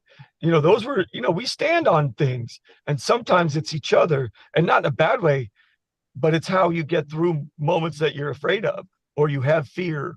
But you're going to do it no matter what. And those are the moments. And it doesn't matter if it's in season 3. I know my buddy's about to fight his way to the death. And I'm not even, you know, I'm just watching it and I'm in tears. You know, because it's my buddy, because it's a character in the story. I'm getting emotional now. Just well done. You know what I mean? Like, those are the things, like, you build that, and it's not fake. Like, the reason why we matter as a show, our story's good. It's not always great. Every episode isn't perfect, but every episode you get that community that we have every day on set. But it shows, right? Like I'm not. I wouldn't let down my partner in this, right? It's like you're like, I need to be as strong as I can so that they can, you know, anything else would be a disservice to the whole deal. Yeah, that's incredible. Like you folks talking about, you know, the professionalism, and I'm sure it's easier to be that professionalism or like that level of professional when you're surrounded by other people that are sharing that same experience and have that same outlook that you're looking, right? Like, they want to tell the good story and they want to build each other up. Yeah, and we're not too precious with it. Like, no. We have a good time in it. You know what I mean? Like, we're not saying, hey, I'm changing the world right now, follow me. Although we might be. What really is happening is we're like, hey, I'm trying to get through this moment here, but hey, did you see that? And this happened, and that was hilarious when Lateef ran in the wall, and you're like, you know, oh, remember when, you know, like, there's these moments where you're just like, and I've been on other sets where you're like, oh, they're not even gonna laugh at themselves. Trust me, I'm the first one to laugh at myself. Glad to know you're not taking yourselves too seriously. No. That's great. Well, I'll turn over here to Andy for another round of question. So you guys went right where my mind was going when you were talking about that opening bar scene, and I've been kind of replaying. I mean, I've watched the first 2 seasons. I've watched probably a dozen times. Like, I kid you not, between studying costumes to write CRLs and everything else. But you know, my mind went back to that first bar scene, and I remember one of the first couple of times I went through, you know, the first season. it just kind of hit me out of nowhere that, that was Tate in that opening scene, fighting before he ever put on the Paz Vizsla armor. And I Yeah. kind of, I kind of got to wondering, how many people would recognize outside of us, super nerd fans and everything, recognize that's the same guy, in the suit, the big guy that's picking a fight with Mando in that first scene. And it kind of Always got me set a thinking. tone. It got me thinking and wondering, like, Tate, how do you feel about, like, having started out, where your character started out and ended in that first scene, and then where you kind of pick up with Paz Vizsla and his journey through the series to his, finale of season 3. How do you feel about it? Like, what do you want to share about that? I mean, well, the way I got the job was the first scene that we all see, and that was phenomenal. In as much as, like, I read one take, and I'm in the audition room. I mean, when I go into the audition house, there's 6 or 8 guys of the regular suspects that I see, which are guys that can move, that are 6'4", 250 pounds, and that can act. And it's like there's a small group of those guys that I see everywhere I go. And I go and I read one time, and they go, okay, great. And you never know. I mean, those guys aren't making the decisions, but they like it well enough. And so anyway, I go, okay, I'll just leave it there. And then I left, and I got a call later, and they said, a couple days later, they said, yeah, you got the part. And I said, oh, great. And then they called a couple days later. They said, Jon Favreau saw your audition. I go, what? And that was the first time I knew that, like, it was a Lucasfilms thing. I didn't have really any idea what was happening. And he said he wants you to play this other part. And so I thought maybe I lost the first part. Anyway, to play both was tremendous. And then to have that be the opening scene for Disney Plus was tremendous. I mean, and that they play that whole 90 seconds at the Super Bowl the day before that they released and all that. And I was, I was in a fight with my girlfriend at that time, and I opened my phone afterwards, right, and I got 60 texts from dudes that are, a lot of my friends are NFL players and this and that, and they're like, you're just in the Super, like, anyway. So that was pretty. There's all that. There's like whoa, that happens times 1,000 again and again and again, and then to play Paz through it was, I mean, the first opener, grabbing Brendan's helmet and getting into that little scuffle in there. The first time you see Emily walk in, and the beauty and the femininity and the regality of her, I go, oh, this is, because you don't really know what a show is going to be a lot of times when you're in, like, I was in Sicario and I was like, this will probably be dog shit. You know what I mean? I've got no idea when I'm in the show what it'll be. And I was like, oh, that was excellent. And I told John that me walking down the planks to go into the bar, the shot where he pulls back and I'm walking away. I go, this is stupid. And he goes, what? And he goes, come here. And I did it and whatever. And and he literally goes, watch this. And it walks in. And I was like, oh, my bad. Yeah. But I knew the door was going to be a thing. And it only because, whether they knew it or not, it's an ode to my grandfather and the Searchers and John Ford. So to see that was pretty cool. Yeah. Well, legend. Do you have any other moments where you're like on set and you're working through something and you're just like, I have no idea how this is going to work, at least until somebody pulls you behind and is just like, hey, take a look at this. Let's see. Because, like, right, you have a story, right, like that. I mean, I'm curious if there's another instance that, like, sticks out in your mind. I honestly, I do everything I can to not talk, like, to take lines down for Mando, because for me the dance is always stillness and how does he physically make a point simply. So to have those kind of things, and I was really challenged on it, I think, most recently, was finding those moments where you're like, okay, can I not say that? And whether they add lines later doesn't matter to me. But for me, I needed to slow it down I try to find those things. And then there's plenty where I'm like, he's not doing this. And they're like, what? I'm like, Mano's not doing this. He would never do this. This is, I think there's a lot of moments where they've asked me, hey, you have to dumb them down. And first season, we didn't accept any of them. We fought him constantly. And I did my best because he couldn't be military, but he had to be Western, but he also wasn't dumb. So the way I go into a room, I would work that every time before I walked on set. Well, before everyone came to film. And I would work that so that it looked seamless, because this is the one thing about Hollywood. When they say, hey, there's a camera rehearsal and we're going to set marks, it's not a rehearsal. So you got to find your way to rehearse in those moments before, otherwise you'll never have the time to work it out. So like that was it. I just go, I usually got there 2 hours before filming, and I'd find the set and I'd go work it, because you had to make them know that you were good and it was good and it was real, because they don't have patience. They want a result at that moment. And that's general. That's across the board. Very few places want to see you work. And that's part of the professionalism.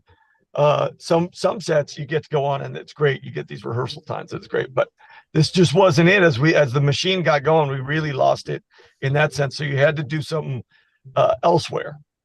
So it was interesting like that. But yeah, there's plenty that I was like, how am I getting this rifle off?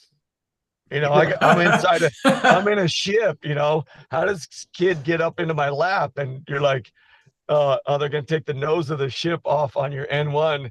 And the guy from Legacy is going to snuggle in real tight down there and shove a kid up here. And you're like, oh yeah, I can't move like he's touching me. People think is going to be easy. Directors and everybody included, like, go ahead and we're going to just put that spear back. I mean, it's like, that's an impossibility. You know what I mean? Yes. There's all that there's only things that there's only things that Brendan knows about Brendan's kid. And so he has to make that I look at it a lot like walking into a fight. And I would walk out. I remember every time beforehand, I would walk out to the arena. There'd be people milling in and whatever. And I would go and I would look and I would stand at the gangplank and I would breathe it in. Here's the people. Here's what they sound like. Here's what this walk is going to be. It's about that many steps. There's the way the ring is set up.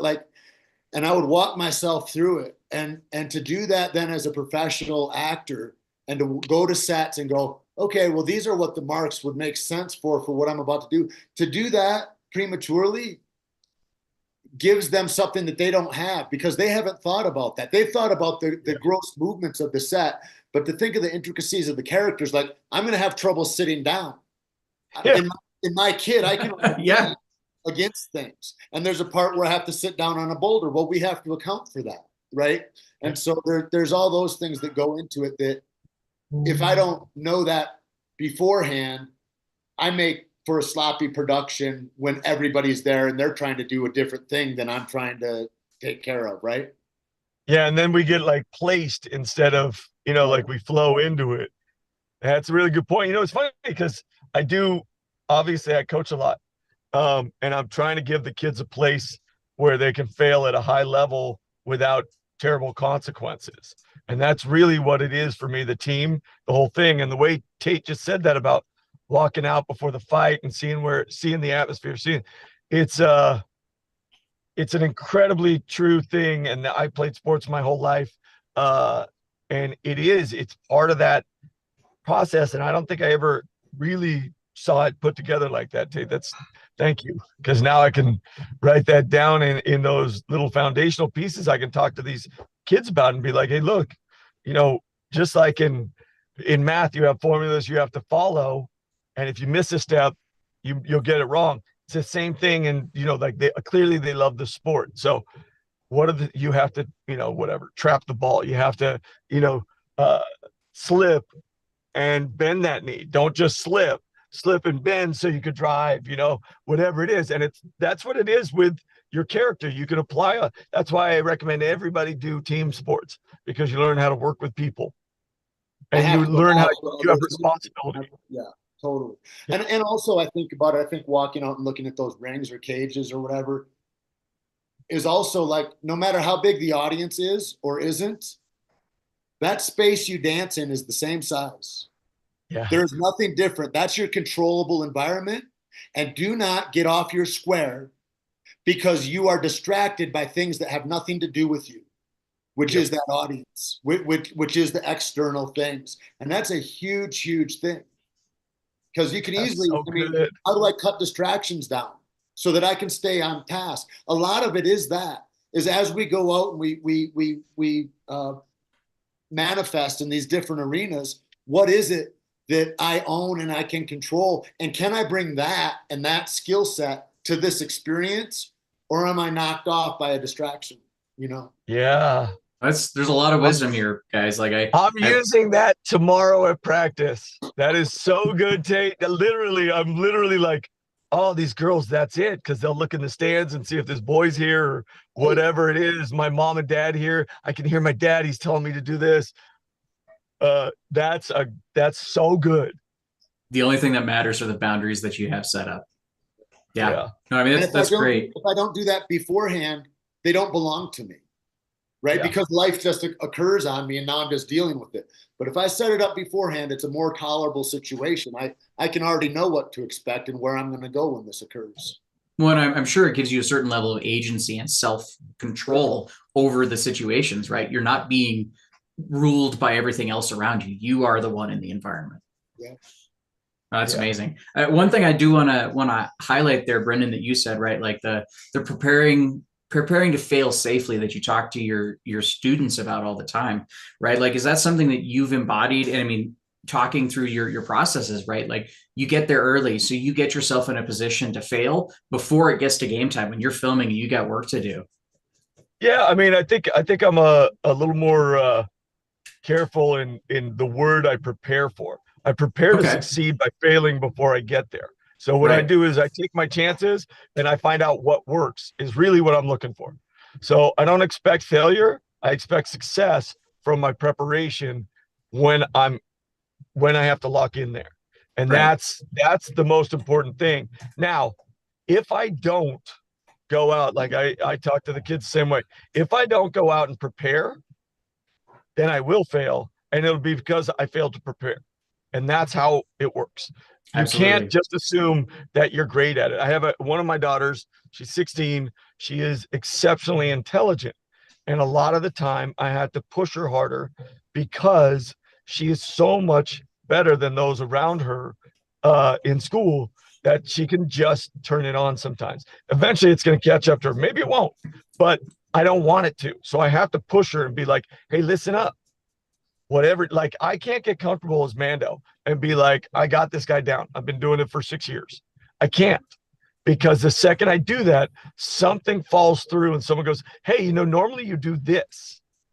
And there was a moment where they had a guy come in and run doing something as Mando. And I didn't pay attention.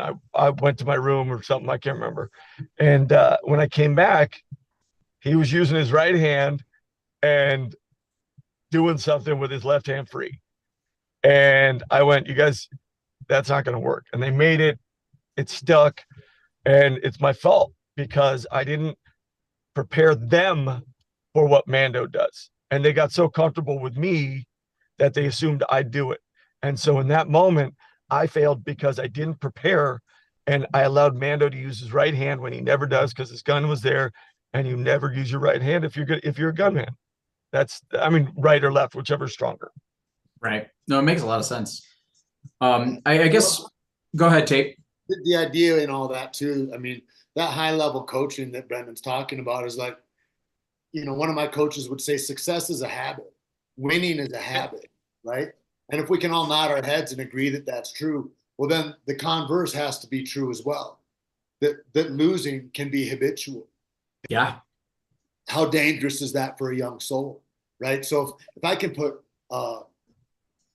metrics together for somebody to follow a course to best shave off the failures, boy, that's good business. That makes for a better community. It makes for a better city. It makes for a better world. And I think that's available to us all with just some this on the front end. Yeah. Absolutely. Well, we've got about 5 minutes here left, folks. So again, I just want to pump the while we're here, right? We're here for the Starlight Foundation, raising fund for kids around the globe. But I kind of want to end here with our last couple of questions, which is to both of you. You know, what is your experience? More so, kind of what we were talking about with the costuming, right? Like your things that you can't do, things that you can't necessarily learn until you wear the armor. What has your experience been like with that armor through its generations? As right, like as you've played these characters through multiple seasons, have you learned more about the character, learned more about the costume? And as we have Coach here, watching the kids play. I'll tell you right now, the amalgamation that has created what we just used recently in the movie, even in itself, there is no way to make that jetpack not break your shoulders. And we all know this so well. Everything. As Andy here has a shirt that says "Jetpacks make my back hurt." Jetpacks make your back stronger. There you go. I'm not kidnapping. He's kidnapping me. I'm not kidnapping. There's no 16-year-old. There's the smart one. Hey, Good to see you. Oh, hi, Tate. I would Yeah, think but- adapt and overcome becomes two of the things that come to mind for me. I think about going out onto I guess it was the 5th episode of Boba Fett, and you know, the coolest part of that season, if you would ask me. And then they see over, you know, they're walking in and they walk out, and then you see Emily at the end of this kind of Stargate kind of, I mean, epic shot, just so cool. And what we didn't know is that we would fog up. What we didn't know is that, you know, if the vent is in the top of the helmet and you put the battery pack for your microphone on the vent, that you'd fog up even more. And as that happens, when you're on an elevated space that's 30 feet above the deck to cement, and then you have different tiers of a step down when you're away from the forge, and there's a pile of chains that's this big, that's over here to the right. And so I'm counting steps. And so it's like, is the shot not going to happen because it's not the best equipment that we could have, or that it's not, no, man, it's like everything else. That's the coolest thing about film is like, yeah, there's these impossibilities, and then we all come together and we overcome. And so I'm walking off steps before, and I can't get over here because I'll trip here. I've got to step down here flawlessly because the shot's going to continue as I walk, and I'm counting footsteps. And it's like that. It's like people are like, oh, is it heavy? Is it this? Is it that? Yeah, it's all the things. It's everything. And guess what? It's way heavier at the end of the day. It's like erosion, right? But the thing is are you going to stand up as strong at the end of the day? Because God damn it, Chewbacca stood up straight no matter what, Tate. And that's your hero in Star Wars. And who are you going to be? Right? It became like that for me. I was just like, it's a non-conversation. We're getting this done, and we're going to do it the best way we can. I think this is something that'll resonate with all you, but right, like how you finish is so critical that says a lot about who you are. And if you can finish just as strong, and I'm sure that, you know, Coach here is saying like how you end the game is just as important as how you start it. Like your last rep should be as strong and as flawless as your first rep. Like It's more important. Yeah. Recency bias will be what's the last thing you remember, the thing closest to you. So if your last thing ain't your best thing, what are you doing?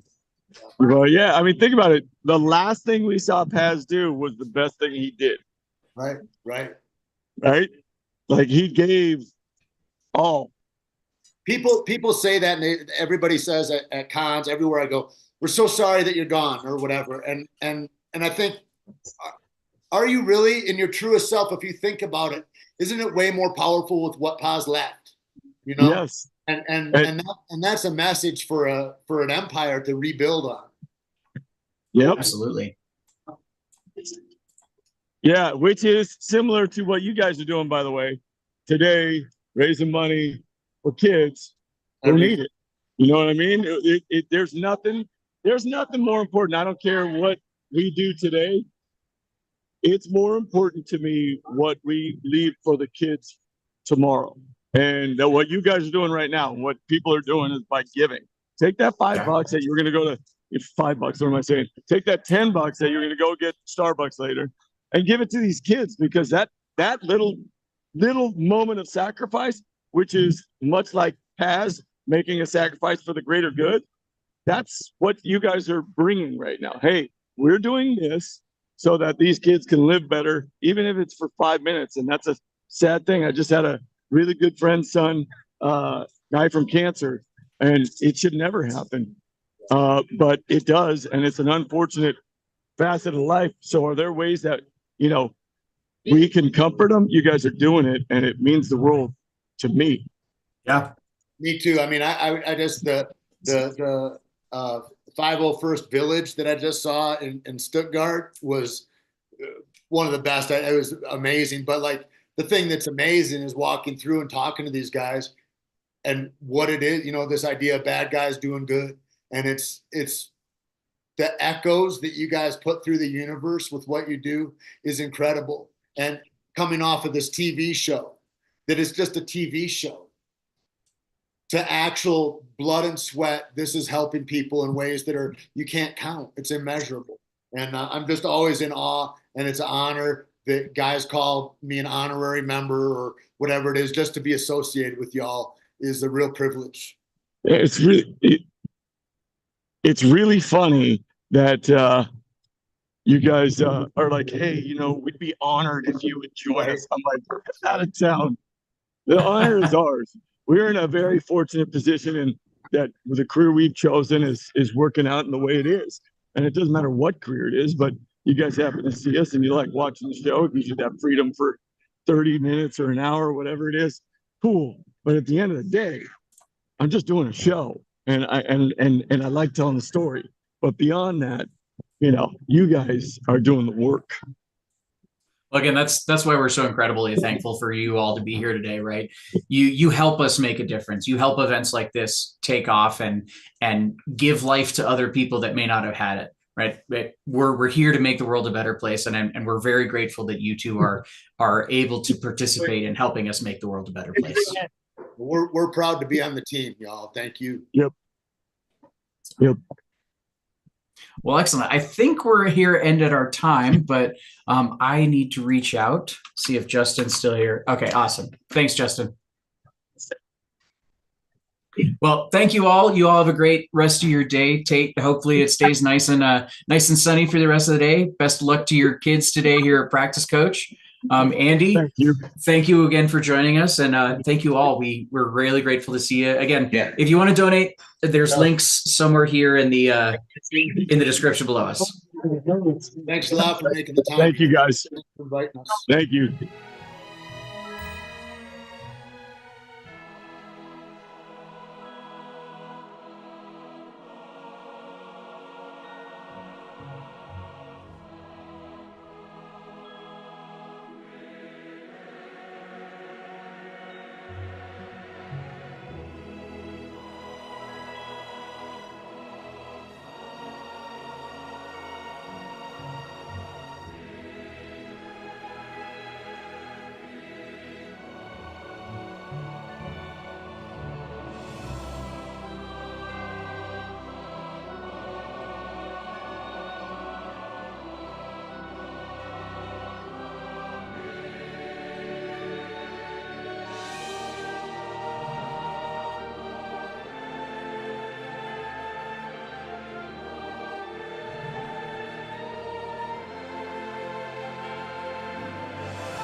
We are back with another reveal. We're here on the 501st Legion's Holiday Telethon benefiting Starlight Children's Foundation. I am Ramey Shanaday, CO of the Southern California Garrison of the 501st Legion.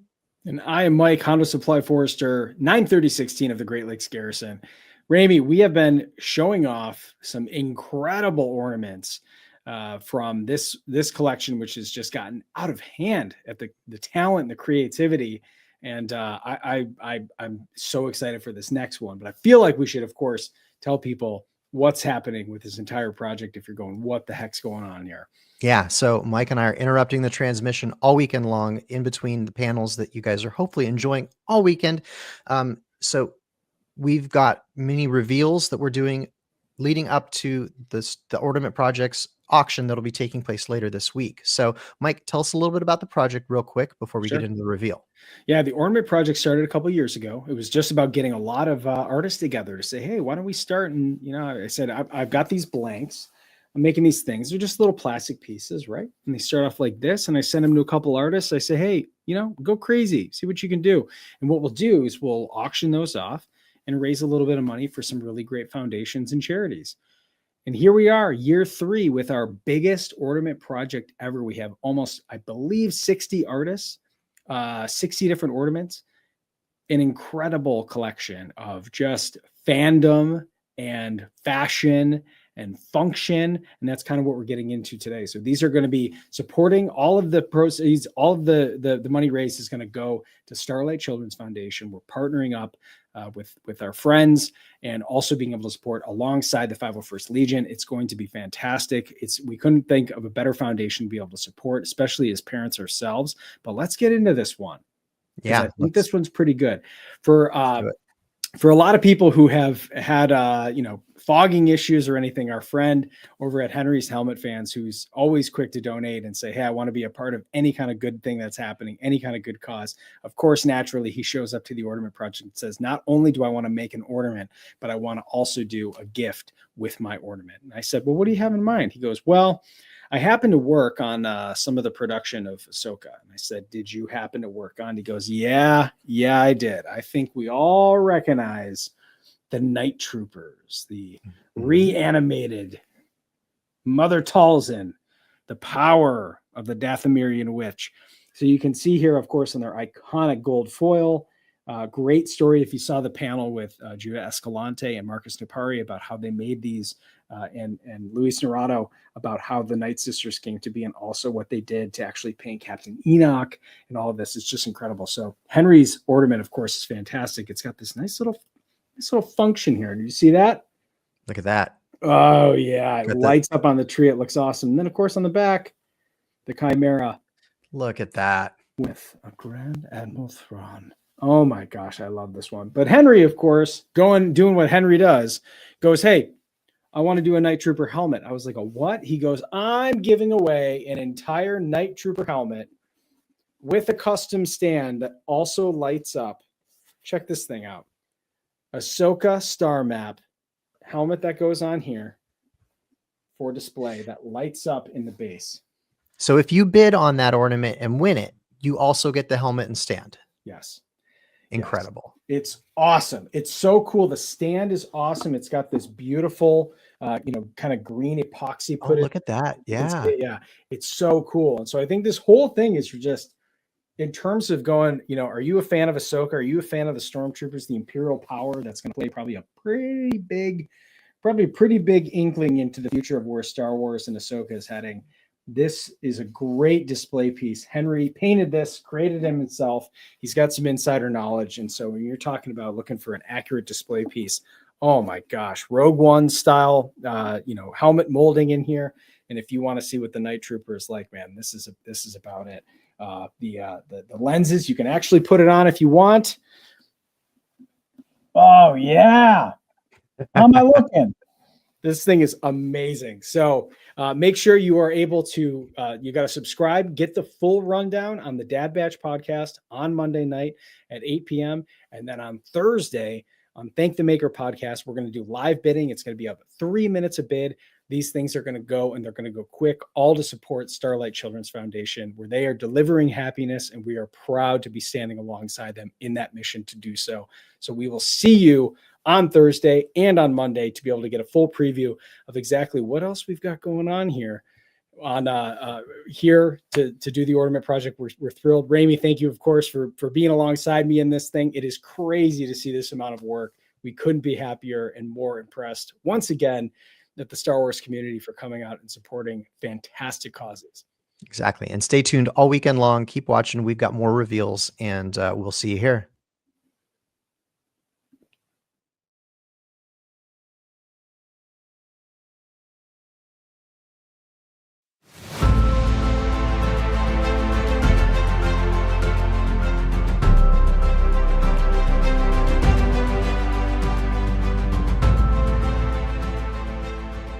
It's great to see the kids, and it brings like a light to their day. And I mean, I know the term is used a lot, but it's really great to bring smiles to them. And it just is a really great way to give back for all of us.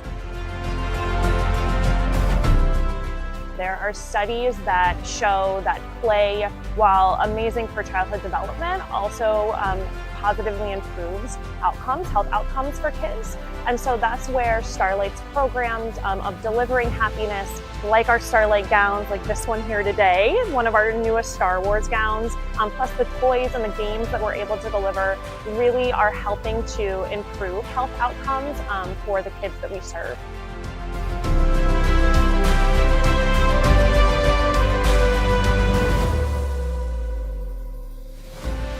There's so many benefits for our patients and families coming to events like Star Wars Day. It's all about quality of life for our patients as a pediatric palliative care center. So coming to events like this, where the patients, their siblings, their parents can all participate in activities together in a medically friendly environment where children with diseases, injuries, and illnesses can meet other kids like them, and siblings can meet other siblings like them and just have fun, is such a value for families to feel less alone.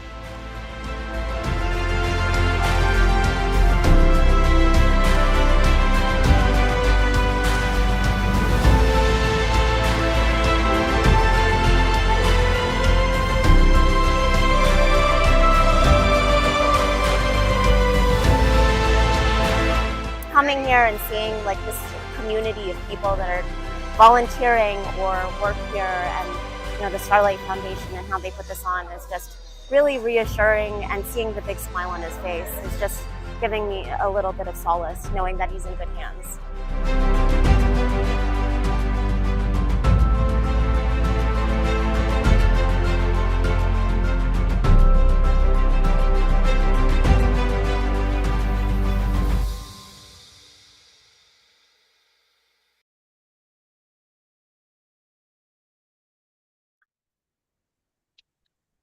Hey everyone, welcome back to the telethon. My name is Dino Ignacio. I'm your Legion Diversity Officer. But today I'm helping host this amazing panel with Dave McCaig, who we'll introduce in a second. But first, let me just quickly talk about our telethon and what it benefits. So we're celebrating another amazing panel for the Starlight Holiday of Hope Telethon. And this year we are again supporting the amazing Starlight Children's Foundation. To help this endeavor, we are inviting our units around the world, along with honorary members, to join us as we come together to celebrate and share our love for Star Wars and the community together. So as you see on the screen, below me are a few QR codes. One of them is for the region you're from. Please scan that and donate. The easiest way to donate would be starlight.org/holiday of hope. But again, these QR codes in the bottom will serve the same purpose. On that, let me pass to, before I pass to my illustrious co-moderators here, I should say that this you're seeing right now is the team that made a lot of the graphics you're seeing around you. So Peter designed the key art and the logo. Lucy, who's not in the panel right now, designed that amazing illustration of the Twi'lek to my right, over here, I think. And then and Javon also helped out in a lot of all this amazing collateral.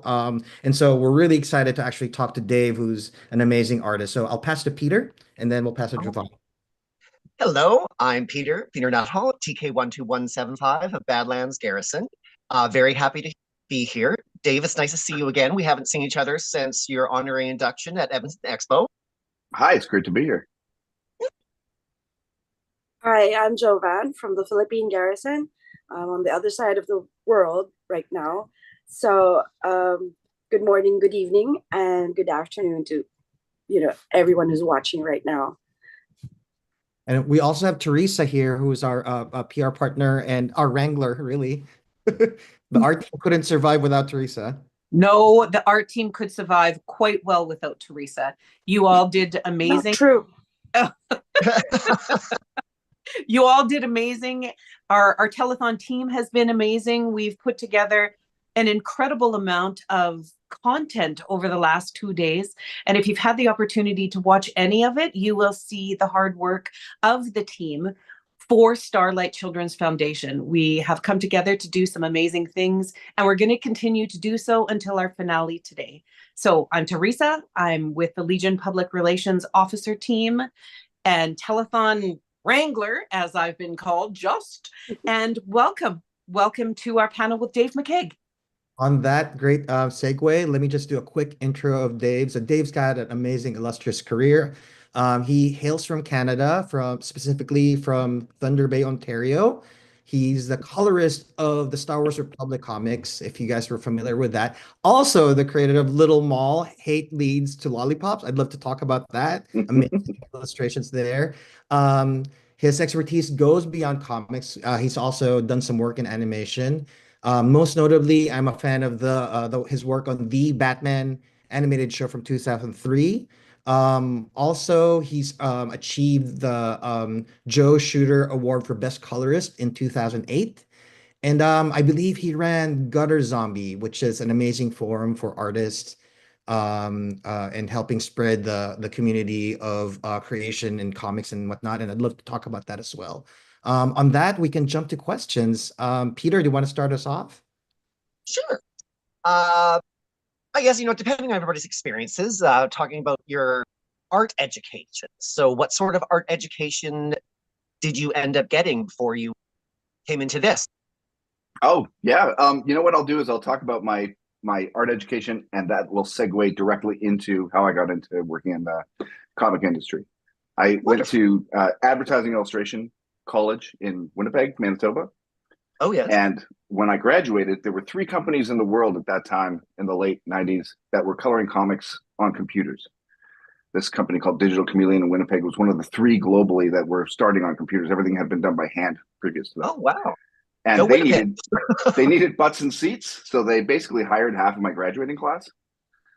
And so my movement into comics was basically somebody coming up and saying, please come and work for me, like immediately upon graduation. So people come up to me all the time and say, how do you get into comics? And I just say, just wait patiently for 10 or 15 minutes until somebody comes and offers you a career.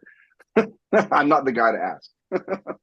You speak, that's really humble for you to say that that's how it happens, but there's always that adage, right, where there's no such thing as luck. It's opportunity meets preparation. And clearly you were prepared, is what it is, right? The opportunity was there and you took it. Oh, sure.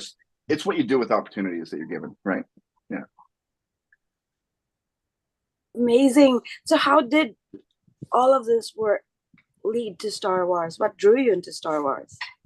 I've always been a huge Star Wars fan. I remember when I would see Star Wars in the theaters when I was 5 or whatever, and I came home and we just got some new kittens in the house, and one of them was orange, and I was hugely in love with the Tusken Raiders, which at that time everyone just called Sand People. So I called my cat Sandman, thinking an individual sand person would be Sandman. Yeah, right. So yeah, and I got all the action figures. I still have I should have done this in my office. I've still got all my Kenner 12-inch action figures. Complete. Like I got the Darth Vader with the cape, and he still got his lightsaber. I kept good care of these things. And I've always been a huge Star Wars fan. So when I first got working in comics, a lot of the stuff we worked on at Digital Chameleon was Dark Horse Comics. And when I left to work on my own, Dark Horse snapped me up and got me working on stuff like Xena comics and things like that. And then I just begged until I could start working on the Star Wars stuff because they had the Star Wars license. And I ended up working on like tons and tons of Star Wars stuff for about 5 years with them, and got to go down to the Skywalker Ranch when I was working on the Episode 2 adaptation. And it was just like, as a Star Wars guy, it was just a dream come true. That's awesome. What is your favorite part of the franchise? It could be in the movies, the comics, or even the shows. Gonk droids. Gonks, huh? Yeah. You No did not question. even hesitate on that No, one. Wow. Not even a question. Yeah, gonk droids. Yeah. Why? Why? Because they're so dumb. It's just, I mean, it's They are just pretty Tupperware buckets glued together. It's perfect. They're awesome. I love them. I mean, it was like, as a kid, I just remember thinking like, it's just like a walking robot battery. I mean, it was like the precursor to the butter robot from Rick and Morty, you know? Like, this is my purpose in life, is just to walk around and be a battery. This is, I don't know, there's something about it. Did you have the opportunity to see A New Hope in the theater at all, or? Oh, yeah. Yeah. Oh, yeah. Yeah. It was amazing. I loved it. Yeah. So when you saw these movies and you saw Gonk for the first time, like you were like, that's the coolest droid I've ever seen in my life?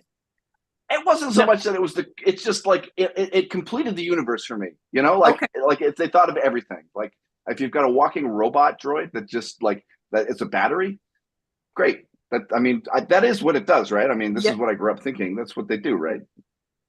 I just love that idea that it's like the full service universe, you know, like so, watching stuff like Buck Rogers as a kid, like it just seemed really shallow and incomplete, you know. But Star Wars seemed like they fleshed everything out. Everything was going, you know.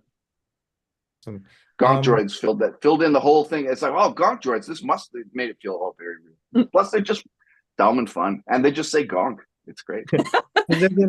Has there been much opportunity to include gonks in any project that you've done? I mean, I think I put a gonk droid in Hate Leads to Lollipops. I hope I did. I think I did. I only had 3 or 4 pages to work on there, but yeah, yeah. I mean, and I keep wanting to scratch build a gonk, like a 12-inch gonk droid, you know, because I mean they're so simple. I don't really want to buy the like $250, you know, like official one, because they just seem so easy to make. Scratch build. Just go to the Gonk Builders page. Get yourself some Tupperware. They're really quite easy. Oh, You I can make them don't have room for a difficult full size. I don't have size for room for a life size one. I want a little 12-inch one. Gotcha. Yeah. Yeah. Since you mentioned the Hate Leads to Lollipops, maybe we can jump there real quick. Tell us more. Oh, sure.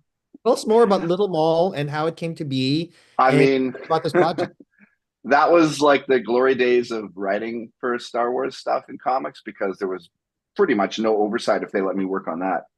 I guess that was hot off of there was that fan film Troops that was a takeoff on Cops, and so humor was being, you know, allowed into Star Wars stuff a bit. So when I was working on all the Star Wars stuff, and Star Wars Tales came out from Dark Horse, I asked my editor if I could write and draw one, and they were happy to let me do one, and it was great. So like at the time I was doing a lot of cartoony kids type stuff, and yeah, it was just fun doing a super stupid like crazy Calvin and Hobbesy kind of like bad boy Little Mall story. like it's just this little rascal running around causing trouble instead of being a unstoppable killing machine, you know, before that, you know. So yeah, that was fun. They let me just do it. There were no notes on it. It was so easy. I can't even imagine doing that in this current Star Wars creative climate, because the Star Wars comics that are made now need like months of lead time to get approved and stuff. And yeah, so I got in at exactly the right time to do that. Can you, for the sake of me as well, what year was that? Are we talking like 2000s, early 2000s? I want to say 2000. Yeah, but before, gosh, I think I did that before I moved from Winnipeg to Vancouver. So yeah, I think that would be like 1998, or I can't remember if that was in Vancouver. It was before 2003. How about that?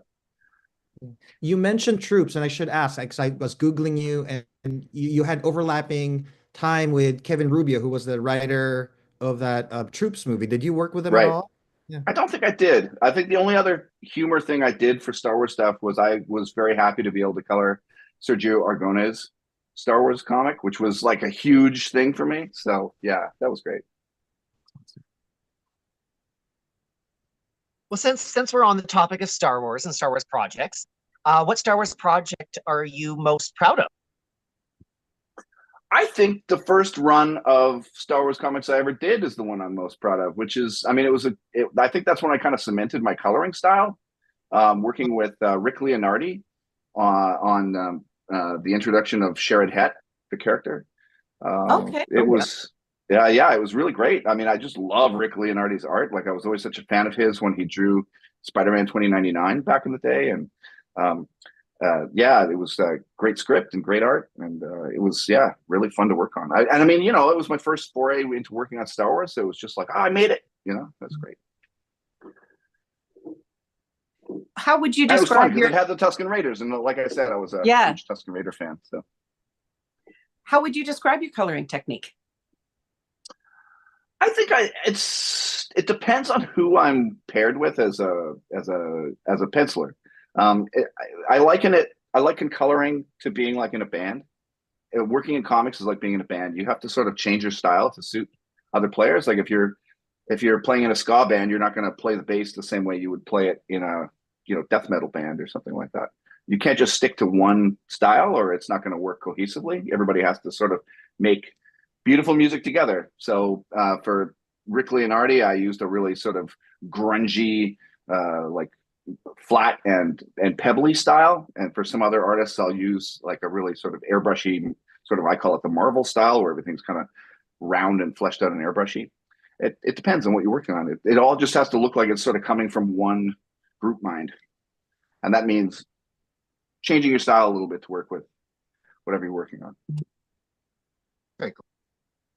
How much is your work analog or digital? So well, it's mostly digital. That's interesting. It has been exclusively digital for 33 years.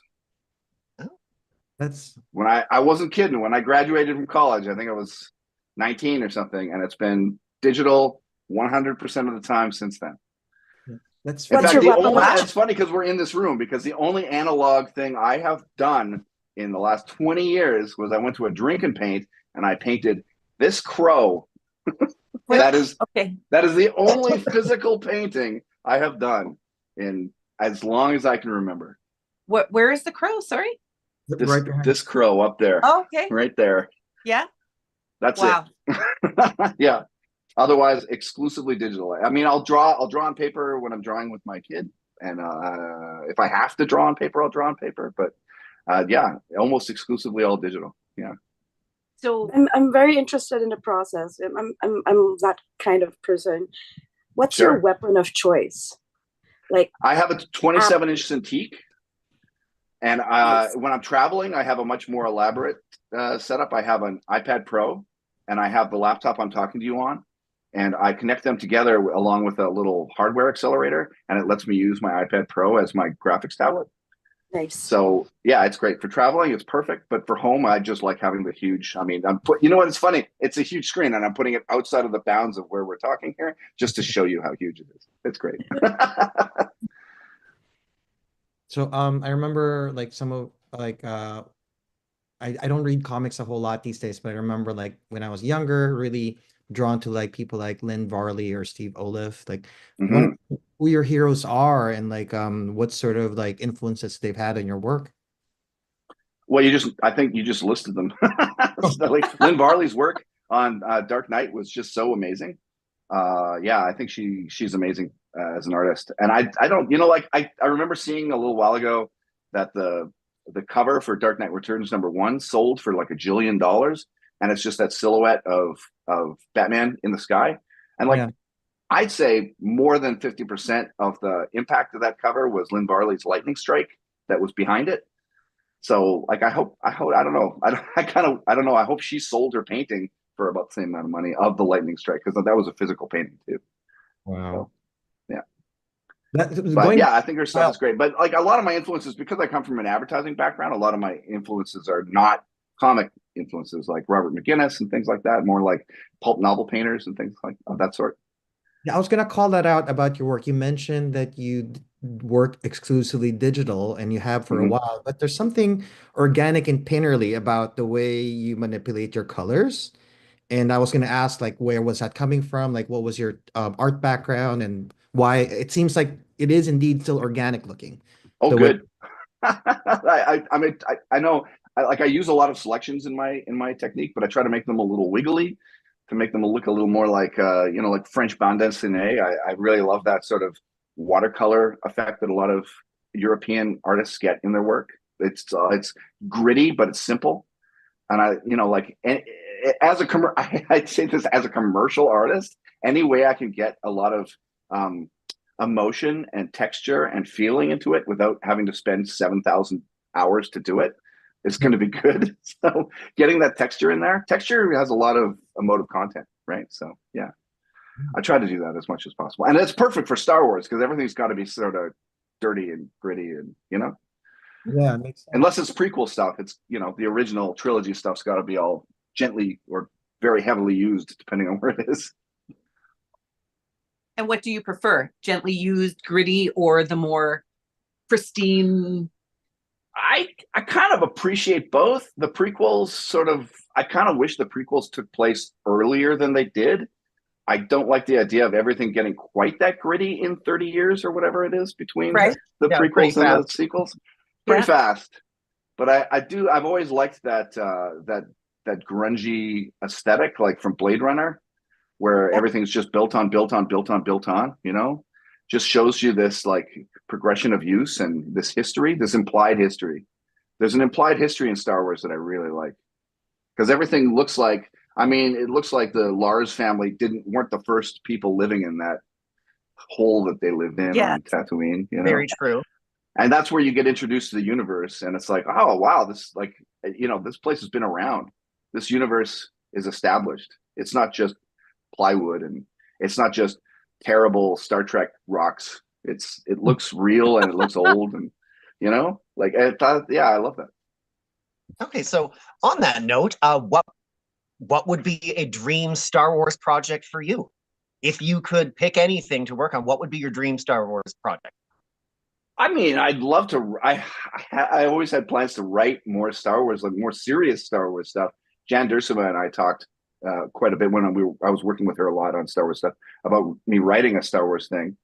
And I wish I had, because some of the ideas that I had in my head have come out since now there's 10 million hours of Star Wars content. But it would just be fun. Like, that universe is so much fun. Just like, I think, you could do so much stuff with Force users who aren't necessarily Jedi. I just like that idea of like fleshing out the Force in ways that just isn't just like guys with swords. There's other things you can do. And I like the idea of like, I know they've done that more in the books, but yeah, I don't know. It's fun. It's just such a fun universe to work in. Almost anything. I just love Star Wars. Sounds like you should do some writing. Yes. Yeah. Yeah, I should talk write to them. I something. should talk to Marvel. I should talk to Marvel. I see a Gonk comic coming out. Is what I'm. Ooh, yeah.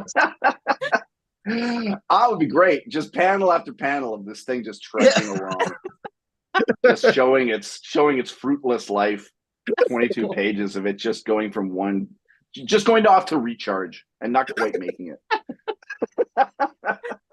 So out of our Star Wars series that are out there now with the artwork and the aesthetic and the creativity, what's your favorite series that we're seeing at the moment?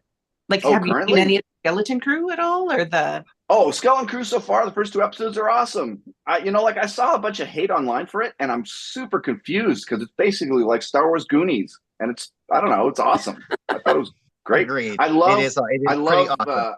I know that his name is SM33, but he's obviously supposed to be like Smee. Obviously, yeah, Smee. Yeah. Yeah. Obviously Smee. Obviously. But there's like his little rat roach that lives in his eye is. It's great. I still want to know what the relationship between Smee and the Roach are. They, who's the brain and all that, or is it just a tag along? Right. Like, is he not quite as smart when the thing goes out and does its thing? Yeah. I thought that I like the callback to Pirates of the Caribbean with the key when they're all like reaching out for it and the rat just doesn't know what it's doing. I thought that was great. No spoilers. Spoilers. Oops. Yeah. Oopsies! If you haven't watched it by now, well. Yeah, it's easy to forget that there's, you know, hundreds of millions of people watching this telethon, and I've just spoiled it for everyone. I'm sorry.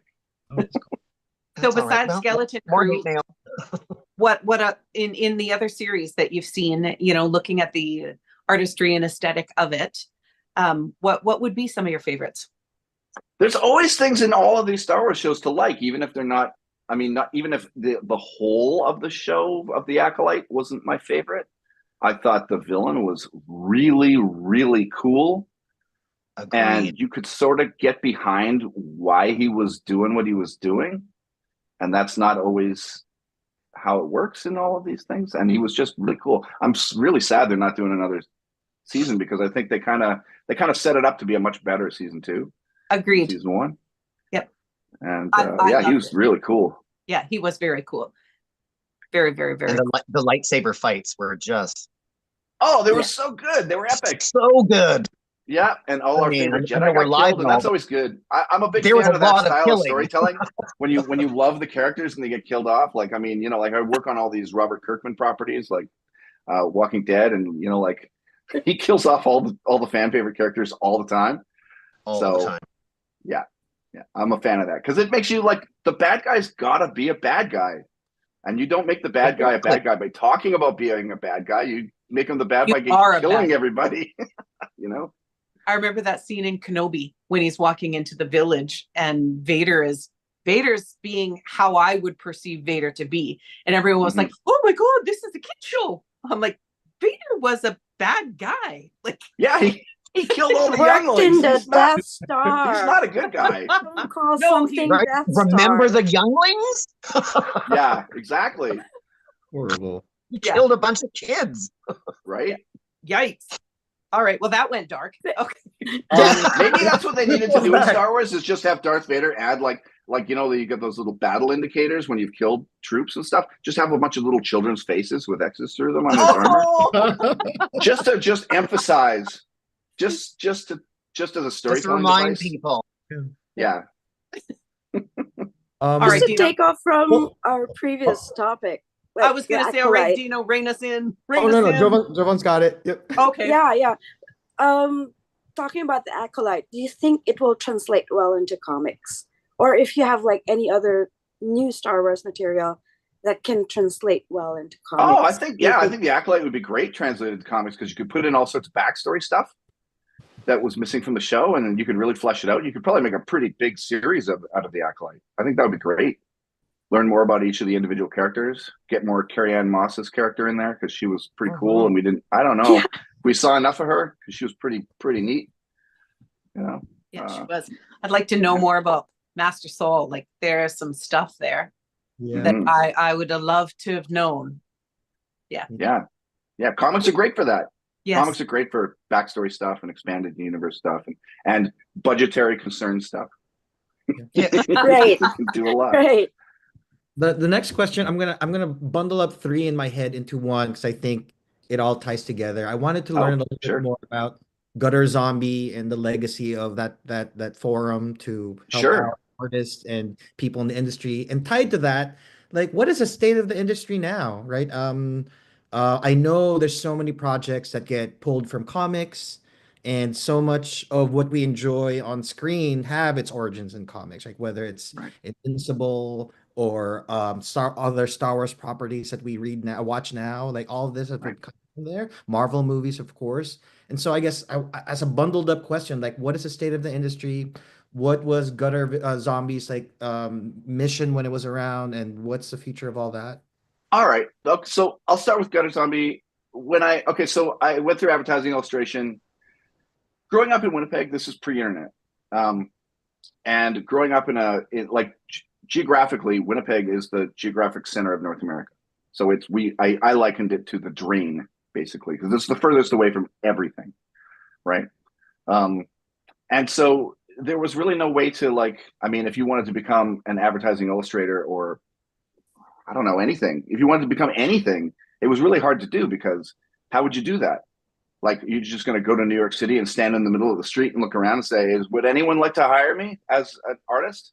I wouldn't know how to do that. I didn't even think that was a career possibility. So when I went through advertising illustration, I knew there were advertising agencies in Winnipeg, and I could maybe work through there and then maybe make contacts through there and then spread out.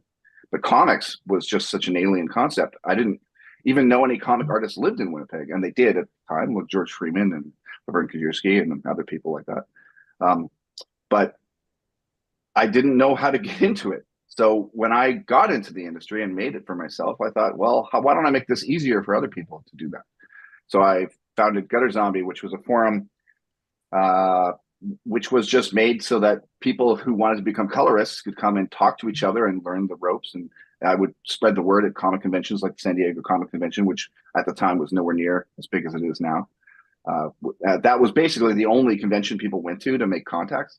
So every year I'd go down to the San Diego Comic Con and spread the word to Gunner Zombie. And we ended up getting hundreds of members, and they were all like pros, semi-pros, trying to get into the industry. And I expanded it to include forums for like just professionals working in the industry so they could talk. This is pre-Twitter, pre-Facebook. And just so people could chat about the industry, because there was really no way for people to talk to each other in the industry except on these forums. I mean, there were a few other ones like the Warren Ellis Forum and this one and that one. But Gutter Zombie became a pretty good hub for people to be able to get out there and like talk about things like rates. Like, hey, I think I'm not making enough money on this project. How much money do you guys make? And then people hesitantly would be like, well, I'm making this and this and this. And it's like, oh, hey, there's a bunch of this going on. Maybe we should collaborate and figure out how to talk to editorial and sort of cement rates and that sort of thing helped. Yeah. And then we all talked about how, there was no way to make prints at conventions. So we all talked about that and ended up a member went and talked to people at Marvel and got us allowed to make prints. And then that eventually translated into DC Comics formally allowing, and in contract form, people to make prints at conventions. And this had all just been like under the table, sneaky stuff prior to that. So it was a great way to like sort of not unionize, but sort of like build a community and talk before any other method was out there. And it was great because I built all these, like I teach too. I've taught at the School of Visual Arts and at Emily Carr, and I used to teach at the animation workshop in Denmark. I'd go out and do 2-week master classes there, talking to comic students. But I love teaching, so I made all these tutorials and stuff on like how to break down like image planes and how to build your page, the technical way to go into Photoshop and color pages, like put your artwork on one layer and color on the other layer and make a flats layer so that all of your larger shapes are easy to select and things like that. And it was great because all these people came up through the industry through Gutter Zombie. And so now there's all these colorists out there who are very nice and come up to me and say, thanks for helping me get in. And I think it made it easier. And it sort of faded away because Facebook and Twitter came out. And at a certain point, I thought to myself, I'm spending a lot of time on Gutter Zombie, talking to people and chatting.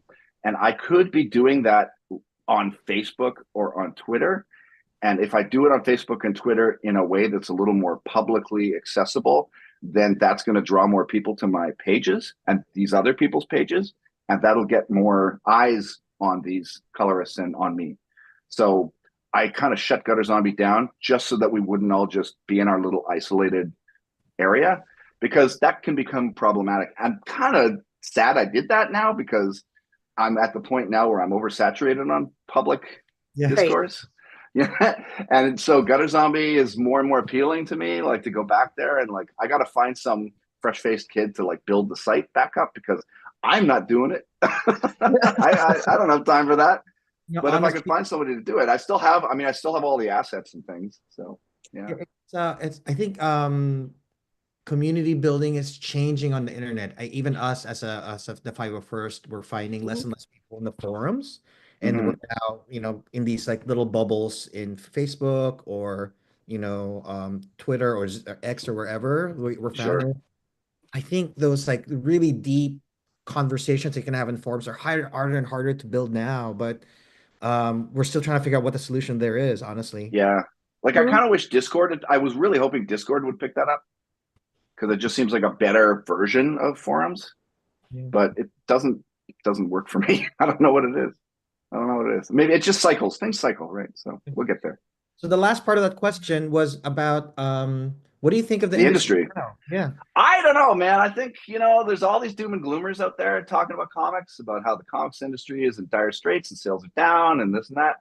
I don't agree.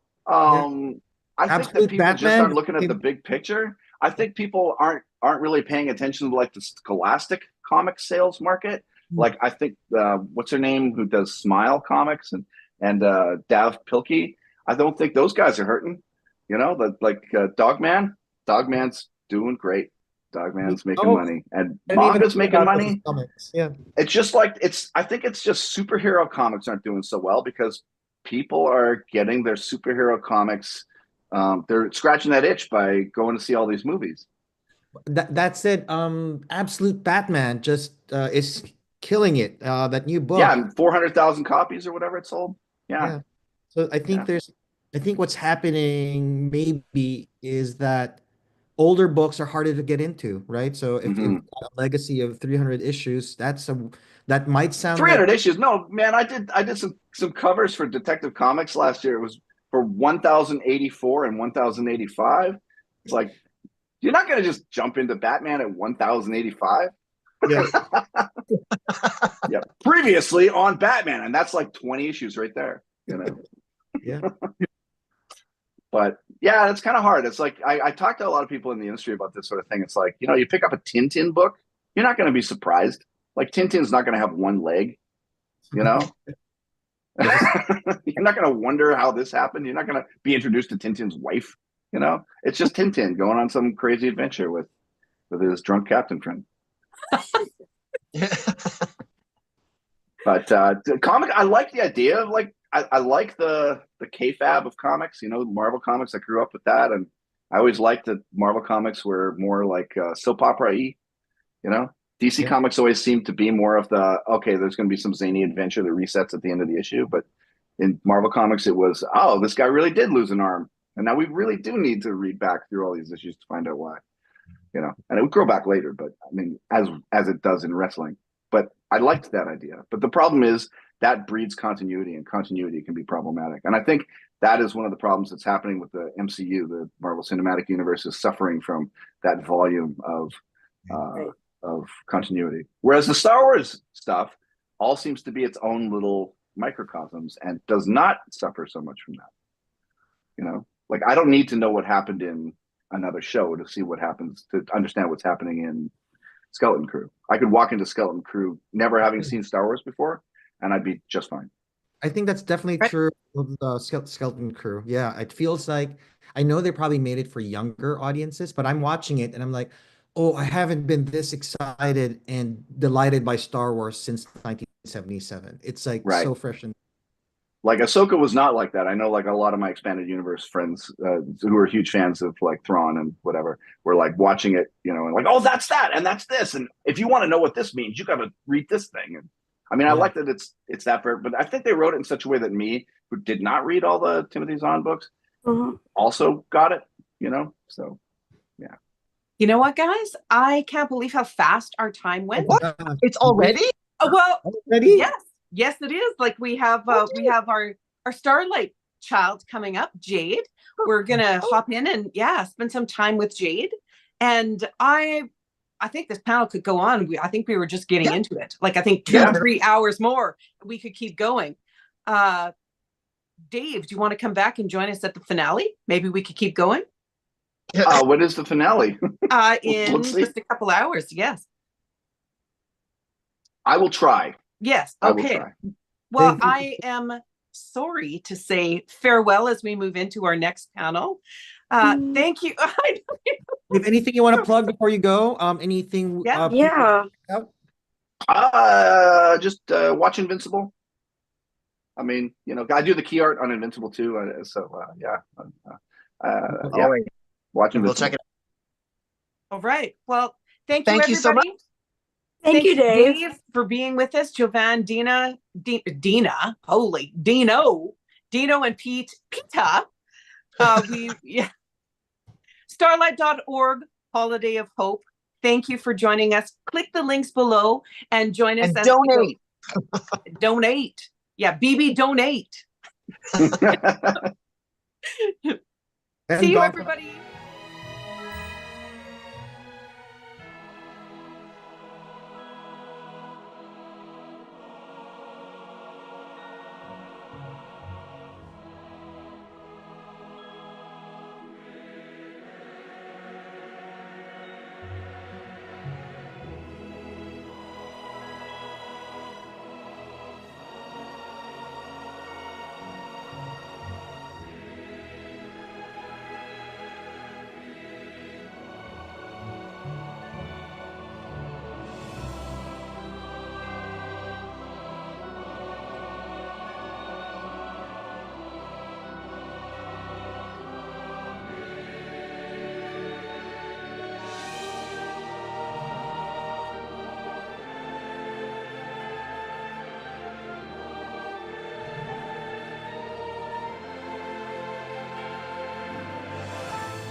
Hey, I was just on the panel with Dave McKeag and we hopped on over to Jade. And with Jade is her mom, Jan. I'm with Lisa or Gina. And we want to welcome you to a Starlight story. And as we spend some time with Jade and her mom. Welcome, Jade and Jane. Well, hi. Jan. Welcome. Thank you for being here, the two of you. Yeah, thank you for for having us. Sorry, Jade and Jan. So, Starlight story. So we're here obviously raising funds for Starlight Children's Foundation, and Jade and Jan would have both experienced some of the programs that Starlight has to offer. And let's get to know Jade a little bit, please. We'd love to get to know you, Jade. Thank you for being here. Thank you. Thank you for having me. I'm Jade and I'm 13, going on 14 next year. Next month. Next month. I'm so sorry. Well, it is next year. Well, it is next year, right? In a way. Yeah, in a way. As I told Gina earlier, I'm into baking, video games, which I think is obvious. And I'm really into art. Oh, into art. That's awesome. So, well, I was go gonna ahead, sorry. No, I was gonna say, so I hear that you have a golden retriever. Yep. What is your golden retriever's name and what was the story behind it? Her name's Latte. Latte, I love it. Technically, I don't know. It was like, What was the story behind it? Why did you want one? Oh, Why did you ask for one? I wanted a golden mainly because all the therapy dogs in the hospital I was at were goldens. Oh. One specific golden, her name was one specific therapy dog, sorry. Her name was Bailey, and she would like come to my room almost like all the time. So that like inspired me to get a golden. And my mom was like, if you make it out of here, I'll get you a golden of your own. Latte. Check. Check.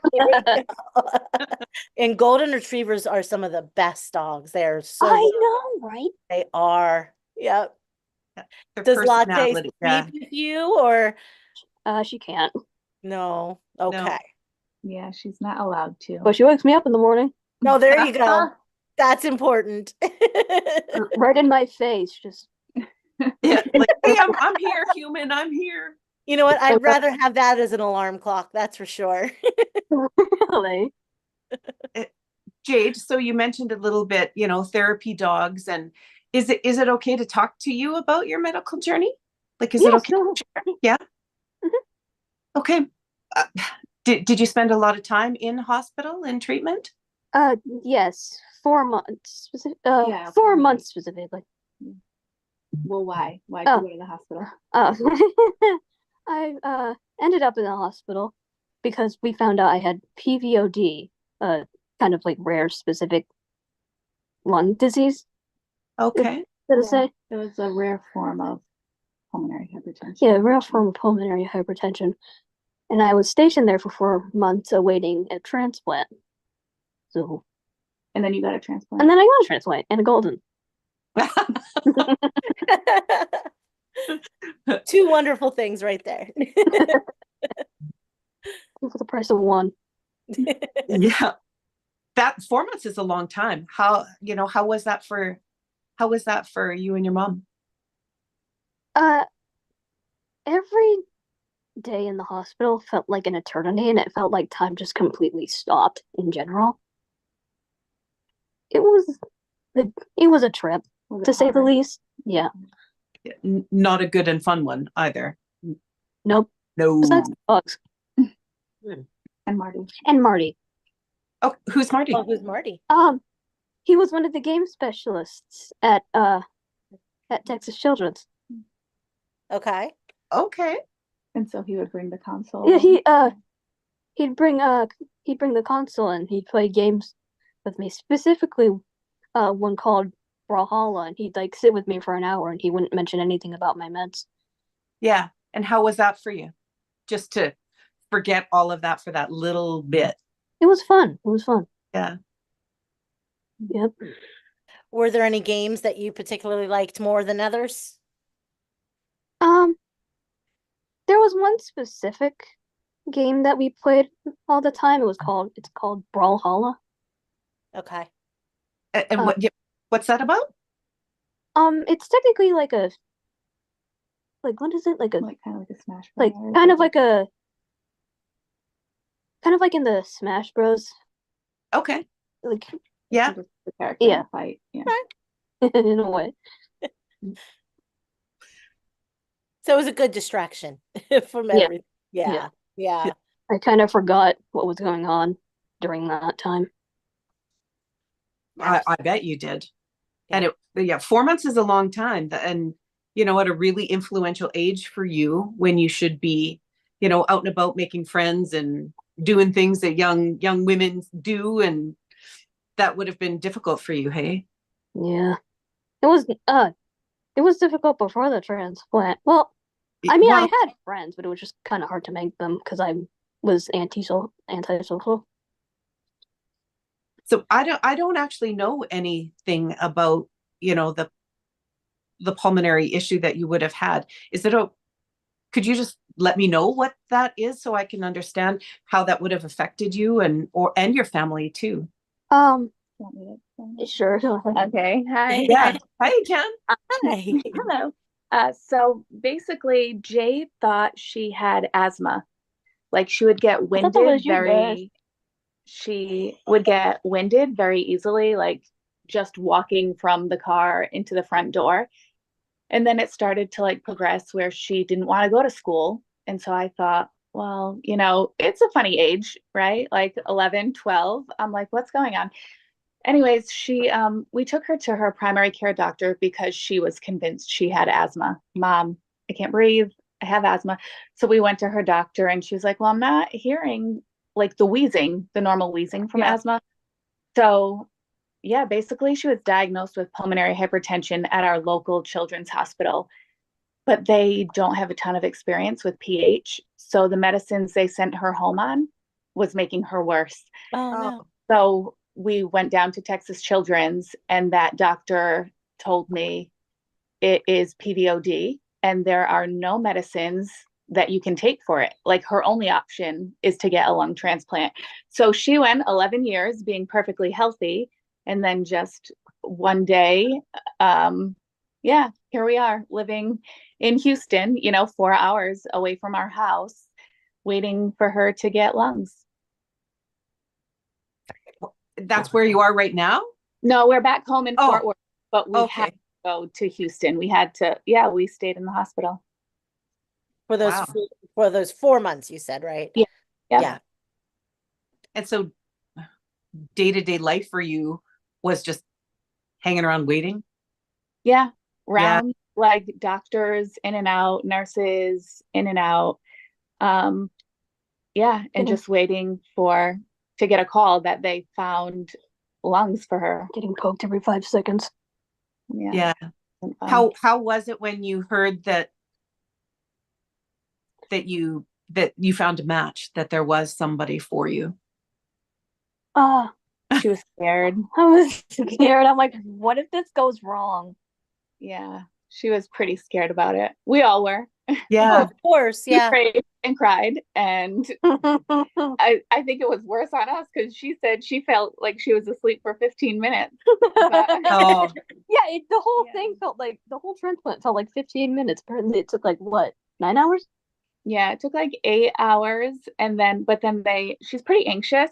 And when they tried to wean her off sedation, she was trying to pull her breathing tube out. So they had to keep her asleep for like a week. So that was torture for me. I know. Yeah. What I wanted to do was like, hear you talk to me. Like all I wanted to do was leave. I know, but I wanted you to be awake.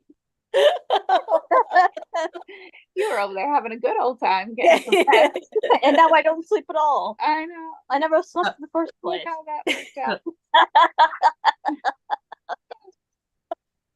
So where are you guys now in your treatment and your journey to recovery?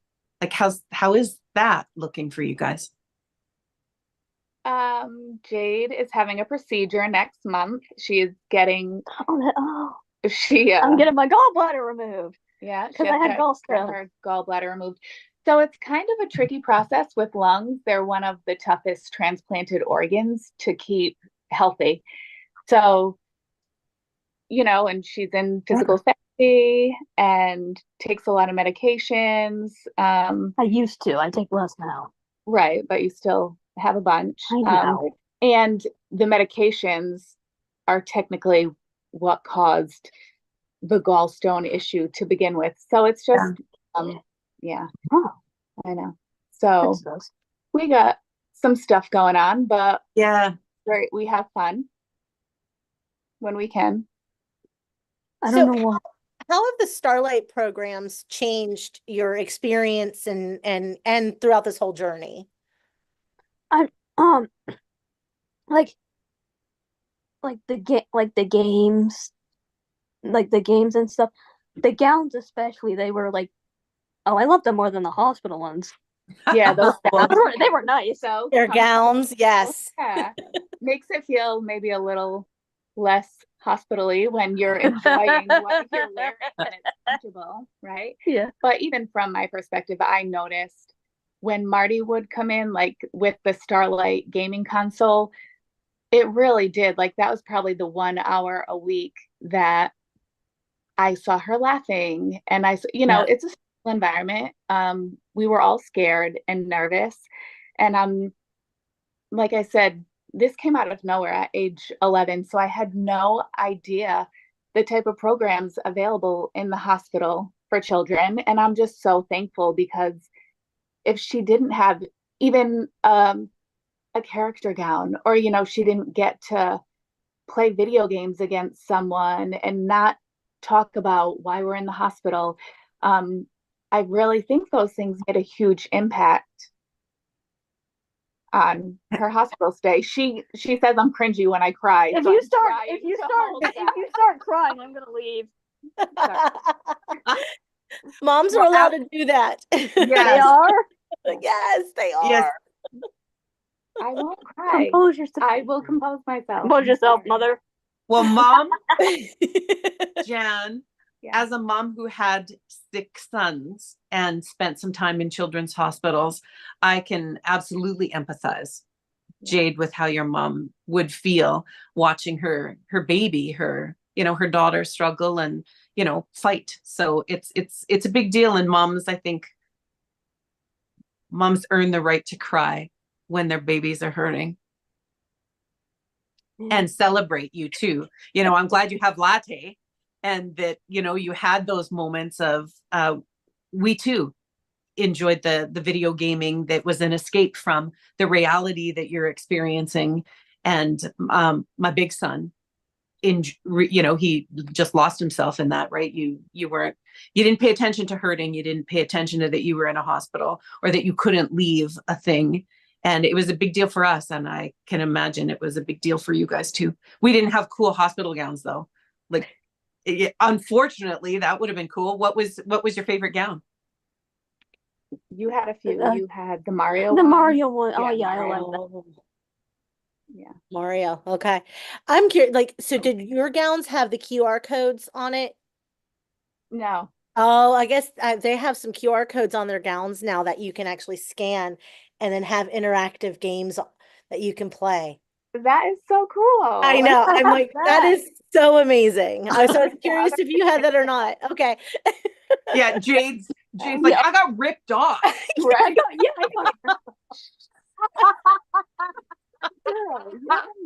I saw it on your face, Jade. I saw it. I know. Whoops, sorry. Yeah. But the Super Mario brother, you said, was one of your favorites. Yeah. Yeah, that's pretty cool. Yeah. We love that one. Oh, fun fact.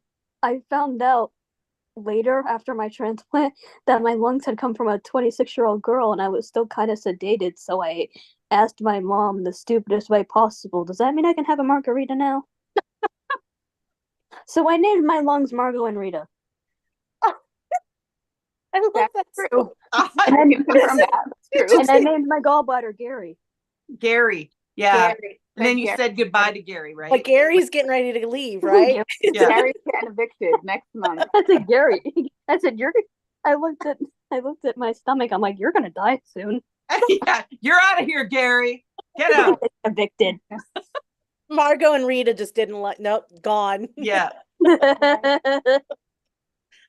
I love that. But the last thing you'd like to go for is another procedure. I'm sure you don't want to see the hospital again.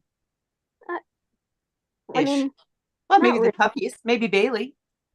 Oh, Bailey retired.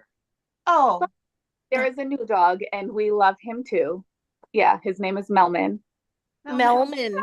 Yeah. I love it. And since we already have the procedure scheduled, I was able to reach out to Marty because for a normal gallbladder procedure, they will usually let you leave that day. But since she is a transplant patient, they are going to keep her for a couple of days to monitor her. And so that's great. Yeah. Well, they just love you so much. They can't They get enough do. of us. They really do. But Marty is going to come by while we're in the Yay. hospital. Good. They'll get to game with Marty. So the consoles that you would have had. So I know that there's the VR sort of ocular system for virtual reality, and then they have some other ones too. I don't know if they have the VR in hospital, or nope. I don't know. Dang so it. Oh, again, she's like, okay, what? Okay, maybe we. Yeah, I don't know. Like, I'm from Canada, and we have a Starlight here as well. We have different programs in like each of our countries that Starlight is in have different programs in hospital and out of hospital. And ours, when we were in the hospital, we had the sort of handheld gaming systems. And then there was a gaming room full of different gaming stuff for it was called Alberta Children's Hospital. It's a huge facility that was about 9 hours away from where we lived. And that's where I stayed for quite some time with my son after his first and second surgeries. So we had access to that, and it was really cool. It got us through. And, you know, if you're bedridden, you know, the virtual reality one isn't specific. And we had breathing issues too. So it wasn't like he was running around doing stuff with a VR system. So the handheld was wonderful. Yeah. I'm glad you had. Brings in like the console and they play against each other. Bring me to Canada.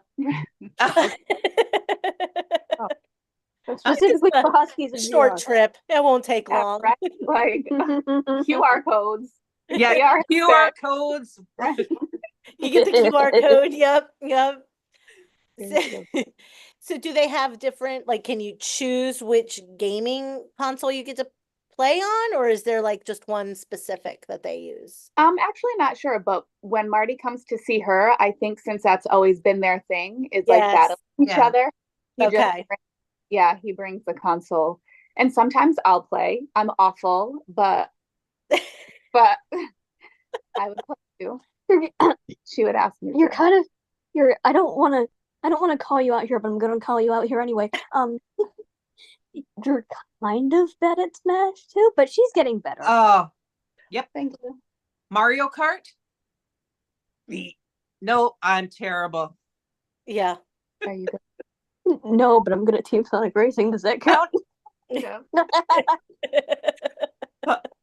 Thank you so much for spending time with us. We absolutely appreciate it. It was a joy to meet the both of you. It was a pleasure to meet you too. Yeah, thank you. Yeah. Thank you guys so much. Are we? Yeah. Yeah. Do you want to finish it? No, I was just gonna say we're getting low. Yeah, I think we're. Yeah. I think we're close to being done and going into our next panel. And you're not a Star Wars fan, are you? Ish? Not really?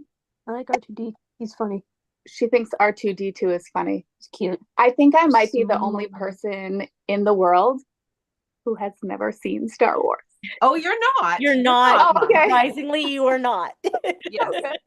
I'm probably the only person in the world who's obsessed with the Sonic movies. Yeah, but we're talking about I know. No, that- Sonic. I know. They start with the same letter. Sonic's amazing. I love I know, Sonic. right? Yeah, he's adorable. Finally, Adorable. someone who gets me. Yeah. So this big son that we were talking about that also was struggling, he is a Sonic fanatic. Fanatic. Yeah. I found my people. Yes. Yes, actually, that's how they got married. He walked into a Harvey's. The lady that was working there saw his Sonic shirt. They fell in love and they got married. And yeah, so that's Sonic. Sonic's a powerful character, Brings Jade. people together. There we go. I love it. You've made my day. Wait 1 second. I just do want to say I am so thankful and grateful for all of the wonderful people who donate to Starlight. It really does make a huge difference to families who feel hopeless. Like just getting to see her smile for an hour out of a week, it's hard. And I think a lot of people who haven't been through it, can't comprehend it. But it really truly means so much to the families who are on the receiving end. And thank you. Thank you for Thank sharing you. your So story. she's almost starting. She's almost starting, Jade. Okay. Oh, It does she's matter, gone. Mama. All right, I'm done. We appreciate you sharing your story. And with that, click the link, donate. This is what it's all about, is helping the children and the families during their stay. So please click that link and donate. Thank you. Thank you for having me.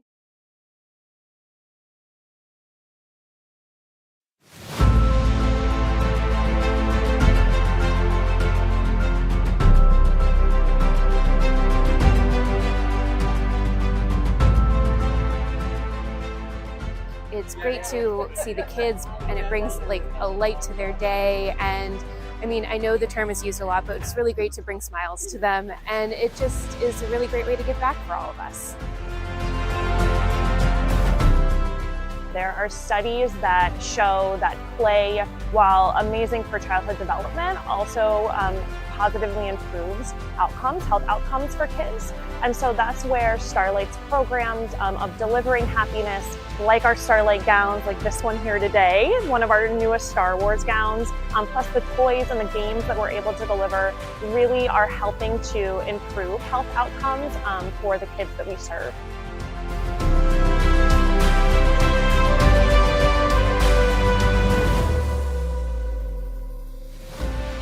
There's so many benefits for our patients and families coming to events like Star Wars Day. It's all about quality of life for our patients as a pediatric palliative care center. So coming to events like this, where the patients, their siblings, their parents can all participate in activities together in a medically friendly environment where children with diseases, injuries, and illnesses can meet other kids like them, and siblings can meet other siblings like them and just have fun, is such a value for families to feel less alone.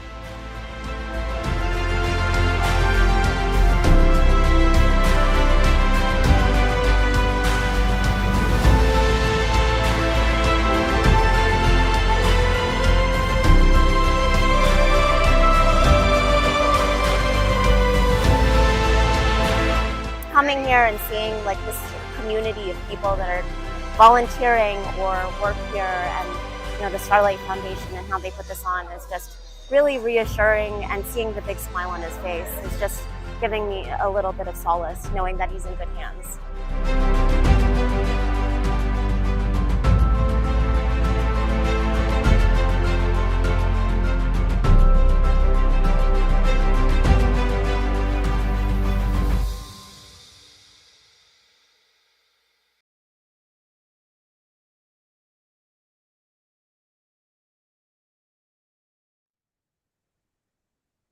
All right. Hey, everyone. Thank you so much for being here. It's an absolute honor and a privilege to be here for Starlight. And it's also an honor and a privilege to be here with Resistance and Resistant adjacent folks, because this is such a great opportunity, such a great group of people. We have with us Christopher Sean, of course, the great Kazuto Ziono, but we're also really thrilled to have Nelson Lee. That is Ziono's dad, Kurt Kaz's dad, which is a really cool honor to have as well. And then Myrna Velasco, of course, Tora Doza, which is another awesome thing to have. So we're really appreciative of you all being here. It's such a cool opportunity. We're just so thrilled. Aaron and I have been talking on and off this week about how much we love Resistance and how much we love that storyline. The sort of post-imperial world is just so special to us. So it's definitely cool to have you all here. So just kind of wanted to, oh, sorry.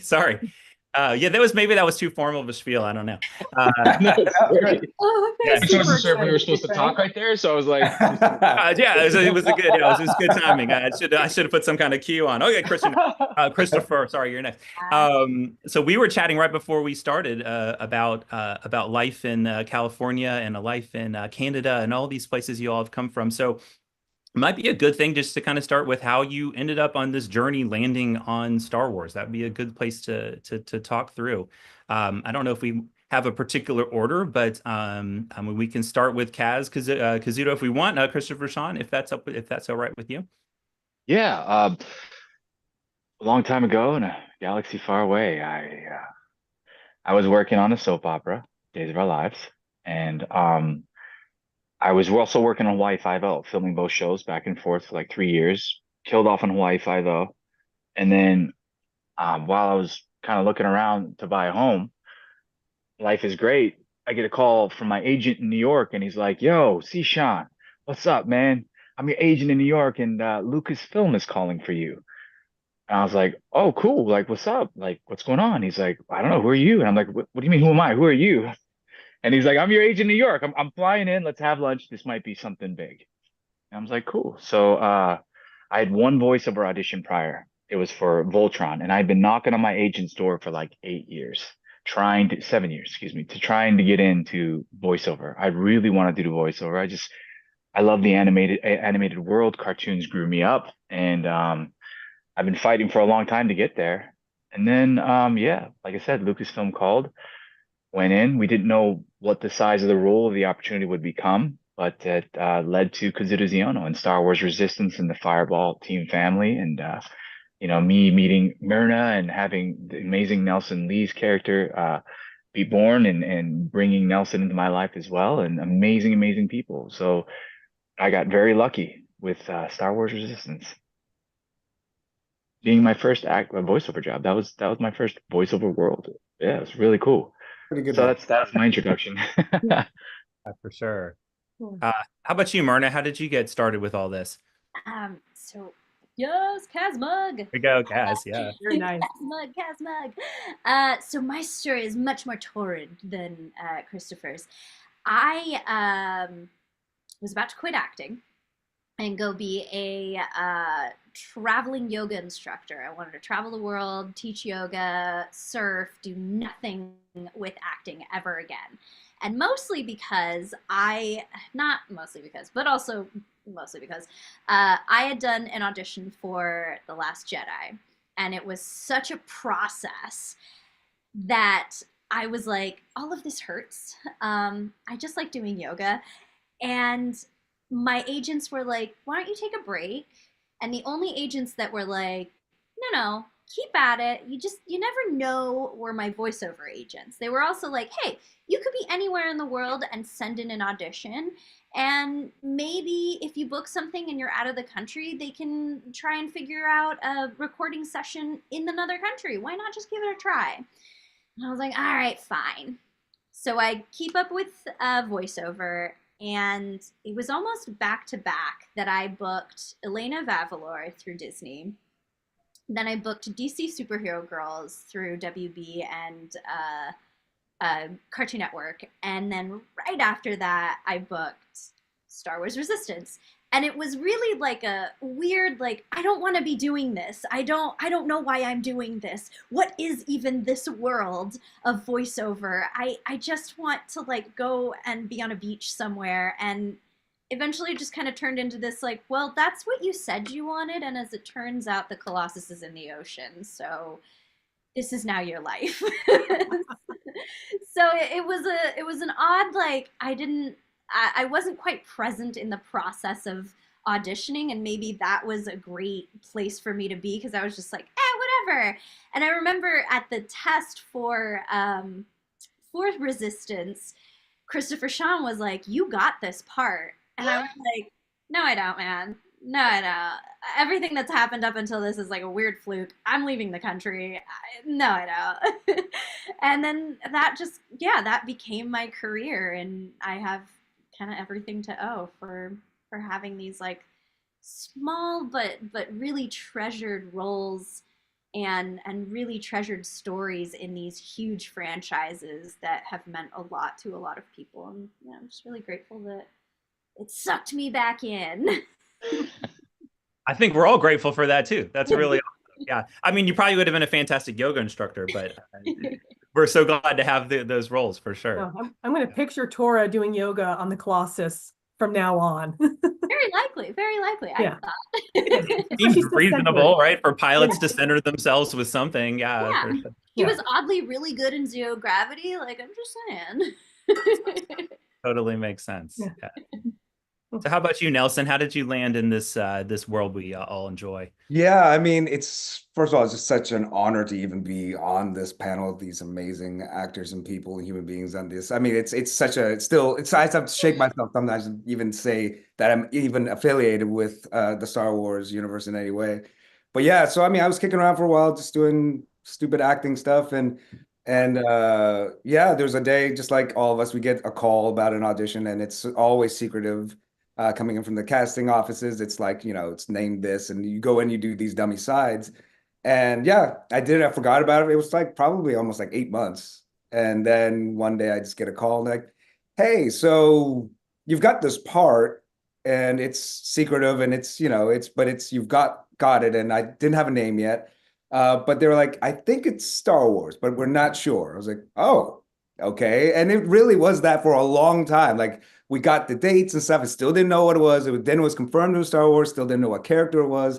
And then even like by the time I get there to do fittings, I still don't know the character. And then they start saying, okay, you can't tell anyone, but it's a canon character. And yeah, and I was like, okay. Because I literally thought I was going to be like, because I was totally fine. I was like, I'll be a stormtrooper. I just want to be in a shot and to be like, point. And I'm like, cool, I'm happy. I don't need lines. I just want to be in it, just like background. But yeah, so I was like, got a costume. Then they're like, you have a name. And they're like, okay, what is it? And they're like, it's Ziono. I was like, oh, cool. And I didn't know it. So I had to like look and I was like, oh my God. And then you start learning that, I'm the father of Kaz and like a part of this fabric. And it's just like, but yeah. And then, you get on set and then C-3PO comes walking down. You're like, double boom! Like I had to put my brains back together for it to explode again. But yeah, that's right, because you're in a scene right there, standing there talking to him. That's It's still I still can't believe I met the man and saw the man, the legend in action. Yeah. Yeah, and you're like shoulder to shoulder with Admiral Akbar. Oh yeah, no, the coolest. And the thing is, super awesome actor playing in there. But I like whole time I wanted to talk to Akbar like. How hard it is to not like just pull out your cell phone for a quick selfie, right? Actually, my favorite thing during that scene was because I thought I was trying to give myself some business, and I asked the proper, I was like, "Hey, can I have some paper? I'm gonna take notes." And he just walked by and said, "There's no paper in Star Wars." And I was like, "That makes a lot of sense. Makes a lot of sense. There's no paper in Star Wars." So let me ask you, Nelson. You, all three of you, are just such positive people, and Christopher and Myrna get to play these really positive characters. But you're not exactly like you're a little bit angry about the world. And how do you channel that? I mean, how do you go from I know you're the acting thing, but how do you channel that? How do you get that gravitas when you how do you do that? Well, luckily my path has been a lot of villains along the way. So I've had time to kind of garner that side of myself. But yeah, I think sometimes some of the nicest people I've ever met are the scariest villains I've ever seen, and I think it's kind of, two sides of the same coin. And I think as long as the nicer you are, I think sometimes the worse you can be on the other side because the kind of balance that you can go to. But Yeah, definitely the apple fell far from the tree with Christopher, with with Kaz. He's a lot better per human being than I am in the show. So Marla, have you played a bad guy? Have I played a bad guy? Yeah. Yeah, Carlo Delgado in Elena of Avalor was a bad guy with Neil copy, deGrasse copy. Tyson. I played his daughter, and we tricked Elena into, what did we trick her to do? I think, oh, give us this scepter. We had to steal the scepter from her, and I like change bodies. Where else have I been a bad guy? Oh, I love playing bad guys. They're so much fun. Coco Diablo in Trick or Treat Scooby Doo is that is awesome. my favorite. Also, that is the best name ever, Coco Diablo. Like, I just want to change my name legally to Coco Diablo. Chocolate Devil. Yeah, that's not bad. That's not bad. That's the opposite of an Easter bunny. Yeah. Super positive. Myrna's super positive. And Nelson's actually extremely funny, man, like in person as well. So I was just thinking, like, super positive people going off what you were saying. It's like, man, I don't know if Myrna has played a bad guy. Now I know the best bad guy. Coco Diablo. Yeah. I don't know Coco Diablo, but Carla Delgado is definitely a little on the conflicted side.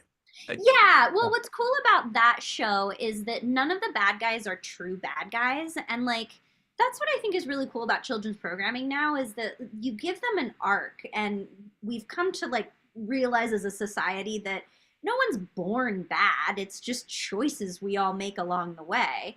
And that's was just like such a gift with Carla was that they gave us this whole series arc to see the choices Carla made, but the choices her parents made as well to create kind of this evil family, and then how they learn about themselves and learn about society and learn about sharing and love in a way that makes them not bad anymore. And in the end, they help Elena become queen. Ooh, spoiler. Sorry for y'all. Yeah. Heard it here, folks. So yeah, that's like a Been out for a while, okay, guys. Yeah, it's like yeah, for sure. So Christopher, have you ever played a bad guy? Is that something that's in your portfolio? I didn't see one that jumped right out at me when I was looking, but Yeah, on Hawaii Five-0, I played the main villain for. Oh, that's right. This is right. Okay. I played Daniel Day Kim's brother-in-law, and I was like a cartel. I ran the cartel in Mexico. Came to the island and started taking out all the mob bosses, and I started to take over the island before getting capped myself. Spoiler alert! Yeah. But yeah, so you didn't have a redemption arc. That was just. I did. I did. Yeah, okay. I had a daughter, and I asked for Daniel Day Kim. I said, regardless of our past, take care of her. She's all that matters. And so people started to really like fall in love with that character, much like they fell in love with Nelson. Anywhere he goes. That's I paid him to say that. So I was thinking though, even as father characters, like even Kaz's dad has got like that serious kind of issue, but he also was incredibly supportive of Kaz as a child, like bringing him up and giving him all those opportunities. So I mean, Kaz lived a life, up to the point of the Resistance show where he it wasn't like he had maybe it was an estranged relationship, but certainly his dad was supportive of what he was trying to do in life. Yeah, definitely. And I think like any parent, you're just trying to keep your kid, out of trouble and on the straight path, and you just keep going. So not the Resistance, but and that's the thing. He's a strict dad, but he's not a bad man. Yeah. And I mean, I can see it too. That's that whole plot line sort of around the post-imperial time. I mean, most people are just tired of fighting. They want some peace and security. So they're pushing a lot of. I mean, that's really, I think, in your role in the Ahsoka show is really trying to push. Oh no, it's gonna be fine. It's gonna be fine. Yeah. Let's overreact. We exactly. got we're like Ron Schmon. He's gone. Like we're just peace. Let's just chill out. Let's hang out, guys. Got a whole infrastructure of a republic to figure out. Can we not worry about Ron? Can we not like go searching for a war? Like if one comes, it's one thing, but can we not like go across the universe trying to find somebody so we can actually start a war with them? Yeah, for sure. And that's an interesting because like thinking of that arc of I think for both Kaz and Tora, it was really they were looking for adventure in their lives, and then they ended up having the same kind of realization. They couldn't certainly with Kaz, he jumped into being a spy and everything, but I feel like Tora was probably a little more like, hey, I like this ace thing and I like racing, and I don't really want to have the boat rocked for that. So it's interesting to see the reluctant hero kind of thing going. It was in Tora's blood. Yes, it was. It was. But I do think that is, I agree with you, Chris, that there was a reluctance in Tora to be a part of the ship, to be a spokesperson for, government. She was a kid. She wanted friends. She wanted a team. And in her journey, it was learning that like teammates stick up for each other, and it's no longer a game. That's kind of her growing up of stepping into the family business of resistance and sticking up for the people that need the most help, which was her team. Yeah, and it's interesting to see because like all of those characters, the Yeagers and the Dozas and all those were so tied up in everything, and you just kind of don't know it. And then as the show develops, you're realizing, oh, every single one of these people had this connection to, and they were all the same kind of thing. They're all reluctant. They're like, okay, we got to take care of this life we have now. We don't need to rock the boat with all of these things. Oh, go ahead. Sorry. Oh, I was just gonna add on that, like, I think that's what is so cool about this period in Star Wars history is that like there's a lot of generational overlap between people who have experienced the Empire and people who like want to just kind of let the First Order do whatever it's going to do because it can't be that bad, right? Like we've already seen war and it sucks and we don't want to go back to that. And like I don't know, that's just like a really interesting parallel to a lot of our own personal histories as far as like our country or even like world news these days. It's like it's really interesting to see how people interact and that we're showing that as a part of art through acting and through voice acting and through animation, that like humans are humans and people are people and societies want to just be chill for the most part, which I don't know, I think that's just really cool to showcase. Yeah, for sure. I was going to touch on something you said, Christopher, about you were talking about being raised on animation, and I think we were talking before we started about how big a deal animation was to both Aaron and myself, and how much it means to us to see the way the voice actors have everything come to life. But I guess Nelson, you're like a little. We're about the same age, and so we would have seen maybe a few of the movies as a really young kid. Yeah. But for We're all me, the same age. Except for Myrna's a baby and Aaron's a baby. Oh, no. You said your oldest is graduating from college. I've got a 30-year-old. So The same age. I just feel really good. But I was raised on the cartoons. Like I remember, so my memory of Star Wars is two places. It's these little tiny 45 records that my sister and I had with the little illustrated books so we could listen to the stories, and then the Ewoks cartoon and those sorts of things. That was one place that lived. The place that lived was the action figures. But for me, it was always like animation. It was never this, like the movies were abstract because you couldn't get them all the time. It wasn't like you could just push Disney Plus and watch them. You had to wait for them to come on randomly on ABC at night, and you'd fall asleep on the floor as a little kid watching them, and it was a totally different experience.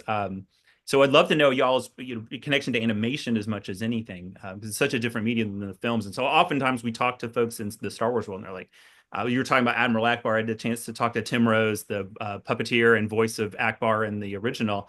And he was just wowed so much about my daughter does cosplay as well, about how, he's like, I didn't even think about that was where people got into this. They didn't necessarily get into it through the original movies. They got into it through such other like directions. So just curious how you all ended up. I mean, it sounds like sometimes it just kind of happens as part of the career, but specifically sort of what the animation piece means to y'all. Well, in reference to animation, I have a sister with Down syndrome, my older sister, and she and I would watch Lion King and Aladdin and every Disney VHS tape every day after school before I could watch anything. We'd pop in a movie and like, okay, we're gonna watch it, and we'd sit and watch the movie, and I'd be singing along, and then like, all right, you done? And she, up one more. Okay, we're watching one more, and then it's my turn. Okay, and so we battle to get the TV, and then when she was done, I'd either get to watch my shows or my video games, and and but yeah, I mean, I grew up with Toonami. I grew up with Pokemon. I grew up with so many shows. Uh, but animation was my childhood, and then of course my father was a huge Star Wars fan and Lord of the Rings fan, so sci-fi was my world as well. But that's kind of my upbringing, and I think animation does a wonderful job of, yes, being colorful and animated, but it does again go back to parallel important morals and teach ethics, and it's a way to instill great moral compass in the youth in the next generation. Without them knowing it. Yeah, we're tricking them. I'm kidding. Yeah, and these neat little 20-minute things they can't take their eyes off of. Yeah. Yeah. Gosh. Nelson, you want to go or you Yeah, want me yeah, sure. I mean, I grew up in the 80s, so I mean, animation was my life. Like I grew up at a time when Saturdays was about cartoons. And I remember when we finally got a VCR and it never worked. And I'd be at school, the Transformers were my life. Voltron was like these, He-Man, Thundercats. I just got this on eBay for Christmas. It was awesome.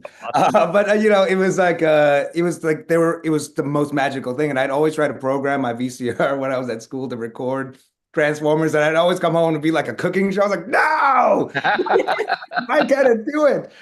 But yes, I mean, but it was my life. I remember I was trying to go once. My friend had a Voltron. It was everything I wanted in life. And he's like, my friend had it. I was like, can I come over to your house to play with it? And it was like, I was blizzard in Canada and it was a whiteout and I got lost. I just sat down in the snow and I gave up on life. And this car came by. It's like, can you, and luckily I'm in a small town. They're like, I'm going to BJ McKelvey's house. They're like, I'll take you. And they took me there. I had frostbite in my ears, but I was like, I'm playing with this damn Voltron. Oh my gosh. That's amazing.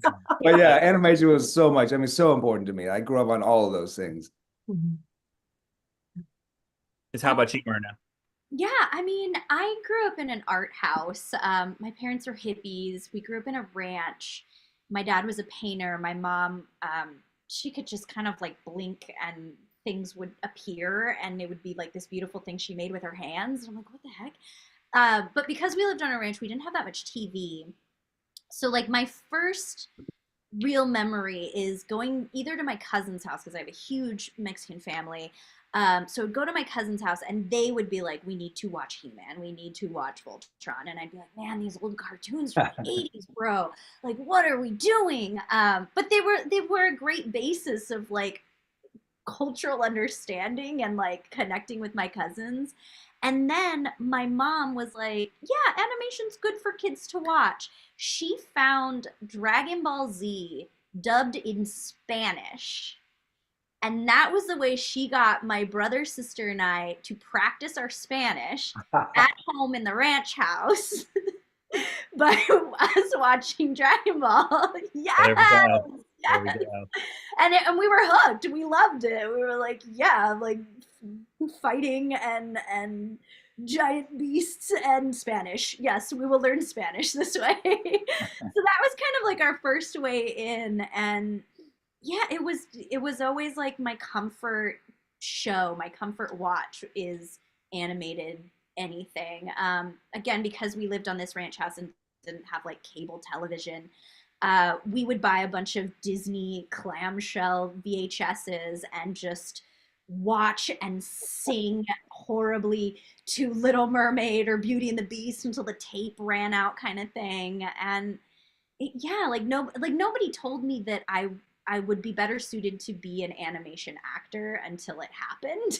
And it's like, I wish they had. I wish I had put that together for myself, that all of my training was through animation. That would have just made things easier. But yeah, we grew up with it, right, guys?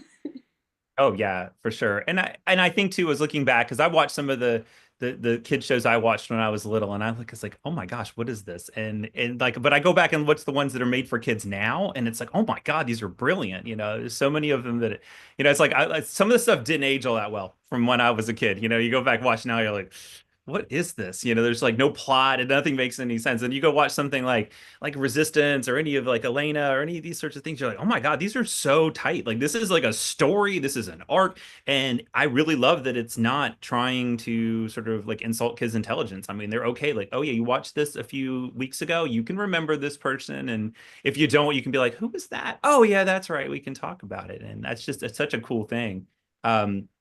For sure that the sophistication of the as a media these days. And what they're doing with the animation nowadays in the Star Wars universe, if you talking about Star Wars, the Ewok show and the Droid show from the 80s, they were so capsulated, just kind of a story in of itself. And what I love about the animation now is that it all weaves into the overlying story of Star Wars. You know, it's not just Star Wars Resistance and you're just in your own little pod right there, but we have Nelson coming in playing these live action characters to represent things that we've seen in the animation. And it just makes the animation that we're seeing now that much richer. It's so great. I do love that. I do love that they can interweave, but at the same time, they don't have to. They can stand alone and be amazing. You know, Diana Lena Santo is so phenomenal in all the shows, interweaving, right? How great is she? Yeah, it's so amazing. And I think that's the great thing about today, the way everything is. Before it was like, you know, there's a separation and it was like an intentional separation. Whereas now there's this beautiful flow and drag racing outside. Sorry about that. Yeah, and I talk about Diana, just stunning, her ability to play that character throughout these different mediums. And she's just a stunning performer and human being too. So yeah, it's great to see. Oh, I mean, especially because I don't think there's a ton of Star Wars characters that were. I mean, she's the same, you know, the same actress doing the voice of the anime character, but going backwards and doing it right, where you had the live action role, and then here's the the animated role, and I'm gonna own this, and so cool. I mean, so thrilled to see her have that, like the whole arc of story from the from the Tales of the Empire, you know, the whole sort of like here's what her life was like, and you know, just, and I think she's the same. We were talking earlier about characters having, you know, are they all bad? Are they all good? Well, she had this just terrible experience, you know, watching her entire, you know, society get wiped out. And so she's like, yeah, I'm pretty angry about this.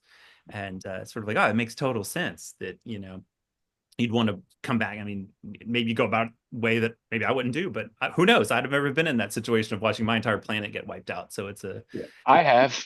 Yeah. Oh my goodness. My goodness. We escaped. It's fine. Yeah. We got off. But to be fair, you had a group of friends and teammates to remind you that going to the dark side is not the option, and that wouldn't bring back your family and it wouldn't bring back your planet. So you know.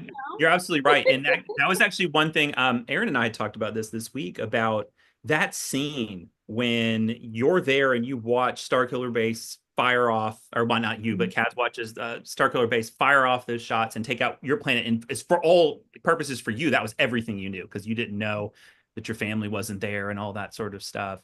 Osnium Prime. Yeah. And so now when I watch Force Awakens, it's a different experience because of seeing that through Kaz's eyes and saying like, and the way you played that was just brilliant. So for a character who had been so sort of like bubbly and kind of like this, that the instant, like, that's my home. That was just really powerful. It was a really great scene. That was my favorite episode of the whole show because it did bring a reality to the character, and it brought like I was able to finally like perform. Like I don't get me wrong, it's like you get to act, you get to be silly, but then bringing the drama and the reality of losing everything in your life and being hit with that weight, it was awesome. And I got to do it with, I believe, Myrna, you were there, the whole cast was there. We were all there filming together. And that was like one of the best freaking moments to just share them, have their support. And I turned to Myrna, I was like, what should I do? She was like, be better. No, I'm kidding. No, I'm kidding.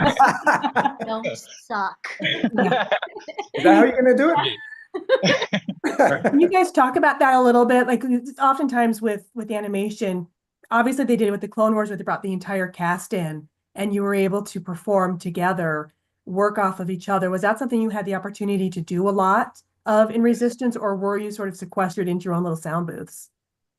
We're so spoiled. having to be sequestered into a sound booth after doing a job like that was like, I don't know how to act. What are you talking about?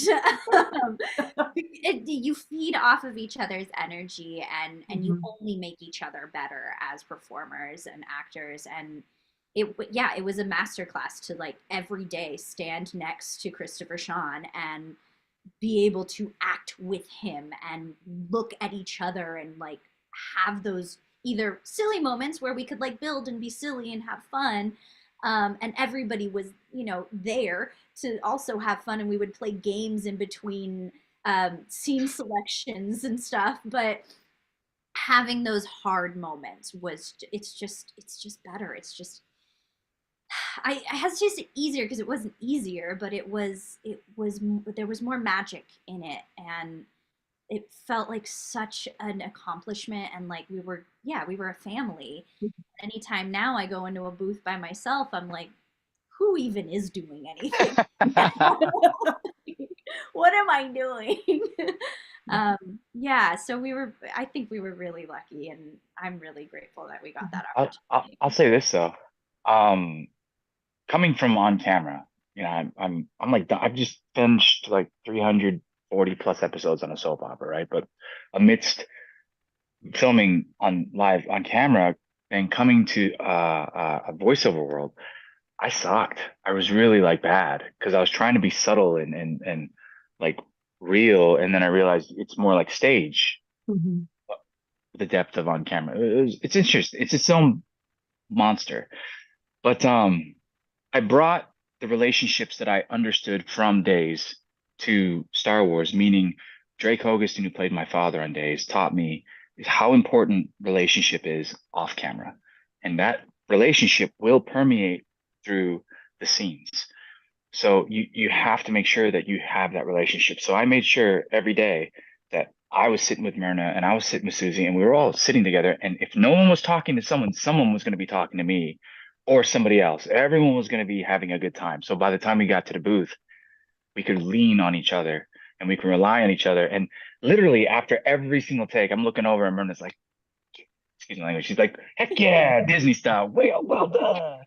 That's so wizard. Yeah. Like, oh yes, the wizard. Absolutely. Love that. that was something that I loved, to have that familial bond on this show. And that's why the show won a Saturn. That's why the show was nominated for a Primetime Emmy. But also that relationship that we had on set, I was able to mimic that, bringing that to Ultraman. Filming Ultraman, we were in booths ourselves. And then I said, hey, you know, this after the 5th session, they said, we're doing great. Is there anything you want? And I said, I would absolutely love if I could bring the cast in and work with them, because there's a different chemistry. There's a different life brought to the scenes. And it was because we were spoiled in Star Wars that they took care of us so much so that I was able to then bring that reality to a different project. And, you know, everything seems to work so much better when you have the team and the love and support in that room with you. Yeah, I mean, I can't speak to Resistance, but I think I absolutely echo what both Myrna and Christopher are saying. I mean, it's a blessing to be able to lean on your fellow actors in whatever situation, be it animation or television. Yes, they're completely different beasts, but to have the privilege to act or even have them with you. Like sometimes I've been on sets where cast members come just to watch your scene because you have an emotional scene, and just to see them there, it does something, because, and that's lucky. And yes, you can sometimes still work great in a vacuum by yourself in a booth, isolated, or by yourself on set, but it makes so much more difference to have camaraderie and friends. And because I always think if we're not having fun doing this, why are we doing this? This is supposed to be having fun, number one. You know, if we're not doing this, we should just go back to doing a desk job or whatever else. It's a blessing that we get to do this with beautiful people and just get to learn off each other and play off each other. You're never better than when you have support of someone else. You're always going to be better. And yeah, it's just great. Chris, what was it like for you being in Star Wars as an actor, as a Jedi? Who, me? Yeah. So I'll tell you, I mean, to be able to even get at a 1/10 of the look and style is such an honor for us. And I mean, it's insane how many people I've met through this process. I was able to meet Mount Espandi, Ezra from the Ahsoka show, and I do. not the bad guys. I do Kanan from Rebels, and so to meet him in the Kanan and have him talk like that's a really cool costume. I'm like, you have made like my cosplay life by saying that, and so it was pretty awesome. But I mean, we just have such a privilege. We're so fortunate to be able to use the art and the stuff that you've created and that you've been a part of to like go out and give back to the community, and that's such a privilege for us. And obviously, we're huge Star Wars fans, but you know, it's really awesome to be able to use Star Wars as a vehicle to like give to others, and that's really fun about it for us. Yeah, it's a privilege, and I see it as a big responsibility to represent your characters when I'm in the costumes representing your characters, to make sure that I continue what you have set out, right? Like it's not my character, I'm not taking my own piece of it, but I am now becoming what you have created and giving that to people who, I live in a really rural area in Idaho. Most of the people that I live around will never make it to Disneyland and see a stormtrooper or Darth Vader or anything. And we bring that to the people in our area. And I'm working on a Resistance costume. I'm super excited. Pardon? Doza? Nuku. Nuku? Yeah, that's awesome. I'm obsessed with him. I love him. So I really want to take him to Japan, to Celebration Japan. So oh my God, that's great. Right. And I tell you, Christopher, I do not have the hairline for it, but I love Star Wars costumes, and I love Kazuto's jacket so much that is, if you pull up like a jacket replica, and it would be like you. Okay, there we go. Yeah, absolutely. Such a cool look. I mean, that's all three of you have had such a freaking cool look in Star Wars. It's just, you know, I love that Star Wars has evolved into this. You just kind of like look cool. I mean, I know that the folks doing the Ahsoka show design, they're just absolutely beyond belief with talent to do that. Of course, the animators doing all the cool stuff, you know, just unbelievable. If you get like a lazy cat and some scotch tape, you can get that hairline. Just put his hands down. There you go. There you go. Sideburns too, you know. I was gonna say, it's pretty amazing to think that like when we went to Star Wars Celebration in Chicago, I remember as we're pulling up, there's Hayden Christensen, and I'm freaking out. I'm like, babe, look, babe, like that's Darth Vader. And she's like, that's Annie. I'm like, holy cow. We walk up, he holds the door, lets us all in. We go up the escalator together. And he's like, so what do you do? And I'm like, oh, I'm just a small part. Like I'm just Kaz, and it's an animated series on Disney. And then he's like, you're part of the Star Wars family. You're a very important part, as all of us are. I play, and I was like, dude, we all know who you are. Shut up. Talking right now. He's laughing, but it was hilarious and it was awesome. And then he puts his arm out as we get to the top of the escalator, and there's the green room, and there's Forrest Whitaker and Paul Bettany, and this is when the Mandalorian was getting ready to be announced, you know, and everybody was freaking out. And it's really cool just to think that, yes, you're right. He's right. We are a part, whether big or small. We're all an important part of the Star Wars universe. And that could be the jump off moment where kids are introduced to this entire lore, where they themselves can start to fall in love with the light, you know, the Jedi and the dark side, and understand themselves. And it's really, really fun. It's really, really cool to just be a part of this universe.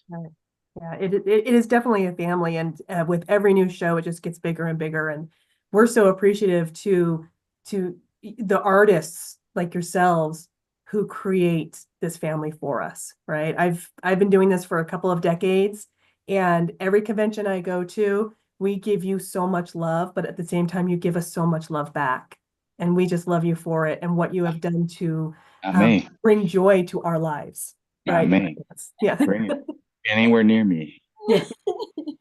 I'm just kidding. No, thank you. I know. I mean, you know, I've been to conventions with, I did signing with Nelson. And literally, you can hear Nelson laughing a mile away. He's so that's always a good thing. And that's the best thing, because everyone turns and they're like, "Oh my God, that's Hamato Ziono. He's freaking he's awesome. He's hilarious. He's cool. He's the life of the party." And I've been around Myrna as well at Celebration. I've been around Myrna at many conventions and panels, and holy cow, is she freaking amazing as well. The two of them light up the room. So Star Wars hire them. Bring them back. They're important. They're amazing, and they will continue to shine, shine, shine bright for your franchise. Stop, Christopher. No, but it's amazing. Like, you're amazing. It's and so generous, and like, the fans, though, the Star Wars fans are special. Like, the privilege of being able to just interact. I did a convention in the UK a few months ago, and it was just funny, and a lot of them were so kind. They came, they're like, I didn't want to like you, but you're actually not a jerk. You're not a dick. I was like, yeah, I know. I'm trying not to be, but I hate to bring this to a close because this has been just such an amazing experience, and we just appreciate you all so much for being here. This is very awesome. Another one of my shining Star Wars moments for sure. So thank you all so much for being here. Thank you for sharing your time. Yeah. And as we're closing out, we just want to remind everyone the reason why we're here today. We're here for the Starlight Foundation. Happy kids heal faster. That's what the Starlight Foundation programs do through toy deliveries, through the fantastic Star Wars hospital gowns. They bring moments of joy to sick kids and when they need it the absolute most. So if you're watching today, make sure to click the link, scan the QR code in our show notes, and help us continue to bring programs to even more hospitalized kids. Thank you. I was with the 501st in East Tennessee Children's Hospital, and those kids, they were, even though they were in a very dark place, they brought smiles and light and so much joy to these kids who really need it. So thank you. If you guys donate, thank you, and thank you for being here watching. Awesome. Thank you all. Thank you so much.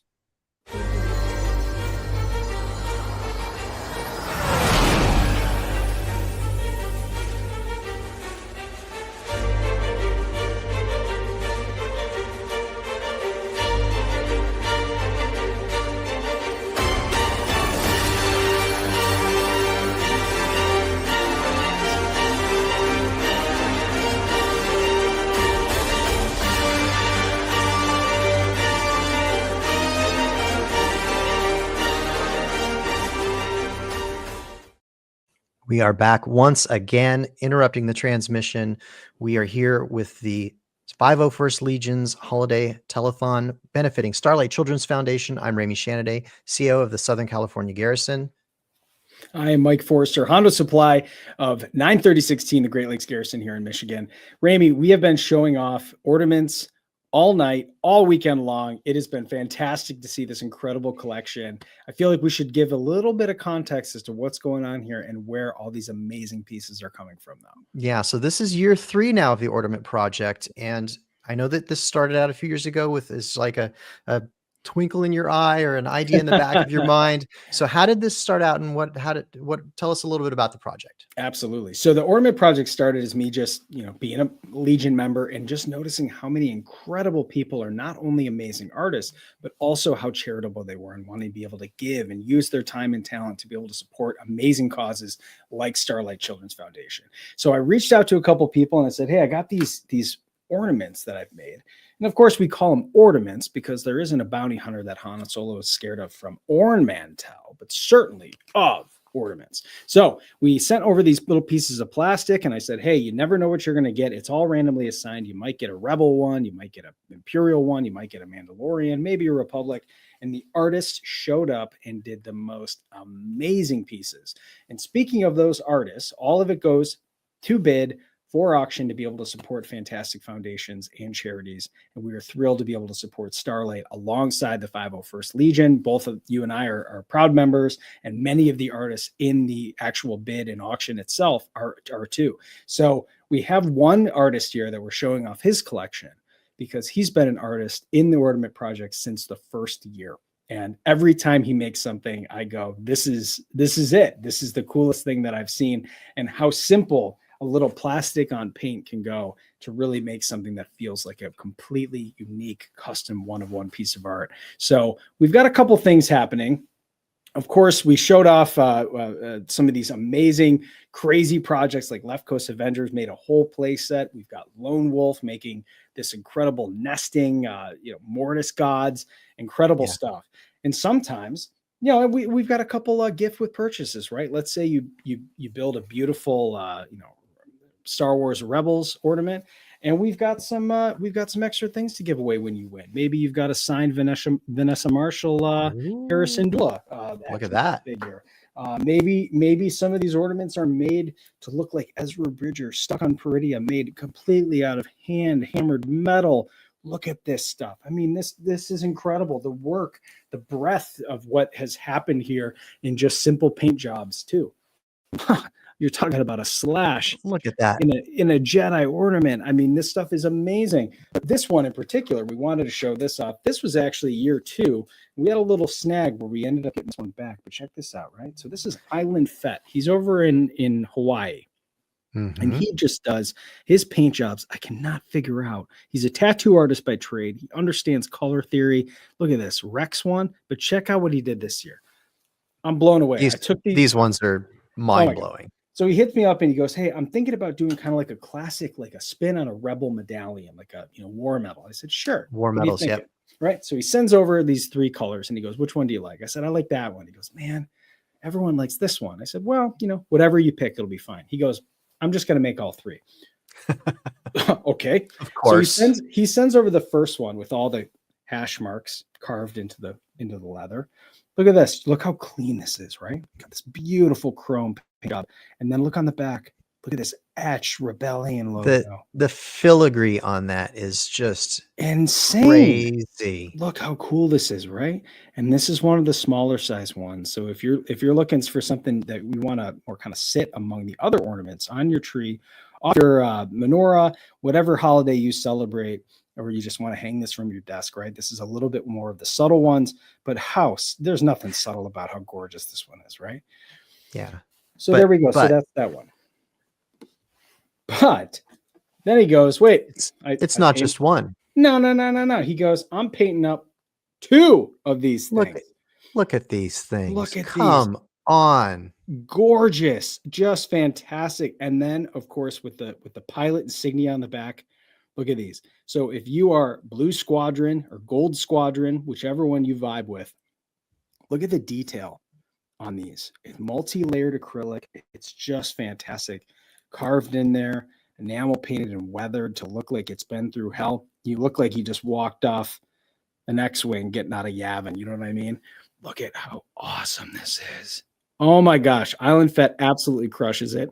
So his collection and about 50 others are going to be up for bid on Thursday. We're doing a full preview on Monday night with the Dad Batch podcast. Look through all, talk about the details. So make sure you are subscribed to their YouTube channel, which is over at Dad Batch Pod. And then the actual bid is the actual auction is going to go on Thursday, this Thursday at 8 p.m. Eastern time at Thank the Maker Pod on YouTube. Make sure you are subscribed to both channels so that you can actually comment, because sometimes if you subscribe, you have to wait about an hour before you can comment. So we want to make sure that if you want to get in and get a bid going, you're going to be able to do so. We have a full preview coming so you can see exactly what times, and then we're going to release a schedule of when these ornaments go up. So if you don't have time to sit around for the whole night, which we understand, and you want to say, okay, I'm going to tune in just for Island Fets, you're going to know what time so you can tune in and make sure you get a bid in. All the money goes to support Starlight Children's Foundation. We are honored to be able to do so. They are a worthy cause that we feel does amazing work that cannot be understated, especially as parents. We're proud to be able to support them. So check this out. It's going to be an amazing thing. Ornament Project gets bigger and bigger every year. Thank you so much for everyone's support. Ramey, what else we got?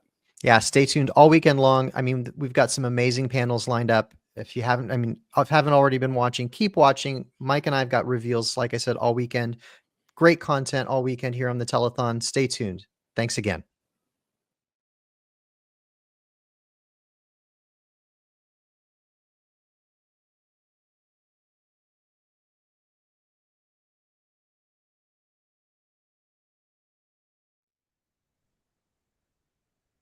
Hello, everybody, and welcome to the 501st Legion's Holiday of Hope Telethon, benefiting the Starlight Children's Foundation. We are, of course, the hosts of the Dad Batch podcast. My name is CV Kicks, SL50131, and I am one of your hosts today. And of course, with us, as always, the other Dad Batchers, your space daddies.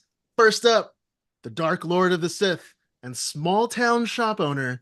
It's Sith and Ain't Easy, SL25259. Brian Cook, how are you, man? Good.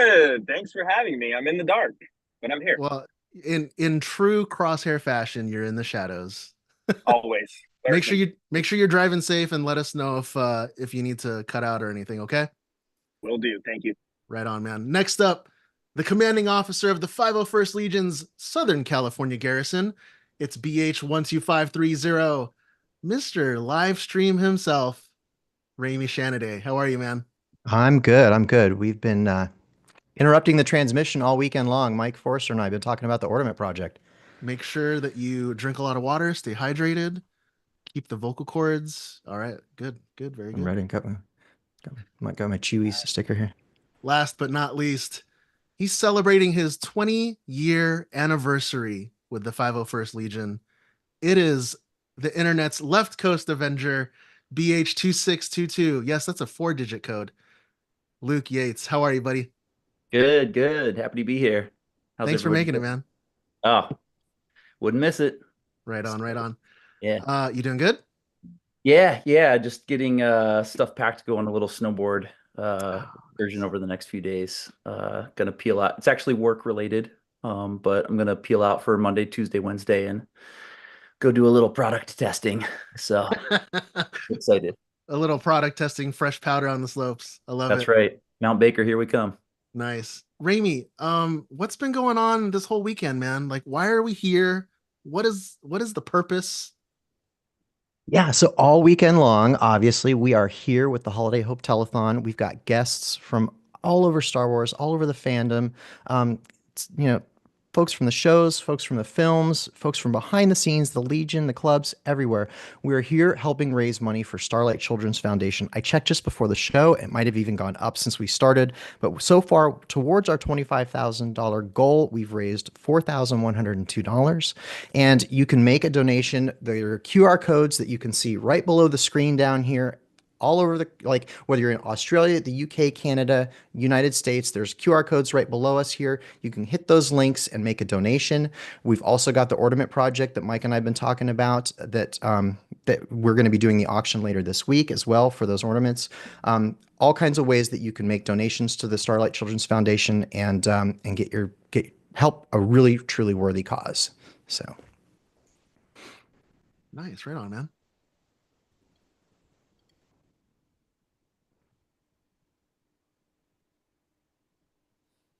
Cue that music, Justin. All right.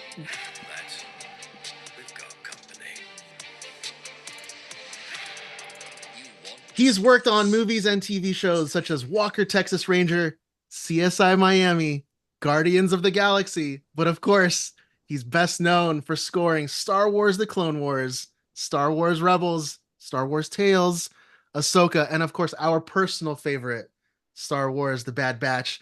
Please welcome to the Marauder, Mr. Kevin Kiner. How are you, sir?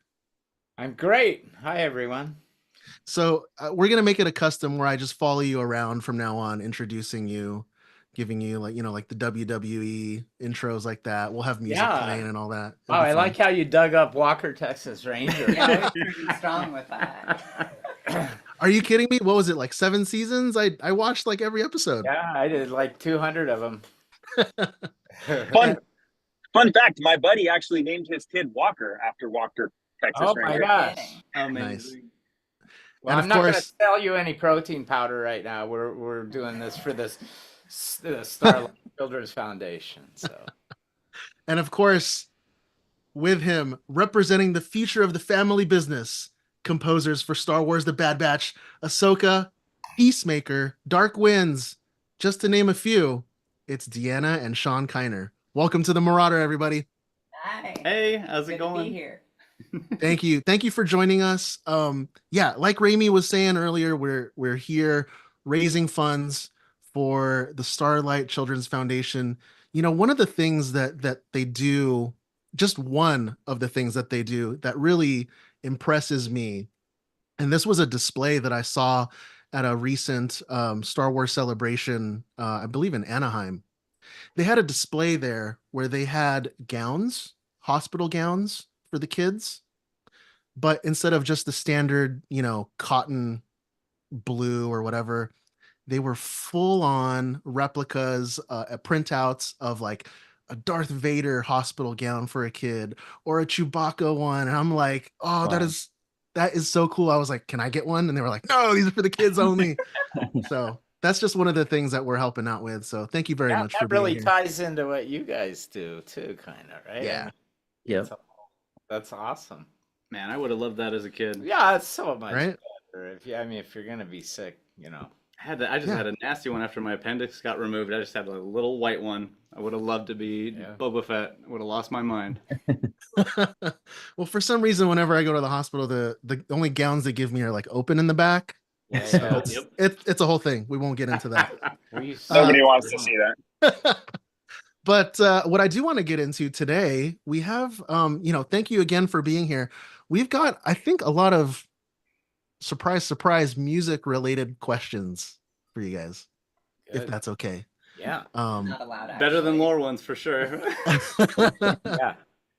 And I think Brian, you might have a question for our Yeah. guests? Yeah, I'd love to kick this off. Obviously, we're the dad batch, and we're all about family, and we're all dads and parents. And Kevin, this one's more for you. You know, at what age did the kids start to show some musical talent? And then the second part of that would have been, when did they start helping you in your music endeavors? So as far as the musical talent, I'm still waiting for that to kick in. True dad joke fashion, yes. It always blindsides me.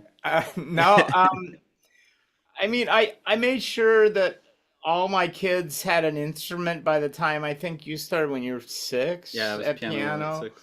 Dina started with guitar about that time as well, and then saxophone at the same time. My other daughter, Andrea, played the flute.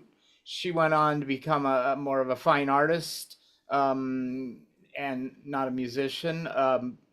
But, I never encouraged them to become musicians per se. I just wanted to make sure they understood the vocabulary. They understood the discipline of practicing every morning. And, that was a thing.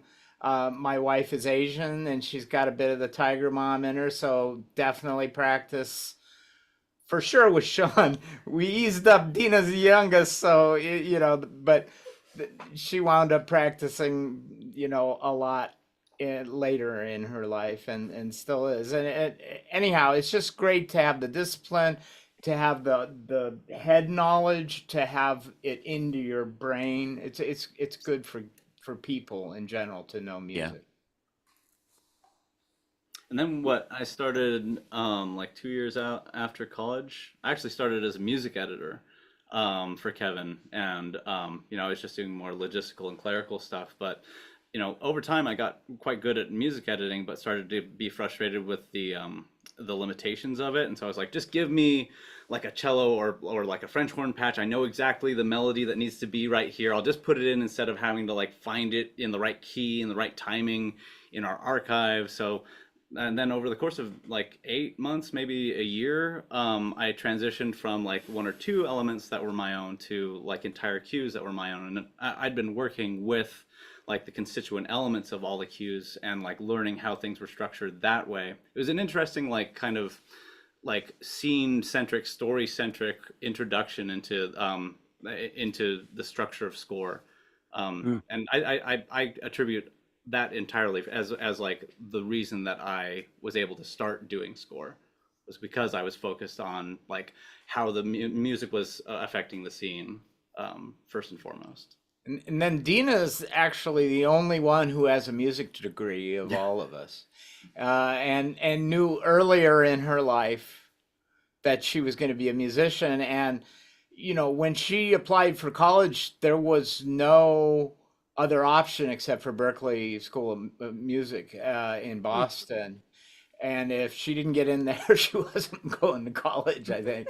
Right? I would have done like community college or something, but Yeah. I didn't even apply to the community There college was or no anything. fallback or anything like that. And you know what? She really, really worked on her instrument super, super hard and nailed the audition on baritone sax and got into Berklee.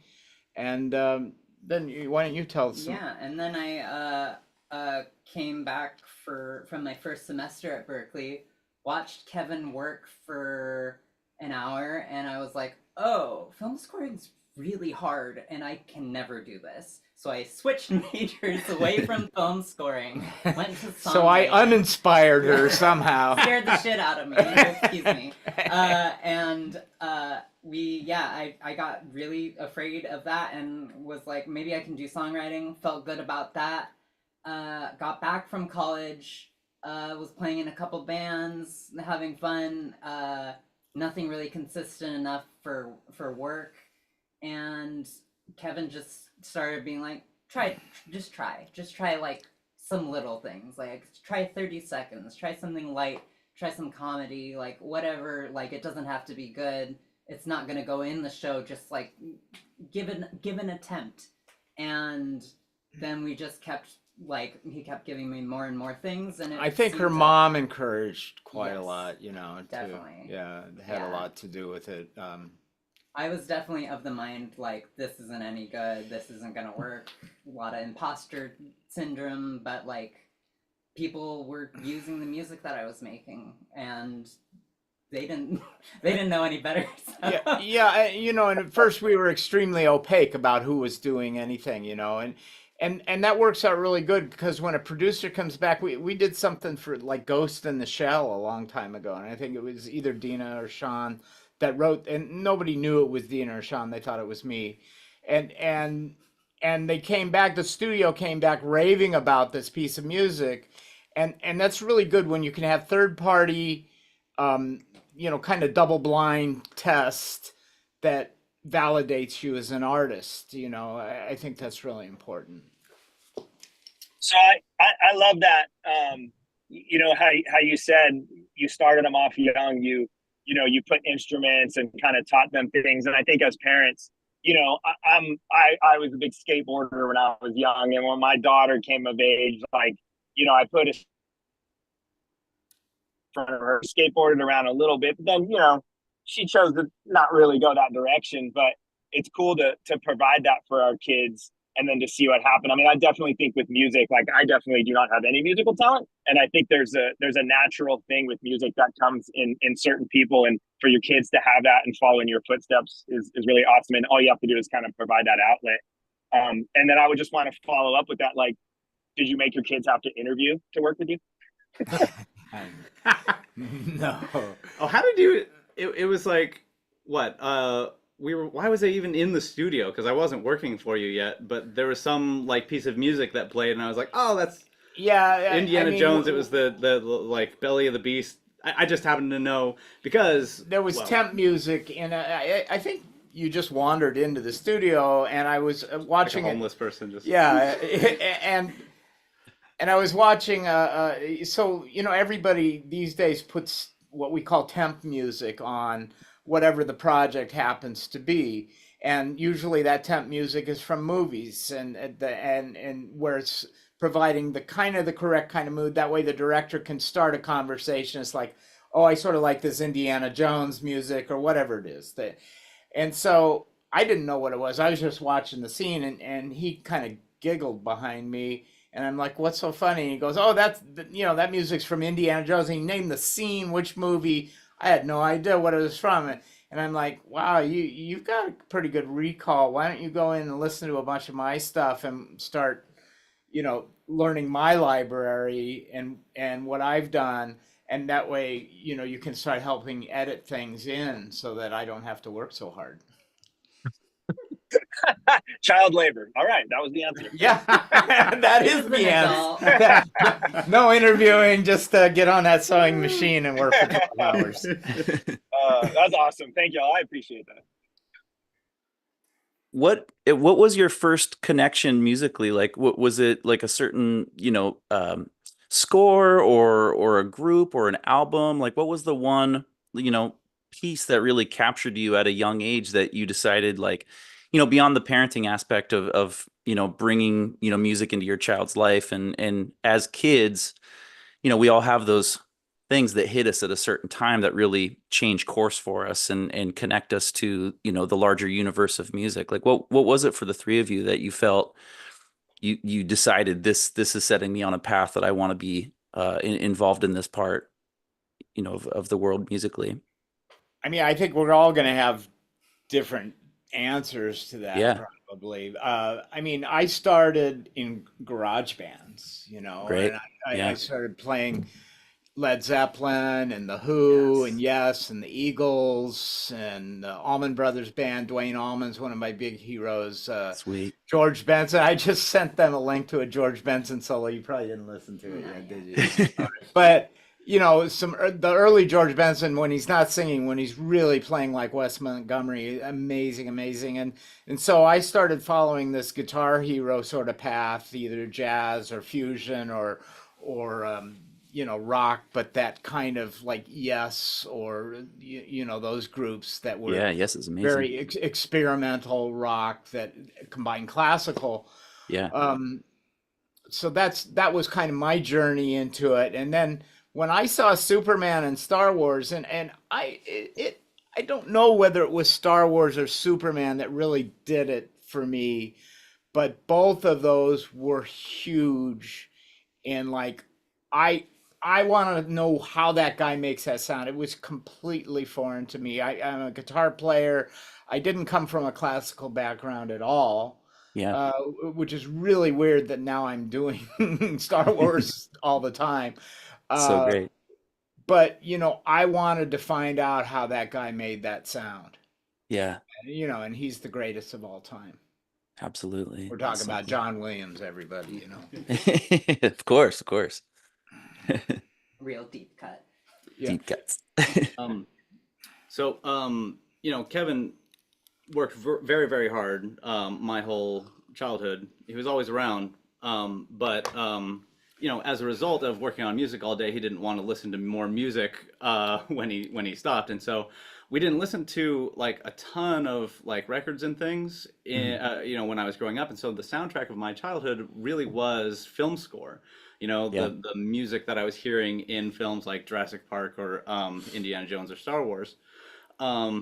I did not think that it was possible for me to be a composer for a long time. And honestly, if I hadn't started doing the music editing and get kind of just organically growing into it, I don't know if I ever would have had the confidence to make the jump. But then once I did, I just had all sorts of bravado, and it was like, oh, I could actually do this. And it was like, oh, I'm gonna, I thought I was gonna take over the world. And it's been a really fun journey, though. I'm still working on it. I'm still working on that aspect. Working it.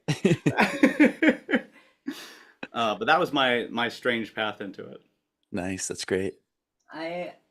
For myself, I love a lot of alternative indie kind of bands. I find a lot of like just like folk and like indie rock. Yeah. Not deeper cuts. Like a big one for me when I was a kid was definitely like Broken Social Scene. I know Death Cab for Cutie was a big one. Honestly, there was a movie that nobody watched. It wasn't called like Linkin Park. It was something Park with Josh Hartnett, but it had the best like music supervisor, who I later got to meet and work with on Narcos. Actually. Oh wow. Eliza Richardson. Yeah. But she put this and Dark amazing... Winds. Yeah. First season. Oh wow. Yeah. But she put this amazing like a collection of songs into that movie. I really need to remember what the name of the park was, but it was Wicker so Park. good, and just all of the artists on it like really just kind of set me into this like trajectory of like finding like more independent music that I am still in love with today. And Dina's So still great. following that path. You want to talk about your just? Oh released, yeah, I mean I'm still getting weird with it. I just made an instrumental album with just like all saxophone, all by myself. Like, Oh wow. I didn't even show them. I was just like, Dina went out. Needed to Dina do went my out own and thing. bought a really nice Tenor tenor saxophone, and I said, nobody gets paid to play saxophone anymore, right? And she's like, yeah, no, but she just really felt it, and then she made this really cool record, And you guys got to check it out. What's it called? Oh, Dina? Yeah, how can we find it? Yeah, I'm releasing it under the name Alas I Am Myself. That should be how you find it, like on Instagram or whatever. It's on Okay, cool. Spotify, Bandcamp, Bandcamp preferably, because Bandcamp actually pays people. Yeah, I love Which is Bandcamp's great. crazy. Yeah. Alas, I Am Myself. It's super, super fun and very moody and vibey. And I was just listening to it on the Oh, plane. that's so cool. Yeah, I it's want to good hear it. I to want to hear work. it. Yeah. Yeah. Yeah, we had Great. Yeah, our I'll be looking that up. That's awesome. we had our first like time off in like 7 years, and then she decides to pour herself into an album. I need to work somehow, you know. Well, That's Sean, right. Sean and I are goofing off and stuff. Dina's still working, so I yeah. just to a puddle in my bed. Producing a whole solo Someone album. woke me up. That's Yeah. incredible. Love that. Okay. Before I ask my questions here, because I got a couple questions. I just wanted to say that I when I was a kid, I worked with my dad. You know, we had a family business, and I can appreciate that you guys don't call Kevin dad, because I called my dad. It was like so unprofessional in like a workspace to call him dad, so I always called him Fred, and it just like stuck for the rest of our lives. Just I love that. I feel like I almost call you dad more during meetings. Yeah, I mean, they call me dad all the time, except when we're on Zoom or you know, that kind or yeah, in a professional setting. Then they'll say my name. Right on, right on. You know, when I think of your extensive catalog that the three of you have with Star Wars specifically, you know, I can music. It's like the sense of smell. It goes directly to the brain, right? And I can think of the first time that I heard, you know, Tech's theme when he was falling, with Plan 99. Like every time I think of it, I get like a lump in my chest. It's just I can feel that, right? When I hear Thrawn's theme from Ahsoka and how it was like almost the same from Rebels, but different with the newer like electronic organ and stuff going on. Like like right now I'm getting goosebumps, like just talking about it. But I'm curious, for the three of you, out of everything that you guys have done for Star Wars, what's the one piece that when you think back, it really, you know, yeah, you write it and you go through the different iterations of the motif or the song or whatever, but what's one of the pieces that really just it puts you back in that emotional state? For me, it's got to be Ahsoka's theme. That was the first thing that I wrote for George Lucas, and I remember writing it. I remember the scene that it was written for. You know, I saw this great interview. There's a Paul Simon documentary out, you know, and he's having some trouble hearing and things like that these days. But they go back and he's got a tape recording of he's in the shower or bathroom writing Bridge Over Troubled Water, and he's just starting it, and then he comes back and he says, you know, I can't explain it, but this thing didn't used to exist, and now 10 minutes later it's frickin' Bridge Over Troubled Water, right? And you know, now it's in the world and it's part of the world and stuff like that. You know, I just got and I, you know, it's a great gift to be able to write a melody that people remember and that I remember and that I'm proud of too, you know. So yeah, Ahsoka's theme for me. That's awesome. Definitely Omega's theme for me. Whenever I play it or hear it, I'm right back with my like newborn baby daughter, writing it with one hand on my keyboard. And yeah, it was such an appropriate time for Sean to be writing, you know, a melody, and that was such an appropriate character because little girl. My granddaughter had just been born. She was a little ray of hope. The world was dark. Yeah.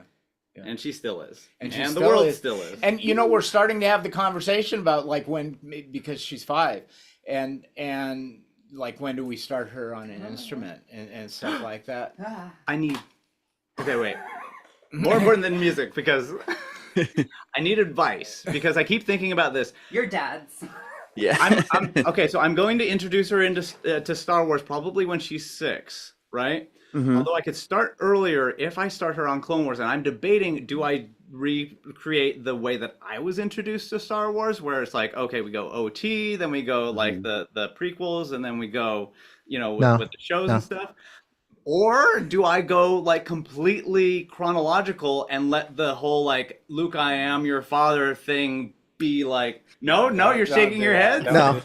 Okay. We've had this discussion so many times on the show because Raimi's good. got Raimi's got kids that vary from, one's a married adult. I have a 5-year-old. Hey. Oh, he's turning 5 this month. And we just got him a drum set. So Oh my he God. doesn't. It's for Christmas. He doesn't know. Nice. That's really cool. But yeah, no, it's if you try and show even like a 10 or 12-year-old who, they've got the attention span, if you try and show them A New Hope these days, the pacing is just completely beyond them. They'll just say it's the slowest movie ever and they'll turn it off. And the same thing goes for like showing them the prequels and stuff like that. You really have to, and this is my opinion as a newer parent, you gotta show them something that resonates with them. And it's the trial and error. You don't want to shove it down their throat because then they won't even like it, right? Because whatever parents like, it's not cool. I tried the Jedi Adventures and it was okay. It was okay, but it was too much. It was too similar to like Bluey and Spidey and His Amazing Friends. However, I just showed my kids Skeleton Crew. Ooh. And when I came, I haven't said this on the show yet, but I almost cried this week because I came home from work and the two of them were watching episode 2 of Skeleton Crew on their own. Nice. Okay. Nice. Dude, it was like I didn't want to like rock the boat. I just put my keys down, put my laptop down, and I just like backed away slowly. Wow, that's another familiar. I also show, right? With his name Mick Giacchino. Mick. Yeah. Yeah, that's so exciting. It's really cool to see. Yeah. So my recommendation is just give them little tidbit tastes. Give her little tidbit tastes of Star Wars. Test it out. Yeah. I think she's a very you go, Remy. Oh, I'm sorry. I was just gonna say of the animation, I think Rebels is maybe the way to go for a younger kid. Because it's maybe a little more of a start. Like I think because Clone Wars, I mean, let's face it, Clone Wars can get pretty dark, right? Like it's it's pretty heavy, and Bad Batch cranks it up even more. So I think Rebels is maybe a little more lighthearted. So for the animation, that might be a way to go. Cool. It's following a kid pretty much. Yeah, it's Ezra's story. Yeah. And my daughter, she was watching Pokemon at 3 and like really into it. And so they're both really impressionable. Like I got my son who's 2 started on Godzilla, and he's got like the whole he's crazy. He's crazy about Godzilla, and he loves it. He loves Destoroyah, and he's got a cool Gigan from Final Wars toy. And it was an excuse for me to get all the Godzilla toys, which has been fantastic. But that's always very a good impressionable. byproduct. So it's good to have the enthusiasm, but I will take your advice. That's I'll test it out. Yeah. I have a 4 and almost 7-year-old. He's going to be 7 in about 2 weeks. And right before we jumped on the call here, we just finished Return of the Jedi with my oldest. He loved Return of the Jedi. So talking OT versus some of the newer stuff, and we've bounced around, like Stevie said, we've just little tidbits here and there, but this was like our first jump through like a whole movie, sit down and watch it. He loved Return of the Jedi. Yeah. So I think there's enough going on in Return of the Jedi. How old did you say he was? He's almost Or 7. 7. I see.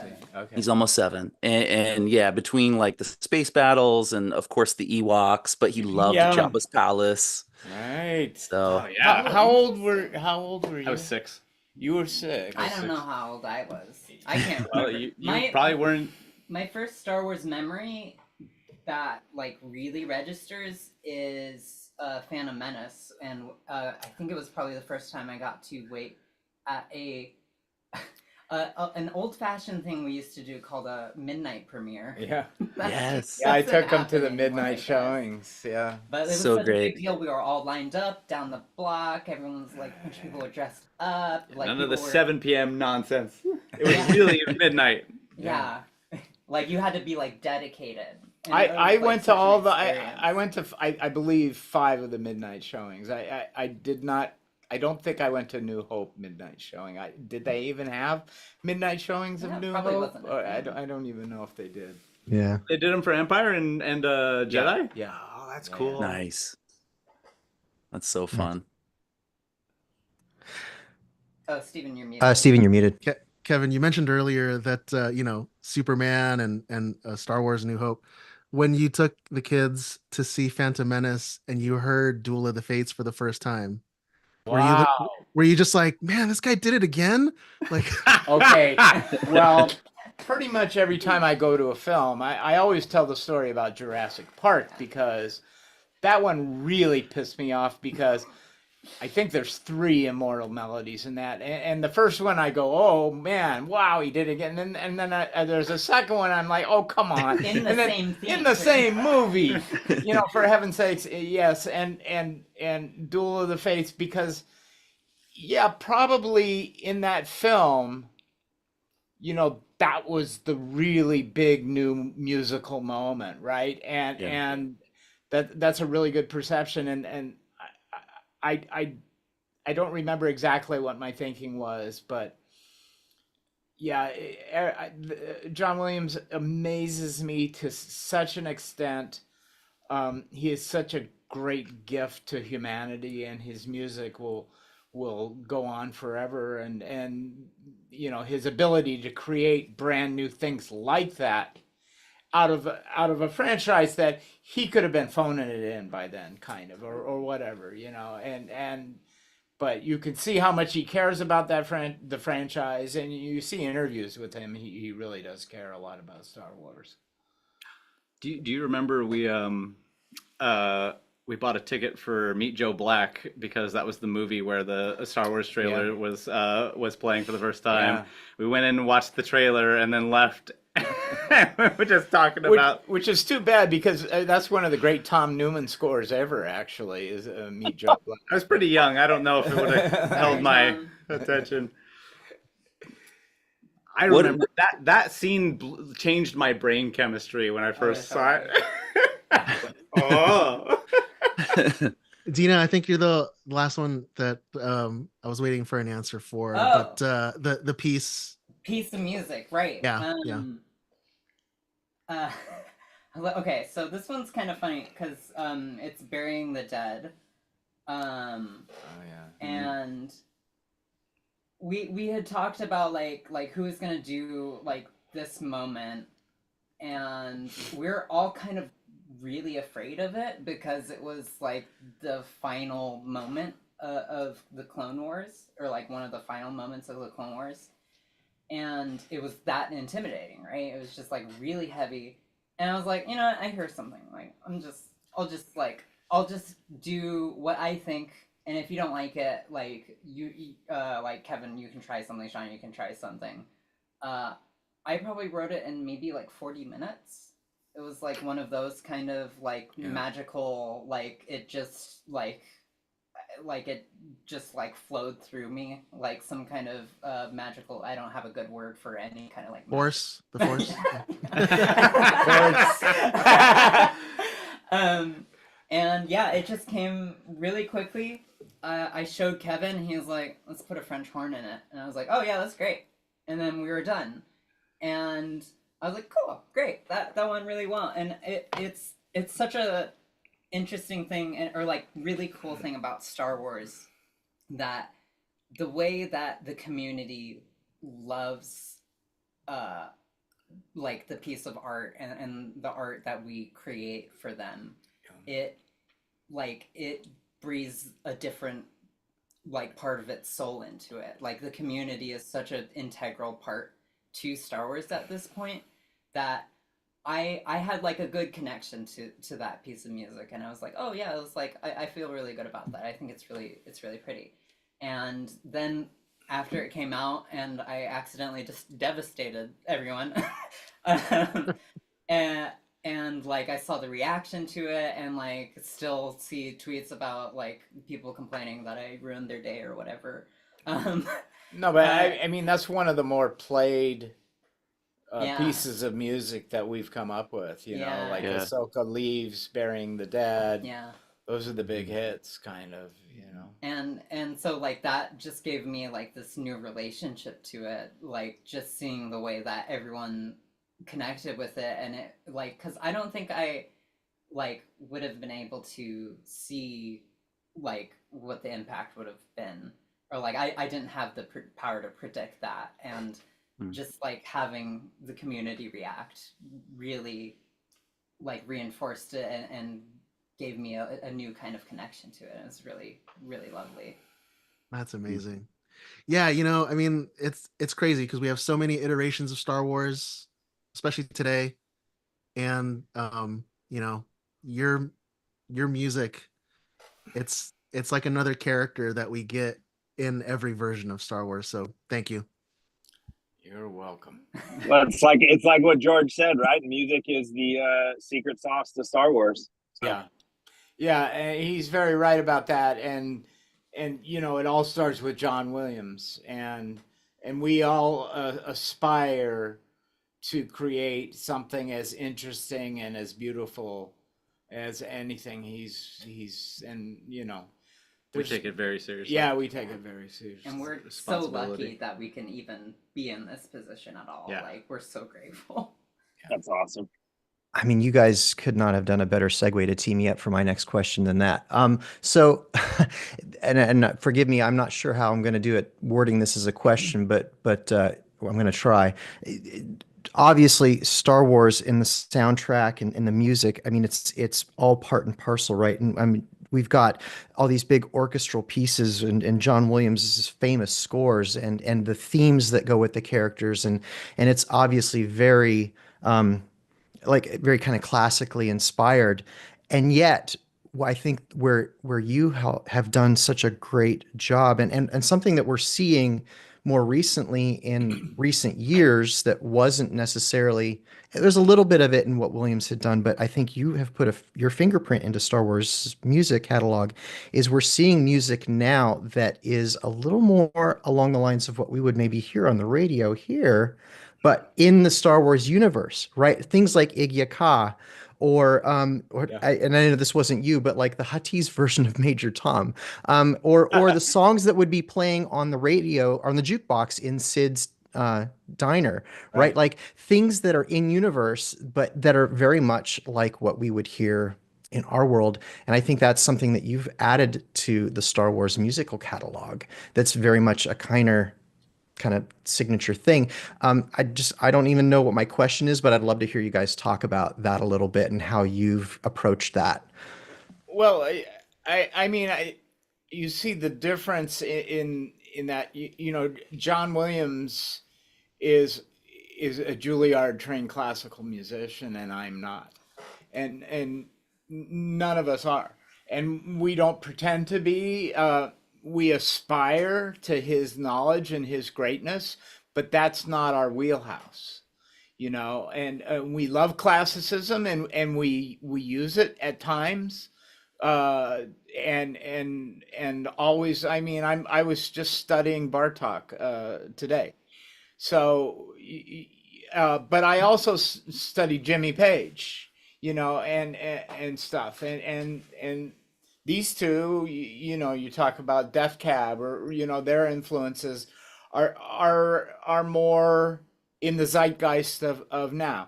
And like you said, there's so much Star Wars out there. If Star Wars had stayed only in musical classicism, I don't think it would have been a healthy thing. I think it needed to grow in different ways. Look at what Ludwig did, with Mandalorian. That is only he could have thought of that. So, we all have our different personalities, we have our strengths, and we like to play to those, and so it comes out in the music.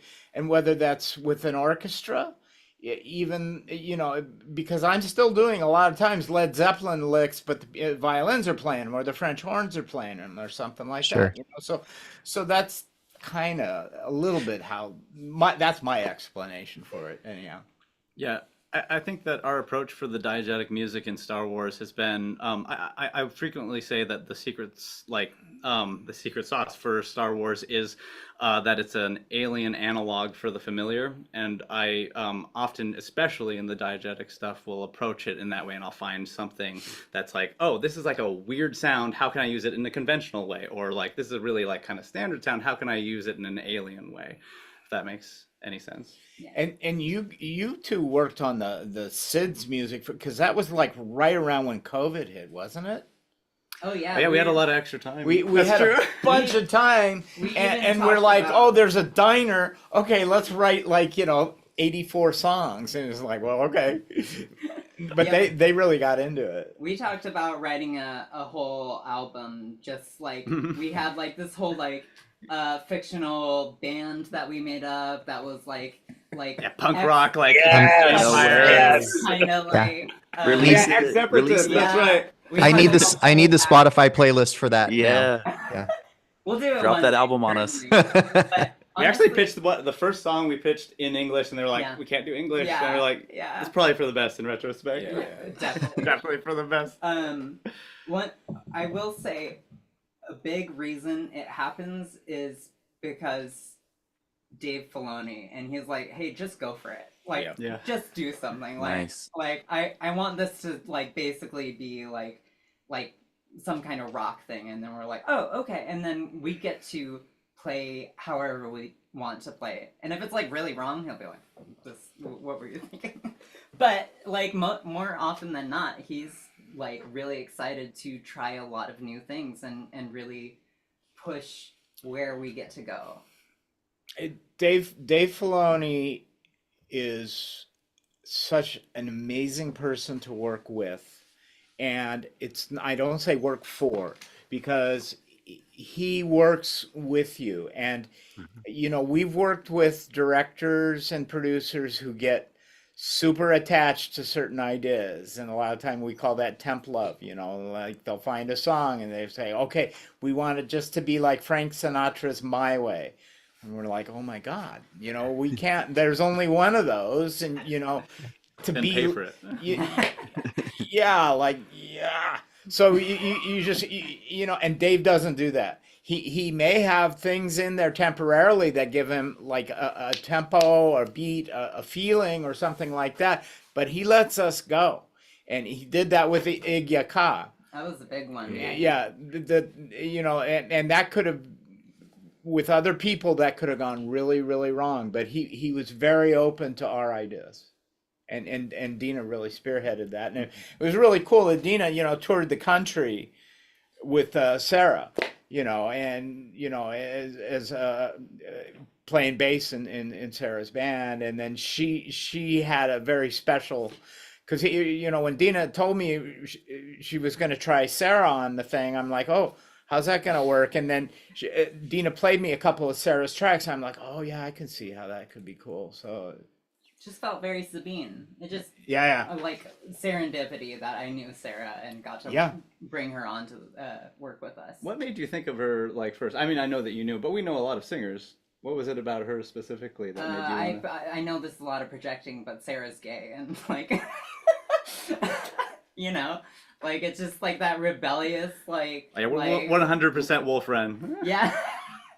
Don't tell anybody, but we're telling everybody. And we it felt like it fit because it was that rebellious spirit of Sabine, and driving down the highway, literally rebelling against the rebels herself. It just fit. And the direction that that Dave had given us was like kind of terrifying because he was like, I just want this to be like a motorcycle song for it to feel like motorcycling. Yeah. And we were just like, what does that mean? Yeah. Does that mean like They attempt with like a legendary Yeah, track, there like an are immortal legendary, track. and we won't say that, but there are legendary motorcycle songs that you could really get caught up in and stuff like that. And so- and Dave was just open as something new, but something motorcycling. And then we got That's to perfect fit. collaborate with Ludwig on that as well. Yeah. And which was he was just Great so experience. Nice. Yeah. Wow. I've got a question from one of our listeners. What piece or section of Star Wars music moves you the most, whether it's something that you've created in your time with Star Wars or, you know, something from the Ledge, John Williams himself? For me, Is there it's got to anything that be stands out? the Force theme. Mm. You know, I mean, to me, that's the best of all the themes he has written for Star Wars. I know you can't have a favorite, but that is mine. So yeah, The ultimate chills. And whenever I mean, way starting back when I started with George Lucas, you know, we were not going to use many of John's themes. You know, he wanted the music to have this world element, and he wanted to move forward like we've been talking about. But there were moments, and I'm like, we should use the Force theme here, and he's like, yeah, let's go for it. And Dave was into it, and whenever I get to do that, I just get chills. I mean, it's like, man, you plug that thing in and magic happens. It's like, wow, immediately. this is Star Wars. All the goosebumps. Yep. So since he answered with that one, I'll pretend that I took it away. That's the best answer. It's just the best. It's just the correct answer. No, well, it's a personal question. It's Yeah. not like which one. Okay, that is also It's not a my trick. answer, It's but not a since trick can't question, have I the swear. one- I mean, I was just thinking of all the other, like, God, like across the universe, the love theme in Attack of the Clones, you know, with Anakin and Padme. Yeah. That one's amazing. Oh, you just took my answer. Oh my god. All right. Then Battle of the Heroes and Revenge of the Sith is like, yeah. Gosh, like what do you do? I was getting chills just playing it in my head while I'm sorry I didn't listen to anything you said. But I was getting chills you just describing it, so it's very powerful stuff. I'm sorry I stole yours. Yeah, I mean that's all I got. I mean I really love good. Ray's theme though. Like That's the way yeah. that it, And like, look Very at great. this. Look at this monster. Look at his ability. Mm-hmm. just Like, once a decade. How at many least, at years minimum. later? How many years later to come up with that? Yeah, and Kylo Ren's theme, which I think plays Oh, best yeah. in Last Jedi, right? Yeah. Like I Mhm. liked it in So Force much in Awakens, Last but Jedi. there's something that just like breathes better in Last Jedi, like a Yeah. wine. Yeah. Well, it's okay because you know he's retired. He's retired from you. I'm sorry, what? Oh, he's back. He's back, everybody. Yeah. Well, I think that's gonna do it for our time today. But you know, I just my God. wanted to say again, thank you so much for being here. Thank you so much for helping support the Starlight Children's Foundation. You know, we do our outros every week on our show. But I'll skip that for a second because I want to hear from you guys. Where can listeners find you, follow you, find out more about you? Kevin? I am. He doesn't not, know. I We're at I don't Kiner know. Music on most social media, and we're also on Spotify. You can search Kevin Kiner, or any of the soundtracks for any of the shows. Yeah, any of the soundtracks for Yeah. the shows are out there. We're currently most active on Blue Sky, I guess. Cool. Yeah, that's probably the best place to follow us right now. We have an Instagram, and I forget to post on it. I mostly post on my personal accounts, but you can still follow me there. And yeah, it's like at Kiner Music. KINER. Everywhere. Music. And then we're on, the streaming services, pretty much. Right on, right on. And then anything else that we maybe do you guys go to conventions? Can listeners maybe hope to see you at a convention soon?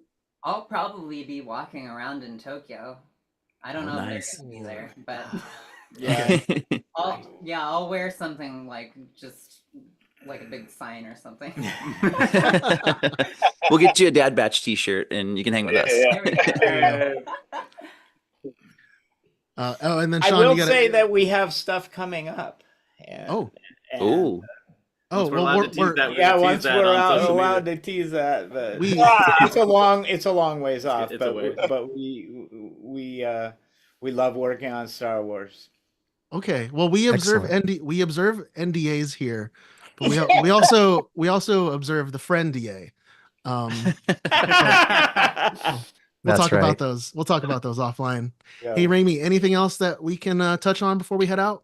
I just want to bring it back to what it's all about. So thanks again for tuning in, everybody. This is the 501st Legion's Holiday of Hope Telethon. And be sure to check out those links, those QR codes at the bottom of the screen. And we've got them for all the major countries. Be sure to go check it out, donate. It's a truly worthy cause, the Starlight Children's Foundation. We're here all weekend long. Lots of great content, lots of great panels. And thanks again to our friends, the Kiners. No problem. Thanks for having Bye, us. everybody. Thank you.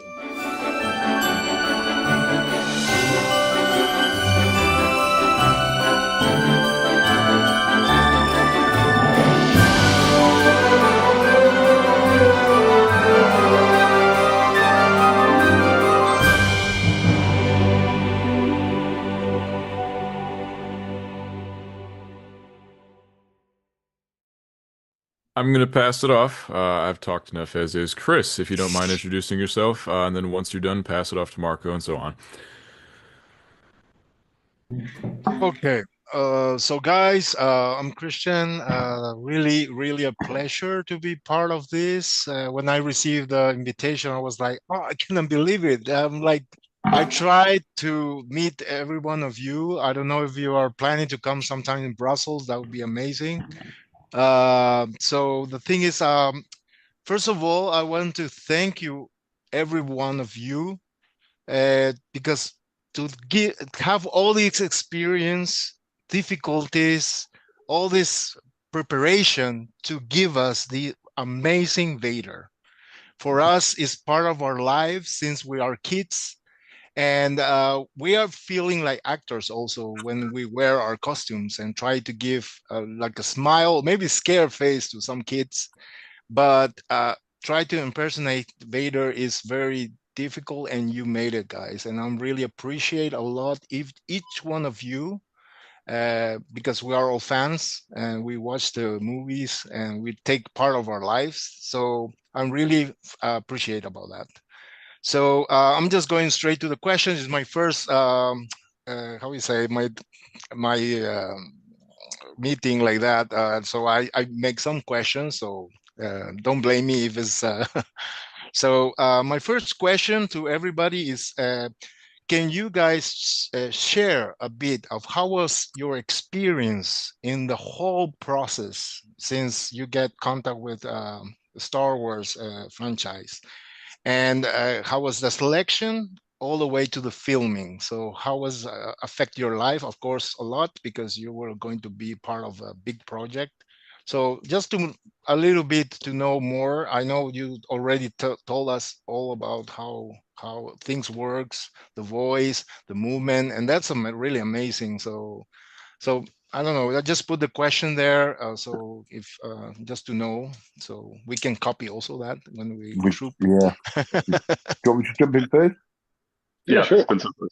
Yeah. So, as the boys will know, it's very, very secretive in the beginning. So the first audition was a self-tape for me, anyway. And my agent rang up and he said, "We got a self-tape in." And oh, great. What's it for? We don't know. What do you mean you don't know? Spend, we don't know. I said, what? You know, like 43 films in here. We've never heard that before, and we don't know. So Spend, just roll with it anyway. Just come into the workshop. We've got self-tape. All right, so come in. So what do they want? They want a guy to be walking around the room with authority. All right, okay. So I don't know if it went the same for you boys. So I walked around the room with authority. And then a few days later, we had a second callback. Right, okay, cool. So we got a bit of dialogue now. All right, cool. So what's happening? So come in, do your authority again, walk around and stuff like that. We've got a bit of dialogue. So We do that. We do the dialogue, and then I'm starting to get a feeling now. I'm starting to get a feeling, Star Wars is auditioning an actor to play Darth Vader, but we're still not releasing it Star Wars, the production Star Wars. So the third callback. Now it's Star Wars. It's Star Wars. We still don't know the character is. They still not want to release that, And then the fourth audition, now we know it's Vader, right? So now we're getting I myself am getting really, really excited. I'm thinking, wow, I'm auditioning for Vader, and this is the presence and spirit hasn't completely took over me yet, right? I'm just going through the motion and going through the auditions and going through that. Then the very end audition, we had to go to Pinewood Studios, right? And we had a little room in the Reds, and it was a little quiet little room that I filmed in Pinewood Studios many a times. Didn't know about this little room. So we went in the little room, there was a little tent in there, right? So we went in there, pulled the tent back, and there was the helmet, the suit, the boots, the codpiece, the everything. And I was like, from that specific moment, that's when the character looked at me and I looked at the character. Looking at a suit, but it wasn't. This character was looking at me, right? And that's where the connection come, and that's when Vader fully took over me, right? I remember the dresser. So I remember vividly when he put the helmet on me, you could see this guy had done this 1,000 times, just with his actions. When he was putting on me, he was like, as he put it on me, the Vader came to me, my eyes went black, and the presence changed. And as I put it on, the dresser got very, very scared and ran out the room. And truth me, mate, but I didn't care. I'm Vader, man. Get out the room. Do you know what I mean? Leave me. You know what I mean? And then I just turned around and went into the dialogue and blah, blah, blah, blah, blah. And that's when it was just the atmosphere changed. I felt that with a few characters in my time, but Vader really takes the trophy, whatever you want to call it. But he has got an immense presence, and you feel it. The actor really feels it. He really takes over you. And then I got back because that was my last audition. We've had 5 auditions now, and I go back, and I'm literally, it's the first time really, because I thought, oh, man, it'd be great to land Vader. Do you know what I mean? But I knew when he took over me, and I went, no, he's accepted me. Do you know what I mean? He's chose me, and it was a very special moment. And I sit by the phone, waiting for my agent to ring, and he calls me a couple of hours later, and he goes, Ben, yeah. I said, yeah. And we got it. I goes, yeah, you got the part. So I said, Joe, why be so calm? We just landed the most iconic bad guy on silver screen, and he's chose us, man. Come on. So it was literally like that, man. It was like I was just took back to 5 years old, looking at that on that screen, watching Vader walk out for the first time, and I'm going, wow. It's just like, you lost for words, man. You know what I mean? And it's just incredible to I thank the Emperor for choosing me, man. Choosing us. You know what I mean? So that was my, and I remember the first day on set, they give us additional dialogue. And when I normally play my characters, everything comes with it. The movements, the voice, everything comes through. So a Vader, I wasn't trying to be James Earl Jones or anything like that, but a Vader voice come through. You know what I mean? And they set up this huge speaker on set because Gareth Edwards hadn't heard me do the dialogue yet.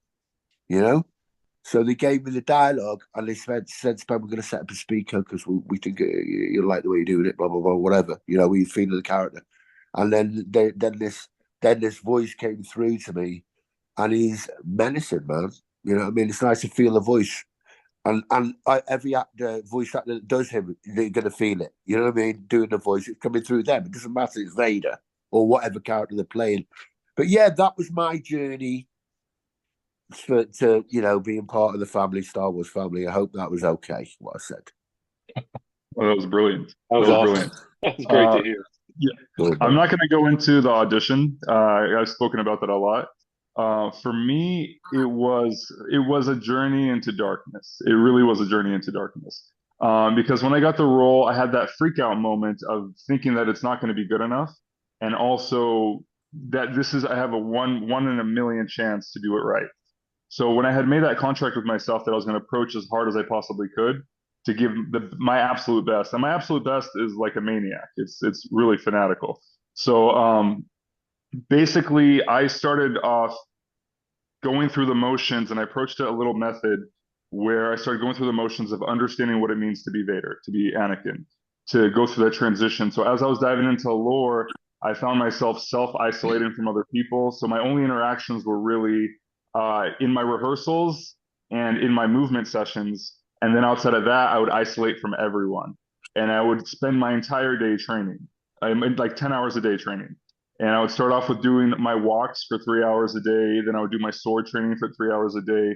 Then I would do my rage meditation. So I was doing, specifically meditating into rage and seeing how high I could get into peak rage and then calm myself down. And this process would take hours. Like in the beginning, it would take forever because once I get to a point where I was raging, my hands would be trembling and my heart rate would be accelerated. And it would take forever to calm back down. And I did this every single day. And then once started working with Deborah, she gave us this homework assignment of finding a power song. And in this power song, our first thing wasn't intimidate the room, or ours was a funeral procession. That was our note that we got when we were auditioning. Was this reverence and this solemn and this stillness and power and grace that came with the character. But also we had this little homework assignment of finding a power song that made you feel powerful, because the point of Darth Vader, this installment of Darth Vader, is this is the most arrogant that Vader is. He hasn't been checked. He's just been training. He's gone 10 years of just dominating, and he is the ultimate thing in the universe in that moment, and he knows it. And that's the young, arrogant Vader that we're portraying. So as we were doing the power song, I would use the power song as a trigger for my rage training. I would meditate to the power song, and then I would use it to piggyback my rage training so that when I heard the power song again, it could bring me back to the character instantly. And after doing this for like 5-6 months, when we got to set at that point, I was able to let go. But the thing was that once you let go, I become Vader. I literally become Vader. And it was the whole experience of meeting people and the friendships you make and the journey of creating art and everything else was beautiful. But when I finished the project, I was left with these scars that I'd created for myself because I'd opened up Pandora's box and I had opened myself up to my own inner darkness, and then I couldn't close it. I couldn't close it at all, and I tried. And the funny thing was that I teach people how to use meditation as a force of good. I teach people how to tap into meditation and the placebo effect to heal themselves. In everything that I knew didn't work. Literally everything did not work. And I was in such a dark place for such a long time after filming that, in fact, I kind of stepped away from the industry for a little bit and just started focusing on passion projects and everything else. And only through taking time away and interacting with fans and understanding, having a reflection on those moments and what happened, truly gave me the experience of now looking back with fondness. But in the middle of it, I was in this frantic, chaotic energy, and I was Darth Vader. So that was my story. Welcome to the dark side, baby. Yeah. So I know the spirit of Darth Vader. I felt the presence. Yeah, Brilliant. I'll go in a little bit to the audition process for me. Obviously, it started out more, in the stunt world, it's more about can you handle the movements? And so I was training Kenjutsu Ryu, which is, very traditional, like Japanese style of or samurai style of swordsmanship. And draw from the auto and do your moves and then tuck it back in after you do the Tabori Noto and knocking the blood off, right? So it was all of that. And then I was already training in that discipline, and I got contacted and they said, hey, there's a Star Wars project and we'd like you to come in and audition. And that was the extent of it. And I usually carry a bit of a beard, and so less gray at that time. but I just thought, oh, this is going to be great. It's I get to be a Jedi. It's a sword, and I have a beard, and I'm going to be a Jedi. And it was only it was probably the second or third audition training with Jonathan Eusebio, JoJo, our stunt coordinator, when they said, okay, we know you can fight with a sword, but can you do it, as Demetrius said, without peripheral vision and in a helmet? And I was like, in a helmet? And at that time, only The Mandalorian was the only active Star Wars show, and I hadn't kept up with the press enough to know that they were starting Obi-Wan development. And so I didn't get it until, as Spencer said, they unbuckled the case and lifted the top of the case, and there was Darth Vader staring back at me, and I was like, oh, okay.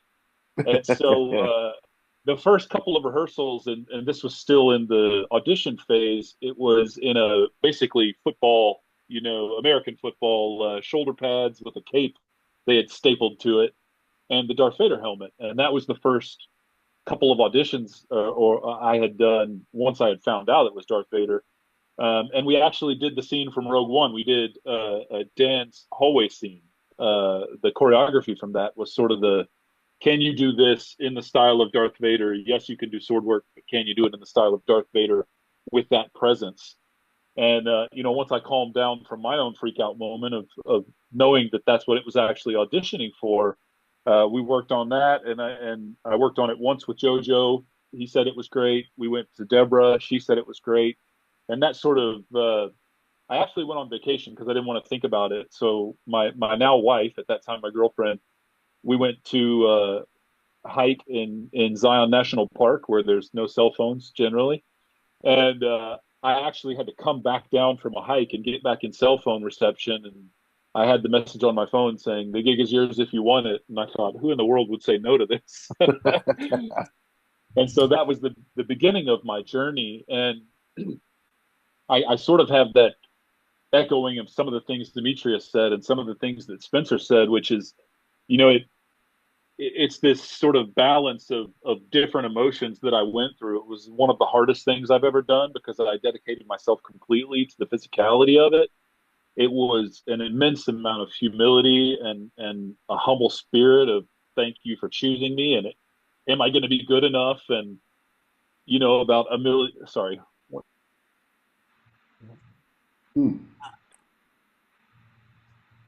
Oh, his battery probably went dead. It's the dark side. We mentioned this. When you get too many Vaders in one room, anomalies happen. Calling. I'll pick up until he comes back. Yeah. The call came, but I had no idea what it was. Go ahead, sorry, I'm back. Sorry. Take two. I ended the wrong call. So yeah, it was a balance of emotions for me where on different sides of the scale, you had the humility and the humble spirit of saying, like, I've been chosen to pick up and then carry this mantle forward. The nervousness of, as Demetrius mentioned, of am I going to be good enough, or is everybody going to hate me? Is this going to be the version of Vader that everybody hates? And that same time, that fanatical dedication that you also mentioned, Demetrius, where you just want to give every little bit of yourself and then even a little bit more because, again, we're fans and I know what I would expect of a Vader if they said this is going to be, as Kathleen Kennedy put it, the rematch of the century. Like, I knew what that meant in terms of my fanhood and said, okay, well, that's what we have to deliver on. That promise has been made. So that's sort of the bar being set. And then you have to rise to that occasion of it. And as it turns out, obviously, it's one of the most rewarding experiences of my life. I mean, I often have people come up at shows, whether they're in the 501st or they're just fans who come up at these conventions and they say, what was your favorite moment? And I say, or they'll look at the pictures I have and say, what was your favorite moment, on set or during the show? And I say, every picture that you see and every one that I have that I privately keep is a different favorite moment for me because luckily between setups, and again, this is a bit inside baseball for no one in the film industry, but when they change setups, they change the lights, they change the lenses on the camera, they flip the world, whatever it is, it takes a few minutes, and thank God we get a breather. And during those moments, Demetrius and I had a stool, and they would bring over a fan to cool us down, and then everybody would just kind of leave you alone, and you had a moment of silence to yourself. And I remember I would sort of look around and take a drink of water and sort of pinch myself and take that moment to say, like, this is really happening. We are really here. We have arrived, and, you know, appreciate it, because now you're in the lull of action and you actually have time to do so. Because there wasn't a lot of time, you know, when you're getting all the different notes from different people to do that. And so I tried to make it an effort every chance I could to calm back down, to say, remember this moment, because it is something that is life changing. It is something that is paramount in your life. This is something you're never going to forget. So make sure you sort of catalog what's going on. And it was a really beautiful thing that I would watch the rest of the craftspeople on set do their things. And one of my favorite things was watching, you know, there was a greens crew and a grounds crew that would come and rake the sand after every take to make sure there were no Nike footprints in the sand, or the guy that would reset the little plants and stuff that they had set around the set. It was really wonderful watching their attention to detail and knowing that our work wasn't, we were not just the only people doing all of that dedicated work throughout the process. And that to me, watching the other craftsmen do their work, the costumers, everyone from top to bottom to PA, it was, you know, one of the most rewarding things I'll ever experience, I believe. So it came to me, the general, and I had no idea. I was told it was a kid show, and I wasn't that fond, but it is actually. If you go back to George Lucas's original envisionment of what Star Wars is and what Star Wars is, it speaks to the power of being all things possible. But when I first got it, you know, there were several callbacks, of course. There was work being done in my house. It was a very chaotic time. It was during COVID. And I had to make arrangements to get all this stuff done, and the callback with Deborah and all that. But I did not find out until a week later. And I was called and I was told, you got the part. Do you know who you're playing? And boy, that is a moment that everything just goes silent. And you don't even know how to process that, and you have to shake it. And what I did was I shook that, and I did my best to shake that. And I tried to really give an understanding of what the story of Star Wars is, what the story of Darth Vader is, what the story of Anakin is, what the story of all those who are key and integral in the journey of what it was.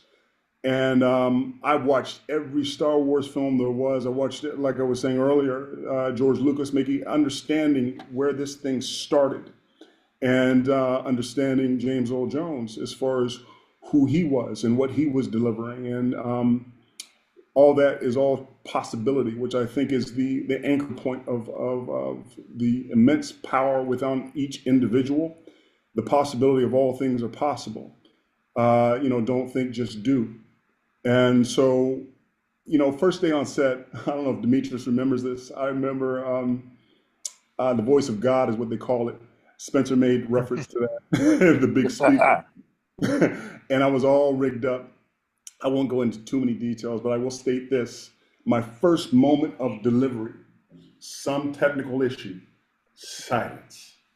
And the all that was happening as far as all the details of it was very complicated with stunts and special effects and all that kind of stuff. And there was a technical difficulty, silence. And then that was just, for me, I had to shake that off, and I came back in and delivered my line, and I heard in my headpiece the impact and the response of my first delivery of channeling Vader, and of course that channeling, your voice drops several octaves, your intensity, your feel, everything shifts. And Vader, as stated so eloquently by Spencer, it takes you over. So eloquently by all of us, it takes you over. And again, when I state that I could not recognize each one of these men when they stepped off the set, because there's a true transformation. and I felt that transformation for me. And it for me, you know, I'm kind of I stay out of I'm kind of private, very private, but just being a part of such a legacy is bananas. Vader to me was very much like my father, and Vader was very much to me this presence that stepped into the room before it stepped into the room. You knew it was there, and there's something so complex that you can't even understand when you try to figure somebody out. Forget about it. You can't, and that's who Vader is. He's 9,000 steps ahead of you, and but his drive, despite him being the baddest man on the planet ever existed in all of creation, his drive was centered in love. And look at all the love that was happening, expressed through each storyline, in the manner in which Vader had to walk, in the world that he had to live, and the things that he was trying to figure out. But think about the driving force that caused all that, and you had to understand how to communicate that and deliver that. But it changes all of our lives just to be a part of that in any way, And Tom, you said something amazing. I came first day on set. It was like a city, a machine. Every department so specialized in what they do, and everything was just humming and buzzing so smooth and efficiently, and all working at one. Electrical, lighting, sound, a whole nine. But when I remember the first day going out to the middle of nowhere to the rock quarry, and the amount of people there that were moving in sync as far as all the technical aspects, as well as us in front of the camera, it was such a beautiful music because everything was moving in harmony and in sync at one. And so that is it. Just being a part of this never goes away. That's amazing how everything is working with these things that you were living together and doing the movies and everything is so amazing. And my next question will try to make more funny. So maybe, of course, always there's a blooper or something about it. So the thing is, do you have any funny stories, anecdotes from set related to costume or some props, or maybe can you share with us if you want? For me, you know, I've done lots of like the boys. I've done lots of characters, and every one of them funny stories. You can say this, say that, but Vader was very serious character. You couldn't have fun with him. For me, anyway, he wouldn't let you. He wouldn't let you if you know. I don't always have a mess about on set of my characters. We do something like this, and we'll try and scare somebody or make somebody laugh or howl at the moon if I'm doing a creature or wolfman or this, that, and the other.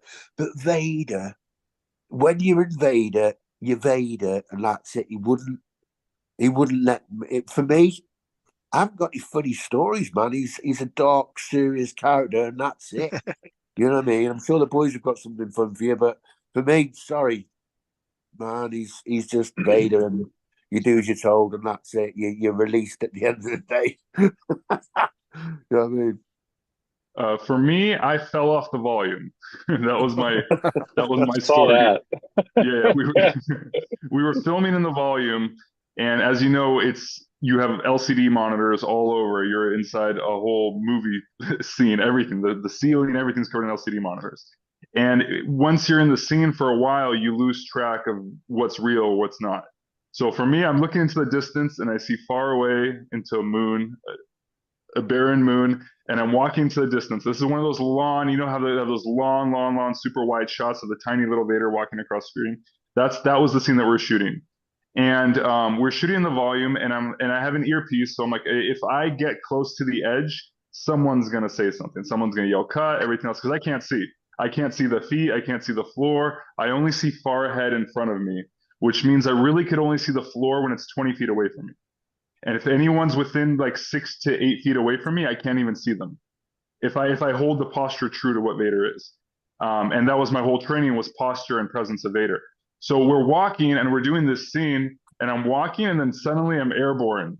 I'm walking, and then I'm airborne, and then I land, and I was like, wow, I think I just fell. And I looked over and I'd fallen like 5 feet. I had stepped off the edge of the volume and I'd fallen 5 feet. But because I'm an acrobat, it's muscle memory for my feet to search for the floor already. So like when I was falling, my body already knew what to do. I was landing as if I was landing from a flip. So I landed on the floor and I was like, that's weird. And then look up, I had walked off the edge of the volume onto the floor.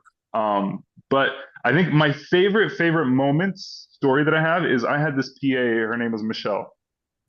And she was for me my authority of everything Star Wars, because my knowledge of Star Wars was only the last like 7 months of doing this deep research and going as far as I could. But Michelle knew literally everything about everything. So whenever I had a Star Wars question, I would ask Michelle, and she would always help me. She would tell me what this is, what things are made out of. She would quiz me, and she was one of my favorite interactions. And she would always make sure I was eating and drinking, staying hydrated. She was like my backbone to making sure that I could perform at my best. And when we were shooting the throne scene, I'm sitting with Michelle, and she's like, I really want to go up and sit on the throne. And I was like, you should. And she's like, no, I'm going to get in trouble if I go sit on the throne, because people are setting up the lights and everything. You know, if you're doing something that's distracting while everyone's working, then it's not good. So I was like, okay, Michelle, can you come with me? I was like, Michelle, I need to see if this throne is seatable. I'm not sure if it's able to be sat in. Can you check for me to see if you could sit in this throne? And Michelle's like, well, yes, Demetrius, I could definitely check and see if this throne is suitable. So we're there as I'm looking at it and looking at the space, and Michelle sits into it, and I just see her just become Vader. Like her shoulders pull back. She places her arms in the armrest, and she has this profound moment. And for me, that beauty of that moment, not just that moment, but experiencing someone else have that beautiful kind of experience of seeing their life come together. You know, it was one of the most beautiful experiences I had on set, was seeing Michelle just embody the throne. And I was like, well, thank you, Michelle. Thank you for testing the throne for me. Yes, I guess. Like, And get yeah, out of that my was seat. probably my favorite Well little done. anecdote from something. Well done. Well done. I don't know how funny it was for you, but for me, there was a piece that was cut out of the fight where Vader actually does get the high ground at the one point. You know what I'm talking about, Demetrius, when you bury him, right? Yeah. And there's another piece of the fight where it's when he comes out, he sees me on top of a pillar and cuts it down, and they've built this trap door, and the stunts, as they typically are, were filmed in two parts. There was one where there was a trap door where they're like, you know, you're basically leering over him, and then it's 3, 2, 1 that he cuts, the trap door falls, and I fall down and come down this rock pile. I And so remember that, yeah. they filmed the top half of it, and all that was fine. And then they went to do the second piece of it, which is they built this kind of, I don't know what they make the fake rocks of, styrofoam and some other hardening material, but they made a bunch of fake rock pile, and then they strung me up on the wires, you know, parallel to the ground, to where I'm basically laid out facing the ground. They bring me up, put the helmet on, do the whole kit, put me up in the wires, and they say, okay, on action, you're going to hit, you're going to roll down. And it was about a 10-foot drop, but they're like, you hit, you roll down, and then Ewan's going to step forward. And when he does, you swipe at his feet, and, you know, we'll pick up the rest of the fight from there. And I think it must have been the first or second take, I can't remember, but we go up and they hoist me, and they're like, you good? I said, I'm good. I got the lightsaber on. And they're like, 3, 2, 1, action. I drop. And when I fell, I must have gotten tangled a bit up in the cables. And so I was, you know, your instincts, right? You're always told you act until the director says cut. And so I'm sort of detangling myself, but playing it like that was a hard fall. And I get ready, and then finally I get my arm free from the cape, and I take that first swing, and I crack Ewan right in the shin, who was a nice enough gentleman to come over and check and see if I was okay, because he thought I had really hurt myself in the fall. Vader having a fit on the floor. Yeah. So they yelled cut, of course, and he had a good laugh about it. He's like, "It's not a real sword fight unless you get a few hits, right?" But yeah, that was a pretty funny moment. There was one other one I'll say briefly that, you know, Spencer alluded to the idea that you're not allowed to be very silly when you're Vader, and of course, even in the fight beats, you know, I did acting classes, and I did my due diligence as well, that I wanted to make sure that I understood the emotional through line, and it wasn't just action, go smack each other around and cut and so on and so forth. So there was another moment where I must have had a particularly intense look on my face in between setups, where Ewan came over again and said, I know what you're getting for Christmas. And I said, what? And he said, I can sense your presence. And I thought that was I had no choice but to laugh, but he made a Force joke on set as Obi-Wan. Yeah, brilliant. It was just a good, funny moment for us, I think. Brilliant. Breaking the tension, obviously. I have another Ewan story also. So Ewan and I avoided Ewan on set most of the time. So only in the very beginning when I first met Ewan, when we did that stunt training day, that was the first time I met Ewan, and that was the only time I allowed myself to fanboy and to actually experience it and tell him how much it meant to me to work with him and everything. And I had just watched everything, so it was super, super, super fresh, and it was a really cool experience. And then afterwards, I wanted to keep this tension between Ewan and I because we never should be hanging out or anything else. So I didn't go through the stunt rehearsal. So our only experience was these face-offs that we were having. So I would avoid Ewan and kind of just kind of glare at him from across the room. And one of the scenes when we were in Jabim and we're doing the scene, Ewan was filming. We were always missing each other because we'd only have these standoffs, and then all the fights were done with Tom. So on Jabim, he had filmed earlier that day, and then I was filming after him. So we're doing the part where I'm chasing him through looking for Obi. And as I go and I undress, my suit team helps me take off everything. He had scribbled on the wall, "Obi was here."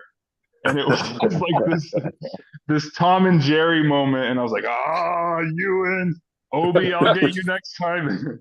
I have a silly one. I was at getting tea, in between takes to kind of keep the voice warm, and one of the crew members, I was in a kind of a makeshift booth wherever I went and mic'd and boomed and all that kind of stuff, and I was specifically keyed into what was going on.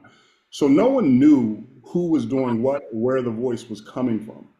And they said, "Hey, I haven't met you yet. What are you doing?" And I said, and somebody said for me, he's voicing Vader. And the guy stopped and dropped all of his food and was like, "Oh my God, I thought all that was pre-recorded.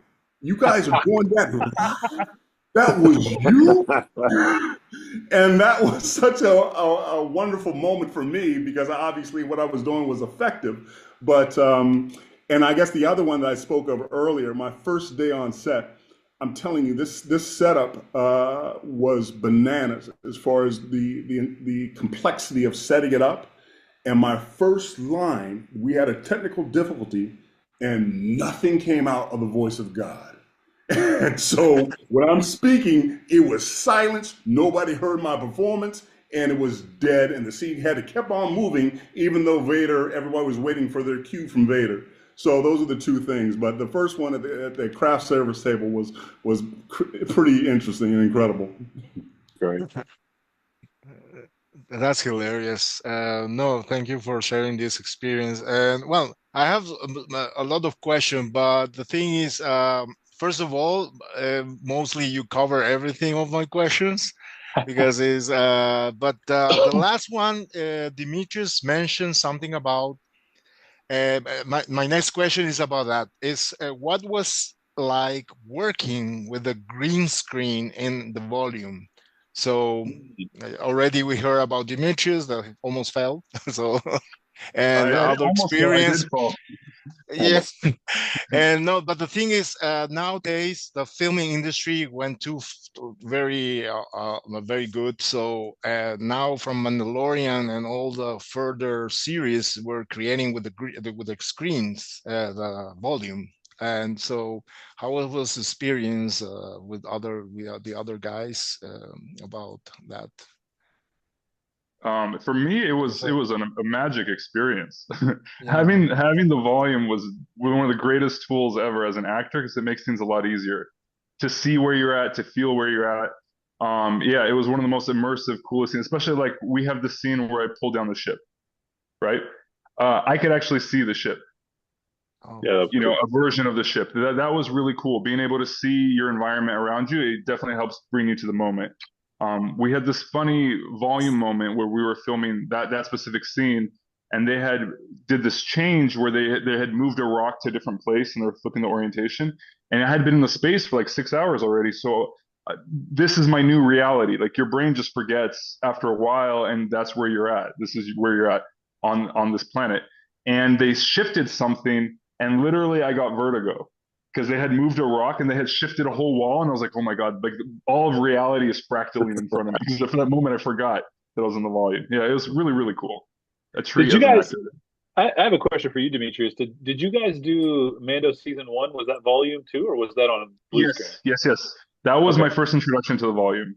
Okay. And I remember they had moved the sun, and that blew my mind because they were using some of the lighting was from the volume. So they had we're on this winter planet, and they moved the sun, and I was like, oh my god, they moved the sun, the sun. That's craziest thing ever. I worked in obviously worked like you boys. I've worked a lot of blue screen, green screen, but what you see when you first see Vader walking through the steam, having his moment with Krennic, right? That's a real set. So as you see, there's no blue screen there, right? It's a real set. Only so many people are allowed on set: the director, the producer, and the actors, right? There was no more than 4 or 5 people on set at the same time. Only people can walk on when they come on with a blue cover for the shoe. The shoe booty. Yeah. Because you could see, I remember leaning forward a little bit. I went, wow, it's a mirror. The floor was a mirror, but it just gives you what you see on the film is what we're seeing is